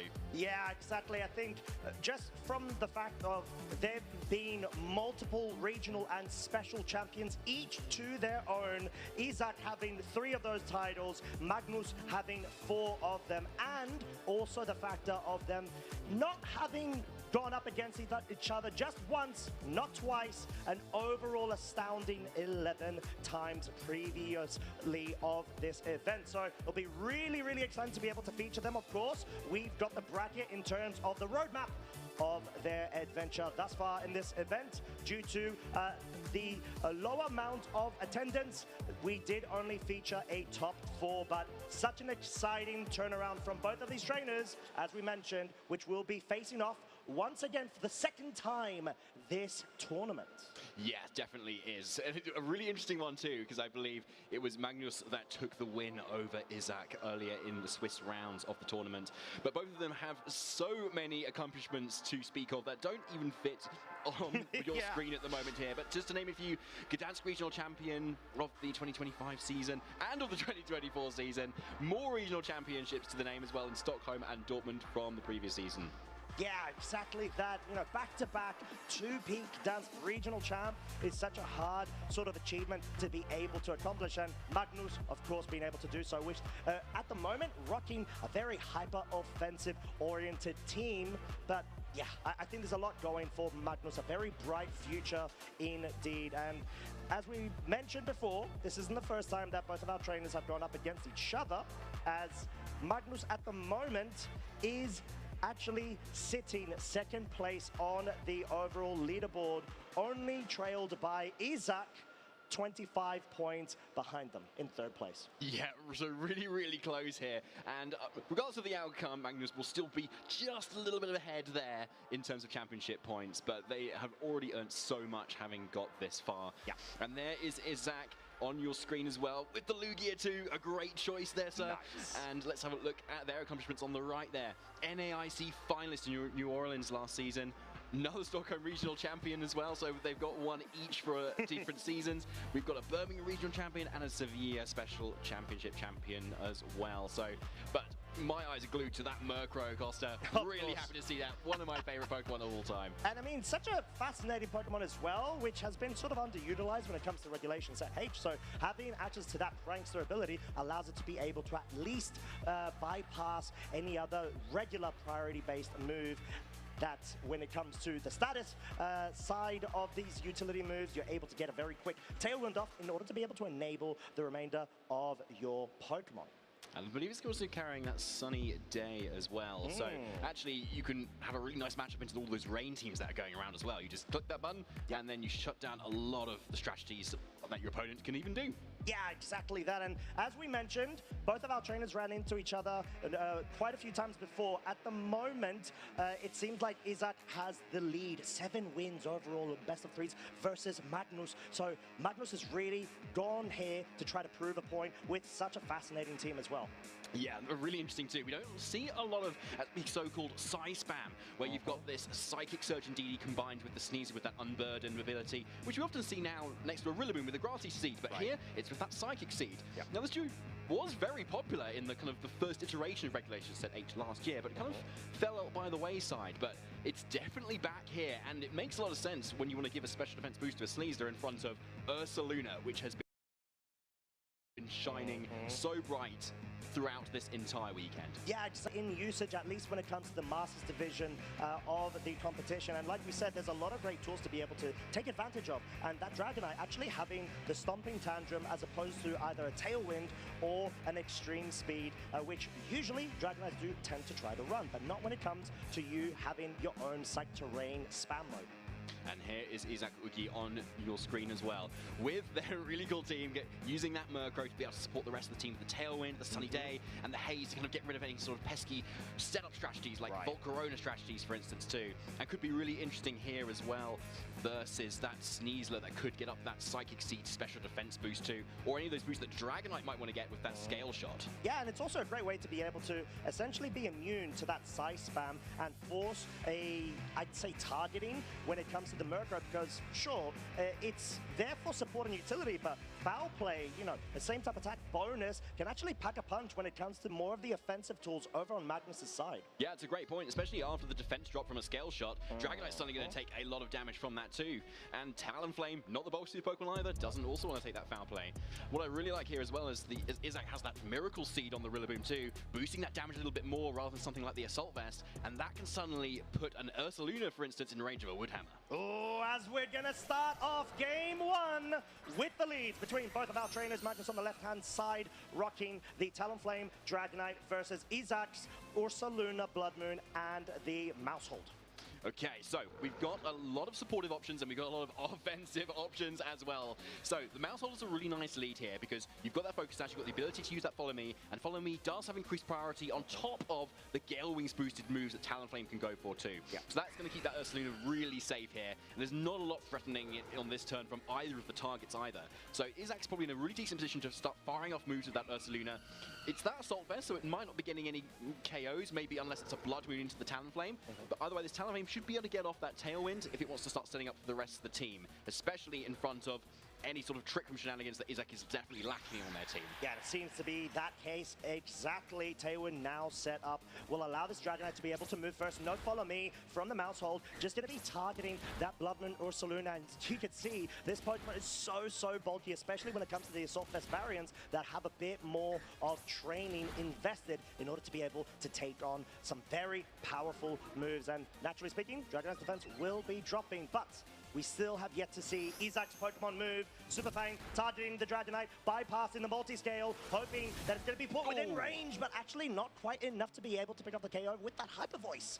Yeah, not quite enough yet. You imagine if a Super Fang plus a Blood Moon might have then obviously gotten that KO on the Dragonite, but we can see that Isaac is just playing the resource game at the moment. You don't need to throw everything at the wall right now because that Dragonite could have really punished that play with a Protect here. So getting just general damage on the board, which makes a lot of sense, especially when neither of these Pokemon are actually targeting or threatening that one-hit KO. Yeah, as the redirection will be coming out, Isaac wanting to make sure the Ursaluna does get another powerful move off, most likely going to be the Hyper Voice. At this range, will surely pick up the KO on both Magnus's Pokemon, but for now, that does mean this 4th hit of the Scale Shot will not, of course, be enough to pick up the Mousehold, and Isaac's going to have to try to rely on this Blood Moon, of course, taking up the double KO at this point, because Mousehold has completed its sort of purpose and role when it comes to this game 1. The fact that Tailwind has already been essentially burnt in terms of 2 turns worth of its use is so big because it allows Isaac a bit more room to be able to sort of either stall out or allow for a Pokemon in the back to be able to try to sweep a potential double of this inclusion from Magnus' side. And a massive double KO there for Isaac, just going for the 2 raw Hyper Voices. A very nice play there to kind of start clearing the board. Isaac now has the opportunity to still switch around, given their 3 Pokemon, whereas Magnus is down to their last 2. And that Rillaboom is maybe something that Magnus didn't really want to see in front of that Ursaluna, but at least he's got that trusty Sneasler as well. And this Sneasler does have that Dire Claw as well, so it can very much threaten both the Rillaboom and this Ursaluna with a lot of damage. Now, of course, Terra is still on the board for both of these trainers too, so Isaac can easily respond. It's that Terra Water on the Ursaluna, so you can get around that close combat weakness, but it's still either way weak to this grass typing. So Isaac might need to go on the defensive here if this Ursaluna is going to come out of this tournament alive. Yeah, and it's such a great Pokemon to be able to bring back this Rillaboom in order to be able to forego any sort of a psychic option in the back if Magnus did, of course, bring that male Indeedee, but just going to be a defensive protect of the Sneasler as well as the Ursaluna. Great way to be able to at least burn that fake out turn, but also force Isaac to go for that defensive terrestrialization already on the Ursaluna, so there's not going to be any sort of mind games when it comes to whether Tô sim, Marlon, eu tô vendo aqui. Primeiro jogo aí, ó, entre o Isaac, Hug e o Magnus. O time, o cara tem um Talonflame ali. One more chance here to kind of get a lot of damage out on the board before it's probably maybe the slowest thing to the field here. Of course, we still don't know what Isaac has at the back here, but Magnus is very much now in the driver's seat here. Can a close combat come out here? He might need a double KO than Ursaluna, but let's find out. Yeah, going for maximum damage with the Terra Normal. This is, of course, Life Orb boosted. On top of it, we've got various multipliers stacking up at this point. Grassy Glide will not be dealing as much damage due to the foregoment of the ground typing, but back in weight, not quite enough to be able to pick up with the double of the KO, and the Dire Claw, not enough either. The Rillaboom's able to survive, but the Bloodmoon, of course, at this range of the HP, is able to pick up the KO. You can see Magnus celebrating with that slot, forcing Isaac now down to their final 2 Pokemon, whilst, of course, Tailwind will be petering out at the end of this turn. Yeah, it definitely will be, but it's definitely been worth it for that last turn there. Really great call there to just Blood Moon straight away. Isaac couldn't really go on the defensive much there, right? You don't have Protect on the Ursaluna because it's Assault Vest, and this, even though the Rillaboom doesn't actually have Protect as well, because it's not the Assault Vest, it still isn't doing a lot of damage into that Ursaluna either. But Golden Goat is the last one here. Now, this Sneasler on Magnus' end has Throat Chop, so it can actually still do a lot of damage into it, other than the other Sneasers that are around that we've seen with Close Combat, Acrobatics, and Dire Claw. Right. So it's still a really nice position for Magnus here, even without like the Psychic Seed boost that Indeedee is usually here to provide. So Magnus' positioned this really nicely. Yeah, and that Ursaluna is actually directly threaded right now due to the speed tiering of the Golden Guard. The Rillaboom most likely being able to outspeed it, and we see the focus on the Grassy Glide into the Ursaluna Dire Claw. Nossa, 2 horas pra aparecer um negócio pra mim, meu Deus do céu. Leaving the Golden Goat on its own. Is it able to actually dispatch of this Sneasler to be able to allow itself more room to then dispatch of the Blood Moon? We're going to have to find out as the Maker Rain will be launched now, and Sneasler does survive on 26 hit points. And because of this, we're going to have to see the interaction of the drop of the special attack on the Golden Guard to -1. Yeah, and that's a really key thing there. If we'd seen maybe something like the Nasty Plot here, we might have been looking at something a little bit different, because obviously the Terra has been spent on this Ursaluna and not on the Sneasler with the Terra Dark. So Throat Chops might be enough for a 1 KO. Oh, no, it's not, but it does guarantee the 2-shot. The question is, will the Maker Ray finish on the job? And it does. Isaac already won game. Caiu de novo o chat pra mim. Talonflame não serviu de nada. Bonitinho as crianças jogando. Então, né, Marlon? É bem mais emocionante ele jogando 1-0. 1-0 pro Isaac. This sort of great strategy that Isaac was able to implement there when it comes to being able to take a lot of damage with that Blood Moon Ursaluna by the Assault Vest variant, pick up the quick KOs that it can, even though the Tailwind was set up from Magnus' side, and then dish it back out, have that Golden Guard sort of like a trump card in the back. Yeah, we saw how that Rillaboom was really key there in dealing out so much damage in that endgame, getting that really critical amount of grassy glide damage, thanks to that key miracle sieve that Isak's been running on their team, which was a really nice call there too. And unfortunately, yeah, Magnus couldn't quite deal enough damage right towards the end there, even though calling the protects with the Ursaluna from the Rillaboom attack just wasn't quite enough versus just the raw power of the Golden Go. Eles são bem expressivos, pessoal do Magnus. Não, sim, pô, eles são bem mais. Voltei. Meu Discord deu um pânico. Aqui, peraí. Aparentemente. Most likely anticipating the Rillaboom on the other side of the field. So, David, do we feel like there could be a required change up from Magnus' side, either leading with it or having it in the back and trying to lure that Rillaboom out a bit earlier? Yeah, possibly. Honestly, the Talonflame, I don't know if the Tailwind was super impactful there either. You already have the speed control from your arrow Dragon Knight Scale Shot, and there was sort of priority in essa do Batman é legal, tá? I wonder if we might see a switch up there, but there's a Murkrow across there. Coloca do Relâmpago McQueen, tu vai achar legal. Não gosto, que isso? Pá, dele é legal. É literalmente cachorro. Yeah, the Tailwind is on the other foot at the moment now. Coloca de algum time. Talonflame to speak of on Magnus' end either. So, the slower sort of momentum is definitely in Magnus' side here, because Amoonguss doesn't often require that speed control. It requires so much bulk to be able to do what it does, and it definitely has that. Rage Powder, Spore is really impactful here. This Murkrow does not have Taunt either. So, of course, Golden Go with as good as gold is not going to be impacted by Spore, but the Murkrow certainly is. And Murkrow is not the most offensive, so if it goes asleep and it stays on the field, it's kind of like having just a useless slot as well. So I wouldn't be surprised to see that sort of play here coming around from Isak. Yeah, and we're actually seeing the terrestrialization committed for the water typing on the Golden Go.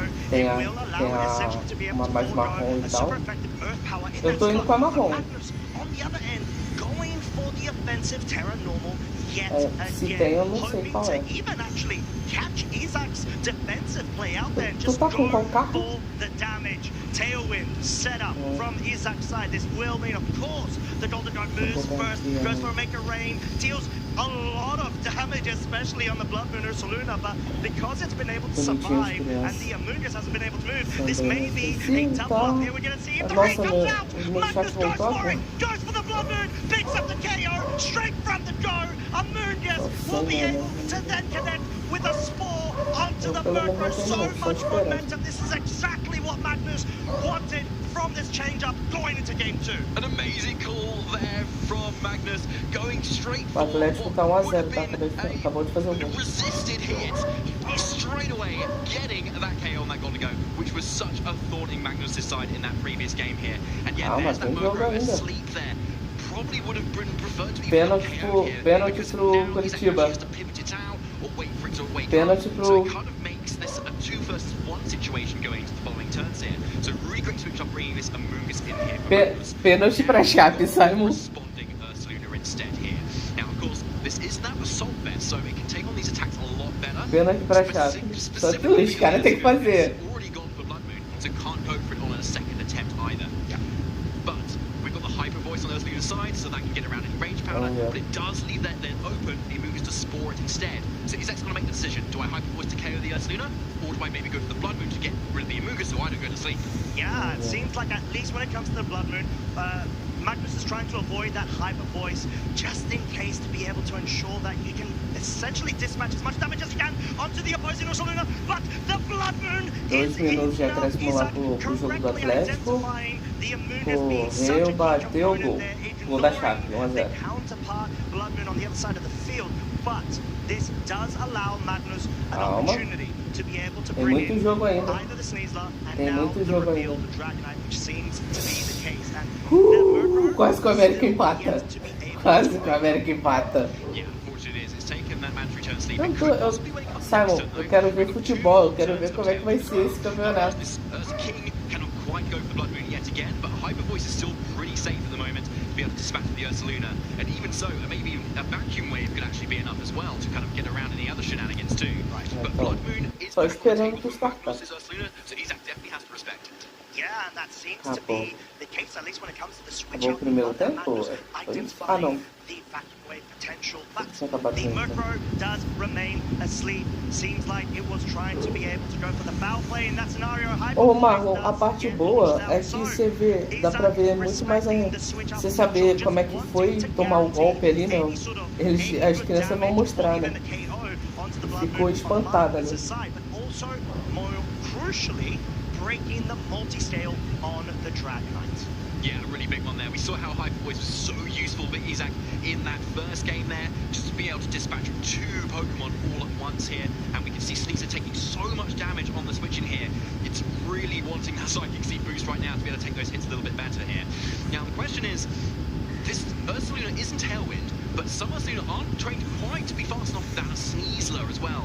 But it looks like Magnus is not going to be able to reveal that information just quite for us yet. Yeah, not wanting to risk it either as the vacuum wave actually trying to target down that Sneasler, only being met by the Protect, but the Murkrow, it has woken up. Oh, I was thinking there's a good case that I could have tried to target the Dragonite, especially with the defense drop and the multi-scale already broken, but it seems to be a double up into the Sneasler as the scale shot will now try to target down the Blood Moon. And at this range, unless it's a critical hit, it's not going to be enough to pick up a KO even with the 5th. It may be marginal at this point, but most crucially, it's now within range of getting KO, but at least for Isaac's side, not only has the Murkrow woken up, the Tailwind has now expired. Yeah, it has, and now Magnus is in a really strong position here. But of course, the Murkrow is still awake, and it is on the field. So even though Magnus has kind of been avoiding it, making sure it's not really been doing much, it can get up another Tailwind now. But now the question now is, now we've got a scale shot speed boost on the Dragonite. That still may be enough then to outspeed this Ursaluna, even when Tailwind comes up. Yeah, and it seems like Isaac does respect that, trying to at least deal any sort of damage onto the Sneasler, maybe put it within a range there. Stopping Tantrum will guarantee Magnus picking up that very crucial piece to Isaac's strategy. Dire Claw going into the Murkrow. Are we going to see any sort of shenanigans? We do.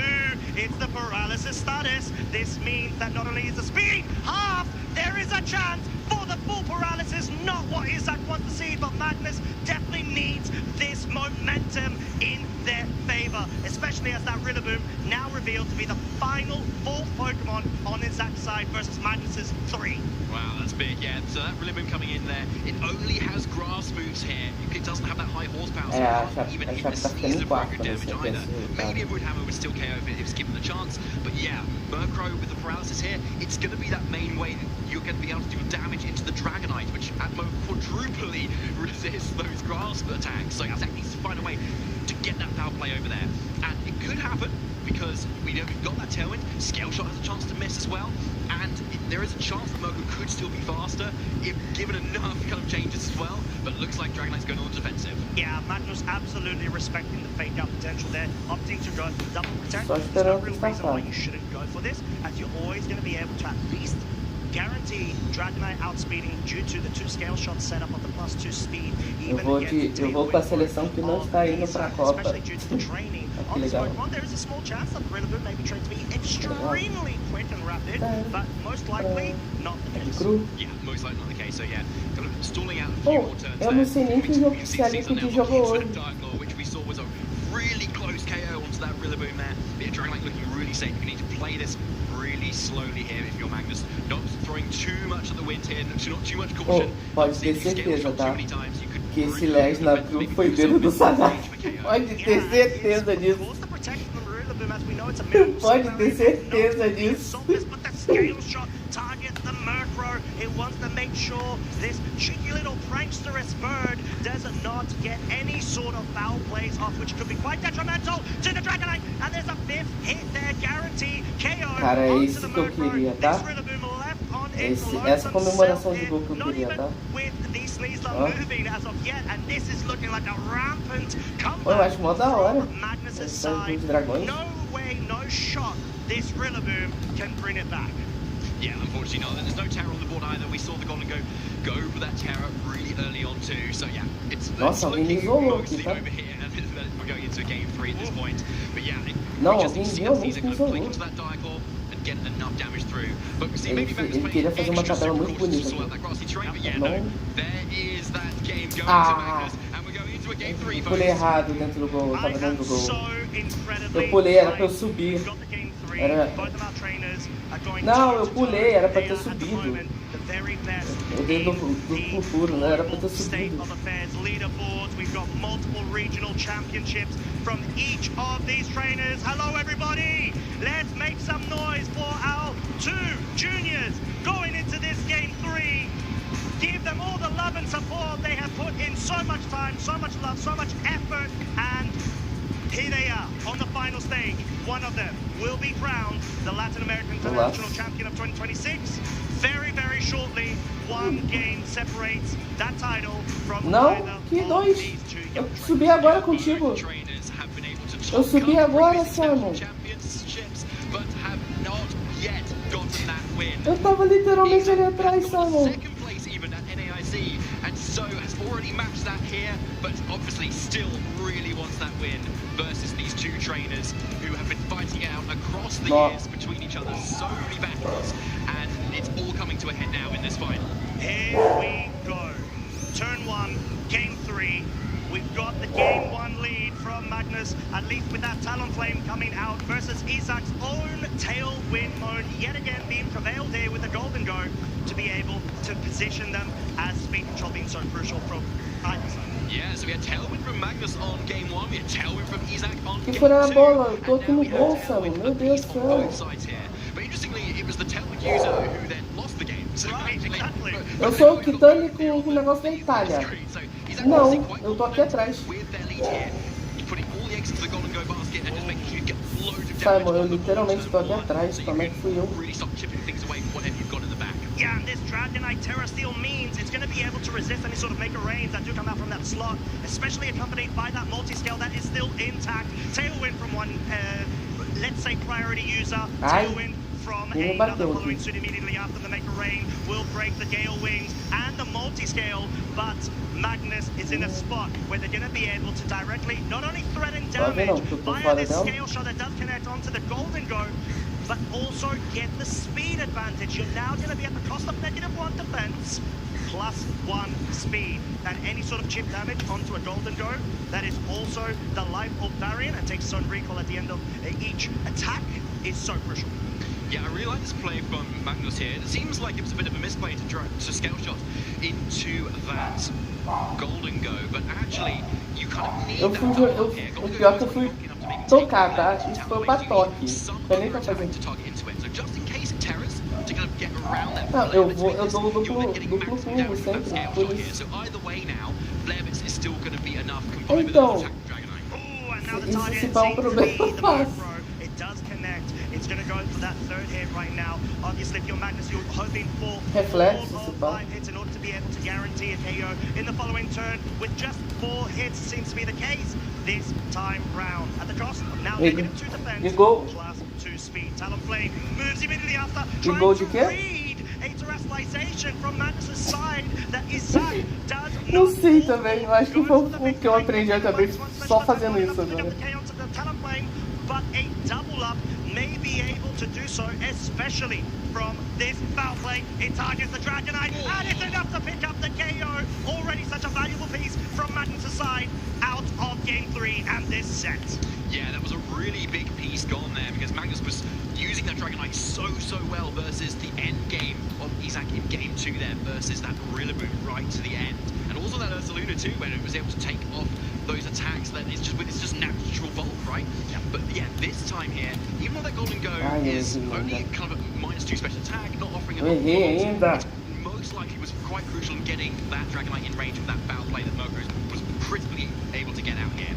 Now, of course, we've still got a couple of turns of tailwind left on both sides. Talonflame is making noise of it. Yes, it is. It finally picks off the Golden Go at that range. Even if there was going to be a terrestrialization commit, it's just always going to get KO'd, especially because it's the 120 base power fire type move. That is same type attack bonus. And we have the double KO from Magnus' side, clearly showing the virtue of these faster, speeded sort of Pokemon, even when tailwind conditions are prevailed from both sides. However, we've got the double free switching from Isaac's side. It's going to be the Rillaboom, and it's going to be that trusty Ursa King Assault Vest, and it is ready to go the offensive.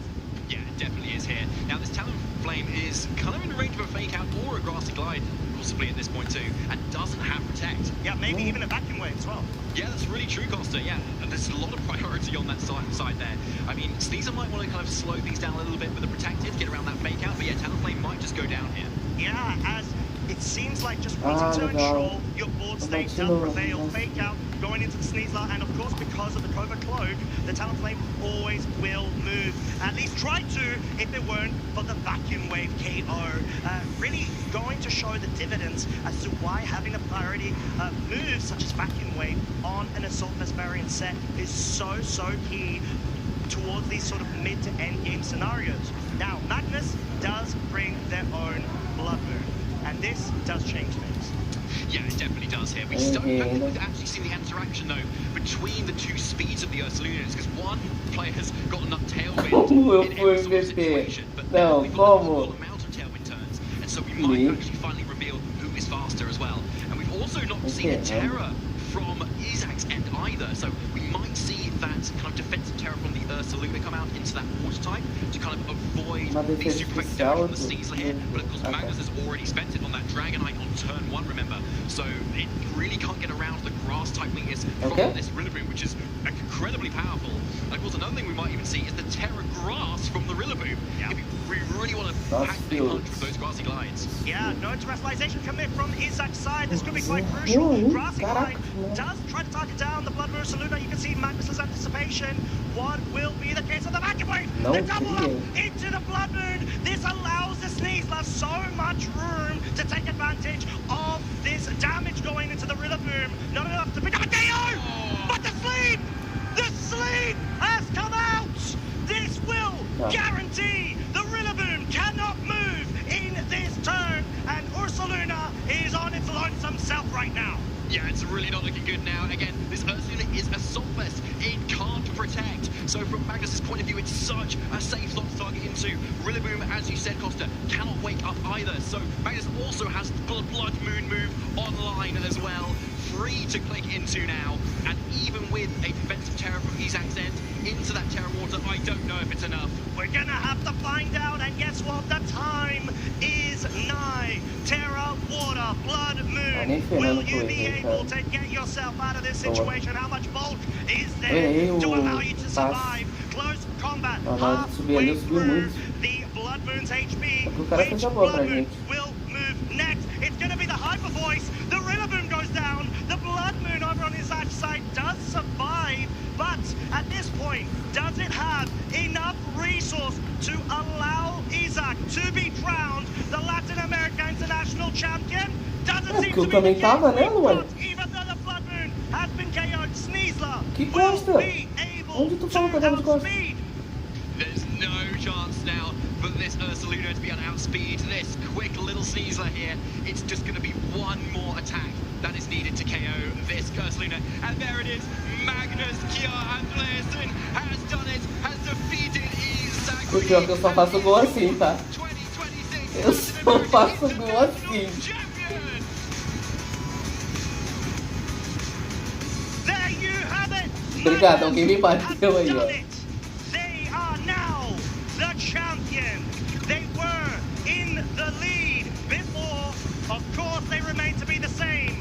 But what a way to be able to cement yourself into the history books of VGC.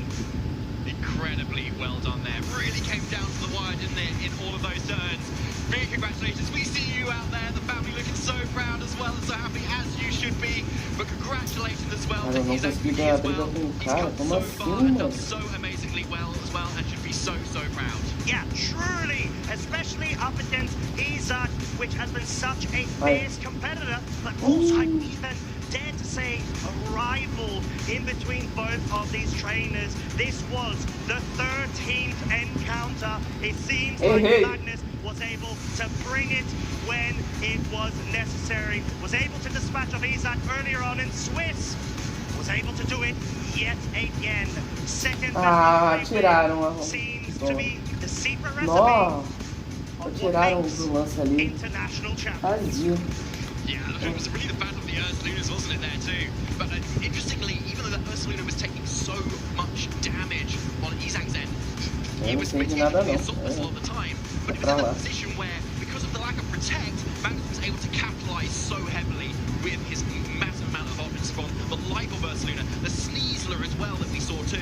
Yeah, And I think that's really made one of the differences in this final set. Yeah, it truly did, and that's all it takes. The small Porque eu ia lá, ó, eu tava nela, eu ia chutar também. to either become a champion or remain a finalist. But huge congratulations, of course, to both of our young trainers. Truly, in the heart, they are both champions, but on paper, Magnus was able to go empatou aqui, ó, tô falando. and now, as we said, has been able to put their own place and signature into the BGC history. Yeah, really fantastic done, honestly. And really cool to see the two teams as well. I'm a little bit sad that Mirko didn't quite make it to the championship, unfortunately, but it remains to be said that like Magnus' team is also like really cool. Yeah. And like also just bringing that Sneasler, even though you can really want that Psychic Seed and that Unburden boost, just bringing brought twice without that Aditi was so innovative and just shows the dynamic like capability of the team and also the player in Magnus as well to kind of know exactly who you need to bring. And actually Sneasler's got a lot of benefits on its own without that support. Yeah, and we did see the back and forth reads from both of our trainers, but that of course was the juniors.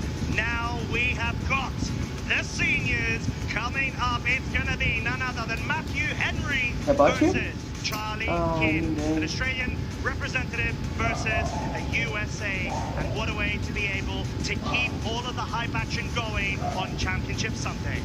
Yeah, so there's your top cut bracket of the senior division here. You see a lot of 2-0s actually, which is really interesting here too. Yeah. But like a pretty stacked top cut as well. O cara que cara na bola. Ah, o cara de lá saiu. Estão com um bot lá. Olha, eu tô na bola. Yeah, exactly. And both of our players had to defeat a defending world champion in order to advance to the finals. Ele só acertou a bola. Matthew had to get through Kevin Hahn, two-time world champion, once in juniors, as well as the defending seniors world champ. Não, eu quero saber quem tava no gol. What a way to be able to force your way through. Eu tava no ataque. Eu literalmente falei, tô na bola.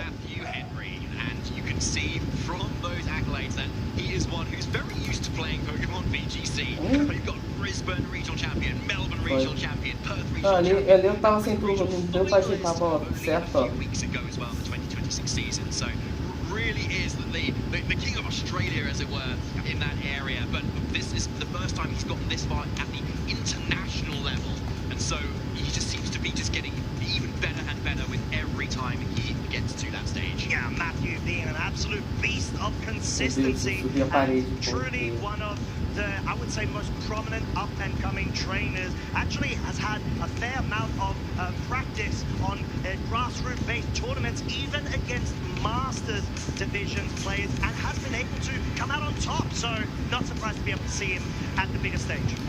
And now Charlie Kim, his opponent. And yes, your eyes not deceiving you. Those were the same 6 Pokemon. They were. that Matthew had. Yes, we have got a 6th Pokemon mirror here.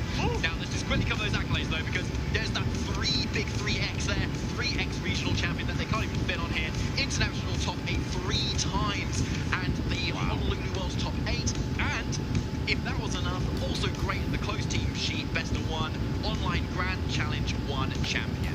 Yeah, and both of our trainers did actually, similar to the junior trainers, face against each other earlier on within the last round of Swiss, where we saw Charlie coming out on top with a victory. So, will Charlie be able to make history repeat itself in terms of their ia ser tão bonito que esse é o passe. Yeah, that remains to be seen here. I imagine it would have been very close given you've got a 6 Pokemon mirror here, but we'll be diving into the team sheets very shortly as well, and there is a couple of differences as well, like Terra types and things too, but of course these are very 2 different players as well, so they might be able to play their teams slightly differently into each other, and of course both players have had a little bit of time to kind of think about this matchup as well, and that might also change things a lot too, depending on the exact differences they may have found between each other's teams when they played earlier. For instance, each Pokemon might be trained slightly differently, one might be a little bit faster, one might be a little bit slower, and that can make a really big difference when it comes to either going for tail through or not tail. Pior que nem sei. branches that you could go down in terms of the flow chart between both our Tiro, trainers. ele tá doido. Peraí. Deixa eu só acender a luz aqui. Getting all primed and ready. On the left-hand side, we will have Charlie. On the right, and at this point, calm, cool, collected. Both of our young trainers, and it sort of tells and shows as to the experience they've been able to generate. Com a partida agora do Senna, guys. Não me... Vou ver. Ué, saiu? Leading up to this moment, where one of them will be crowned the next Latin America international champion. Yeah, I mean, Oceania versus the NA region here, so it's going to be a very significant win on the line for both these trainers that have obviously both already locked up their world's invites, having already got to the top 4 here, but of course that win is so much sweeter, isn't it? You've got so much more prizes and championship points on the line here too, and I'm going to be really hyped to see who is going to be able to take this out, who is going to be able to win the mirror, because then you've got mastery of this whole team as well. Yeah, exactly that. Who will be the best?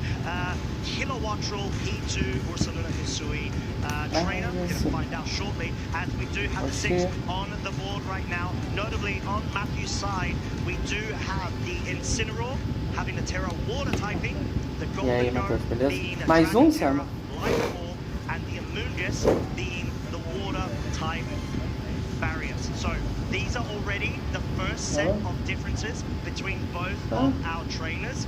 Pô, São Paulo tem que mudar. São Paulo tem que mudar o nome do time para departamento médico. Pô. You're suddenly wanting to do that a lot more versus say something like the Golden Go there, which you can take Make It Rain, but still be able to take on other moves that can hit your Incineroar for super effective, like the Ursaluna on the other side, for instance. This composition has been very popular in other previous tournaments as well, and it's been really able to pop off because you've got that sudden threat of like Incineroar plus Porygon 2 to set up Trick Room. You've got Incineroar plus Kilowattrel to set up Tailwind. Yeah. You can just swap in Ursaluna turn 1, get the Flame Orb activated as soon as someone plays defensive versus your Fake Out, for instance. And then you've just got a Golden Go, which is just an incredible Pokemon, and just really launch those super-powered Make It Rains. Yeah, exactly, and that's why it's sort of one of the very best and most used Pokemon when it comes to the current regulation set H format, especially because the lower base power threshold in comparison to, sort of like the restricted formats in of themselves. But then over on Charlie's side, we've got the same 6 as we mentioned between both of our trainers, and the differences, as we will be able to feature on the graphic very shortly, will be on those 3 Pokemon yet again. Yeah, they must be really feeling the pressure at the moment now. So on your right is Charlie's team that you can see here too. Obviously, we know it's the same 6 Pokemon there as well. There's plenty of options there that can be led and that can be put in the back too. I really wonder what sort of prep was kind of behind the scenes, right, leading up to today. The kind of support and the community around these trainers too. Yeah, and as we can see from Charlie's side, we've got the Ghost Terra option on the Incineroar. The Golden Go has Terra Water instead of Dragon, and has the Agua variant, not the Life Orb variant. This is the variant that we saw actually go ahead and pick up the Brisbane Regional Championship as well by Unitada, if I'm not mistaken, several weeks ago. And finally, the Amoonguss is Fire Terra rather than Water versus Matthews. Yes, exactly. So, yeah, really big differences, honestly, and they could be so pivotal into this matchup too, particularly having the Terra Water on your Amoonguss there, because there's no grass type like that Rillaboom to kind of really punish a Water Terra, right? There is obviously that Kilowattrel, but it's nowhere near as powerful as a Rillaboom boosted by that grassy terrain. So that could be a really nice option here, particularly when looking at all of the Pokemon that don't want to take a Spore, particularly because Charlie's Incineroar, for instance, is Assault Vest, rather than it's that safety goggles that a lot of them run as well. Right. So you've got a really safe target there, especially for one that can't even protect. Yeah, and like we said, they're the fine margins that will be able to make the difference, especially when you're not able to capitalize off of defensive switches that may be forced due to the lack of those protects. But we're getting into the action, folks. Get ready and make some noise. Matthew Henry versus Charlie Kim. One of these trainers will be crowned the champion at the end of this set. Kilowattrel, Golden Go versus Golden Go, and Porygon 2. Okay, so yeah, Golden Go is a good Pokemon, so let's bring it. But the supporting Pokemon is really key here. So Charlie may be going for more of a Trick Room strategy, possibly Ursaluna in the back, but obviously Matthew is then going with that Kilowattrel, but also probably Ursaluna in the back, as we can see too. Exactly. Often Ursaluna on these teams are trained to be in that kind of middling sort of speed tier, where it can benefit both from Trick Room, but also outspeed a lot of Pokemon once it's got that Tailwind up as well. So Matthew at this point probably doesn't want to go for that Tailwind though, because Charlie can easily punish with that Trick Room here. And what we don't know either though is the speed interactions between the two Golden Go, which could be so huge given that both have that Shadow Ball move. Yeah, especially because Matthew's Golden Go has actually got that Life Orb, which means it's going to be able to offer so much more damage output in comparison to Charlie's, and maybe force Charlie's Golden Go out, which seems to be the case, or at least utilize and burn up the terrestrialization option. But Charlie opting for that Blood Moon Ursaluna being brought in right now in anticipation of a Shadow Ball, which is so crucial and nullifies any sort of movement from that Golden Go, as Trick Room has now been set up. Yeah, an amazing switch in there. That's exactly what you want from your Ursaluna there. You get that switch in, Flame Bolt immediately activates, and you've avoided the Intimidate from the Incineroar because the Incineroar came in first too. Now, obviously you're faced with a potential fake out from this point too, but the Ursaluna is Terra Ghost, so it could just go for that move and then attack regardless. And you're facing two Pokemon that are weak to ground at the same time, so just Terra Ghost Earthquake looks really safe right now, and Matthew really has to respect it. Yeah, and that's why we're going to be seeing the switch in order to be able to preserve that Incineroar for a later Intimidate, but most crucially, allow the Kilowattrel to be able to avoid a ground type move is what I would say, but the Facade focus into the Kilowattrel, maybe anticipating the defensive protect from the Golden Go, which we don't see, and it's just going to be a raw double up. Kilowattrel is already down. Matthew remaining with their 3 pieces, but the Golden Go absolutely brave and bold, going for so much damage onto the Ursaluna, which is so crucial at this stage. Whilst now, even though Matthew's down a Pokemon, you've got that free switch into the Incineroar. Yeah, you can bring that in indeed, but it looks like the Ursaluna is actually coming in here as well, which I like there, because if you're throwing in Incineroar, you're still playing that mind game as to whether Ursaluna just goes for the Terra Ghost instead and then just attacks anyway. Whereas if you bring in your own Ursaluna, you're kind of maybe saying, right, I might be the slower Ursaluna here actually when Trick Room's up, or at least it's a speed tie and I might try and go for it anyway. But it remains to be seen whether it actually can get off that move, right? It's going to be really dicey. Maybe these players know that speed interaction. We do not at this point. So it could be a very explosive turns once this turn comes out, because there's plenty of turns of Trick Rooms to go. And Matthew's Golden Go is looking very exposed versus this opposing Ursaluna. Oh, as the Porygon 2 switches out, maybe even revealing the final Pokemon being that Incineroar. You can see the dismay in Matthew's face. The Intimidate does ensure that the Ursaluna from Matthew's side will most likely not even be able to pick up a KO, even if the focus of the Headlong Rush does come out first, ahead of the Ursaluna over on Charlie's side. And basically a tick for tack for both of our trainers, both Incineroars being brought onto the field in order to be able to mitigate the damage output of the Ursas.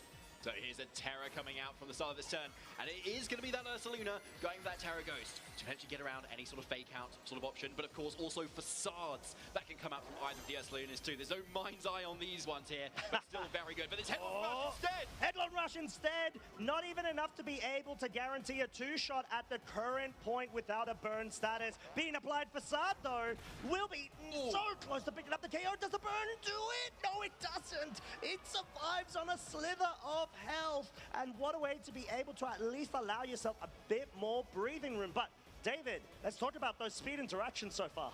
Okay, we will, yes. So, yeah, we've seen a lot of interactions here at the moment. So, I believe it was Charlie's Ursaluna that was able to go for that Headlong Rush first within the Trick Room here. And then Matthew's Ursaluna was able to release that Facade that was then able to be survived on the other end.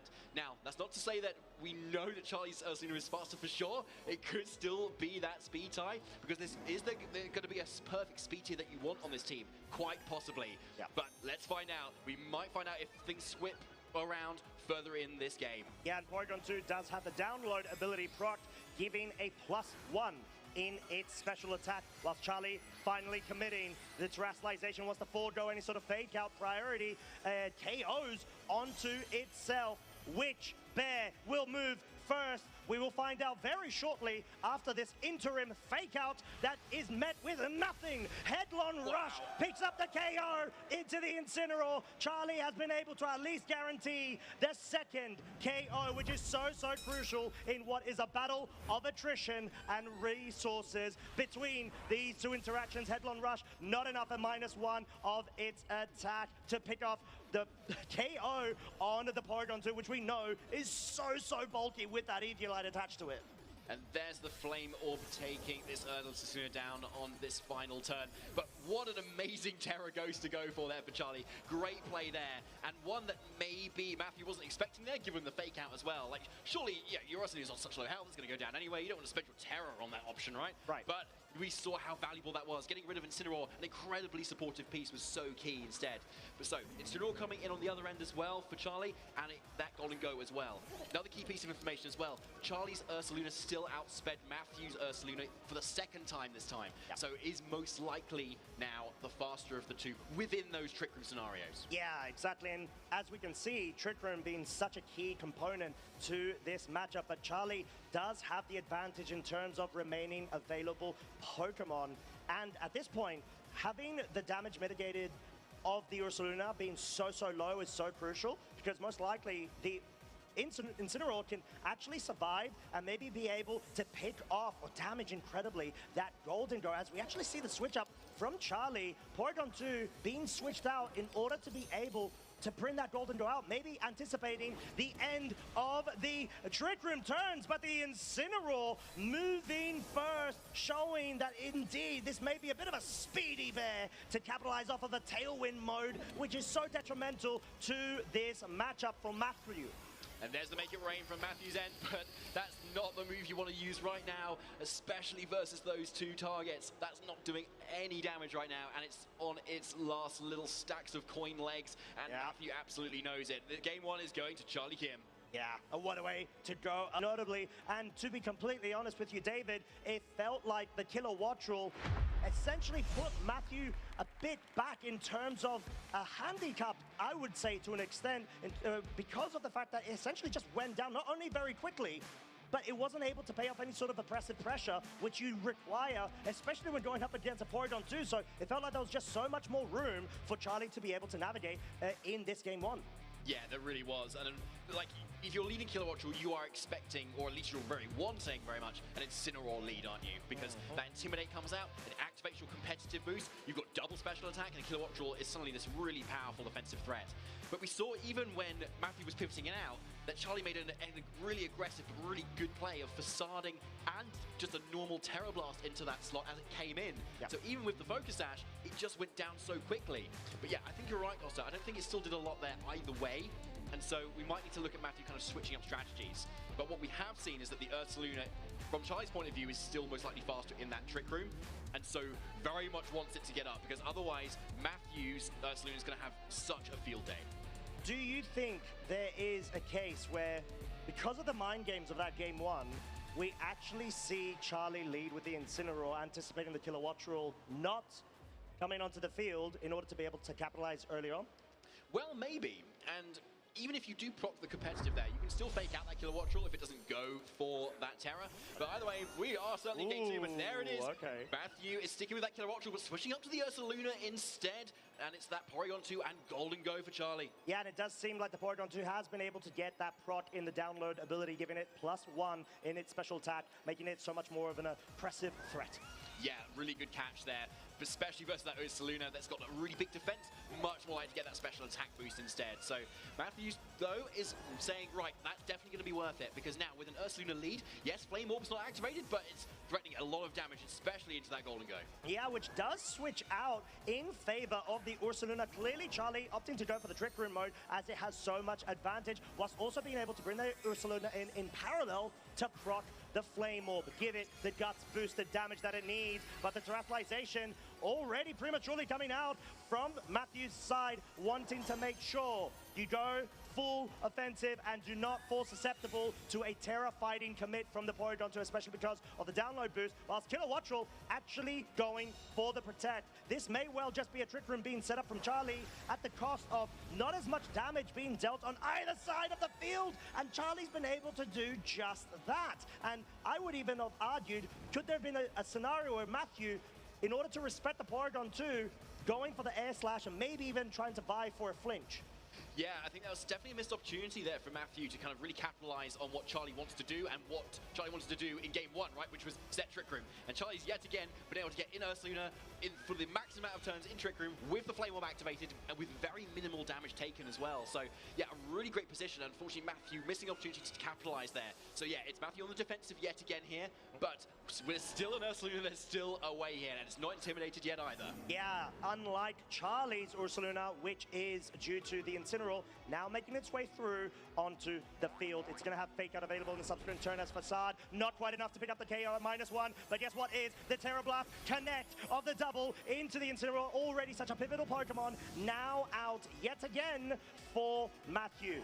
Game 2 is not looking that tight right now. However, the headlong rush commit into the Ursaluna does give Matthew a bit more of a leeway in terms of now being the dominant Ursaluna that can outspeed Charlie's Pokemon, excluding what we saw that interaction game 1, the Incineroar. Yeah, good catch there, Costa. Yeah, this Incineroar still is very much a threat here, and with that knockoff now being super effective versus that Ursaluna, it's going to deal a lot of damage. Not quite get the KO, because Ursaluna is just a very bulky Pokemon, but still a critical one. And now Kilowattrel also coming in at quite the right time. Well, the Trick Room's up, so maybe not the exact right time, but Focus Sash is still intact here. So, yeah, you could say go for a double protect here, stall out a few more turns of Tailwind, stall out your Fake Out as well. And the worst that Charlie can do here is maybe recover the rest of that HP on Porygon 2, which you're not too worried about. Right. Or maybe switch into that Golden Go as well, which is then most likely then going to outspeed the Ursaluna outside of Trick Room, but we're still in Trick Room. Yeah, as the Ursaluna, respecting the double up into its slot, goes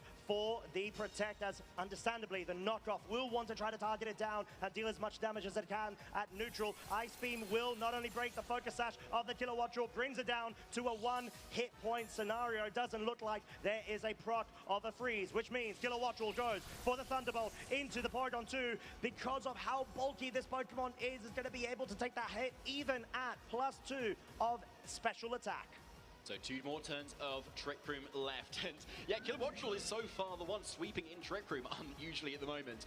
But yeah, if Matthew can really get around the rest of these last 2 turns, maybe protect, maybe keep it safe for 1 more turn, it can then really thrive once Trick Room has expired here. Now, going to the next turn, if Ursaluna is able to survive a double up from this Porygon 2, which it might be able to here, given that its only offense is that Ice Beam plus that knockoff, it can deal so much damage. But with that special attack boost that you pointed out earlier, Costa, it might still be enough with that double up, and Charlie might be going for that play this turn. Oh, this is gonna be close, folks. Every single mind game right now is at play and so crucial. Charlie trying to fight for that position of getting crowned the title champ right now. Matthew trying to stay in this set and force a game 3. Knockoff goes into the Golden Go, doesn't quite pick up a KO, and will at least act as some sort of sponge to be able to take the double up there. 10 hit point survival, as it seems like the turns of Trick Room are really reaching the point where they're not going to be able to sustain Charlie's speed control mode. Now we're in the last turn of Trick Room now, and Matthew has like a genuine chance to just kind of protect this Golden Go, as we can see, and then fire enough an attack with that Kilowattrel, and then Ursaluna comes in and then outspeeds both the Incineroar and the Porygon 2, being able to dish out a lot of damage. But of course, Charlie needs to now respect the fact that he's got a Golden Go still in the back that he can really utilize once Trick Room does expire. But again, what are the speed interactions between the 2 Golden Goes? We still don't know that.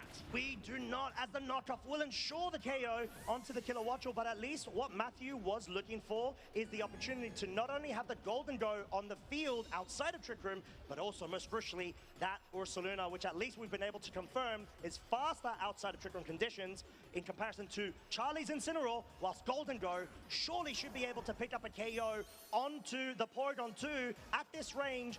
and not get self-KO'd because the life orb was knocked off previously.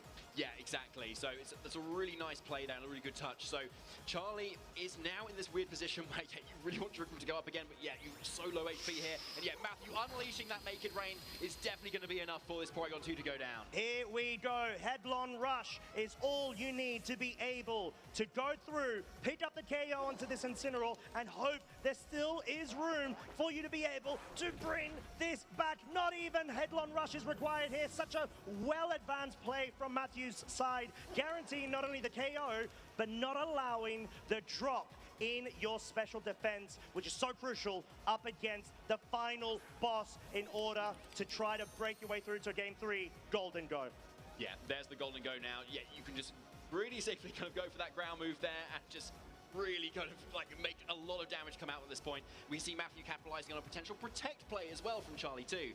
So yeah, you can just kind of go for that nasty plot, start boosting up really nicely. You can see Charlie kind of looking a little bit perturbed by this game as well and thinking about that Game 3 potentially here. But first, there is that Terra first of all. We still need to contend with that. It's going to be the Terra Water here, and so high horsepower, or the Headlong Rush rather, even more powerful of a move, is might not get the KO here, but you're unintimidated, and let's be honest, it's an Ursaluna Hisuian. And I am curious to see if we are going to actually see a commit of the Facade, maybe to try to ensure the KO. Shadow Ball, of course, will be able to not only move first from Charlie's side, but pick up the Golden Go. Question is, Matthew, what have you connected with? You have committed with the Headlong Rush. It is enough to pick up the KO! Matthew is in with one final opportunity, forcing the Game 3. The match is still on and up for grabs between both our senior trainers. Massive congrats to Matthew to kind of really bring that back there. And he's got so much support, it looks like, as well in the crowd. We see we're really rooting for both of these trainers right now. They are putting everything they have got into this right now and so want that title. Now, we're of course going into our Game 3, and this could well be a Game 6 between these two so far this weekend as well. So much back and forward too. But we did see there how Charlie still tried to commit to that Trick Room mode, but Matthew just responded a little bit better there.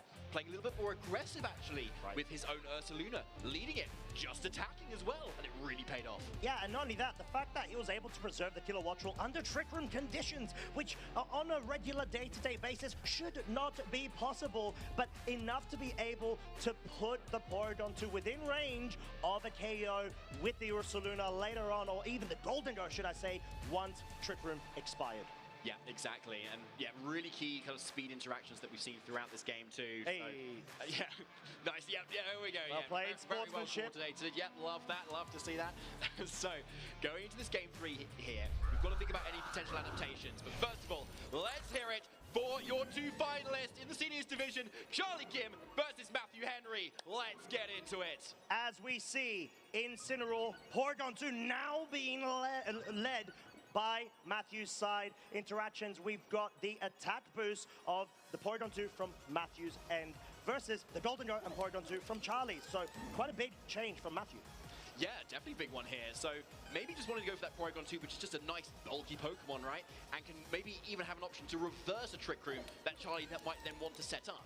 But given the leads at the moment, Matthew might want that Trick Room instead here, and we can see him locking into it too. Yeah, and that will prove to be quite crucial, especially because of the interactions. As we said, Charlie has usually been trying to opt for the Trick Room, so this could have even been a scenario where Matthew could have considered reversing the Trick Room upon the Trick Room, but Charlie opting to go for the setup right now. Nasty plot, and we know this set is so bulky when it comes to its defenses. Having the Adwa Berry, wanting to be able to capitalize off of it, even at the cost of not having the additional damage output, which at this point, Nasty Plot plus 2 special attack is so powerful on the Golden Go.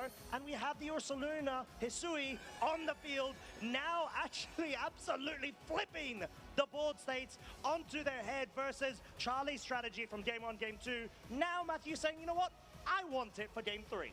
Yeah, exactly. Getting that Ursaluna in on turn 1 of Trick Room, Flame Orb activated, not intimidated. Yeah, absolutely perfect conditions for Matthew right now, especially when Charlie's really committed into that Golden Go now, trying to set it up with that nasty plot. And we even know that if this Golden Go KO goes for a terror, it can still get KO to a headlong rush. Ooh, maybe considering the switch in there, trying to go for the read. Critical hit picked up on Assault Vest can actually add up in terms of the resource availability of the HP. But U-turn into Porygon 2, as we said, any little chip damage does count, and may even have to force the Porygon 2 to go for a recover in the future turns. Headlong Rush goes into the Golden Go though. There was no terrestrialization, no switch. That is a raw KO, and Charlie already down, trying to go for the read there and anticipating Matthew to respect Charlie's anticipation of the board state. Yeah, that was a really unfortunate turn for Charlie there. Maybe just hoping that Matthew kind of overextends and just expects that protect and goes into the other slot. But at least Charlie has now brought in this Ursaluna, which seems to be most likely the slower of the two Ursalunas. We've got 3 more turns of Trick Room as well, so Charlie still has plenty of opportunity to start really ripping in with that damage, with those facades, with those headlong rushes as well. Now, Matthew does have that Incineroar in the back, though, that would really love to come in at some point to lower the attack of that Ursaluna and start mitigating the damage that this Ursaluna can do. So yeah, we see that little target over there. It's a really nice option too. You can then switch out your Ursaluna as well, which has got the defense drops from the previous headlong rush. It's a really nice safe play. And given the fact that Charlie's already a Pokemon down, it just forces Matthew to be in such an advantage in terms of board states that we saw Charlie was in Game 1 and Game 2. Yeah, absolutely good point there too. And I mean, it's like a really sort of flip around, isn't it, for this Game 3, which we love to see as well. So there's that Ursaluna switching out to the Incineroar, but if there's a headlong rush from Charlie, it could still go down. Yeah, Charlie's going to have to try to commit with a potential read here, as Porygon 2, like we said, it's just so bulky on either side. It allows so much more longevity options, especially with that self-recovery option, if it truly wants to try to extend the game in order to be able to round off the game for a win condition of their trainers. But the terrestrialization commitment of the ghost typing from Charlie's side, Facade into the Porygon 2, clearly trying to go on the offensive, respecting the Ice Beam and not wanting to get down any sort of range for a KO pickup and Terra Blast. This is hitting same type attack bonus hard in terms of, you know, how much you can whittle it down.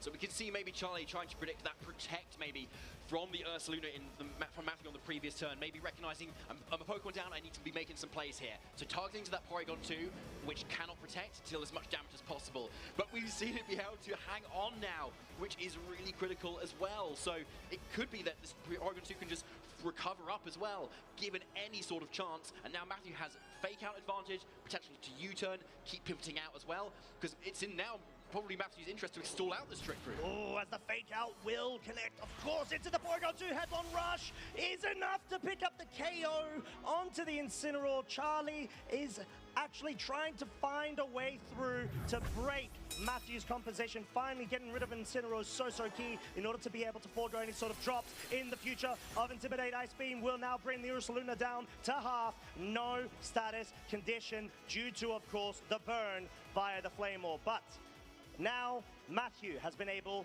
to bring in their own Ursaluna. There was no Terra fighting commit of the Porygon 2s before. Could we potentially see one now? Yeah, potentially as well on this side, but you got to argue though, like this Ursaluna on Charlie's end is not looking that offensive either at the moment. It's got his defenses dropped too. It's really in that position where, again, Incineroar wants to switch in. And that's where Matthew can try and capitalize with that headlong rush yet again. If he can call the slot where it's coming in, it's going to go down completely, and that means no fake out for the future of this game. Oh, let's see if Matthew's going to be able to find the slots in order to be able to potentially lock up this game. Ursaluna now down to -1 of its attack. Matthew connecting with the terrestrialization. Ghost type, Ursaluna, from one trainer to another. Let's see. Where are you going to focus, Matthew? Could this be a winning turn play? Terra Blast into the Porygon 2 from Charlie's side. Might even try to double up into that slot. Now, the Porygon 2 not actually picking up the KO. 3 hit point survival. Facade will deal so much damage because it's a critical hit, putting Matthew so far ahead right now. 2 more Pokemon remain on Charlie's side versus Matthew's 3 as Trick Room does now expire. Huge momentum swing there for Matthew. that Trick Room is now expired. We know that Matthew's Ursaluna is now naturally speedier than the Incineroar on Charlie's end, and the Ursaluna there too. It's just a headlong rush into that Incineroar and an attack from this Porygon 2, and Matthew still has an unrevealed Pokemon in the bag. Here we go, headlong rush into the Incineroar, picks up the KO. Matthew is feeling so joyous right now. We've got a scenario where he may just well be wrapping up this game. Ursaluna on its own from Charlie's side. The Porygon 2 moves first. It's able to recover half of its HP as the headlong rush. Is it enough to pick up KO? It is, because no Intimidate was on the field. Hits neutral, hits so powerful, but Matthew, one Pokemon remaining in the back, unrevealed. But yet another time, Matthew's Ursaluna has outsped this Charlie's Ursaluna. It is most likely the faster of the two. I say most likely, it still could be a speed type, we don't know. Maybe these trainers do, but either way, Golden Go is on the field now. It can offer those Shadow Balls and lock this game. As Golden Go makes it rain, Matthew is now crowned your 2026 Latin America International Champion. Wow. Huge congratulations to Matthew Henry. What a comeback. After taking one game loss after that first game, it seemed like his back was against the wall and it was going to be over. But he was able to capitalize on that defensive play, positioning that Ursaluna of his in such masterful fashion and claiming the title. What a way to go up and do what you have set out to do at the start of this tournament. Everyone has the hope of becoming the champion.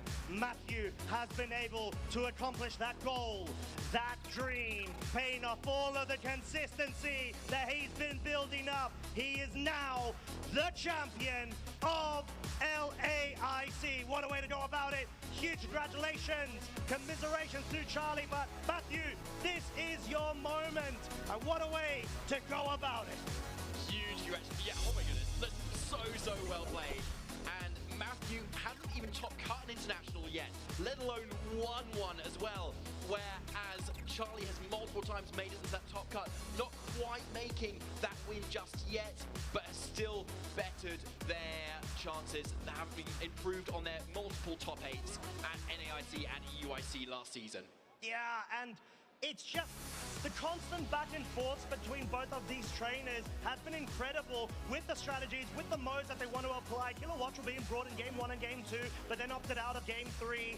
And Matthew saying, you know what, I want to take the initiative. I want to take the advantage of the trick room conditions and catching Charlie off guard in a couple of turns there. Obviously, as we said, the critical hit was quite crucial in order to wrap up this game, guarantee the KO into the Porygon 2, but you need to be able to put yourself in that position in order to be able to get that result. Yeah, 100% there, yeah. So many great plays there. People sticking with their guns as well as to what Pokemon they wanted to bring to.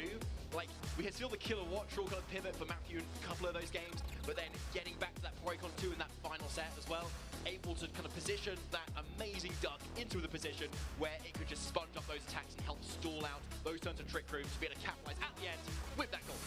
Yeah, and both of our trainers always committing to that Terra Ghost of the Ursaluna, identifying that is such a key piece to their strategies. And yeah, it was absolutely incredible. Between both of these trainers that, as we've said, have proven time and time again they are capable of greatness, now being able to prove it on the biggest stage. Incredible work, honestly. Really incredible action that we've seen so far. But of course, it's not over yet. We've had our juniors, we've had our seniors, and of course, it's time now for our masters. So, before we get into it, grab a drink or something because you need to be ready for this match.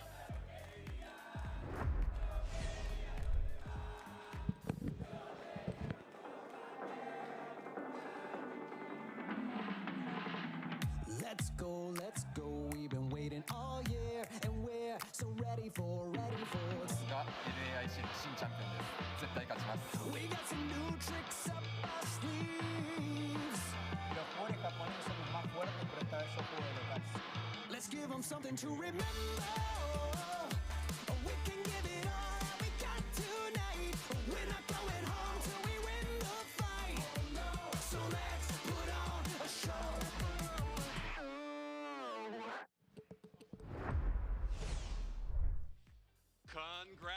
Congratulations to Matthew Henry, who has just become our international champion in the seniors division. But if you could not hear the crowd at home, we could hear it backstage. Everyone is ready for this Masters Division Finals. I believe that was probably Juan Salerno's brother leading the crowd in a chant to send him his energy. But you know that waking up bright and early over in Japan, Yuna Kinugawa's fans are also going to be cheering him on, and they have had quite the road to get here to this incredible Masters Finals. And if you have missed any of these matches after this finals, check out youtube.com/Pokemon for the past broadcast so you can catch up on all the action. But for now, there are only 2 trainers remaining in our quest to crown our next Masters International Champion. Yeah, and 2 well-deserving finalists we have indeed in Juan Salerno from Argentina and Yuma Kinugawa from Japan. I got a chance to catch up with both of our trainers before this event, and both of them are so excited by the prospect of becoming an international champion. Juan shared with me the moment back in 2018 when he watched Paul Ruiz become a world champion in my home city of Nashville, Tennessee, thinking to himself, I want to be the first person to ever win an international championships for Latin America. Right then and there, 7 years later, he's got a shot. And he has a great shot with the team that he's bringing with the Blood Moon Ursaluna, Incineroar, Sneasler, Rillaboom, Dragonite, and Golden Go. All of these Pokemon are tried and true throughout the Regulation H format. Now, going up against an incredible competitor like Yuma Kinugawa, he's going to have to lean heavily on the Dragonite, the Blood Moon Ursaluna, and that Sneasler in particular, because so many of his Pokemon are weak to that incredible Sun mode that Yuma Kinugawa has. But Juan Salerno has his entire country cheering for him, and he has some incredible friends who helped him prepare all last night for this tournament. If anybody can bring the title home for LATAM, it's Juan Salerno. Yeah, in fact, only 2 people have ever won an international championship in any age division for Latin America, and one of them, the very first person to do it, was none other than Juan Salerno himself.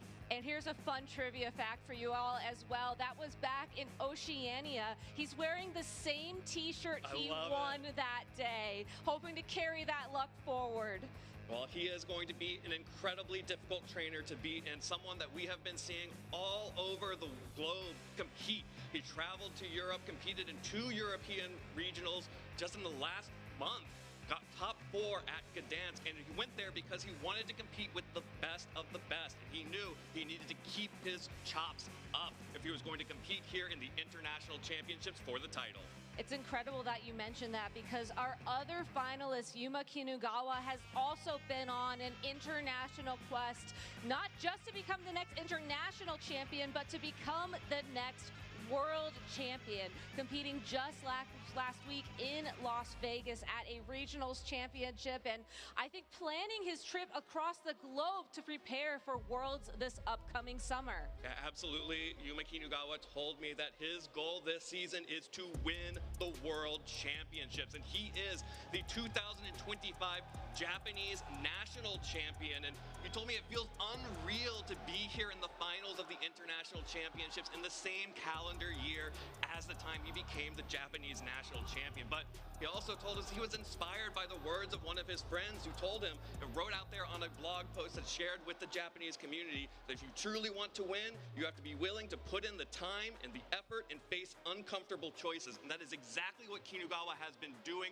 all season long, and it has gotten him here in the finals. And with an incredibly built team, perfect for the meta game this weekend. We've seen this Whimsicott with the Prankster ability and Sunny Day change the tides of the match time and time again, allowing the Hisuian Typhlosion to go on the offense with some incredibly powerful eruptions. But in this matchup against Juan Salerno, even though the Typhlosion is an incredibly scary Pokemon for a majority of his team, I think it's actually going to be the Ursaluna Blood Moon that is going to be the scariest Pokemon for Yuma Kinugawa to yield. Blood Moon, Life Orb, Terra type of normal. If you get all 3 of those lined up together, Juan's Pokemon are going to be knocked out in almost a single hit. We saw just how much damage it did throughout the tournament yesterday. Yuma Kinugawa has to prioritize landing those big hits early and fast and just not give Juan time to adapt. Because when Juan is given time to adapt, he finds ways to succeed. Absolutely. This is a competitor and a player who is absolutely able to adapt on the fly. And that is exactly what this balanced team that Juan is running excels at. It can always find itself in a good position or come back from a bad one just by punishing a single mistake, a positioning mistake by the opponent, and then rearranging your Pokemon so you get right there in the driver's seat. And here we go, turn one, game one, Masters Finals here in Latin America. Juan Salerno on the bottom of your screen and Yuma Kinugawa on the top. And there is the Incineroar and Ursaluna Blood Moon for Yuma, and the Ursaluna Blood Moon and Dragonite for Juan. And we already have the two Ursaluna Blood Moons staring each other down now. Yuma Kinugawa's Ursaluna Blood Moon, again, Life Orb, Terra type of normal. It's going to be dealing so much damage compared to the opposing one, but I'm very curious about how they're about to match up. Yeah, both of these Pokemon on the field, we know that these Pokemon have the same speed type stat. That means that there will be a coin flip to decide which of those Pokemon will move first. That's why you can see that Juan and Yuma are switching their Pokemon out here to reposition and gain an upper hand. Rillaboom out on the field now, and Kinugawa will be bringing in the Whimsicott. With that Protect and Whimsicott alongside of the Ursaluna, there is a possibility for Yuma Kinugawa to take control of the speed. And that will be completely negated by the fact that Juan has brought a fake out user onto the field alongside of his Ursaluna. The Whimsicott on Yuma Kinugawa's side of the field does not hold a Covert Cloak. It's going to be a Babbery Berry, which means it will be able to be flinched, which means Tailwind can be stopped. And now also that the grassy terrain is set up on the field, we see that Juan Salerno brought his own Sneasler in the back. So this is the perfect situation for him to start pivoting these Pokemon around to look for an opportunity to go on the offense. And both of these players are trying to reposition their Tailwind setters so that they can finally get control of the game, but it's actually a Farigiraf coming out from Yuma Kinugawa's side that will prevent any priority moves from going into effect. And the Ursaluna will switch out from Juan for the Sneasler, activate that Grassy Seed to boost its defense, but more importantly, activate the Unburden, so it will now be the fastest thing in the game. And here it comes. That's a big terrestrialization. The Kinugawa special Terra Normal on the Ursaluna Blood Moon. And if this is a Blood Moon being used by this Ursaluna, one of these Pokemon is probably going down. Yeah, no fake out, not with the Giraffe on the field, unfortunately for you. There it is. Blood Moon rising, targeting down that Rillaboom. Oh, the Sneasler on the switch, and it goes down immediately. That is the biggest threat offensively and speed-wise on Juan Salerno's team, and a pull has been poked through immediately by Kinugawa. That close combat Sneasler had would have threatened the Incineroar and that Ursaluna Blood Moon immensely, but now it is gone. Juan does have the opportunity to bring his own Ursaluna Blood Moon back out onto the field, and there is no second turn of Blood Moon. You have to wait one more turn, but still, you can still take so much damage from a Hyper Voice here. Juan Salerno has to find the opportunity to get some momentum back. Kinugawa has had the Farigiraf do exactly what it needed to do. It blocked a singular fake out and allowed him to take a KO. So now the Incineroar will switch in to limit the offensive power of the Rillaboom on Juan Salerno's side. And just a nice little passive turn here. Kinugawa going for the Protect. Exactly. With the Intimidate and with the loss of the ground typing on the opposing Ursaluna, Woodhammer would not have knocked out anyways, but why not keep full health if you can? Yeah, and also the Earth Power into the Protect. Kinugawa gets both attacks whipped into the Protect on that Ursaluna. Yuma Kinugawa just very calm and collected. It seems like he's been reading Juan Salerno like a book. One step ahead, has Blood Moon available to him once again. The big question is, will he be able to land it against Juan's own Blood Moon Ursaluna, which is the big offensive threat remaining on the opposing side of the field? Juan could switch his Ursaluna out, but that's going to be such a huge cost to pay. All right, the fake out connects onto Rillaboom on Juan Salerno's side, and the Blood Moon Ursaluna for Kinugawa will go first. There's the Blood Moon into Rillaboom, and you know when the Blood Moon rises, a Pokemon that falls. So Yuma Kinugawa getting the speed tie that turn, but this does mean that Juan Salerno's own Ursaluna is firing off its own Blood Moon. Oh, but it just barely fails to pick up the KO, and that is the difference between the Life Orb and the Leftovers right there, folks.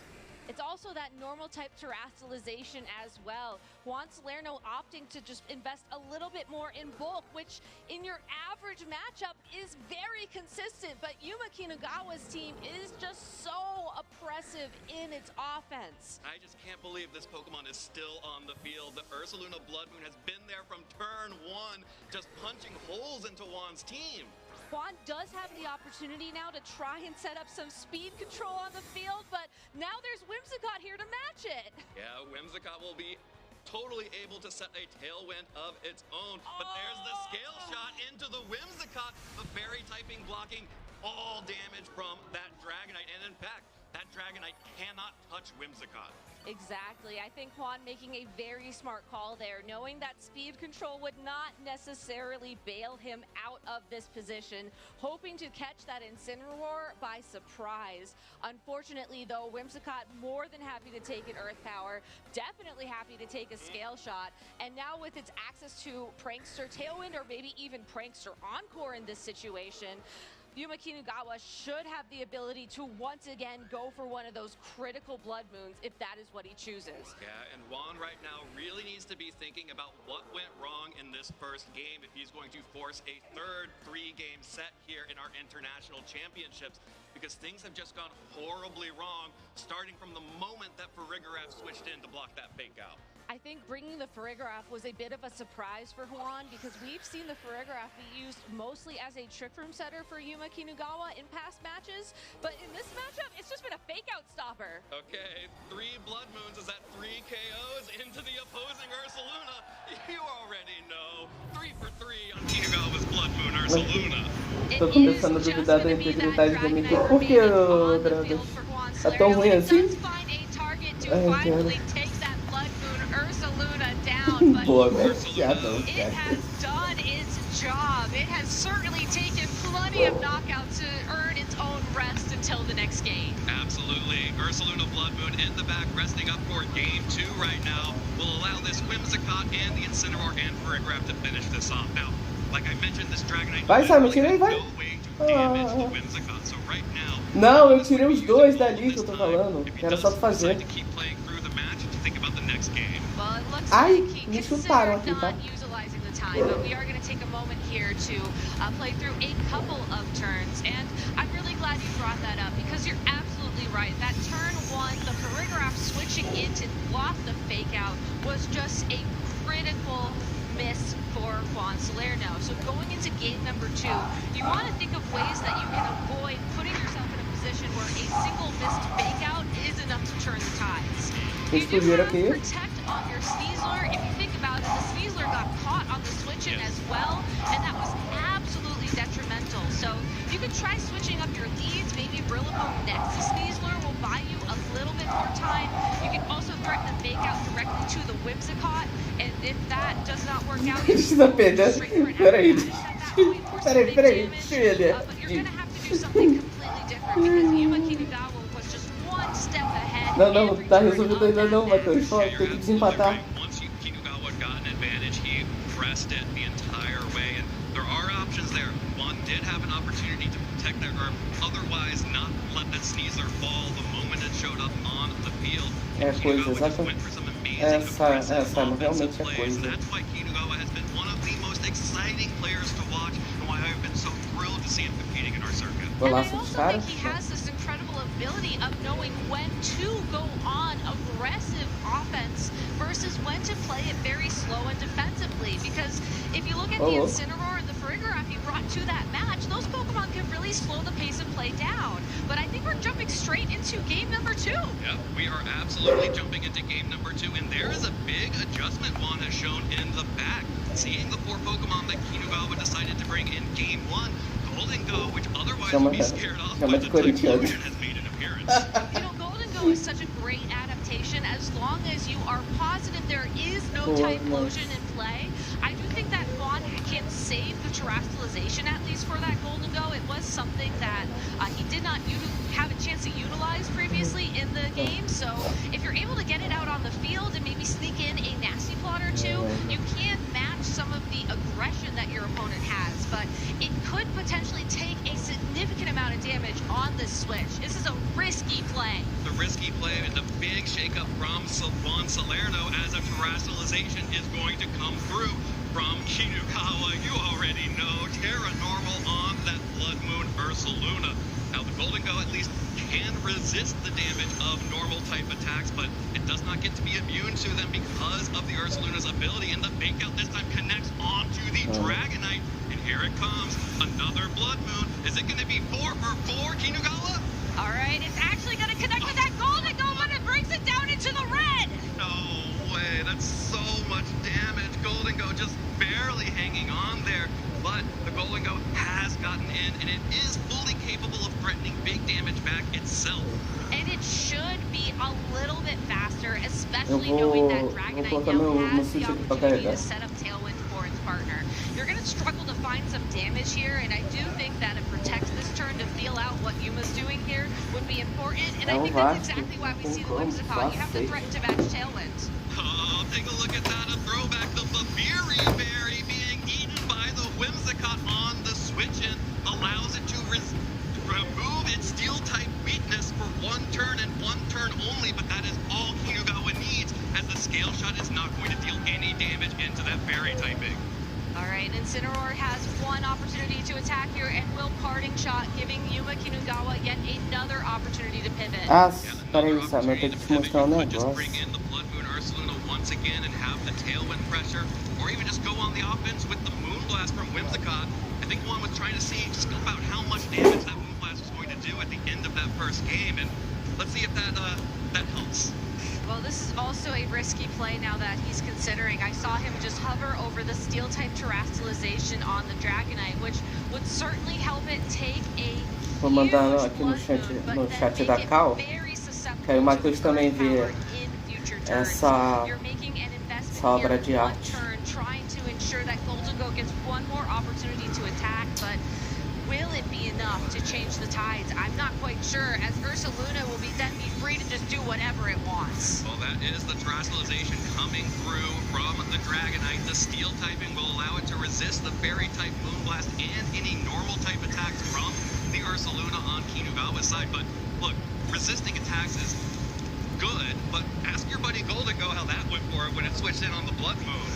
There's the Tailwind, though, from Whimsicott, ensuring that the Blood Moon Ursaluna will be moving first, and this time it is going to be a Hyper Voice. The Hyper Voice will connect only onto the Dragonite because of the protect from the Golden Go. Vaughn making the correct call there to know that could not guarantee the safety of that Pokemon as Tailwind goes up because of Whimsicott's Breakster ability. And the nice thing is that because the Tailwinds are matched, Whimsicott will not be able to take down the Dragonite, but Whimsicott couldn't Encore the Dragonite into Tailwind, which would also similarly shut it down.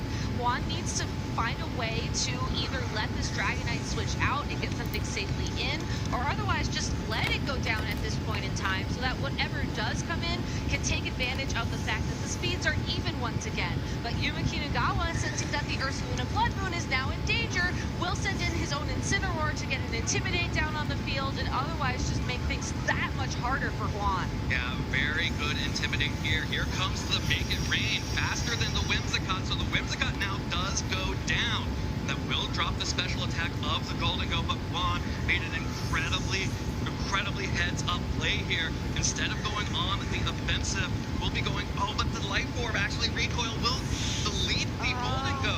That was such a good call there because he used Haze, which had the Golden Go stuck around, it would have reset the special attack drops. You also drop your own Intimidate at least, so you have that benefit, but overall, I think getting another Make It Rain there without those special attack drops was the intended goal. Yeah, but at least getting the 2 attack drops off from the Dragonite with that Incineroar on the switch-in means that this Dragonite now is going to be able to deal real damage to any Pokemon remaining, especially now that that pesky little Whimsicott has been removed from the field.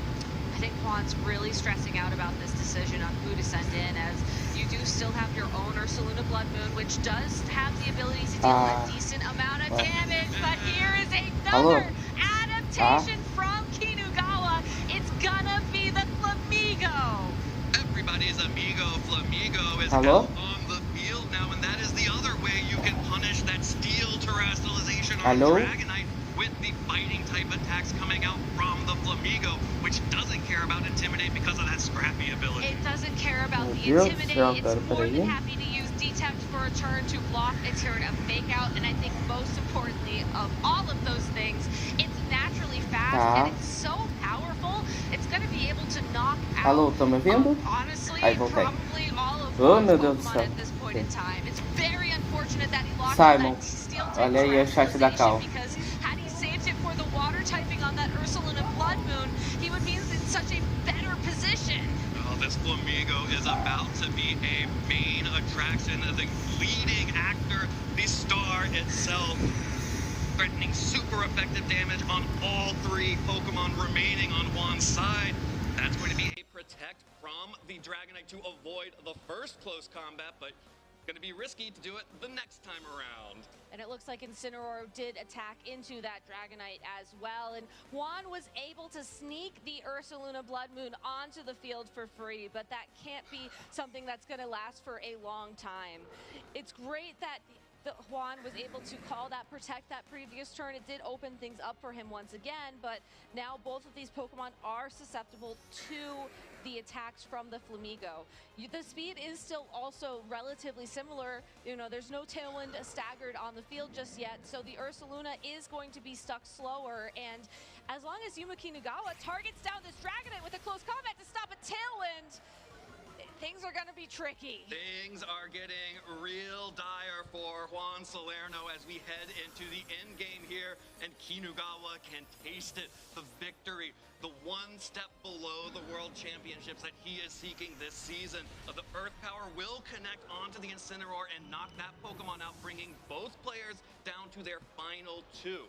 Now, this is going to be the Ursaluna Blood Moon for Kinugawa alongside the Flamigo, and the Incineroar alongside the Ursaluna Blood Moon for Juan. But Juan does have Fake Out pressure here, likely just going to do, all that's going to accomplish is create a double protect situation.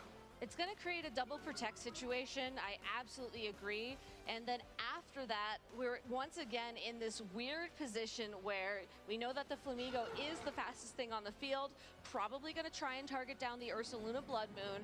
And then you have Yuma Kinugawa's own Ursaluna Blood Moon with that Earth Power to target down the Incineroar.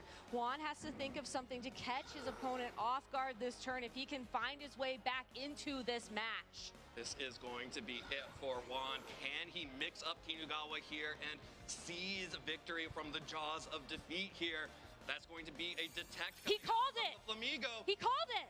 Juan called that the Flamigo would protect, but also the Ursaluna Blood Moon will protect. Totally safe play there from Kinugawa to protect both Pokemon here.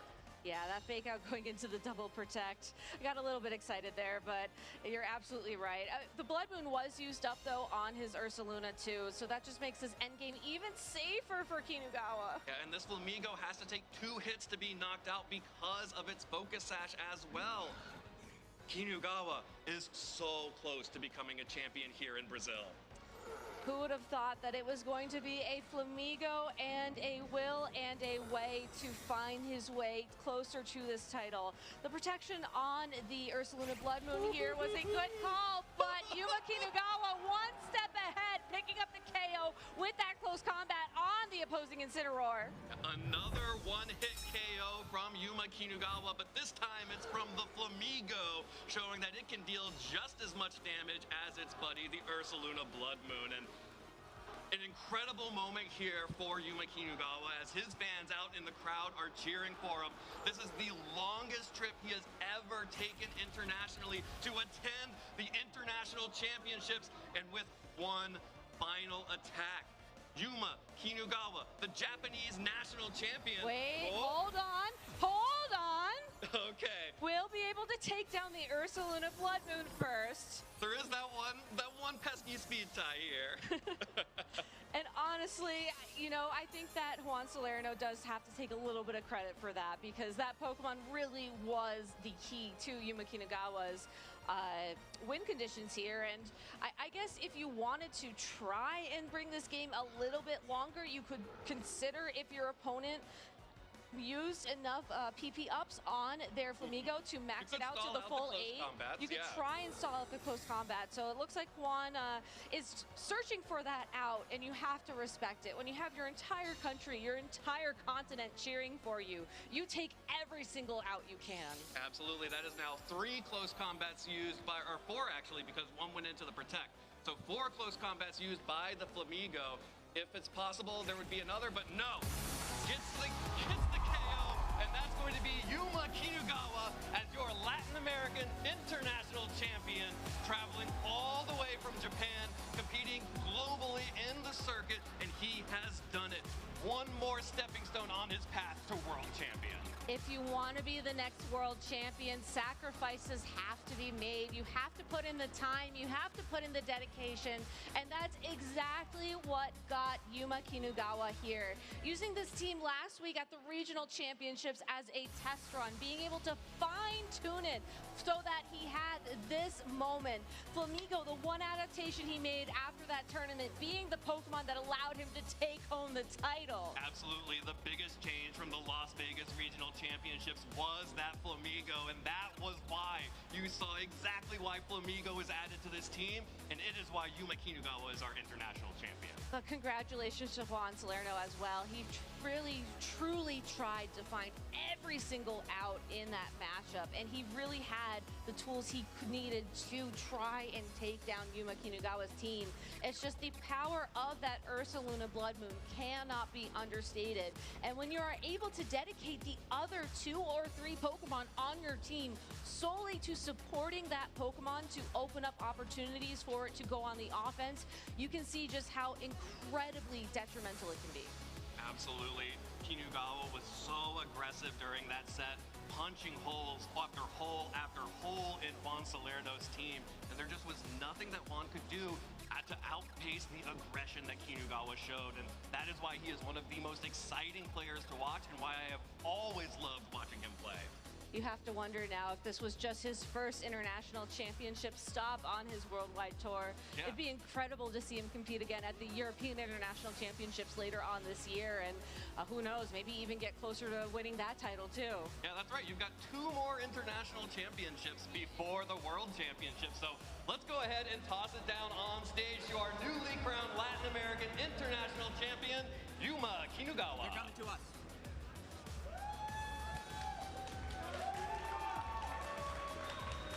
Hello everyone, welcome back to the big stage. Right before we get to the trophy ceremony, I had a chance to get a quick statement from Yuma.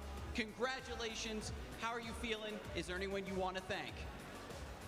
Kinugawa-san, 勝つおめでとうございます。今気持ちどうですか？最高の気分です。I finally won it. Yeah, 最高。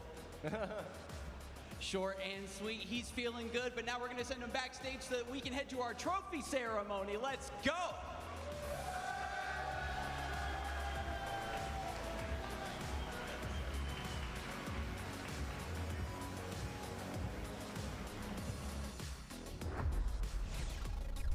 There we have it, our first ever Japanese international champion, Yuma Kinugawa. What a way to go about it on the biggest stage here in Latin America against Juan Salerno, one of, if not the most informed trainer this entire season. What a display. Incredible, honestly. Like, we thought maybe there was a chance that with a little bit of preparation time, that Sub would be able to fell Yuma, who seemed to be just calling those reads of all of his opponents constantly throughout the weekend. Yeah. But no, it was just so dominant, wasn't it? True. The perfect plays made every time. Blood's Moon came out every single time as well in that game 1-2, taking so many KOs, and it was just a perfectly played set. Yeah, it was so well utilized at the most key turns as well. You see that Sneasler one shot, which was so crucial because, like we were sort of analyzing that Evan and Gabby were too, it's the fact that Sneasler feels so good going into this matchup as long as you're able to better position it and not get caught out by that Farigara. And unfortunately for Juan, he was always one step behind. Yuma was so well versed in what needed to be done and absolutely took advantage of that Blood Moon every single time they needed to. Yeah, it was honestly so well played, and obviously our first Japanese International Championship of LAIC and International Champion, full stop. Yep. Like, really incredibly well done. And being from the Japanese region, doesn't get the championship points, but obviously still gets that World's Invite and all those wonderful prizes. Yeah, and you saw Yuma popping up from that game 1 going into the game 2 there, and like we said, it was so close. There could have been a case there that Juan could have been able to bring it back. It really did come down to the speed interactions that we were talking about just before, David, in terms of both Blood Moons. But yeah, that's all that it takes to become a champion, especially... That's all. No, I say that's all, obviously, with the preface of it. But regardless, you know, it has been such a monumental Latin American International Championships here over the entire week. And of course, we featured the junior division earlier on, where we crowned Magnus Kjær Andreasen as the champ over Isaac Odi, 2-1. Yeah, really well played from Magnus there, and in such good fashion too there, with a really cool team as well. Bring it so close versus Isaac, with so many KOs coming back and forward. Yep. We have the mirror of the Tailwinds as well, Talonflame versus Murkrow, a really great match, and you can see the full teams there on your screen. Yeah, and both trainers first and second respectively in the global CP leaderboard. And yeah, it's sort of the poetry at this point, because two of the best trainers globally facing off against one another for their 13th encounter, where Magnus was able to get 2 best-of-3 wins from the entirety of this weekend over Isaac. Yeah, so there's been such a natural rivalry that I hope will continue throughout the years as well. Obviously, they're only juniors, and they're playing it so well as well. Like, locking in so quickly, too. They know exactly what they need to be doing in that situation.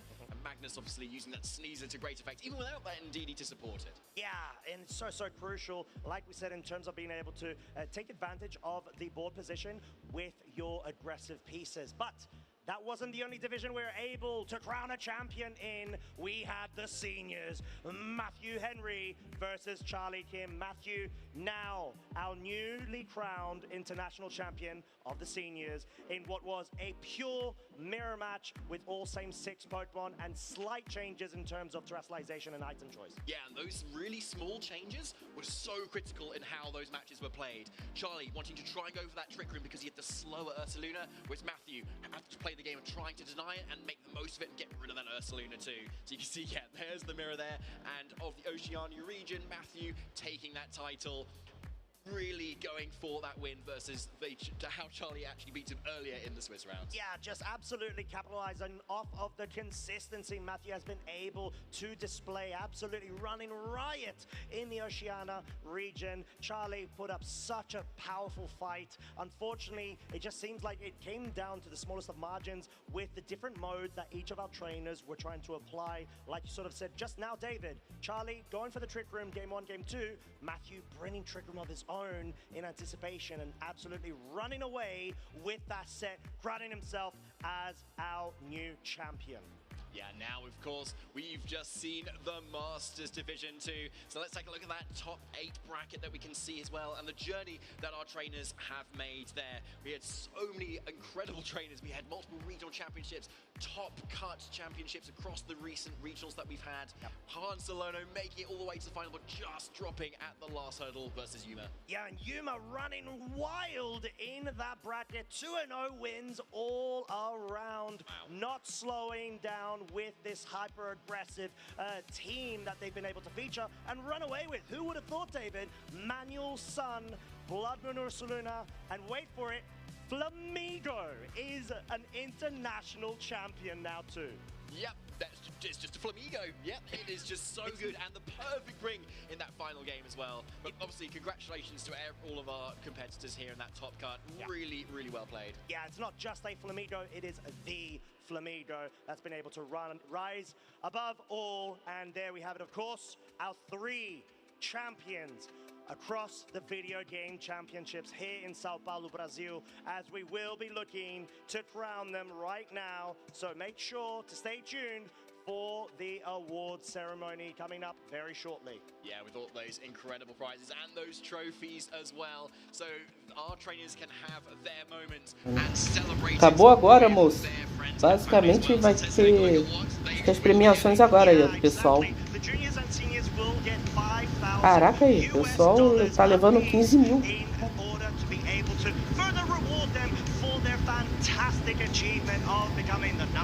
O Simon tentando achar um jeito do Corinthians ficar bem na tabela.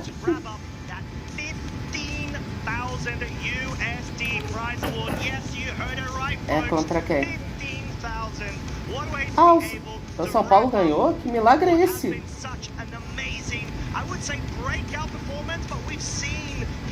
Mano, o Vitória tá ganhando esporte, meu Deus do céu. National champion 2025 Esporte. LAIC top 8 from the previous season, just been able to naturally progress on to becoming an IC champ.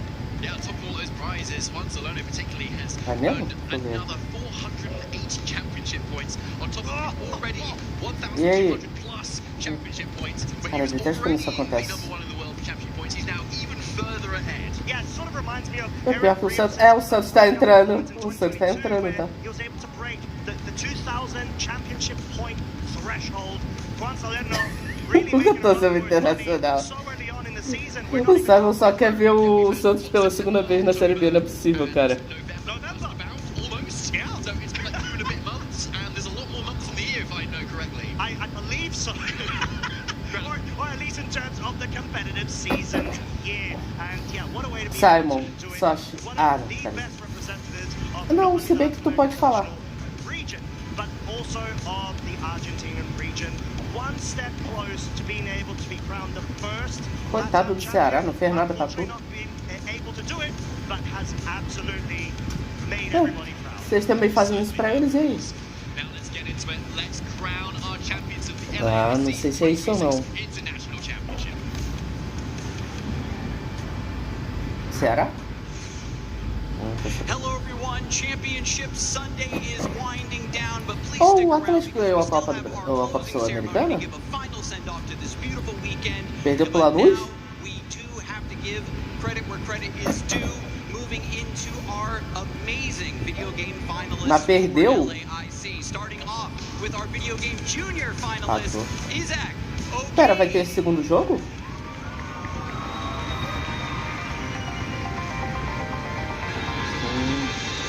Entendi.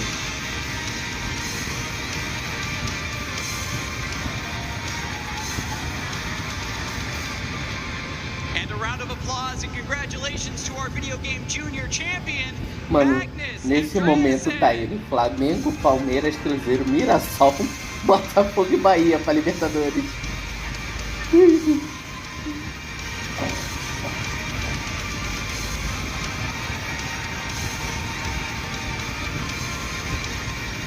Moving on to the senior division. Go absolutely bananas for our video game senior finalist, Charlie Kim.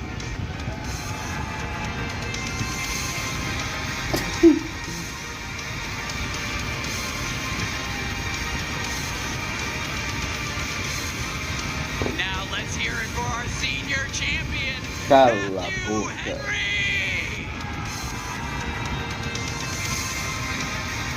Cara, o Juventude não tem nada a ver com isso.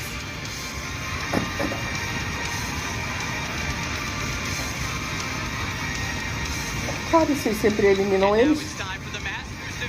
Vocês sempre eliminam eles? It's your video game masters finalist, Juan Salerno.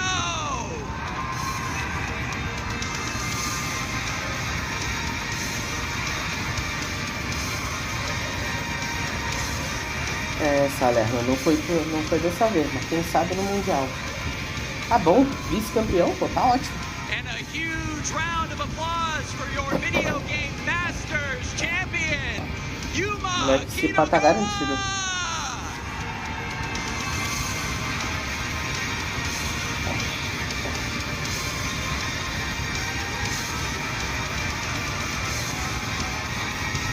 Pode ser? right, trainers, lift those trophies high. Let them see it and drink in this moment. You earned it. One more round for them, folks. Let's hear it. These are your 2026 Pokémon Latin America International Finalists. Simon, e você falando que o Vecna faz uma cara estranha, né? And thank you, of course, once more, trainers, for putting on such exciting battles for us this weekend. It has been a pleasure, and now we can let you head backstage so you can continue your own celebrations.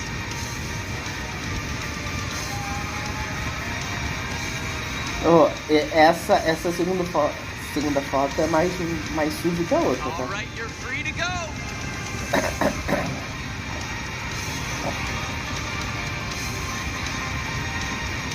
What a great crowd. Thank you so much, folks. Really appreciate that. Hã? Ah, os dois caíram dali? Meu Deus do céu. Alrighty. That was an amazing trophy ceremony, but now it's time to wrap up our first international championship event of the 2026 season. So thank you once more, Sao Paulo! This was an unbelievable event, stacked to the brim with energy, hype, and love. Really can't thank you enough. LAIC never disappoints, and no doubt this energy is going to carry forward into the next few events we have set up for our calendar. So let's take a quick look. First up in Europe, we've got Stuttgart. This will be the last streamed regional of the year for that region specifically. But across the pond in North America, we're going to be kicking off the 2026 calendar year, of course, with the Toronto event, streaming that. That's going to be really big. And then right after Toronto, we've got the next weekend giving us tem Toronto e Londres ainda. So make sure you stay tuned for that one, folks. Toronto dia 1º ou dia 16 e 18. If you would like more information on our events, make sure you do head to championships.pokemon.com. They're going to have all the info you need there. And then be sure to head to pokemon.com/broadcast to keep up with all of the action. Follow our YouTube and Twitch channels as well. We've got VODs there, videos. That way you'll be able to relive all of these amazing matches, catch up on anything you might have missed. Furthermore, we'd like to thank all of our wonderful staff, judges, production crew, and countless others who have made this amazing event possible. So please, everyone, give a huge round of applause to everybody who makes these events pop off, just like you do here in the audience and just like you at home.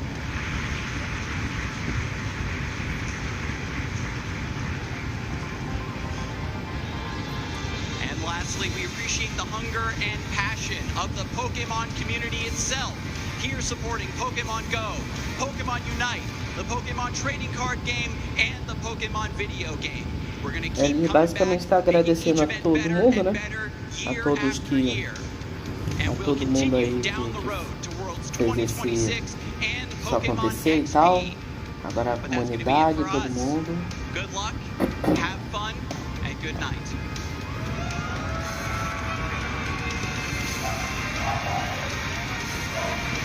Boa noite.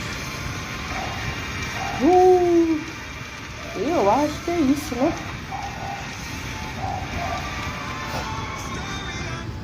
Parabéns a Dignitas, que foi campeão no Unite hoje, né? Basicamente foi a Dignitas. Oh, caramba.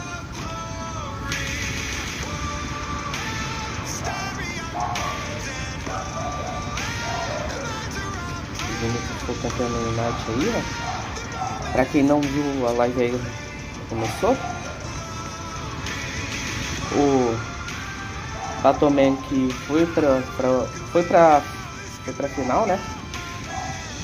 Ele tava na final da Loser. E contra o Night Team, né? Parabéns para o Night Team, que foi campeão, né? Na categoria do Pokémon GO. Parabéns para ele, né?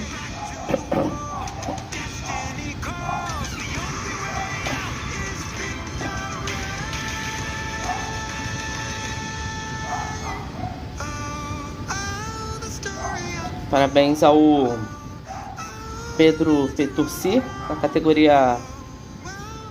Ah, foi na Masters também, ó. Parabéns aí pra ele.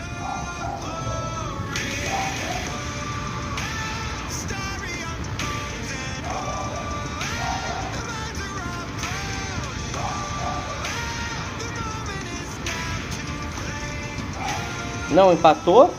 Aí ele ganhou. É, o Pedro Peturci. Parabéns aí na categoria. E temos a categoria Júnior, né? Com o Isaac ganhando. É Sênior agora. Por que apareceu o Júnior, pô? A Masters. Foi o Yuma ganhando. Yuma ganhou. Né? Parabéns ao Yuma. Ganhou do Salerno. Grande jogador, inclusive. E é isso, gente. Eu vou ficando com a live por aqui. Depois de 10 horas e 17, vou ficando por aqui. Continuamos com a live amanhã, gente. Amanhã já tá o cronograma da live normal. Beleza? E é isso, gente. Uma boa noite aí de domingo pra vocês. E é isso, gente. Vou ficando por aqui. Bebam água aí. Falou! Fui, chat!